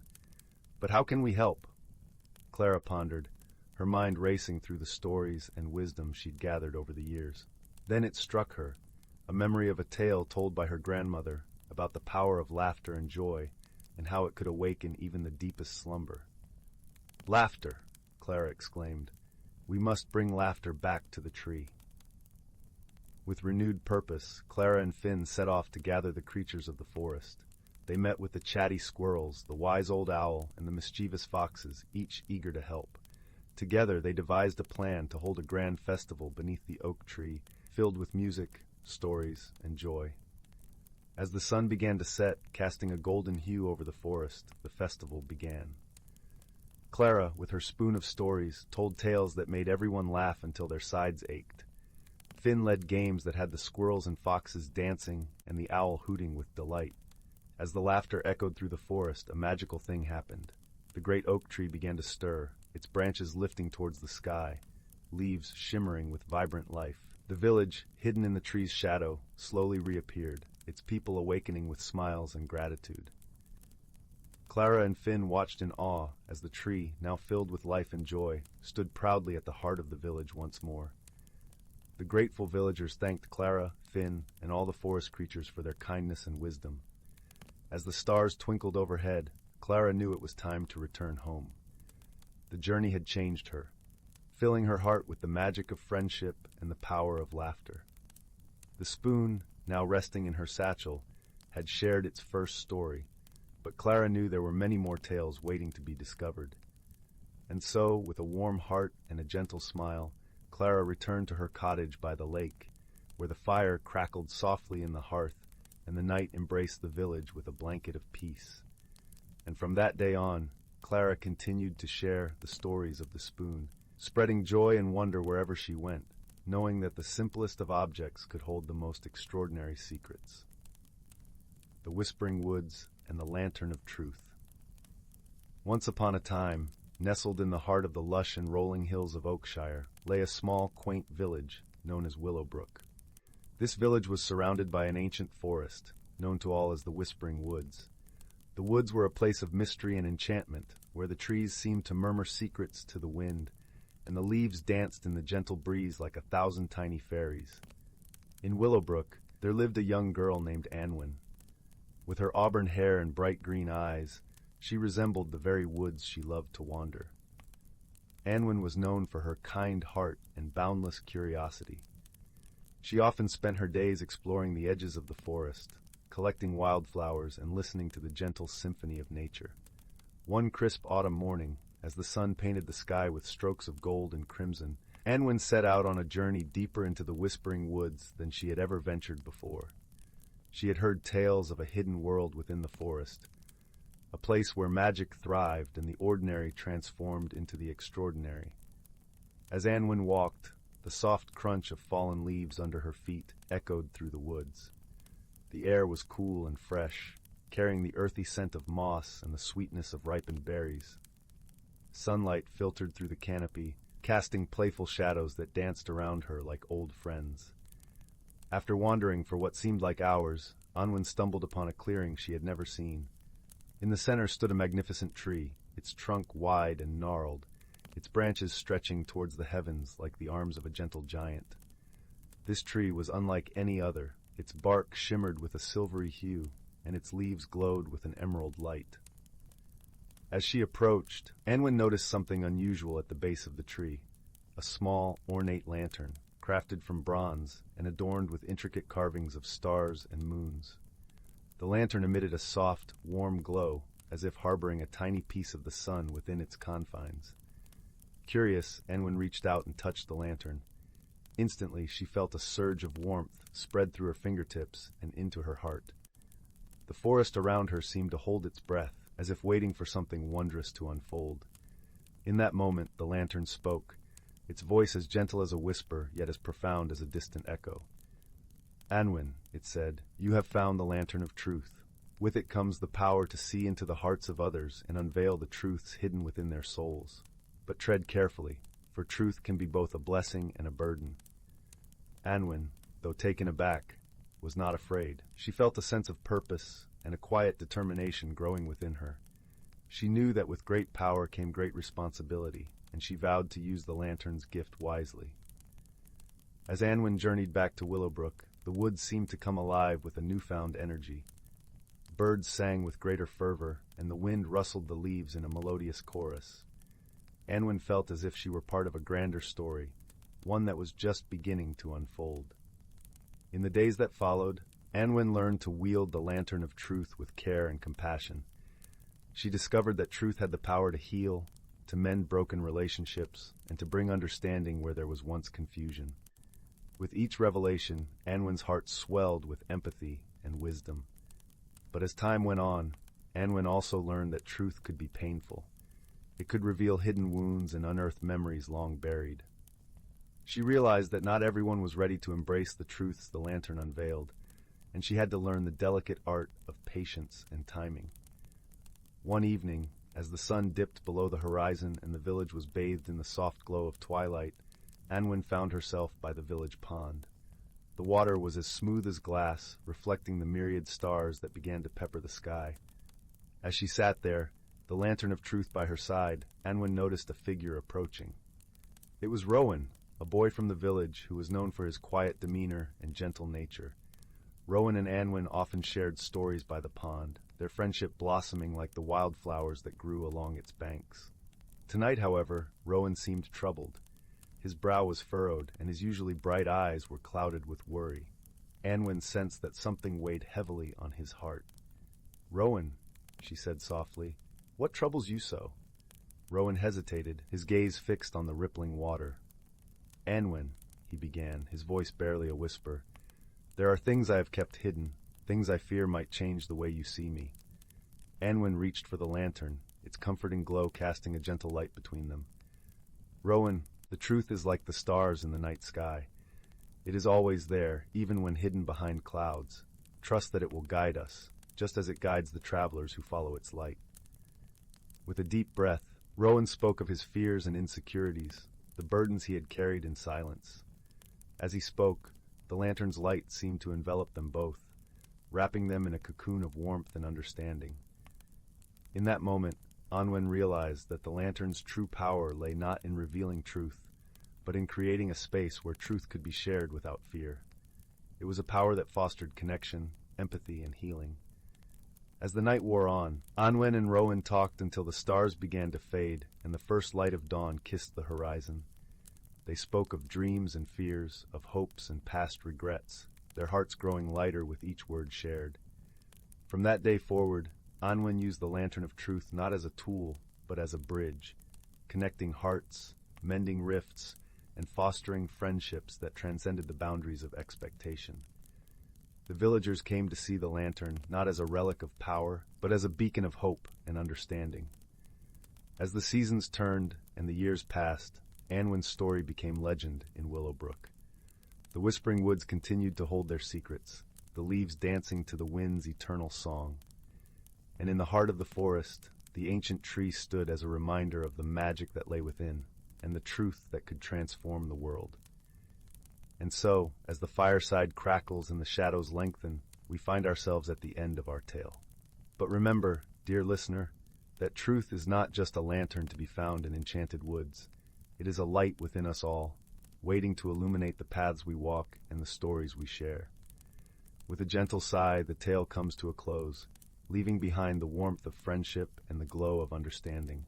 Sleep now, with dreams as bright and boundless as the stars that guide us home. In the distant reaches of the cosmos, where stars twinkled like scattered diamonds against the velvet backdrop of space, there existed a small, vibrant planet known as Luminara. Its skies shimmered in hues of lavender and gold, and its lush landscapes teemed with life. Among its gentle inhabitants was Lyra, a creature of light and song, whose translucent wings caught the sun's rays and scattered rainbows across the fields as she fluttered from one blossom to the next. On a nearby planet shrouded in twilight and mystery lived Corin, a towering being of earth and stone. His world, Teros, was a place of deep valleys and echoing caverns where the ground whispered ancient secrets.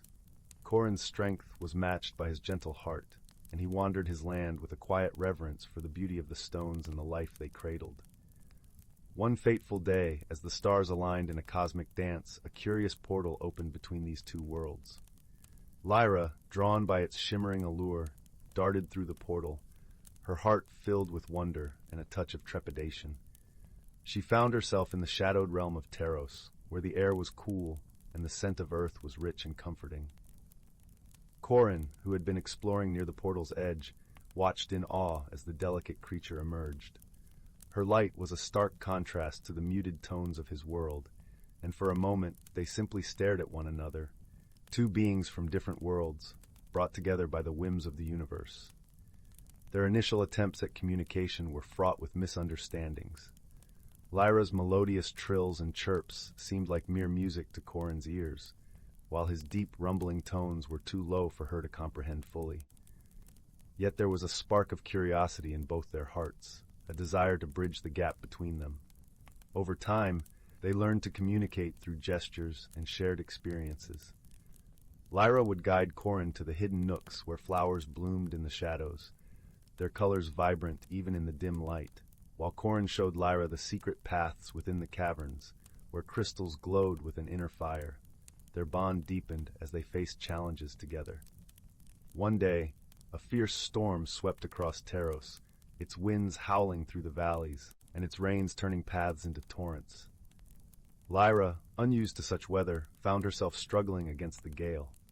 Corin, with his sturdy form, shielded her with his broad back, guiding her to the safety of a cavern where they waited for the storm to pass. In that quiet refuge, they shared warmth and stories, their differences fading as they found comfort in each other's presence. As the days turned into weeks, Lyra and Corin discovered the true meaning of friendship. They learned to appreciate each other's strengths and to lend support in times of need. Lyra taught Corin the joy of laughter, her tinkling giggles echoing through the caverns, while Corin showed Lyra the beauty of silence, the way it allowed the heart to listen more deeply. One day the portal shimmered once more, signaling that it was time for Lyra to return to Luminara. The thought of parting was bittersweet, yet both knew that their friendship had transcended the boundaries of their worlds. As Lyra prepared to leave, she touched her wings lightly to Corin's forehead, a gesture of gratitude and affection. Corin, in turn, placed a small crystal in her hands, its glow a reminder of the light they had found in each other. With a final, shared glance of understanding and warmth, Lyra stepped through the portal, her heart full of memories and a newfound wisdom about the strength of friendship. Back on Luminara, Lyra often gazed up at the stars, her thoughts drifting to her friend Anteros. And on Teros, Corin would sit in the quiet of a cavern, feeling the gentle hum of the crystal Lyra had touched, knowing that their bond was as enduring as the stones of his world.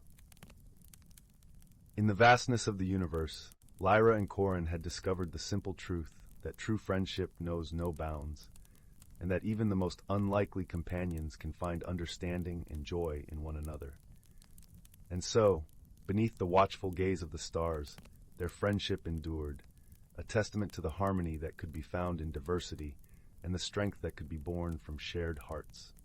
In the quiet village of Meadowbrook, nestled between rolling hills and whispering woodlands, a gentle breeze often carried the scent of sweet lavender and the soft hum of wild bees. The villagers, with their simple lives and kind hearts, were accustomed to the mysteries of the natural world. It was said that the land itself was imbued with a magic that was as old as the stars, a magic that whispered to those who listened closely. In this village lived a young girl named Isla. She had eyes the color of the summer sky and hair that danced like the sunlit waves of the nearby river. Isla was known for her curious heart and her gentle spirit.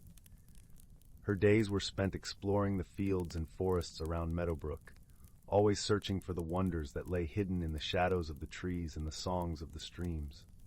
One crisp autumn morning, as golden leaves tumbled from the trees and the air was filled with the earthy scent of harvest, Isla set out on a new adventure. She followed the path along the riverbank, her feet crunching on the carpet of leaves, until she reached the edge of the Enchanted Wood. This was a place of legends where the sunlight danced through the canopy, casting dapples of light on the forest floor, and the air was alive with the whispers of ancient secrets. As she ventured deeper into the wood, Isla noticed a faint glimmer among the roots of an old oak tree. Curiosity piqued, she knelt down and gently brushed away the leaves and soil. There, nestled among the gnarled roots, lay an object unlike any she had seen before. It was a small, intricately carved wooden box, its surface etched with delicate patterns of leaves and stars that seemed to shimmer with an inner light. Isla lifted the box, feeling its warmth against her palms, and carefully opened it. Inside, resting on a bed of soft moss, was a tiny silver key. It was exquisitely crafted, with intricate designs that spiraled down its length, and a gemstone embedded in its handle that glowed with a soft, ethereal light. Isla felt a flutter of excitement and wonder. She knew at once that this key was no ordinary object. It was a doorway to something extraordinary. With the key tucked safely in her pocket, Isla continued her journey through the Enchanted Wood.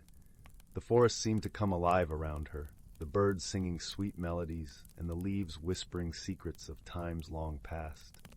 As she wandered, she felt a growing sense of connection with the world around her, as if the key had unlocked not just a mystery, but a part of her own heart. The sun dipped lower in the sky, casting long shadows across the forest floor, when Isla came upon a clearing she had never seen before. In its center stood an ancient stone archway, covered in ivy and moss, its surface etched with the same patterns that adorned the wooden box. Ila's heart quickened as she realized the key in her pocket was meant for this very place. Taking a deep breath, she approached the archway and inserted the key into a hidden lock. With a gentle turn, the key clicked and the archway shimmered with light. A soft, inviting glow filled the clearing, and a doorway appeared within the arch, revealing a lush, vibrant world beyond. Stepping through the archway, Ela found herself in a breathtaking garden, filled with flowers that glowed with an inner light, their petals shimmering in every color of the rainbow. The air was filled with the sweet scent of blossoms and the gentle hum of bees, and a stream of crystal-clear water wound its way through the garden, its surface sparkling in the sunlight. In the heart of the garden stood a magnificent tree, its branches reaching high into the sky and its trunk wide and sturdy. Isla felt drawn to it, as if it were calling to her. As she approached, she noticed a figure seated beneath its boughs. It was a boy, about her age, with hair as dark as the night and eyes that glimmered like stars. The boy looked up as she approached, a warm smile lighting up his face. "Welcome, Isla," he said, his voice gentle and kind. "I am Kai. This garden is a special place, hidden from the world but connected to it in many ways. It is a place of peace and discovery, where the heart can find what it truly seeks." Ela felt a sense of awe and wonder as she listened to Kai. She sensed that he, like the garden, was a part of the magic that surrounded them. She spent the afternoon exploring the garden with him, discovering its many wonders and secrets. They found a pond where colorful fish danced beneath the surface and a grove of trees that sang with the wind. Everywhere they went, the garden seemed to come alive with joy. As the sun began to set, painting the sky with hues of pink and gold, Isla and Kai returned to the great tree. They sat together beneath its branches, watching as the stars began to twinkle in the evening sky. "This garden reflects the magic of the world," Kai explained softly. "It shows us the beauty that lies within and around us, the connections we share with all living things. And it reminds us that we are never truly alone, for we are all part of something greater." Ela felt a warmth spread through her heart, a sense of belonging and peace. She realized that the key she had found was not just a key to a hidden world, but a key to understanding herself and her place in the world. She had discovered a friendship that defied expectations, a connection that transcended the ordinary. As the night deepened, Ela knew it was time to return to Meadowbrook. She promised Kai she would visit again, and he gave her a small pendant shaped like a leaf, a token of their friendship and a reminder of the magic they shared. With the pendant around her neck and the key safely in her pocket, Ela stepped back through the archway, emerging once more into the enchanted wood. The forest was quiet now, bathed in the soft glow of moonlight, and the path home seemed to welcome her with open arms. As she walked back to the village, Ela felt changed. She carried with her the lessons of the garden and the warmth of her new friendship. She knew that the magic of the world was not something to be found, but something to be embraced and shared. When Ela finally reached her home, the village was still and peaceful, the stars shining brightly overhead. She climbed into bed, the pendant resting against her heart, and drifted into a deep, restful sleep, her dreams filled with the wonders of the garden and the gentle laughter of her new friend. From that day forward, Isla's adventures in the enchanted wood became a cherished part of her life. She often visited the garden, each time discovering new marvels and deepening her friendship with Kai. And in the quiet moments, when the world was still, she would hold the pendant and remember the lessons of the garden. That true magic lies in the connections we make and the love we share.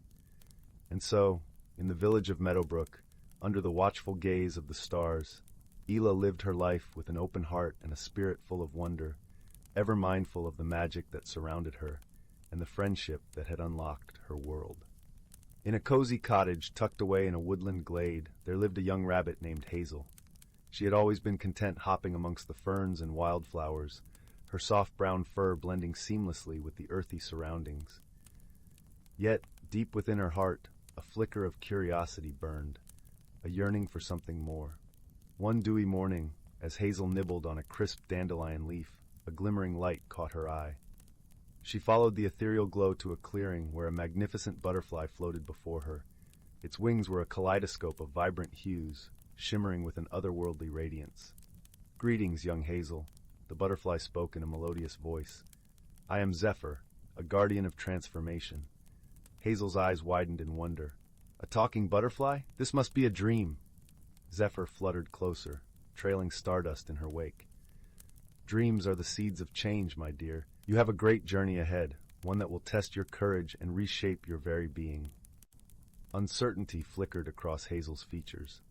Change was a daunting concept, and she had always found solace in the familiar. "But I'm just a simple rabbit," she protested. "What journey could possibly await me?" With a warm chuckle, Zephyr replied, "The most wondrous transformations often begin with the smallest of seeds. Look within, and you will find a spark waiting to be fanned into a brilliant flame."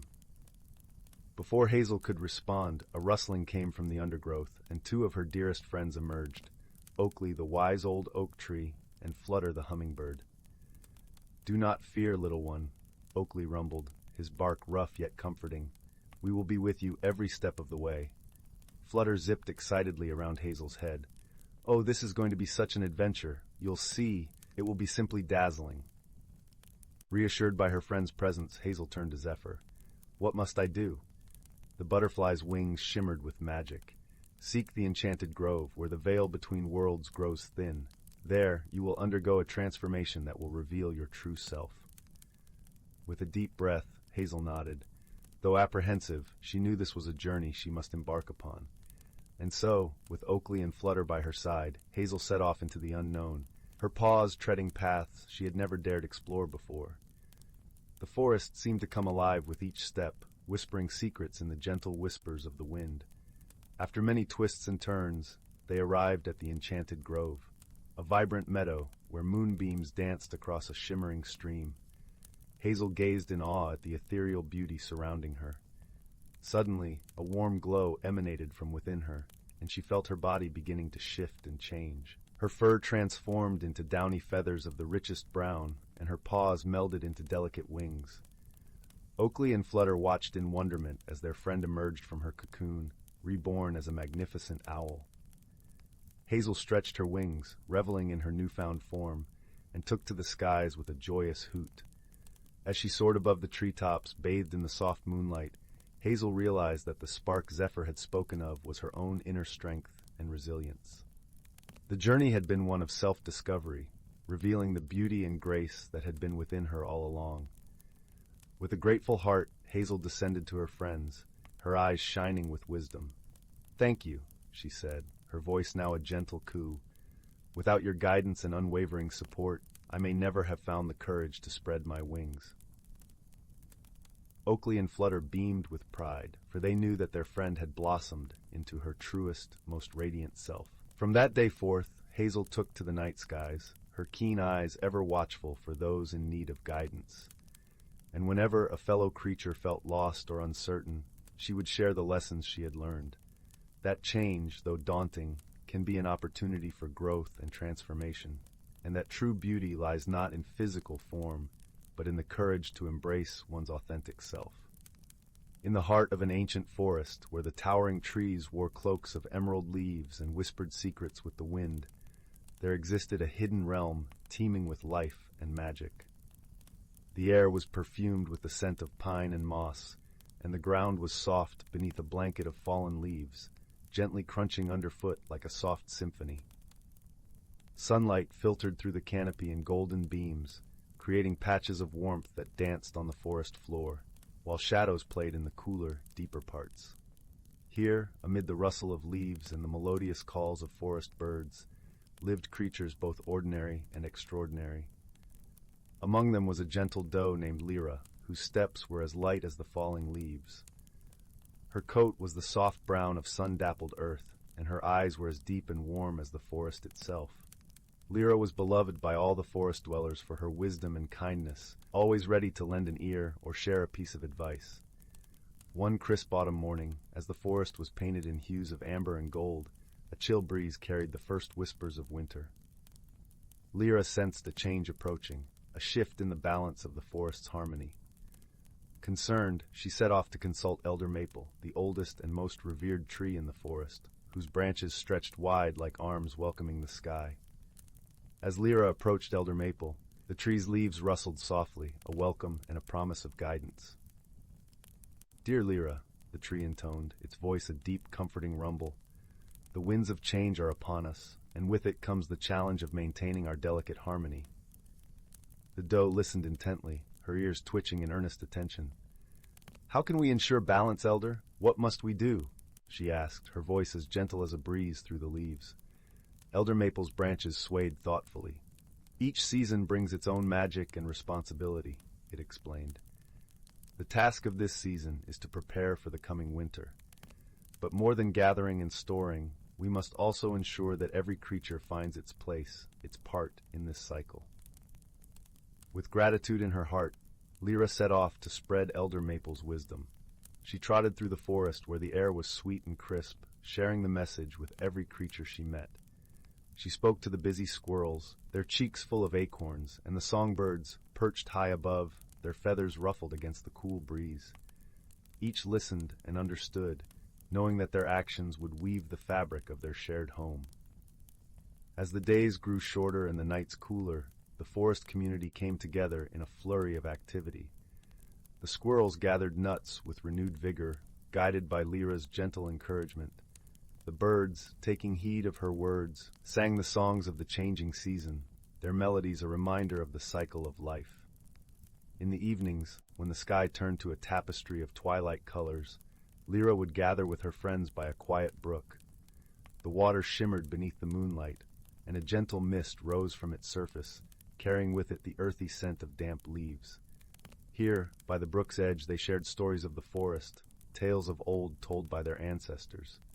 One such evening, as the stars twinkled like scattered jewels in the sky, a young fox named Finn approached Lyra. His fur was a vibrant red, and his eyes sparkled with curiosity and the eagerness of youth. "Lyra," he began, his voice tinged with a hint of anxiety, "as the forest prepares for winter, I find myself unsure of where I fit in. What is my role in this grand tapestry?" Lyra smiled warmly, her gaze soft and assuring. "Dear Finn," she replied, "every creature has a place and purpose, just as every leaf has its branch, and every branch its tree. You are a guardian of stories, a keeper of our history. Share your tales, remind us of who we are and where we've been. In doing so, you strengthen the ties that bind us." Finn's eyes shone with understanding, and he nodded, feeling a deep sense of belonging. The gentle wisdom passed down from Elder Maple through Lyra to Finn was like a thread weaving through the forest, connecting each creature in a tapestry of unity and purpose. As winter's breath finally settled over the forest, a hush fell upon the land. Snow blanketed the earth in a pristine quilt, and the air was crisp and invigorating. The creatures, nestled in their dens and nests, remembered Lyra's guidance and the stories shared by Finn. They felt the warmth of their community, the comfort of knowing they were part of something greater. In this enchanted forest, where magic and reality danced in harmony, the cycle of life continued, ever turning. And there, beside the crackling fireplace of their shared spirit, the creatures of the forest knew peace, each playing their part in the eternal song of the natural world.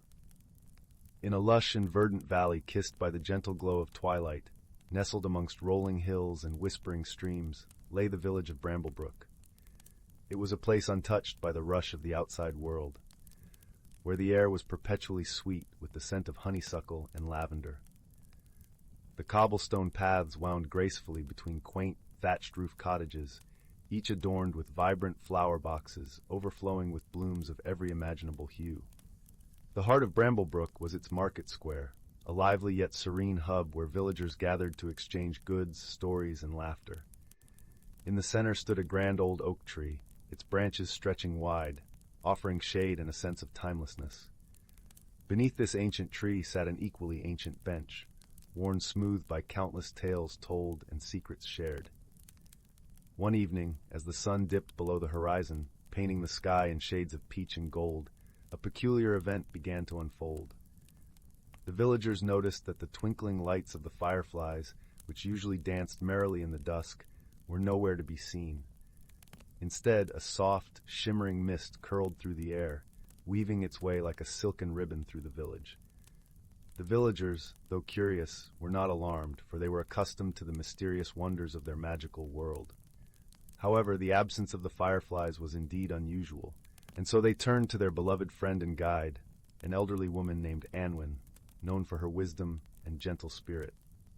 Anwin lived in a cozy cottage at the edge of the village, surrounded by a garden brimming with herbs and wildflowers. Her presence was as calming as a lullaby, and her eyes twinkled with the knowledge of 1,000 stars. The villagers approached her with their concerns, and she listened intently, nodding as they spoke. "It seems we have a little mystery on our hands," Unwind said with a soft chuckle, her voice like the rustle of leaves. "Fear not, for mysteries are like puzzles, and every puzzle has its pieces." Intrigued, a small group of villagers offered to assist Unwind in uncovering the puzzle's solution. Among them was a young boy named Finn, whose curiosity was as boundless as the sky, and a thoughtful girl named Isla, who had a knack for noticing the smallest of details. Together, they formed a merry band, ready to explore the strange happenings. Unwind suggested they begin their exploration at the edge of the village, where the forest of Eldergrove began. Eldergrove was a magical place, home to many wondrous creatures, some known and some yet to be discovered. As the group made their way into the forest, the air filled with the soft sounds of crickets chirping and leaves whispering secrets. Finn and Isla, walking side by side, marveled at the beauty around them. The trees were wrapped in moonlight, their leaves shimmering like silver coins. They caught sight of a family of rabbits peeking curiously from their burrows, and a pair of owls hooting softly from a high branch. "Look," Elis, pointing to the ground where faint, glowing footprints appeared, leading deeper into the forest. Unwind, following their gaze, smiled knowingly. "We are on the right path," she said. "These are the tracks of the glow mice, gentle creatures who often know more than they let on." With renewed determination, they followed the luminous trail, which led them to a clearing bathed in the light of the crescent moon. There, amidst the clover and wild thyme, they found a gathering of glow mice, their small forms aglow with a soft, golden light. The glow mice chattered excitedly at the sight of the villagers, their tiny voices like the tinkling of bells. Unwind knelt down, her gentle presence calming the creatures, and asked them about the missing fireflies. The leader of the glow mice, a wise old creature with whiskers as white as snow, stepped forward. "The fireflies have taken shelter in the Whispering Cavern," he explained, drawn by a strange song that echoes through the night. "A song?" Finn echoed, his eyes wide with wonder. "What kind of song?" "It is a melody both beautiful and enchanting," the glow mouse replied. "But it is not of this world, and it unsettles the fireflies, drawing them away from their dance."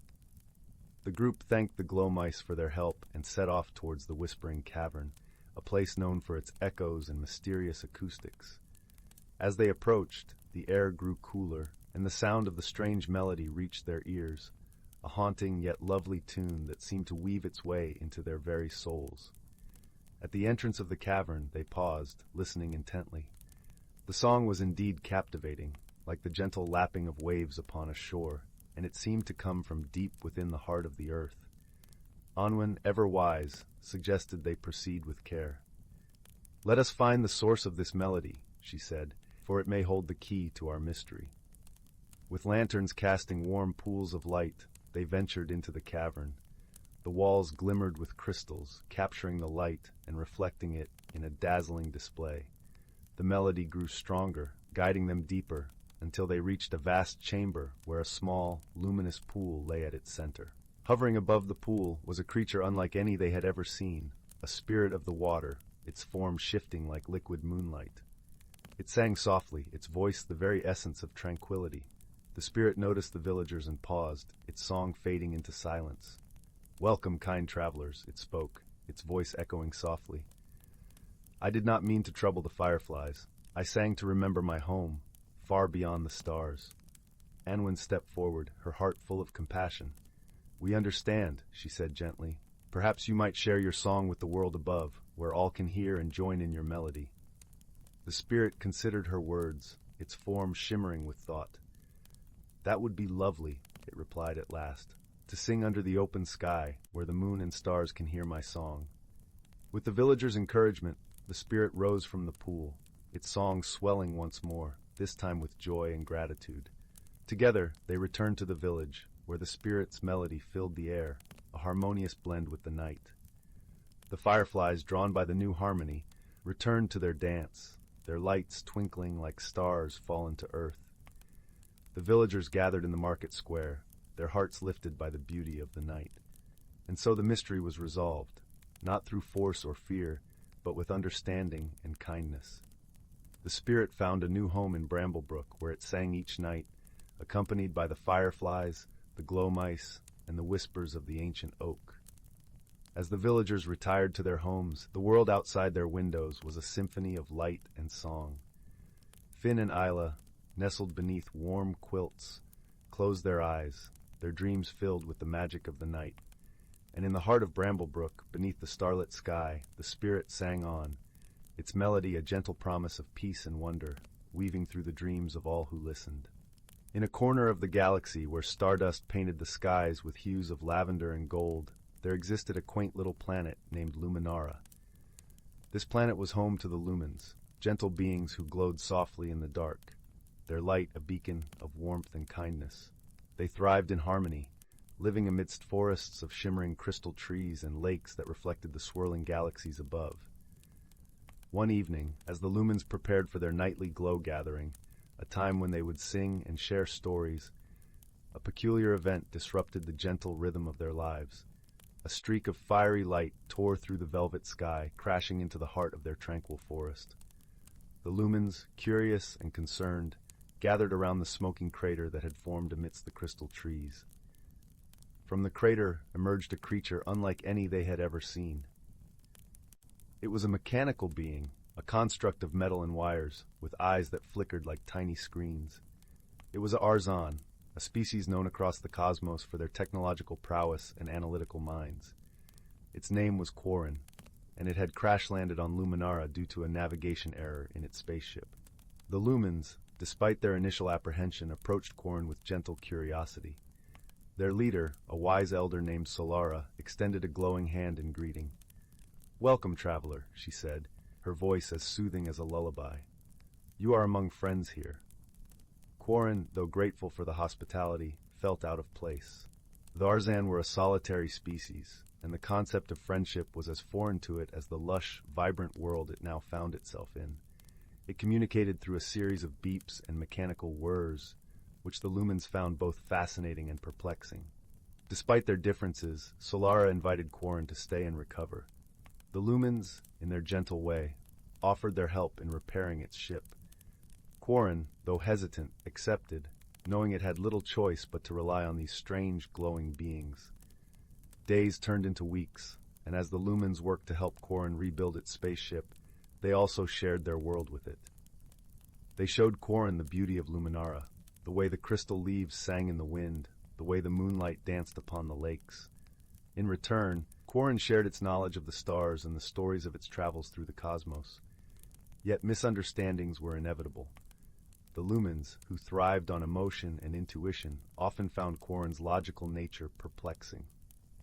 One day, as they gathered by the lakeside, a young lumen named Lyra expressed her sadness over a wilting crystal tree. Quarren, in its analytical way, suggested cutting it down to make room for new growth. Lyra was taken aback, interpreting Quarren's suggestion as cold and unfeeling. Solara, sensing the tension, gently intervened. "Quarren did not mean to hurt you, Lyra," she soothed. "To the Arzan, logic is their language, just as light is ours. Let us listen with understanding, and we might learn something new."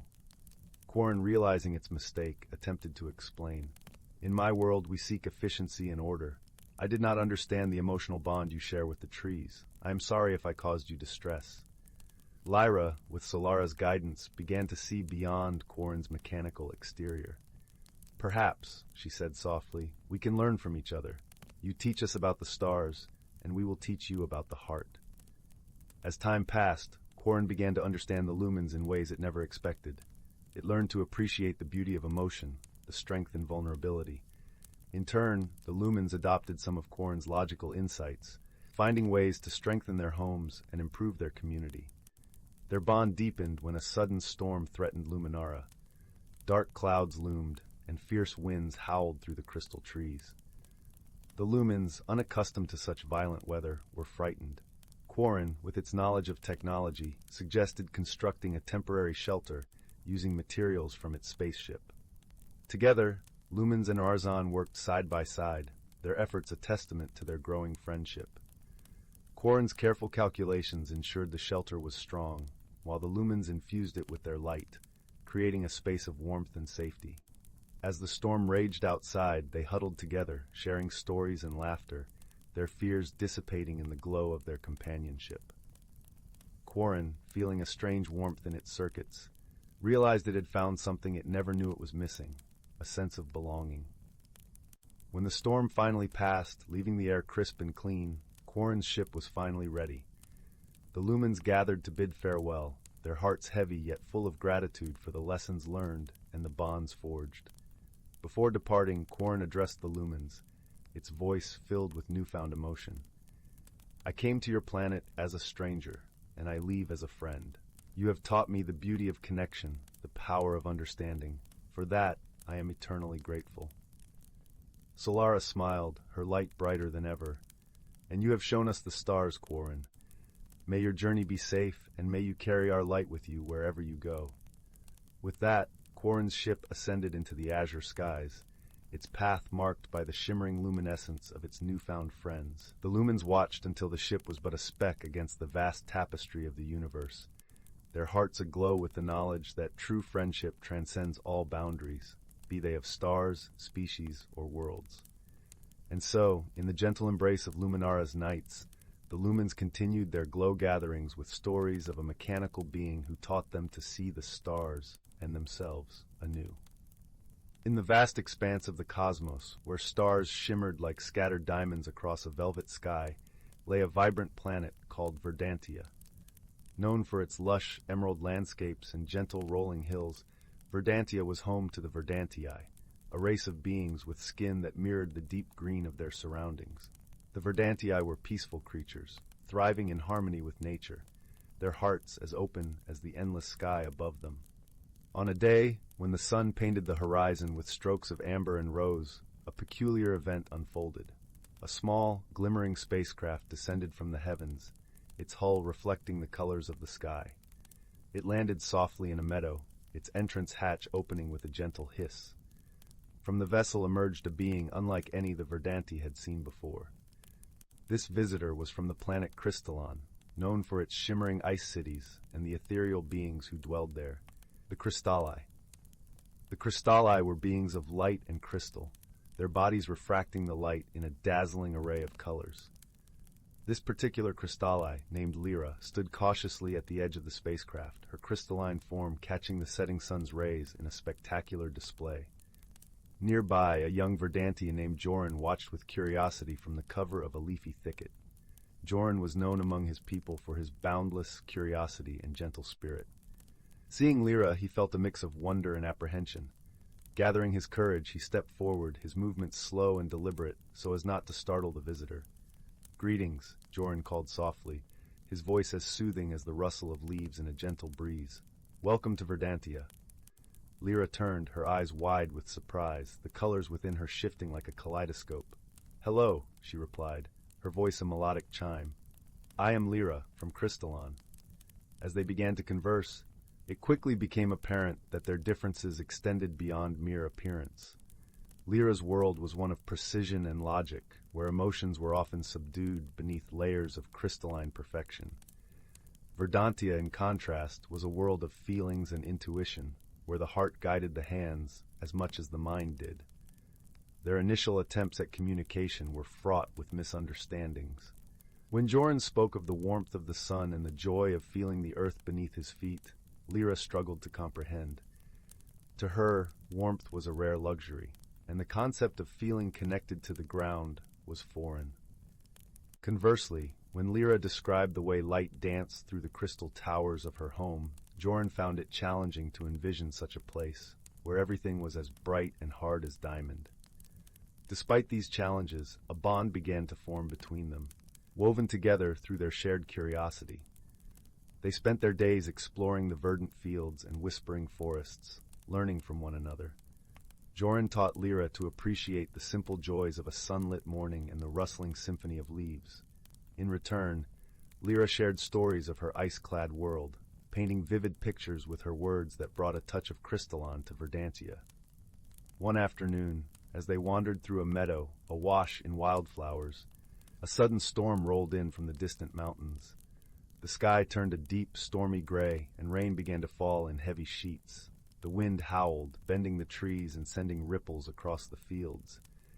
Joran, accustomed to such weather, found shelter beneath a great, spreading tree.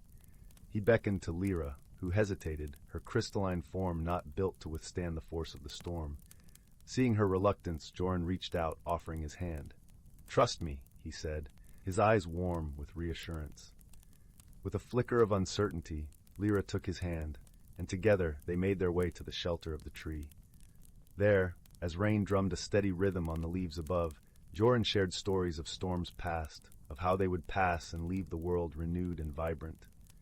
Elara listened, feeling the warmth of his words seep into her being. In that moment, she understood something new, the strength that came from sharing burdens, the comfort of companionship.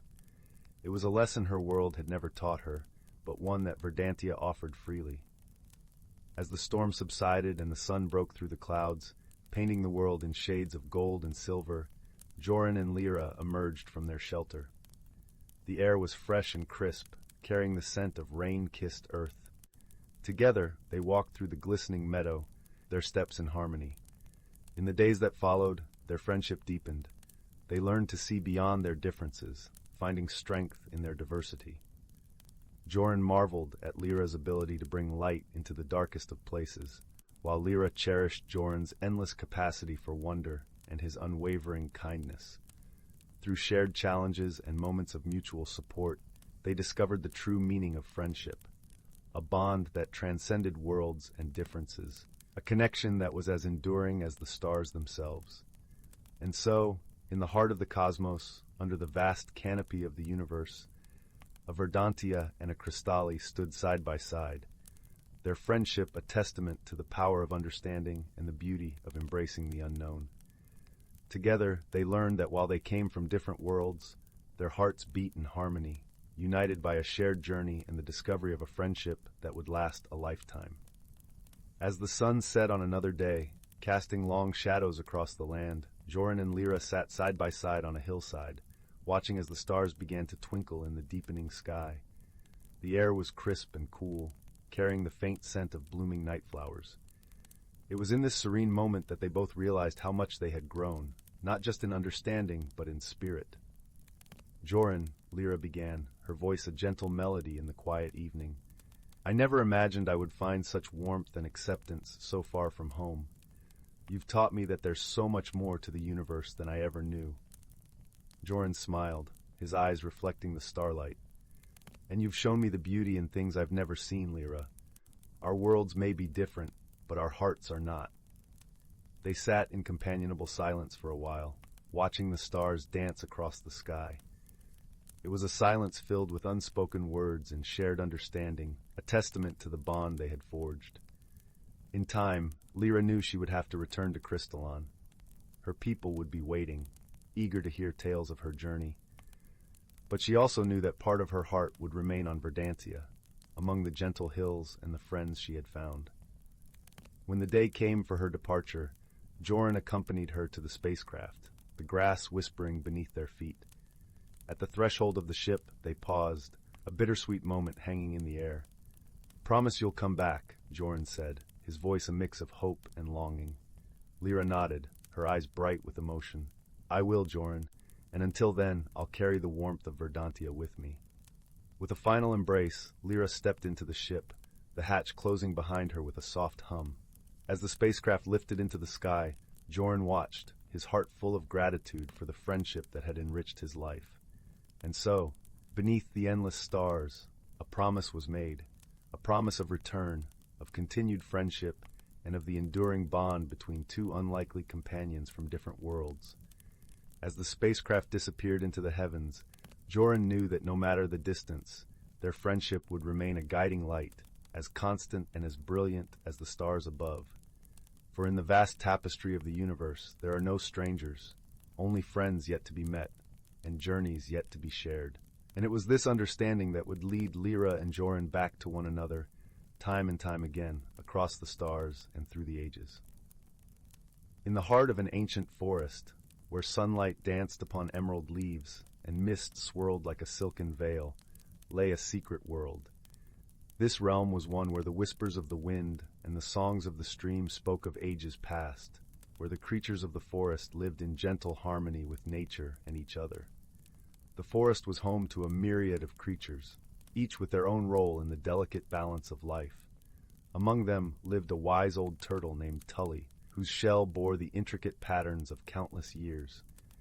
Tully was known as the keeper of stories, his wisdom passed down from generation to generation, like a river flowing through time. One crisp autumn morning, the forest awoke under a blanket of fog, the air tinged with the rich scent of damp earth and fallen leaves. It was on this morning that the young squirrel named Pippin scurried through the underbrush, his eyes wide with wonder. Pippin was a curious soul, his heart filled with questions about the world he called home. As Pippin scampered over gnarled roots and around towering trunks, he stumbled upon Tully, who was basking in a patch of sunlight that had broken through the canopy above. The old turtle's eyes twinkled with the warmth of 1,000 dawns as he watched Pippin approach. "Good morning, Pippin," Tully greeted, his voice as smooth as the river stones worn by time. "What brings you to my sunlit spot today?" Pippin hesitated for a moment, his bushy tail twitching with excitement. "Tully," he began, "I've heard whispers of a magical phenomenon that ties the changing seasons to the very heart of our forest. Can you tell me more about it?" The old turtle chuckled softly, the sound like the rustling of autumn leaves.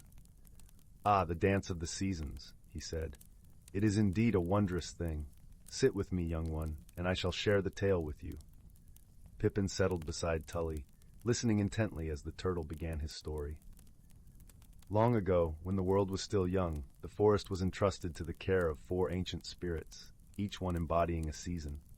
There was Bridget of the spring, with her cloak of blossoms and breath of warmth; Theros of the summer, radiant as the sun, bringing life and laughter; Aurum of the autumn, cloaked in gold, whispering change and reflection; and Hyros of the winter, serene and still, blanketing the forest in peace and rest. Tully paused, allowing the gentle rustle of the wind to fill the silence. These spirits, in their wisdom, understood that balance was essential for the harmony of the forest. And so they came together to create the Dance of the Seasons, a magical phenomenon that ensured the smooth transition from one season to the next. Pippin's eyes were wide with awe as he imagined the scene. "And what happens during this dance?" he asked eagerly. "The dance," Tully explained, "is a symphony of nature. It begins with Bridget painting the forest in vivid colors, coaxing the first buds from their sleep. As her song fades, Theros enters, his laughter echoing through the canopy as the sun's golden rays dance upon the leaves. When it is time for Theros to rest, Aurum steps in, his footsteps scattering leaves like whispers of wisdom, teaching us the beauty of letting go. Finally, Hyros arrives, wrapping the world in a gentle silence, a reminder that rest is as important as growth. As Tully spoke, Pippin could almost see the spirits moving through the forest, their presence felt in the shifting of the wind and the changing of the light. "But how do they know when to begin the dance?" he asked. "Ah," Tully smiled, "that is the magic of the forest itself. The spirits listen to the heart of the forest, to the rhythms of life that pulse beneath the earth and sing through the air. It is a bond forged through wisdom and respect, a cycle of giving and receiving that has existed since time immemorial." Pippin nodded, understanding now the delicate balance that sustained the world around him. The wisdom of the spirits was rooted not in power, but in harmony, a lesson passed down through the ages. As the sun dipped lower in the sky, casting long shadows across the forest floor, Pippin thanked Tully for sharing his tale. The young squirrel scampered away, his heart light and his mind filled with the stories of the forest. In the days that followed, Pippin watched the dance of the seasons unfold before him. He saw the first blush of spring color the world, felt the warmth of summer's embrace, marveled at the vibrant tapestry of autumn, and found solace in the quiet peace of winter. And with each change, he remembered the wisdom of the spirits and the balance they maintained. The forest continued its timeless cycle, a testament to the harmony that could be achieved when all creatures, great and small, lived with respect for each other and for the world they shared. And so, in the heart of the ancient forest, where reality and magic intertwined, the stories of the Dance of the Seasons were passed down, whispered through the leaves and sung by the streams, a gentle reminder of the beauty of balance and the power of nature's wisdom. As the stars began to twinkle in the velvet sky, Pippin curled up in his cozy nest, the warmth of the forest enveloping him like a soft blanket. He closed his eyes, his dreams filled with visions of the spirits' dance and the gentle lessons of harmony they imparted. And so, with peace in his heart and the promise of a new day, Pippin drifted into a deep and restful sleep. In a secluded corner of the world, nestled between the roots of towering oaks and the whispering winds of the ancient forest, lay the village of the Glen. This was no ordinary village. It existed in harmony with the forest's enchanting magic, where the boundaries between the real and the mystical were as thin as morning mist. The air in the village of the Glen was perpetually tinged with the earthy scent of pine needles and the sweet aroma of wild honeysuckle. Streams of sunlight filtered through the dense canopy, dappling the ground with golden patches that shifted with the breeze. The villagers, a gentle folk, shared their home with creatures of the forest, both ordinary and enchanted, living in a symphony of coexistence. Among them was a gentle-hearted woodcarver named Finn, known for his kind eyes and the warmth of his spirit. His hands, roughened by years of work, could transform simple pieces of wood into the most intricate carvings. Finn lived in a cozy cottage at the edge of the forest, where the whispering leaves and the song of the brook played a constant melody. One crisp morning, as the first light of dawn painted the sky in hues of lavender and rose, Finn awoke to an unusual sight. A delicate creature perched on his windowsill, its wings shimmering like spun silver in the early light. It was a sylph, a rare and ethereal being of the forest, known to appear only when the balance of nature was in peril. "Finn," the sylph whispered, her voice as soft as a breeze through the reeds. "The harmony of our forest is threatened. The seasons have begun to falter, and the creatures are losing their song." Finn listened with a heart full of understanding. He knew the tales of old, passed down through generations, stories of the forest's magic, intertwined with the cycles of the moon and the dance of the seasons. He had heard of times when nature's balance was disturbed, and how it was always restored through wisdom and unity. "What must be done?" Finn asked, his voice steady with resolve. "You must seek the heart of the forest," the sylph replied, her eyes gleaming with ancient knowledge. "There, you will find the source of the imbalance and the guidance to restore it." Without hesitation, Finn prepared for his journey. He packed a small bundle with essentials, a loaf of fresh bread, a flask of cool spring water, and a woolen cloak to ward off the forest's chill. As he set off, the villagers gathered to wish him well, their voices mingling with the rustle of leaves in a chorus of support. The path to the heart of the forest was not marked on any map, for it was a journey of intuition and connection with the natural world. Finn walked beneath the arching boughs, his senses attuned to the subtle signs that would guide him. The air was alive with the chatter of squirrels and the distant hoot of an owl settling to sleep, their presence a comforting reminder of the forest's life. As Finn ventured deeper, the forest seemed to awaken around him. The air grew cooler, and the scent of moss thickened, mingling with the crisp scent of autumn leaves underfoot. He walked for hours, pausing only to listen to the stories the wind carried, a tale of shifting seasons and restless earth. Eventually, Finn arrived at a clearing bathed in a serene silver light. At its center stood an ancient oak, its branches reaching skyward in a timeless embrace. This was the heart of the forest, a place where the magic of nature converged, pulsing with life and wisdom. Finn approached the oak, his heart open to its silent teachings. As he rested his hand against the rough bark, a gentle warmth spread through him, and he felt the presence of countless generations whispering their secrets. In the stillness, the voice of the forest spoke to him, a soft hum that resonated deep within his soul. It was a melody of seasons, of rain and sunshine, of growth and rest. Finn understood then that the balance had shifted because the forest's natural rhythm had been disrupted. The winter had lingered too long, and the spring was hesitant to begin its dance. The solution was simple, yet profound. Finn needed to rekindle the dance of the seasons. With the guidance of the forest's wisdom, he crafted a small wooden flute, its surface adorned with carvings of leaves and spirals. As he played a tune, the notes wove through the air like tendrils of mist, carrying with them the promise of change. The forest responded. The air shimmered with anticipation, and the trees seemed to sway in rhythm with the melody. Gradually, the chill of winter lifted, replaced by the gentle warmth of spring. Buds unfurled on branches, and the symphony of birdsong resumed its joyful chorus. Finn returned to the village of the glen, where the villagers greeted him with open arms and grateful hearts. The sylph appeared once more, her smile as radiant as the spring sun. "You have restored the harmony," she said, her voice a caress of gratitude. The village celebrated with a feast, sharing tales and laughter beneath the starlit sky. Finn, seated by the crackling fire, felt the comforting weight of the sylph's gift, a small silver leaf that glimmered with magic. It was a reminder of the bond between humans and nature, a testament to the power of wisdom and friendship. And so the village of the glen continued to thrive, nestled in the embrace of the ancient forest. The seasons turned in their gentle cycle, each one a reminder of the delicate balance and the enduring magic that lay within the heart of the world. As the fires burned low and the village settled into peaceful slumber, the forest hummed its lullaby, a song of harmony and hope, carried on the wings of the night.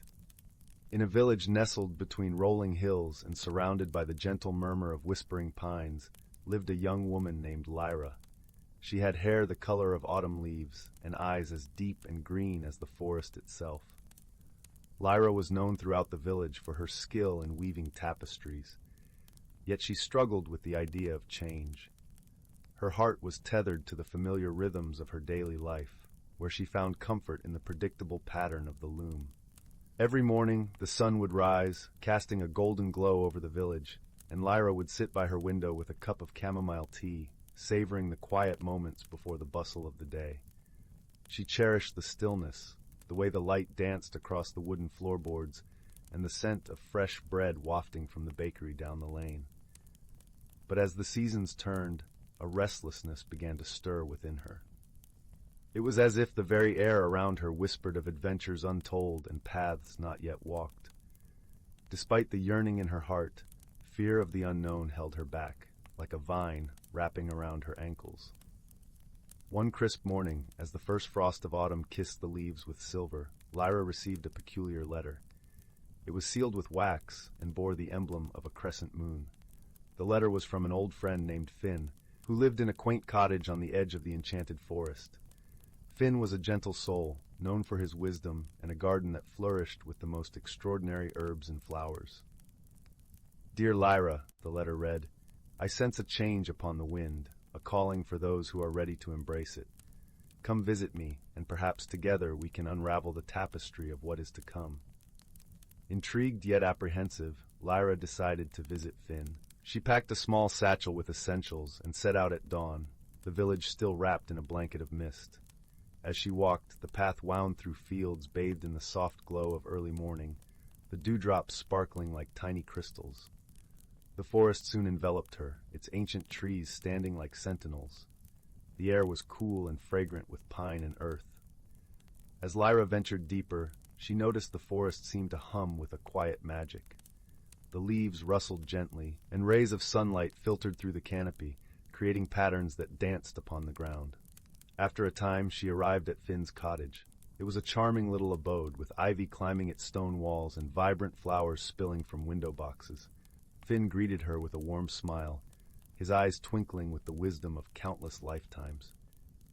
"Welcome, dear Lyra," he said, ushering her inside. The cottage was cozy, with a fire crackling in the hearth and the aroma of herbs hanging in the air. Books and trinkets lined the shelves, each holding a story of its own. Over tea, they spoke of many things, of dreams, of fears, and the subtle dance between them. Finn listened with the patience of an old oak, and then shared a tale of his own, of a seed that dared to grow beyond the confines of its small garden. "You see, Lyra," he said, "change is the essence of life. It is in the unfurling of a leaf, the bloom of a flower, and the journey of a river. We are all part of this grand tapestry, each thread unique in its path." As they talked, Lyra noticed a peculiar plant on the windowsill. Its leaves shimmered with a silvery hue, and tiny, luminescent flowers bloomed along its stem. This, Finn explained, is the moonflower. It blossoms only under the light of the full moon, a reminder that even in darkness, there is beauty waiting to be revealed. Inspired by Finn's words and the moonflower's gentle glow, Lyra felt a shift within her. She realized that change was not something to be feared, but embraced as part of life's journey. It was an invitation to grow, to discover new facets of herself, and to weave a tapestry richer and more vibrant than she had ever imagined. With renewed courage, Lyra returned to her village, her heart alight with possibility. She began to incorporate new designs into her tapestries, inspired by her time in the forest. Swirls of silver thread danced across the fabric, echoing the moonflower's luminescence. Her work blossomed in ways she had never anticipated, drawing admiration from villagers and travelers alike. But more importantly, Lyra herself blossomed, her spirit unfurling like a leaf in spring. Through the gentle guidance of Finn, the wisdom of the forest, and the quiet magic of the moonflower, Lyra learned that the most beautiful transformations often begin with the simplest of changes, a single step toward the unknown, a willingness to grow. And so, as the village settled into the embrace of night, with stars twinkling like diamonds above, Lyra drifted into a peaceful sleep. Her heart was light, her mind at ease, and her dreams woven with the promise of new beginnings, under the watchful gaze of the crescent moon. In the vast tapestry of the cosmos, where stardust whispered the secrets of the universe, two unlikely companions found themselves on a journey that would span the very fabric of time and space. The first was a gentle creature named Leora, from the planet Ethereum, where the skies shimmered with hues of lavender, and the air was perfumed with the scent of blooming starflowers. Leora's kind was known for their ethereal wings that glowed softly in the moonlight, and their ability to communicate through melodious harmonies that filled the air like a gentle lullaby. The second was a mechanical being named Kor, hailing from the metallic world of Ferovia, where towering spires of gleaming steel pierced the skies, and the rhythmic clanking of gears was the heartbeat of the land. Kor was built from the finest alloys, his form a masterwork of engineering, with eyes that glowed a warm amber, reminiscent of a hearth on a chilly night. Though crafted from metal, Kor possessed a soul as vibrant as any sentient being, his heart programmed with an unyielding curiosity about the universe beyond his own world. Their paths crossed on a small, unassuming moon, known to its sparse inhabitants as Solara, where the golden sands stretched endlessly under the watchful gaze of twin suns. Leora had come in search of a rare, luminescent crystal said to possess healing properties, hoping to aid her people who had fallen ill from a mysterious ailment. Kor, on the other hand, was on a mission to collect data on the unique mineral formations found only on Solara, a task that promised to enhance the technological prowess of Ferovia. Their initial meeting was one of cautious misunderstanding. Leora, with her gentle nature and melodic voice, found Kor's mechanical presence intimidating, the whirring of his servos and the clicking of his gears, a stark contrast to the serene symphony of her world. Kor, in turn, was bewildered by Leora's ethereal form and her ability to converse through song, a language so foreign to his logical circuits that he struggled to comprehend her intentions. Yet, beneath the surface of their differences lay a shared purpose and a budding curiosity about one another. As they journeyed through the moon's golden dunes, their misunderstandings slowly gave way to a mutual respect. Leora discovered that Kor's logical mind complemented her intuitive nature, while Kor found beauty in the artistry of Leora's songs, their melodies unlocking emotions he had never before experienced. Their journey was not without its trials. One evening, as the twin suns dipped below the horizon, casting a warm amber glow over the sands, a fierce sandstorm swept across the landscape, its howling winds threatening to separate them. Leora's wings, though beautiful, were delicate, and the storm's fury battered her fragile form.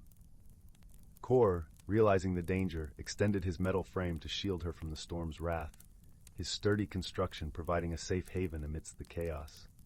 In the quiet aftermath, as the sands settled and the stars emerged to dance across the night sky, Leora and Kor found themselves huddled together, their differences forgotten in the face of shared adversity. It was in that moment, under the vast expanse of the cosmos, that they began to understand the true essence of friendship.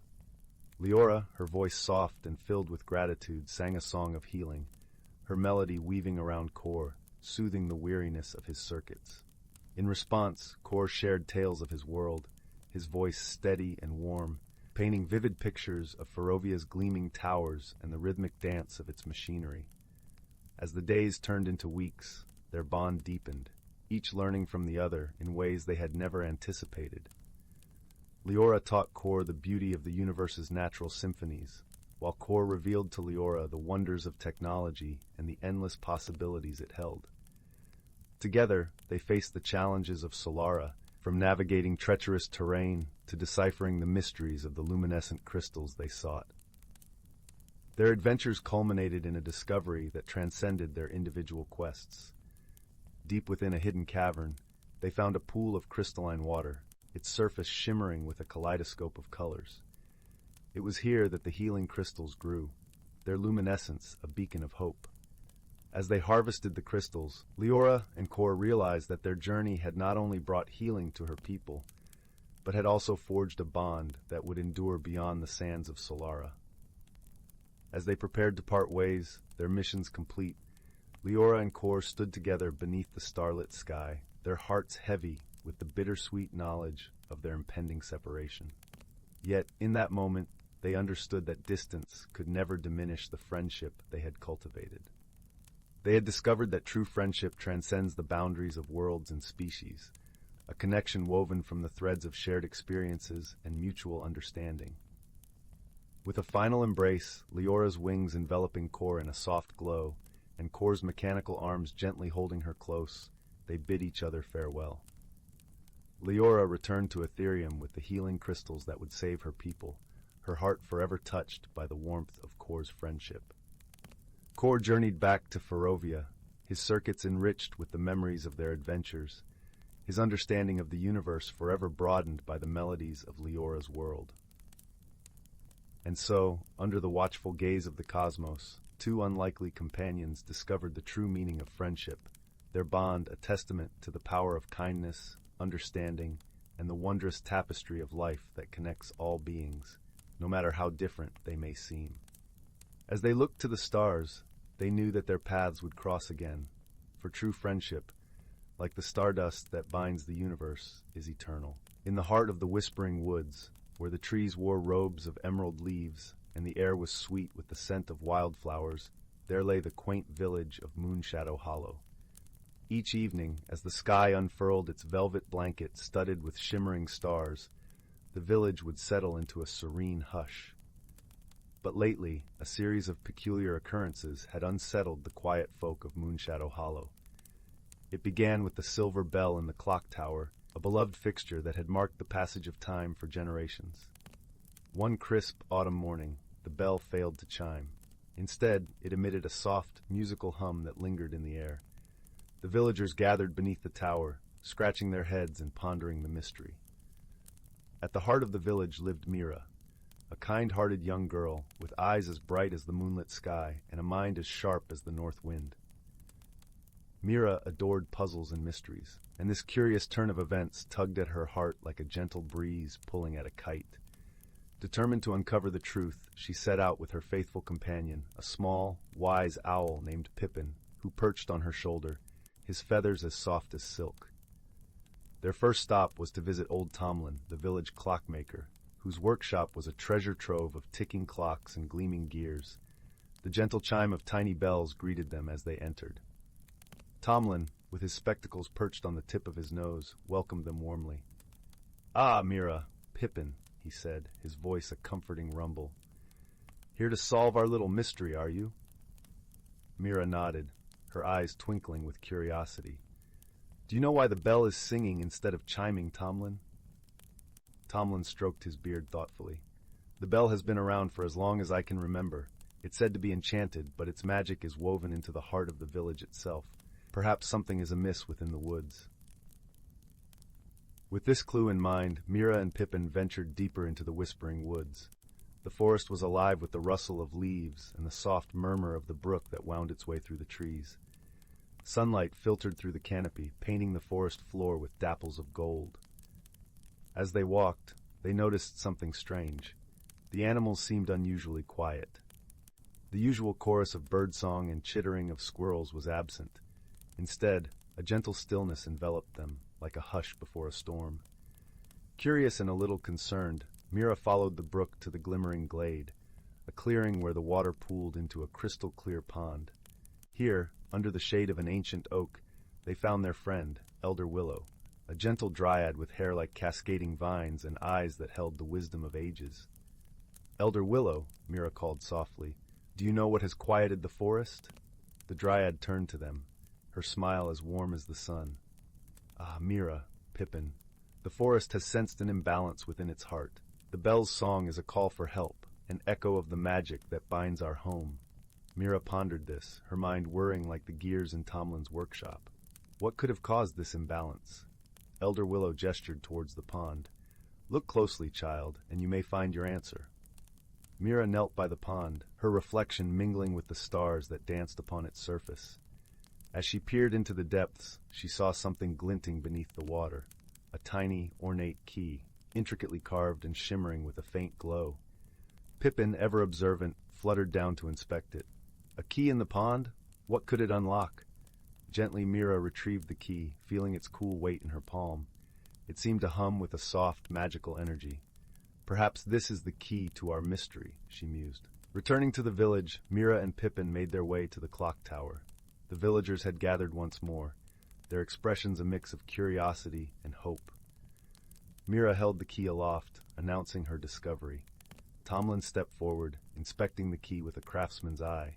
"This key matches the music box in the clock tower," he said, eyes widening with realization. "I had forgotten about it. It was crafted to maintain harmony within the bell." With Tomlin's guidance, Mira climbed the winding stairs of the clock tower. The air was cool and filled with the scent of aged wood. At the top, nestled among the gears and cogs, was an ornate music box, its surface etched with swirling patterns of stars and moons. Carefully, Mira inserted the key into the music box. As she turned it, the box began to play a melody so sweet and pure it seemed to fill every corner of the village. The bell joined in, its voice now resonating with perfect clarity, a harmonious counterpart to the music. As the final notes faded into the evening air, a gentle breeze swept through the village, rustling the leaves and carrying with it a sense of peace. The animals of the forest began to stir, their songs weaving once more into the fabric of the woods. Mira descended the tower, greeted by the smiling faces of her fellow villagers. Elder Willow, who had come to witness the resolution, nodded approvingly. "Balance has been restored, thanks to your keen mind and kind heart, Mira." The villagers celebrated with a small feast beneath the stars, sharing stories and laughter. As the night deepened, Mira sat beside the crackling fire. Pippin nestled close, his feathers warming in the glow. "Thank you, Pippin," Mira whispered, her voice soft with gratitude. "We solved the mystery together." Pippin hooted softly, a sound like a lullaby. "It was your heart that led the way, Mira." And so, with the mystery of the singing bell resolved, peace returned to Moonshadow Hollow. The village nestled once more into the embrace of the whispering woods, where magic and harmony danced hand in hand, and every night ended with the comforting chime of the silver bell. Once upon a time, nestled between the rolling hills and whispering woods, lay the quaint village of Bramblebrook. It was a place where the morning sun kissed the rooftops with gentle warmth, and the evening breeze carried the sweet scent of blooming honeysuckle. The villagers were a close-knit bunch, their lives intertwined like the ivy that clung to the stone cottages. In this serene corner of the world, magic was spoken of in hushed tones, a relic of old tales and distant memories. In a small cottage at the edge of the village lived a young girl named Leora. With hair the color of autumn leaves and eyes as bright as the summer sky, Leora was known for her curious spirit and kind heart. Her days were spent exploring the fields and forests that surrounded Bramblebrook, her laughter echoing through the trees like a melody carried on the wind. Leora's closest companion was a wise old owl named Horace. His feathers were a patchwork of browns and whites, and his eyes held the depth of ancient knowledge. Horace had been Leora's friend for as long as she could remember, guiding her with gentle wisdom and watching over her adventures with a protective gaze. One crisp autumn morning, as the leaves danced in shades of gold and crimson, Leora set out on a new adventure. She had heard whispers from the villagers about a hidden world within the heart of the forest, a place where the ordinary and extraordinary intertwined. The stories spoke of a magical glade, a sanctuary for creatures unseen and wonders untold. With Horace perched on her shoulder, Leora followed the winding path into the woods. The forest was alive with the symphony of chirping crickets and rustling leaves, a lullaby that soothed the soul. Sunlight filtered through the canopy, casting dappled patterns on the forest floor as they ventured deeper into the woodland realm. As they journeyed, Leora noticed something peculiar. A faint glow seemed to emanate from beneath the moss-covered roots of an ancient oak tree. Intrigued, she knelt down, brushing aside the leaves and twigs to reveal a small, ornate box. It was crafted from polished wood, inlaid with delicate silver filigree that shimmered in the dappled light. "What do you suppose this is, Horace?" Leora wondered aloud, her fingers tracing the intricate patterns on the box. Horace tilted his head thoughtfully. "It appears to be a relic of the old magic, Leora. Handle it with care, for such objects often carry both wonder and responsibility." With a gentle touch, Leora opened the box. Inside, nestled on a bed of soft velvet, lay an exquisite amulet. It was a pendant of silver and sapphire, glowing with a soft, ethereal light.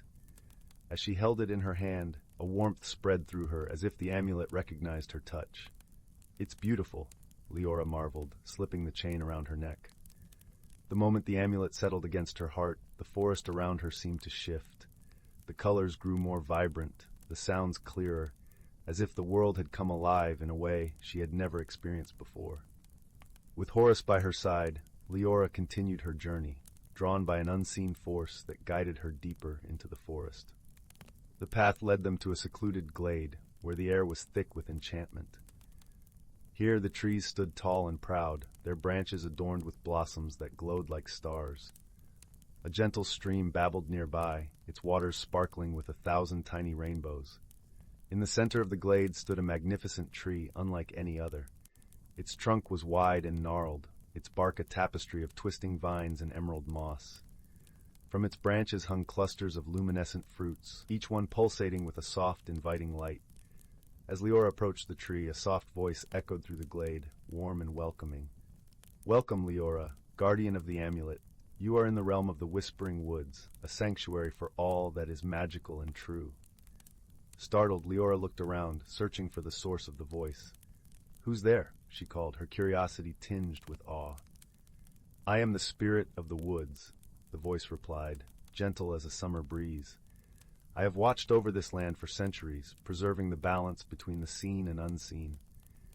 Leora felt a sense of peace wash over her, the presence of the spirit comforting and reassuring. "Why have I been brought here?" she asked, her voice barely a whisper. "The amulet chose you, dear child," the spirit explained. "It seeks a heart pure of intent, one who can see beyond the veil of the ordinary. You possess the ability to bring harmony between our worlds." As the spirit spoke, Leora felt the weight of responsibility settle upon her shoulders. Yet it was not a burden, but a promise of purpose and belonging. "What must I do?" she asked, determination in her voice. "There is a storm brewing, one that threatens to disrupt the balance of our worlds," the spirit warned. "An ancient feud between the creatures of the forest has awakened, and only through understanding and unity can peace be restored." Leora nodded, her resolve unwavering. "I will do whatever it takes to help," she vowed, her hand clutching the amulet. Horace hooted softly in agreement, his wings ruffling with anticipation. With the guidance of the spirit, Leora set out to mend the rift that threatened the Whispering Woods. Her first task was to speak with the Dryads, the tree spirits who guarded the forest. Their home was in a grove of silver birch trees, where the air was thick with the scent of earth and rain. The Dryads emerged from their arboreal homes, their forms shifting between wood and flesh. They regarded Leora with curiosity, their eyes reflecting the wisdom of the ages. "Why have you come, child of the outside?" one of them asked, her voice like the rustle of leaves. "I seek to understand the discord that has taken root in the forest," Leora replied, her tone respectful and earnest. "I wish to help restore harmony." The Dryads exchanged glances, a silent conversation passing between them. Finally, another spoke, her voice tinged with sorrow. Our kin, the sylphs, have grown distant. They dwell in the upper reaches of the forest, where the wind sings a different song. We once danced together in harmony, but now distrust has taken root. Leora listened intently, her heart aching for the fractured bonds between the forest dwellers. What caused this rift? She asked gently. It began with the loss of the Heartstone, the first dryad explained. A gem of great power, it was a symbol of our unity. Without it, our connection has withered, leaving space for fear and misunderstanding. Leora thanked the dryads for their honesty and promised to seek out the sylphs. As she and Horus continued their journey, she pondered the wisdom in the dryad's words. She understood that the Heartstone was more than a mere object. It was a representation of the unity and trust that bound the forest together. The path to the sylphs' domain was steep and winding, leading them to the treetops where the air was crisp and the sky stretched wide. The sylphs, ethereal and graceful, greeted Leora with wary curiosity. Their translucent wings shimmered in the sunlight, casting iridescent shadows on the leaves. "What brings you to our realm, earthbound one of the sylphs inquired, her voice melodic and airy. "I come seeking understanding and reconciliation," Leora answered, her gaze steady and sincere. "The dryad spoke of the lost Heartstone and the rift it has caused. I wish to help bridge the divide." The sylphs exchanged looks, their expressions a mixture of hope and skepticism. Finally, a sylph with wings the color of twilight spoke. "The Heartstone was entrusted to the care of both our kin. It vanished one stormy night, leaving only whispers of betrayal in its wake." Leora listened carefully, her mind piecing together the fragmented story. "I believe the Heartstone still exists, hidden away, waiting for the right moment to be found," she mused aloud. "Perhaps it lies in a place where both worlds touch, yet remain separate."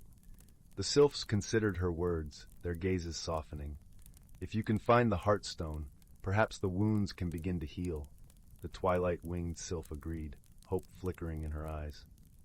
With a promise to return, Leora left the sylphs' domain, her mind racing with possibilities. The amulet around her neck pulsed with a gentle warmth, guiding her thoughts like a beacon in the night. She realized that the Heartstone's hiding place must be at the confluence of the two realms, where the magic of the forest and the world beyond intertwined.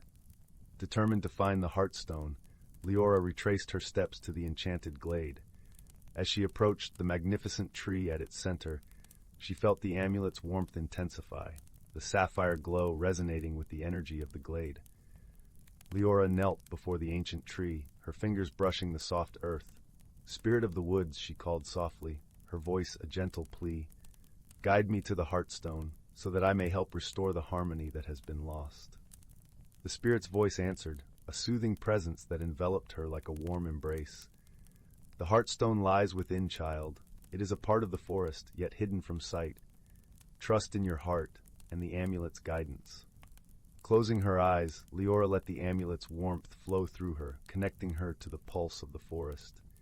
Images danced in her mind's eye, visions of roots intertwining, branches reaching skyward, and the gentle rhythm of life that flowed through the whispering woods.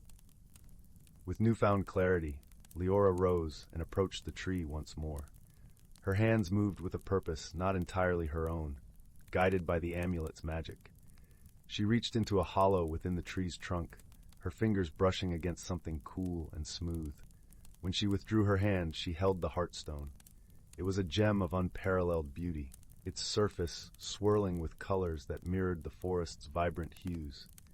As she held it aloft, the glade seemed to breathe a sigh of relief, the air shimmering with renewed energy. With the Heartstone in her possession, Leora returned to the dryads and sylphs, her heart filled with hope and determination. She gathered them in the glade, where the spirit of the woods watched over them with a gentle presence. Holding the Heartstone high, Leora addressed the gathered spirits, her voice carrying the weight of the forest's ancient wisdom. "This is a new beginning, a chance to mend what was broken and rebuild the bonds of trust and friendship." The dryads and sylphs regarded the Heartstone with reverence, its light reflecting in their eyes.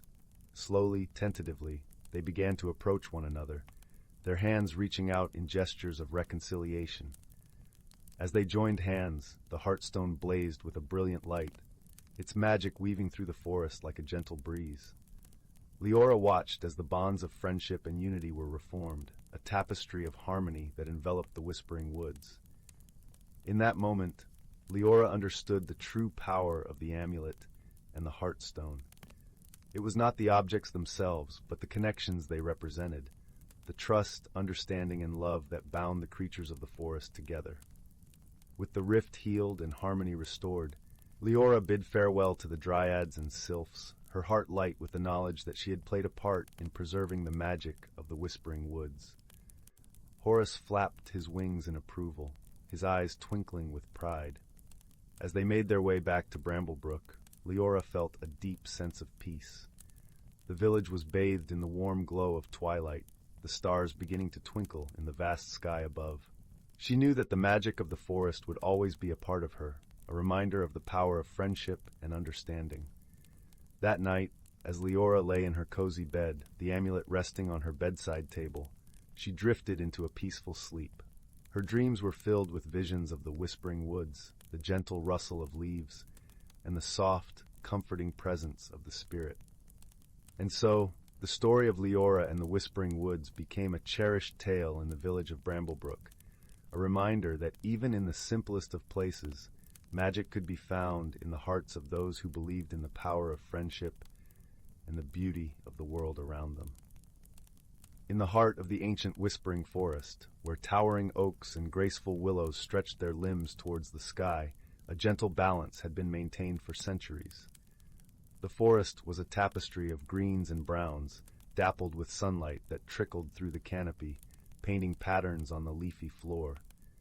A soft, ever-present breeze carried the scent of pine and earth, and the melodic chirping of birds created a symphony that resonated through the woods. In this enchanted realm, every creature played its part in the grand orchestra of nature. The squirrels, with their bushy tails and nimble paws, darted among the branches, gathering acorns and seeds. Tiny beetles scurried beneath the fallen leaves, their iridescent shells glinting in the sunlight. And deep in the underbrush, a family of foxes made their home, their russet fur blending seamlessly with the forest floor.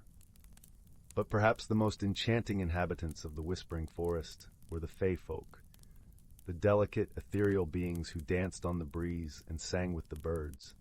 They could often be seen flitting between the flowers, their wings shimmering like droplets of dew catching the first light of dawn. One crisp autumn morning, as the forest donned its golden cloak, a young Fey named Lullaby awoke with a sense of eager anticipation. Her translucent wings quivered with excitement as she stretched, the cool morning air brushing gently against her skin. Today, she would learn the ancient ways of the forest from Elder Bramble, the wisest of the Fae, whose knowledge spanned the ages like the rings of a great oak. Lullaby fluttered through the forest, her feet barely touching the ground, as she made her way to the clearing where Elder Bramble awaited. The clearing was a serene haven, surrounded by tall ferns and crowned by a canopy of intertwining branches. At its center stood Elder Bramble, his hair as silver as moonlight, and his eyes as deep as the forest itself. "Good morning, Lullaby," Elder Bramble greeted her, his voice as soothing as the rustle of leaves in a gentle breeze. "Today we shall speak of the balance that sustains our world." Lullaby settled on a soft patch of moss, her eyes wide with curiosity. "Please tell me," she implored, eager to absorb the wisdom of the ages. Elder Bramble smiled, his gaze drifting to the sky where clouds meandered lazily. "The forest is a living tapestry," he began, "and every creature, every plant, is a thread in its weave. We Fae are the guardians of its harmony, ensuring that balance is maintained." He paused, gesturing towards the trees, which whispered secrets to one another in the language of the wind. "Each season brings its own magic," he continued. "Spring, with its blossoms and new beginnings. Summer, with long days and abundant life. Autumn, with its harvest and preparation. And winter, with its quiet rest and reflection."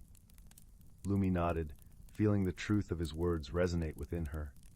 She had always sensed the magic in the changing of the seasons, the subtle shifts that guided the forest's rhythm. "But what happens if the balance is disrupted?" she asked, a hint of concern in her voice. "Ah," Elder Bramble replied, his tone turning solemn. "Nature has ways of restoring itself, but it is the duty of all who dwell here to aid in that restoration. Through wisdom and friendship, we can overcome any challenge. As if to illustrate his point, a gentle breeze stirred the leaves, carrying with it the scent of rain. The forest sighed in contentment, welcoming the promise of nourishment. "Come," Elder Bramble said, rising with the grace of a willow bending in the wind. "Let us walk, and I will show you how the forest speaks." Together they wandered through the woods, Elder Bramble teaching Lumi to listen to the stories carried by the wind, to understand the language of the rustling leaves and the babbling brook. He showed her how the animals communicated through subtle cues, and how the plants shared their wisdom through the changing colors of their leaves. As they walked, Lumi began to see the forest in a new light. She noticed the way the sunlight filtered through the canopy, creating a mosaic of light and shadow on the forest floor. She heard the soft, rhythmic pulse of the earth beneath her feet, a heartbeat that echoed her own. Days turned to weeks, and under Elder Bramble's guidance, Lumi grew more attuned to the forest's rhythm. She learned to dance with the wind, to sing with the birds, and to feel the pulse of nature within her very being. One day, as winter approached and the first snowflakes began to fall, Lumi sat with Elder Bramble by a crackling fire. The flames cast a warm glow, illuminating their faces and painting the surrounding trees with flickering light. "You have learned well, Lumi," Elder Bramble said, his voice filled with pride. "You are ready to share your knowledge, to be a guardian of the balance." Lumi smiled, feeling a deep sense of fulfillment. She knew that, like the forest, she would continue to grow, to learn, and to cherish the harmony that surrounded her. And so, as the snow blanketed the whispering forest in a soft, white embrace, Lumi danced among the snowflakes, her heart filled with the magic of the seasons and the wisdom of the ages. The forest, in turn, whispered its gratitude, knowing that its secrets were safe in her hands. The crackling fire began to dim, but the warmth lingered, a reminder of the enduring cycle of life and the gentle balance that sustained it. As Lumi drifted into a peaceful slumber, the forest settled into its winter's rest, dreaming of the spring to come. In a quaint village nestled between rolling hills and vibrant meadows, where the air was always infused with the sweet scent of blooming lilacs, there lived a gentle young woman named Clara. Clara was known for her kindness and her deep love for the woods that surrounded her home. Every morning she would wander through the forest, her senses alive with the whispering leaves and the song of the brook that wound its way through the ancient trees. Yet, despite her love for the world around her, Clara felt a heaviness in her heart, an uncertainty about the changes that life seemed to be whispering on the breeze. She cherished the familiar patterns of her days, the way the morning sun painted golden streaks on her kitchen floor, the comforting chatter of her neighbors, and the steady rhythm of village life. The thought of anything disrupting this brought a shiver of apprehension. One late afternoon, as Clara sat by the brook, dipping her fingers into the cool, flowing water, she noticed something unusual. A tiny, luminescent butterfly, unlike any she had seen before, fluttered down to rest on her hand. Its wings shimmered with an iridescent glow, shifting colors like the sky at dusk. Clara watched, mesmerized, as the butterfly fanned its wings, casting a soft, magical light around them. "Hello," came a gentle voice, startling Clara slightly. She looked around, but the woods were empty, save for the rustling leaves and the babbling brook. "Down here," the voice said. Clara blinked in surprise, realizing the voice was coming from the butterfly itself. "Oh my," she whispered, her heart fluttering with the unexpected magic of it all. "I am Lumi," the butterfly introduced, its voice as soft as a whispering breeze. "I've come to help you see the beauty in change." Clara hesitated, unsure. "Change frightens me," she confessed, her voice barely above a murmur. "Everything seems so uncertain and vast." Lumi nodded understandingly, its wings glinting in the fading light. "Change can be daunting, but it is also the canvas upon which new beginnings are painted. Would you allow me to guide you?" Though hesitant, something in Lumi's presence soothed Clara's fears, and she nodded. "Yes, I'd like that." With a gentle flutter, Lumi led Clara deeper into the woods than she had ever ventured before. The forest air was rich with the scent of pine and earth, and the ground beneath her feet was a tapestry of fallen leaves, soft and inviting. Clara felt a quiet strength in the ancient trees, their branches forming a cathedral of green above her. As they walked, Lumi spoke softly of the magic woven into the fabric of the world, a magic that thrived on change and growth. Clara listened, her heart opening to the possibilities she had never dared to consider. In a clearing, bathed in the soft glow of twilight, Lumi paused and gestured with its delicate wings to a cluster of wildflowers. "Look closely, Clara," it encouraged. Clara knelt down, her fingers brushing against the petals that seemed to hum with a quiet energy. "What is it?" she asked, sensing something wondrous just beyond her understanding. "These flowers," Lumi explained, "are like moments of change. They bloom with the promise of transformation, revealing colors and patterns unseen before. Each one is unique, yet all are part of the same cycle." Clara watched in awe as the flowers began to shift, their hues blending and changing before her eyes. She felt a warmth spread through her, a gentle acceptance of the changes she had feared. As the colors danced, she realized that change was not something to be fought against but embraced, for it was through change that beauty and wisdom unfolded. Feeling lighter, Clara rose to her feet, a newfound calm settling within her. "Thank you, Lumi," she said softly. "I think I'm beginning to understand." Lumi alighted on her shoulder, its presence a comforting weight. "Remember, Clara, you are never alone. Friends and loved ones are like stars in the night sky, guiding you through the darkness." With Lumi's words echoing in her heart, Clara returned to the village, her steps sure and steady. She found her friends waiting, their faces illuminated by the warm glow of lanterns as they gathered to share stories and laughter. As the evening wore on, Clara felt the gentle support of her friends, each one a beacon of kindness and understanding. She realized that her own growth was mirrored in their companionship, each moment of change a new thread in the tapestry of their shared lives. In the days that followed, Clara embraced the changes that came her way, her heart open to the magic of possibility. She discovered that within her was a strength she had never known, a resilience born of the gentle guidance of a tiny butterfly and the love of those who surrounded her. And so, in the quiet of the forest and the warmth of her village, Clara found her peace. She learned that the beauty of personal discovery was not in resisting change, but in welcoming it with an open heart, trusting in the magic of transformation and the friends who walked the journey beside her.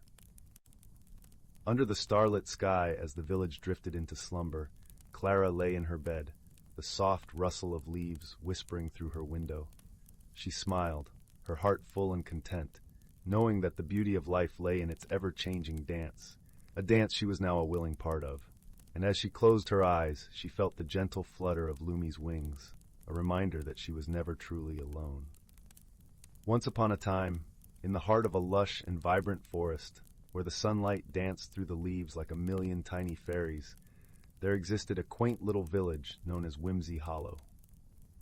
This village was unlike any other, for it was home to the most peculiar and endearing creatures you could ever imagine. Their houses were made from hollowed-out trees and mushroom caps, and the cobblestone streets shimmered with an iridescent glow, as if sprinkled with the dust of dreams. In this delightful village lived a fluffy, azure-blue creature named Tittlepot.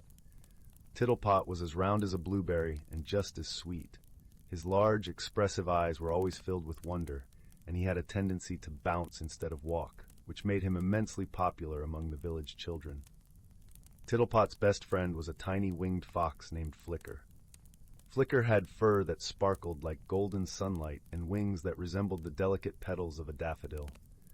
Together they were inseparable, a duo known for their playful antics and their knack for finding adventure in the most unexpected places. One sunny morning, as the dew glistened on the leaves like diamonds, Tittlepot and Flicker were playing a game of hide-and-seek among the towering sunflowers. Suddenly, Flicker noticed something peculiar at the edge of the village. It was a shimmering, swirling portal, hovering just above the ground, emitting a soft, melodious hum that seemed to beckon them closer. "Tittlepot, look at this!" Flicker exclaimed, her wings fluttering with excitement. Tittlepot bounced over, his eyes wide with curiosity. "Oh, what a wondrous sight! Do you think it's safe?" Flicker tilted her head, her eyes twinkling mischievously. "There's only one way to find out." With hearts filled with both excitement and a touch of trepidation, they stepped through the portal. Instantly, they found themselves in a world that was both strange and beautiful. The sky was a soft lavender, and the sun hung low, casting a gentle golden glow over the landscape. Trees with trunks as white as milk and leaves like shimmering emeralds swayed gracefully in the breeze, and flowers with petals made of glass chimed melodiously as they passed by. The two friends wandered through this magical land, marveling at its wonders, until they stumbled upon a peculiar sight, a gigantic teapot made of porcelain perched atop a hill. Surrounding the teapot were dozens of teacups, each the size of a small house, arranged in a perfect circle. It was a teapot village. As they approached, they were greeted by the teapot keeper, a tall, slender creature with a teacup for a hat and a handle for an ear. "Welcome, travelers. I am Steeply, the keeper of this enchanted place. What brings you to our land?" Tittlepot and Flicker explained how they had found the portal and couldn't resist exploring what lay beyond. Steeply nodded knowingly. "Ah, the portal. It's been acting up lately, causing all sorts of magical mischief. You see, our village teapot has a slight problem. It seems to have lost its steam." "Lost its steam?" Flicker echoed, her eyes widening. "Indeed," Steeply sighed. "Without steam, our teapot cannot brew the magical tea that keeps our village vibrant and alive." Tittlepot and Flicker exchanged glances, their sense of adventure tingling at the thought of a new challenge. "How can we help?" Tittlepot asked eagerly. Steeply smiled warmly. "You have kind hearts, my friends. To restore the steam, we must find the source of the magical spring that feeds the teapot. It lies deep within the Forest of Whispers, guarded by the wise old owl, Professor Hoot." With a mission in mind, Tittlepot and Flicker set off towards the Forest of Whispers. The path was lined with trees that leaned in close, their leaves whispering secrets of the forest to one another. Every now and then, the pair would catch snippets of these whispered tales, stories of long-lost treasures and forgotten spells.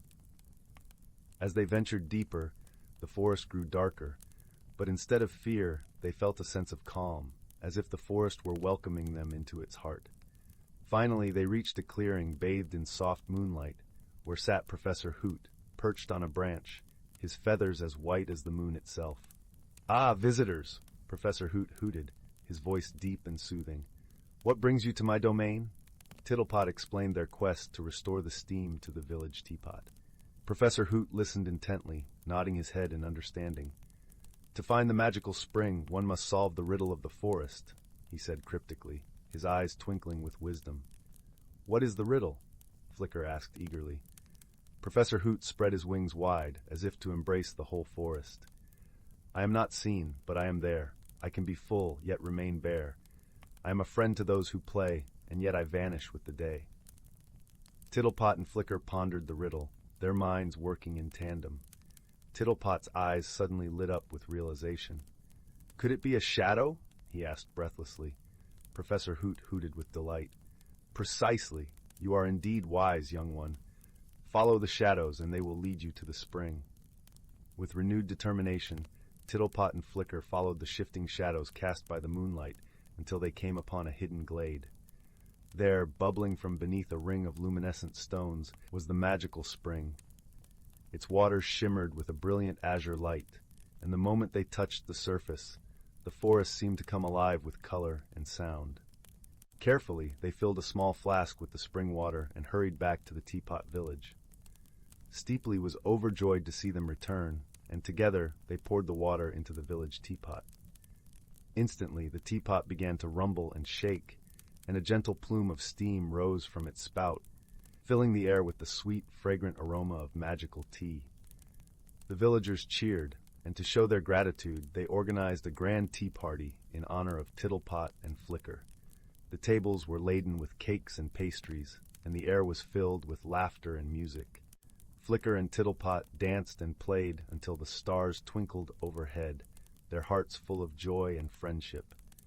As the night drew to a close, Steeply presented them with a small, shimmering key. "This is the key to the portal," he explained. "Whenever you wish to return to our world, simply hold it in your heart, and it will guide you." Tittlepot and Flicker thanked Steeply and the villagers, promising to visit again. With hearts full of adventure and friendship, they stepped back through the portal, returning to their beloved Whimsy Hollow. And so, under the gentle glow of the moon, Tittlepot and Flicker drifted off to sleep, dreaming of new adventures and the magical world that awaited them just beyond the portal, where every day was filled with whimsy, wonder, and the joy of friendship. Title: The Whispering Grove. Underneath the pale glow of the moon, nestled in the heart of the Whispering Woods, there was a grove known only to a few. Cloaked in mystery and enchantment, this grove was said to hold the secrets of the forest, whispered by the tall, ancient trees that stood like guardians around its periphery. It was here that the story of a young girl named Elara began, a tale spun with magic, friendship, and self-discovery.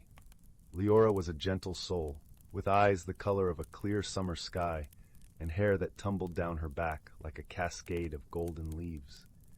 She lived on the outskirts of the woods, in a quaint cottage with her grandmother, who often spoke of the wonders hidden in the forest. Though Elara had heard these tales countless times, she had never ventured beyond the familiar paths, until one fateful night when the winds carried a peculiar melody to her ears. It was a soft, haunting tune that seemed to call her name, weaving through the branches and rustling the leaves. Curiosity ignited within her, a flame that refused to be extinguished. So she wrapped herself in her favorite cloak, a deep green that matched the forest, and set out under the starlit sky, guided by the moonlight that danced across her path. As she wandered deeper into the woods, the air around her began to change, filled with the scent of pine and earth, mingled with a hint of something sweet and elusive. The trees stood taller here, their bark rough and ancient, their leaves whispering secrets she could almost understand. Her heart beating with a mix of excitement and trepidation, Elara followed the melody until she found herself standing at the edge of the Whispering Grove. Bathed in the moon's gentle glow, the grove was a sight to behold. Flowers of every hue blossomed in wild abundance, their petals glistening with dew like tiny jewels. A narrow stream wound its way through the clearing, its waters shimmering like liquid silver, and in the center of it all stood an ancient oak, its branches stretching wide, as if embracing the sky. As Elara stepped into the grove, the melody grew stronger, resonating through her very being. She felt a warmth spread from her heart, as if the grove itself welcomed her presence. It was then she noticed a small, curious object resting at the base of the oak tree, a locket, its surface etched with intricate designs that seemed to pulse with a life of their own. Drawn to it, Elara knelt beside the locket, her fingers tracing the delicate patterns. As she touched it, a gentle warmth spread through her hand, and she felt a connection, as if the locket knew her. With a soft click, the locket opened, revealing a tiny glowing ember inside. The light was mesmerizing, a soft, golden glow that seemed to pulse in time with her heartbeat. In that moment, the world around her shifted. The grove was no longer just a clearing in the woods. It was alive with magic. The trees whispered in a language she could almost grasp. The flowers swayed in rhythm with an unseen breeze, and the stream sang a tune of its own. Elara felt a sense of belonging, as if she had found a hidden part of herself in this enchanted place. But as she marveled at the wonders around her, she noticed she was not alone. From behind the oak emerged a creature unlike any she had ever seen. A fox, but not just any fox. Its fur was a deep, lustrous red with a tail tipped in gold and eyes that gleamed with intelligence and warmth. The fox regarded her with a gentle curiosity, as if assessing her worth. "Welcome, Elara," the fox spoke, its voice soft and melodic, echoing the grove's whispers. "I am Ari, guardian of the Whispering Grove. You have found the heart of the forest." Elara blinked in surprise. "The heart of the forest?" she repeated, her voice a hushed whisper. Ari nodded, stepping closer. "The locket you hold is the source of the grove's magic. It connects all things within the forest. It chose you, Elara, for you have a heart as kind and pure as the grove itself." Elara felt a warmth spread through her chest, a sense of purpose she had never known before. "But why me?" she asked, her voice laced with wonder and doubt. "Because you listen," Ori replied with a gentle smile. "Few hear the forest's whispers, but you do. You have a gift, Elara, and with it, you can help the forest and those who dwell within it." As the night wore on, Ori shared tales of the grove and its magic, of the balance that must be maintained, and the creatures that depended on it. Elara listened, her heart swelling with a sense of duty and determination. She understood now that the journey she had embarked upon was more than she had ever imagined. It was a calling. From that night forward, Leora visited the grove often, learning from Auri and the forest itself. She discovered hidden paths that led to secret glades, befriended creatures both great and small, and grew in wisdom and strength. The locket around her neck became a symbol of her bond with the forest, its glow a constant reminder of the magic she held within. But as with all tales, challenges arose. The forest, though vibrant and alive, was not without its shadows. One day, while exploring a distant part of the woods, Leora encountered a darkness she had never felt before, a creeping shadow that sought to consume the light of the grove. It was a presence that chilled her to the bone, a void that drained the warmth from her heart. She knew then that her true test had arrived. With Ori by her side, she delved into the heart of the darkness, guided by the whispers of the grove and the light of the locket.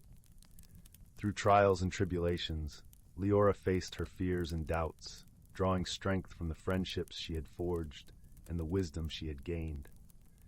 She learned that true power lay not in magic alone, but in the courage to stand for what was right, the compassion to heal, and the love that bound all creatures together. In the end, it was not a battle of force, but of heart. Leora reached out to the darkness, offering it the warmth of her spirit and the light of the grove. With a final, resounding whisper, the darkness relented, its anger and pain soothed by the love that surrounded it. As the shadows lifted and the light returned, the forest sang a song of renewal and hope. Leora stood at the center of the grove, the locket glowing with a radiant light, her heart full of peace. In that moment, she understood the true magic of the Whispering Grove, that even in the darkest of times, love and friendship could light the way. And so, with the forest thriving and the bond between them stronger than ever, Leora's journey of discovery came to a gentle, fulfilling end. The Whispering Grove, with its secrets and wonders, would forever be a part of her soul, a testament to the power of kindness, courage, and the enduring magic of the natural world. And as she returned to her cottage, the moonlight guiding her path, Leora knew that she was truly home. In the heart of an ancient forest where the whispering pines reached toward a sky as vast as dreams, there existed a world often hidden from human eyes. A world where the air was rich with the scent of pine needles and the gentle rustle of leaves played a soothing melody. Sunlight, filtered through a canopy so dense it seemed woven from emerald silk, danced upon the forest floor in dapples of gold. This was a place where creatures small and great lived in harmony, their lives woven together like the intricate patterns of a spider's web. Among them was a wise old tortoise named Tiberius, whose shell was mottled with the colors of earth and time. He had seen many seasons come and go, and his gentle nature was known far and wide.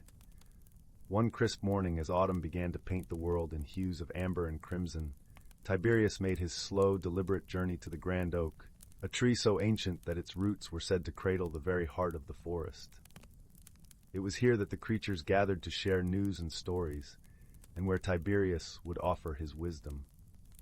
The forest was alive with the sounds of preparation for the coming winter.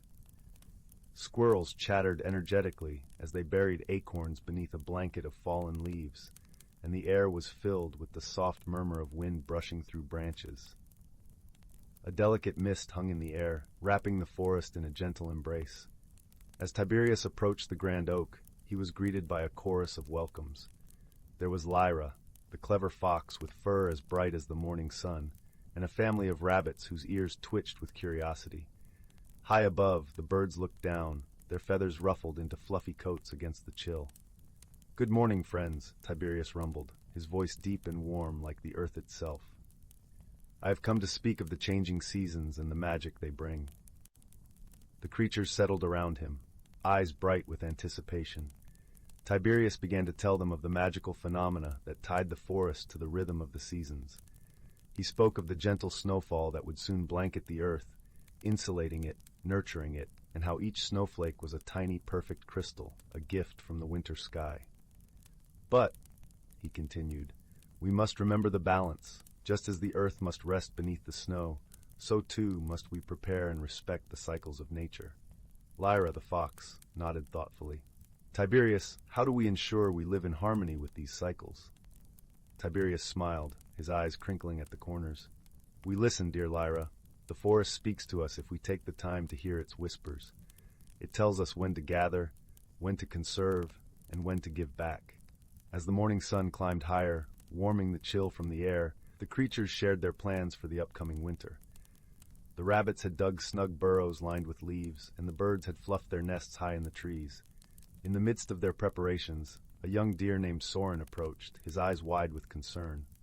Tiberius, he said softly, I've heard of a great storm that might come. What should we do? The old tortoise regarded the young deer with kindness. Ah, Soren, storms are a part of the cycle, too. They can be fierce, but they also bring renewal. We must find shelter when they come, and afterward, we will see how the forest renews itself. The creatures spent the day sharing stories and advice, weaving a tapestry of community and support. As twilight descended, painting the sky in shades of lavender and rose, Tiberius spoke once more. Remember, dear friends, the forest thrives because of the balance we maintain. Our lives are intertwined with the seasons, and it is our duty to protect and cherish this harmony. As the creatures began to disperse, their hearts were lighter, and their minds filled with thoughts of the wisdom shared. They understood their place within the forest's grand design, and felt a renewed sense of belonging to the rhythm of life. That night, as the moon rose high and bathed the forest in its silvery glow, Tiberius found his way to a quiet spot beneath the stars. The air was crisp and clear, and the world seemed to hold its breath in anticipation of the first snowflakes. The old tortoise settled into his shell, his heart full of gratitude for the community that surrounded him, the lessons learned, and the beauty of the world that he called home. And as he drifted into a peaceful slumber, the first gentle flakes began to fall, a soft, magical touch upon the earth, a reminder of the cyclical dance of seasons, whispered through the quiet of the night.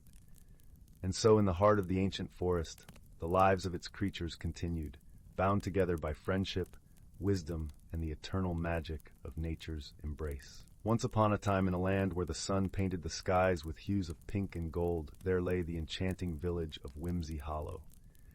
The village was nestled between rolling hills of lavender and fields of fluttering daisies, where the air was always filled with the gentle hum of laughter and the sweet scent of honeysuckle. In Whimsy Hollow, every creature was unique, and each had a special charm of their own. There was Pipkin, the pint-sized fox with a tail that sparkled like 1,000 fireflies, and Mary, the mouse who wore a tiny top hat and played delightful tunes on his miniature violin. Then there was Lark, a wise old tortoise with a shell that changed colors with the seasons, and who always had a kind word or two to share. Life in Whimsy Hollow was always filled with wonder and joy, but one sunny morning, a peculiar event occurred that sent ripples of excitement through the village. The great bubble tree, a magical tree that stood at the heart of the village square, began to produce bubbles that were far too large and bouncy. Normally, the tree's bubbles were just the right size to float gently around, spreading giggles to anyone they touched. But now, they were so immense that they bounced off rooftops and sent chickens clucking in surprise. The villagers gathered around the great bubble tree, scratching their heads in bewilderment. "I do declare," said Pipkin, his eyes wide with amazement, "these bubbles are as big as pumpkins and as bouncy as a bed of marshmallows." Mary twirled his hat and played a cheerful note. "Perhaps there's a bit of magic gone awry," he mused. "Or maybe the tree is simply in a jolly mood." Lark nodded thoughtfully, his shell glistening in the sunlight. "It seems to me," he said in his deep, soothing voice, "that we must discover the cause and find a way to help our dear tree return to its usual self." The villagers agreed, and so began their whimsical adventure. Pipkin, Mary, and Lark decided to seek the advice of the village's resident enchantress, a whimsical old woman named Flora, who lived at the edge of the village in a cottage made entirely of gingerbread. As they made their way through the fields, the air was filled with the fragrance of freshly baked cookies, and the sound of Flora's laughter danced on the breeze. Her garden was a riot of colors, with flowers that sang when tickled by the wind and trees that swayed in rhythm to the songs. Flora greeted them with a warm smile and a twinkle in her eye. "Ah, my dear friends," she chuckled. "I hear the great bubble tree has been getting a bit carried away with its bubbles." Pipkin nodded, his tail twinkling with excitement. "Yes, indeed. We were hoping you might have a potion or a spell to help." Flora clapped her hands with delight. "Oh, I do love a good magical mystery. Let us see what we can brew together." In Flora's cozy kitchen, the scent of cinnamon and vanilla filled the air as they mixed ingredients from her collection of jars and bottles.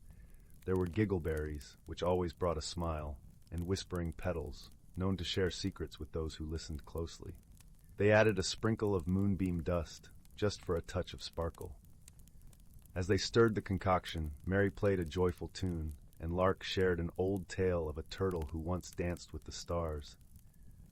The potion bubbled and glowed, casting a warm light around the room. With the potion ready, the friends hurried back to the great bubble tree. The villagers watched with anticipation as Flora sprinkled the potion over the roots of the tree. For a moment, nothing happened, and then the tree shivered with delight, and the bubbles began to shrink to their usual delightful size. The villagers cheered, and the air was filled with laughter and hugs. The great bubble tree twinkled in the sunlight, grateful to be back to its bubbly self. Pipkin, Mary, and Lark beamed with pride, knowing they had helped their village with creativity and friendship. Flora smiled, her heart warmed by the joy she saw around her. "Remember, my dear friends," she said, "that the magic of Whimsy Hollow lies not just in spells and potions, but in the kindness and laughter we share." And so life in Whimsy Hollow returned to its happy rhythm, with bubbles that danced gently on the breeze and hearts that sang with joy. The village continued to be a place of wonder and whimsy, where every day was a new adventure, and where friendship was the most magical gift of all. As the sun set, painting the sky with colors as vibrant as the village itself, the villagers gathered around the great bubble tree once more. This time, they weren't there to solve a mystery, but to celebrate the joy of their community. Pipkin, Mary, and Lark stood proudly, knowing that their teamwork had brought the village back to its delightful self. Flora joined them, bringing a basket filled with her homemade ginger snap cookies, each one shaped like a star. As they nibbled on the sweet treats, the bubbles floated gently overhead, casting rainbows in the fading light. The air was filled with the soft sounds of Mary's violin, his tunes weaving a melody of peace and happiness. "Do you suppose the tree will ever get carried away again?" Pipkin asked, a playful glint in his eyes. "Perhaps," Flora replied with a wink. "But that's the beauty of magic, isn't it? It's full of surprises and wonder, much like life itself." Lark nodded in agreement, his wise old eyes sparkling with wisdom. "And when it does, we'll be ready with our wits and laughter," he said, his shell reflecting the gentle glow of the bubbles. The villagers continued to celebrate, sharing stories and dreams as the stars began to twinkle in the night sky. They knew that whatever challenges they might face, they would always have each other, and that was the greatest magic of all. As the night deepened, the villagers slowly made their way to their cozy homes, their hearts warm with the comfort of friendship and community. The great bubble tree stood tall and proud, a symbol of the joy and unity that defined Whimsy Hollow. And so, under the watchful gaze of the moon and stars, Whimsy Hollow drifted into a peaceful slumber, dreaming of the adventures yet to come and the laughter that would always fill their days. In the quiet hush of the night, the gentle rustle of leaves and the soft murmur of bubbles filled the air, a lullaby of magic and love. And as the first light of dawn began to peek over the hills, Whimsy Hollow awoke once more, ready to embrace the new day with open hearts and cheerful spirits. For in Whimsy Hollow, every day was a celebration of life, a testament to the power of friendship, and a reminder that with kindness and creativity, any problem could be solved. And that, dear listener, is the true magic of Whimsy Hollow, a place where dreams come to life and every heart finds its song. Once upon a time, in a quaint village nestled deep within an ancient forest, there lived a young girl named Willow. Her unruly red curls and freckled cheeks gave her an air of whimsy, but it was her curiosity and bravery that truly set her apart. Willow's favorite place in the world was the old oak tree that stood tall and proud at the edge of the village. Its gnarled branches beckoned her with promises of adventure, and it was here that she would spend countless hours, lost in daydreams and stories. One spring day, as Willow sat beneath the oak's comforting shade, something remarkable happened. A tiny door, no bigger than her hand, appeared in the tree's trunk. Willow gasped, her heart racing with excitement. Could it be a hidden world within the tree itself? Without a second thought, she reached out and turned the miniature doorknob. The little door creaked open, revealing a dimly lit passage that seemed to stretch on endlessly. Willow's eyes widened in disbelief, but her sense of wonder quickly overtook her apprehension. Taking a deep breath, she crouched down and stepped through the doorway, emerging into a magical realm unlike anything she had ever imagined. The world within the oak tree was alive with vibrant colors and the sweet fragrance of wildflowers. Tiny mushrooms dotted the mossy ground, and streams of crystalline water trickled over smooth pebbles. As Willow wandered deeper into this enchanting place, she encountered creatures she had only heard of in stories. Fairies with gossamer wings, pixies with mischievous grins, and talking animals who greeted her with kindness. One such animal, a wise old badger named Bramble, took Willow under his wing and introduced her to the wonders of this hidden realm. He explained that the oak tree was a magical gateway, and only those with pure hearts and open minds could enter. Bramble became Willow's guide, teaching her about the delicate balance of nature and the importance of protecting this secret world.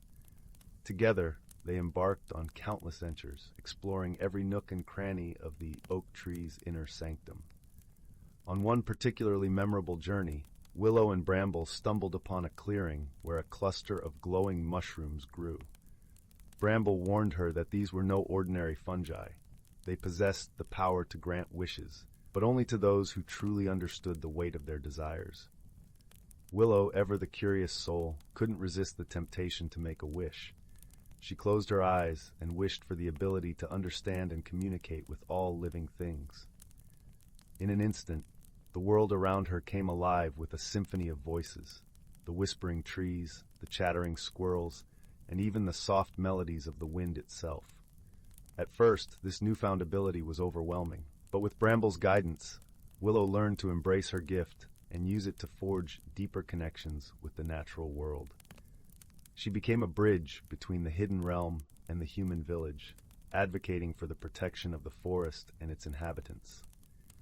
As the seasons changed and years passed, Willow's friendship with Bramble and the other creatures of the oak tree grew stronger. They faced challenges together, solving mysteries and overcoming obstacles with wisdom and courage. One such mystery unfolded during a particularly harsh winter, when the once vibrant oak tree began to wither and fade. Willow and her friends worked tirelessly to uncover the cause, ultimately discovering that a nearby stream had been polluted by human carelessness. With her newfound understanding of the natural world, Willow rallied the villagers to clean up the stream and restore balance to the forest. Slowly but surely, the oak tree regained its strength, its branches reaching towards the sky once more. Through her journey within the hidden world of the oak tree, Willow had transformed from a curious young girl into a compassionate, determined guardian of nature. She had faced her fears, embraced her gifts, and forged friendships that defied all expectations. As the years passed, Willow grew into a wise woman, her hair now streaked with silver. But her spirit remained as vibrant as ever, and she would often return to the oak tree, opening the little door and stepping into the magical realm that had shaped her so profoundly. And as she sat beneath the whispering branches, surrounded by her dearest friends, Willow would share the tales of her adventures with the next generation of wide-eyed, curious children. For she knew that the hidden world within the oak tree was not just a place of magic, but a sanctuary of wonder, friendship, and personal growth, a legacy to be cherished and protected for all time. Once upon a time, deep within an ancient forest, there lived a young girl named Willow. The towering trees that surrounded her humble cottage seemed to whisper secrets of a world unseen, hidden from the eyes of those who could not hear the language of nature. One crisp autumn morning, Willow ventured into the heart of the woods, her bare feet crunching on the carpet of fallen leaves. As she wandered deeper, a strange warmth enveloped her, like the embrace of an old friend. Suddenly, a glimmer of light caught her eye, and she gasped in wonder. Nestled among the gnarled roots of a mighty oak lay a peculiar acorn, shimmering with an otherworldly radiance. Willow reached out, her fingers tingling with anticipation, and the moment she touched the acorn, the world around her transformed. The trees stretched skyward, their branches intertwining to form a verdant canopy. Streams of sunlight filtered through, casting dappled patterns on the mossy ground. Willow spun in awe, her eyes wide with delight, for she had stumbled upon the hidden realm of the forest spirits. A gentle voice beckoned her forward, and she followed the melodic sound to a clearing where a magnificent oak tree stood tall and proud. At its base sat a wizened old woman, her face carved with lines that spoke of centuries of wisdom. "Welcome, dear child," the woman said, her eyes twinkling like stars.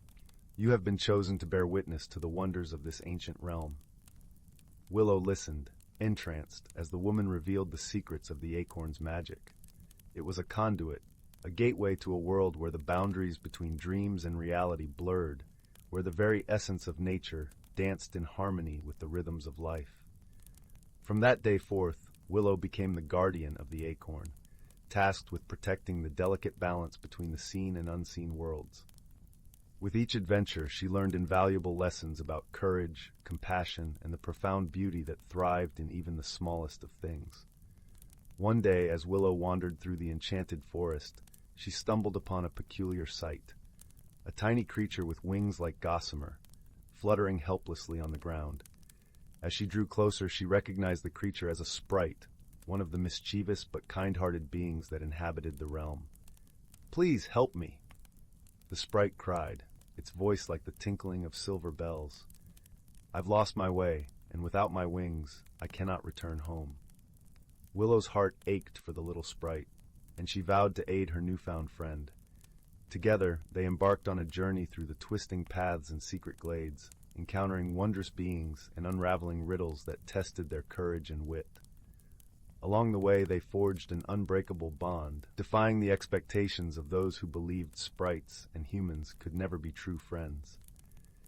Willow learned the value of empathy and the strength that lies in unity, while the sprite discovered the boundless potential of unwavering loyalty. Their quest led them to the heart of a mysterious glade, where a crystalline pool shimmered under the dappled light. As the sprite dipped her weary wings into the enchanted waters, a miraculous transformation took place.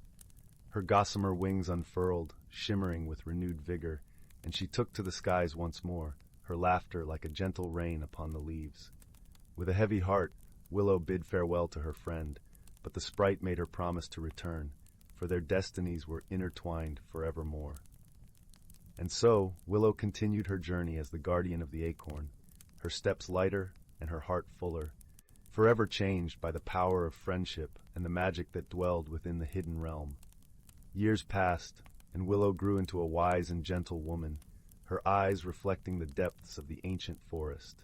One fateful day, as she wandered the familiar paths, she stumbled upon a clearing she had never seen before, its existence a mystery even to her.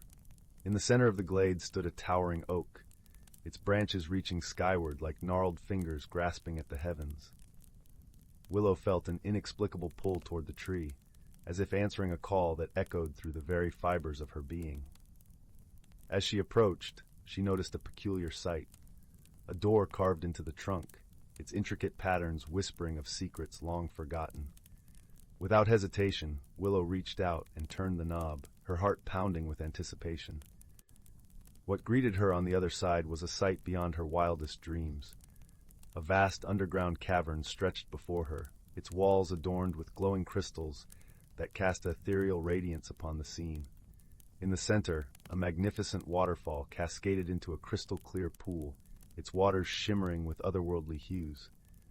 Willow ventured forth, her footsteps echoing in the cavernous space, and as she drew nearer to the pool, she felt a profound sense of peace wash over her.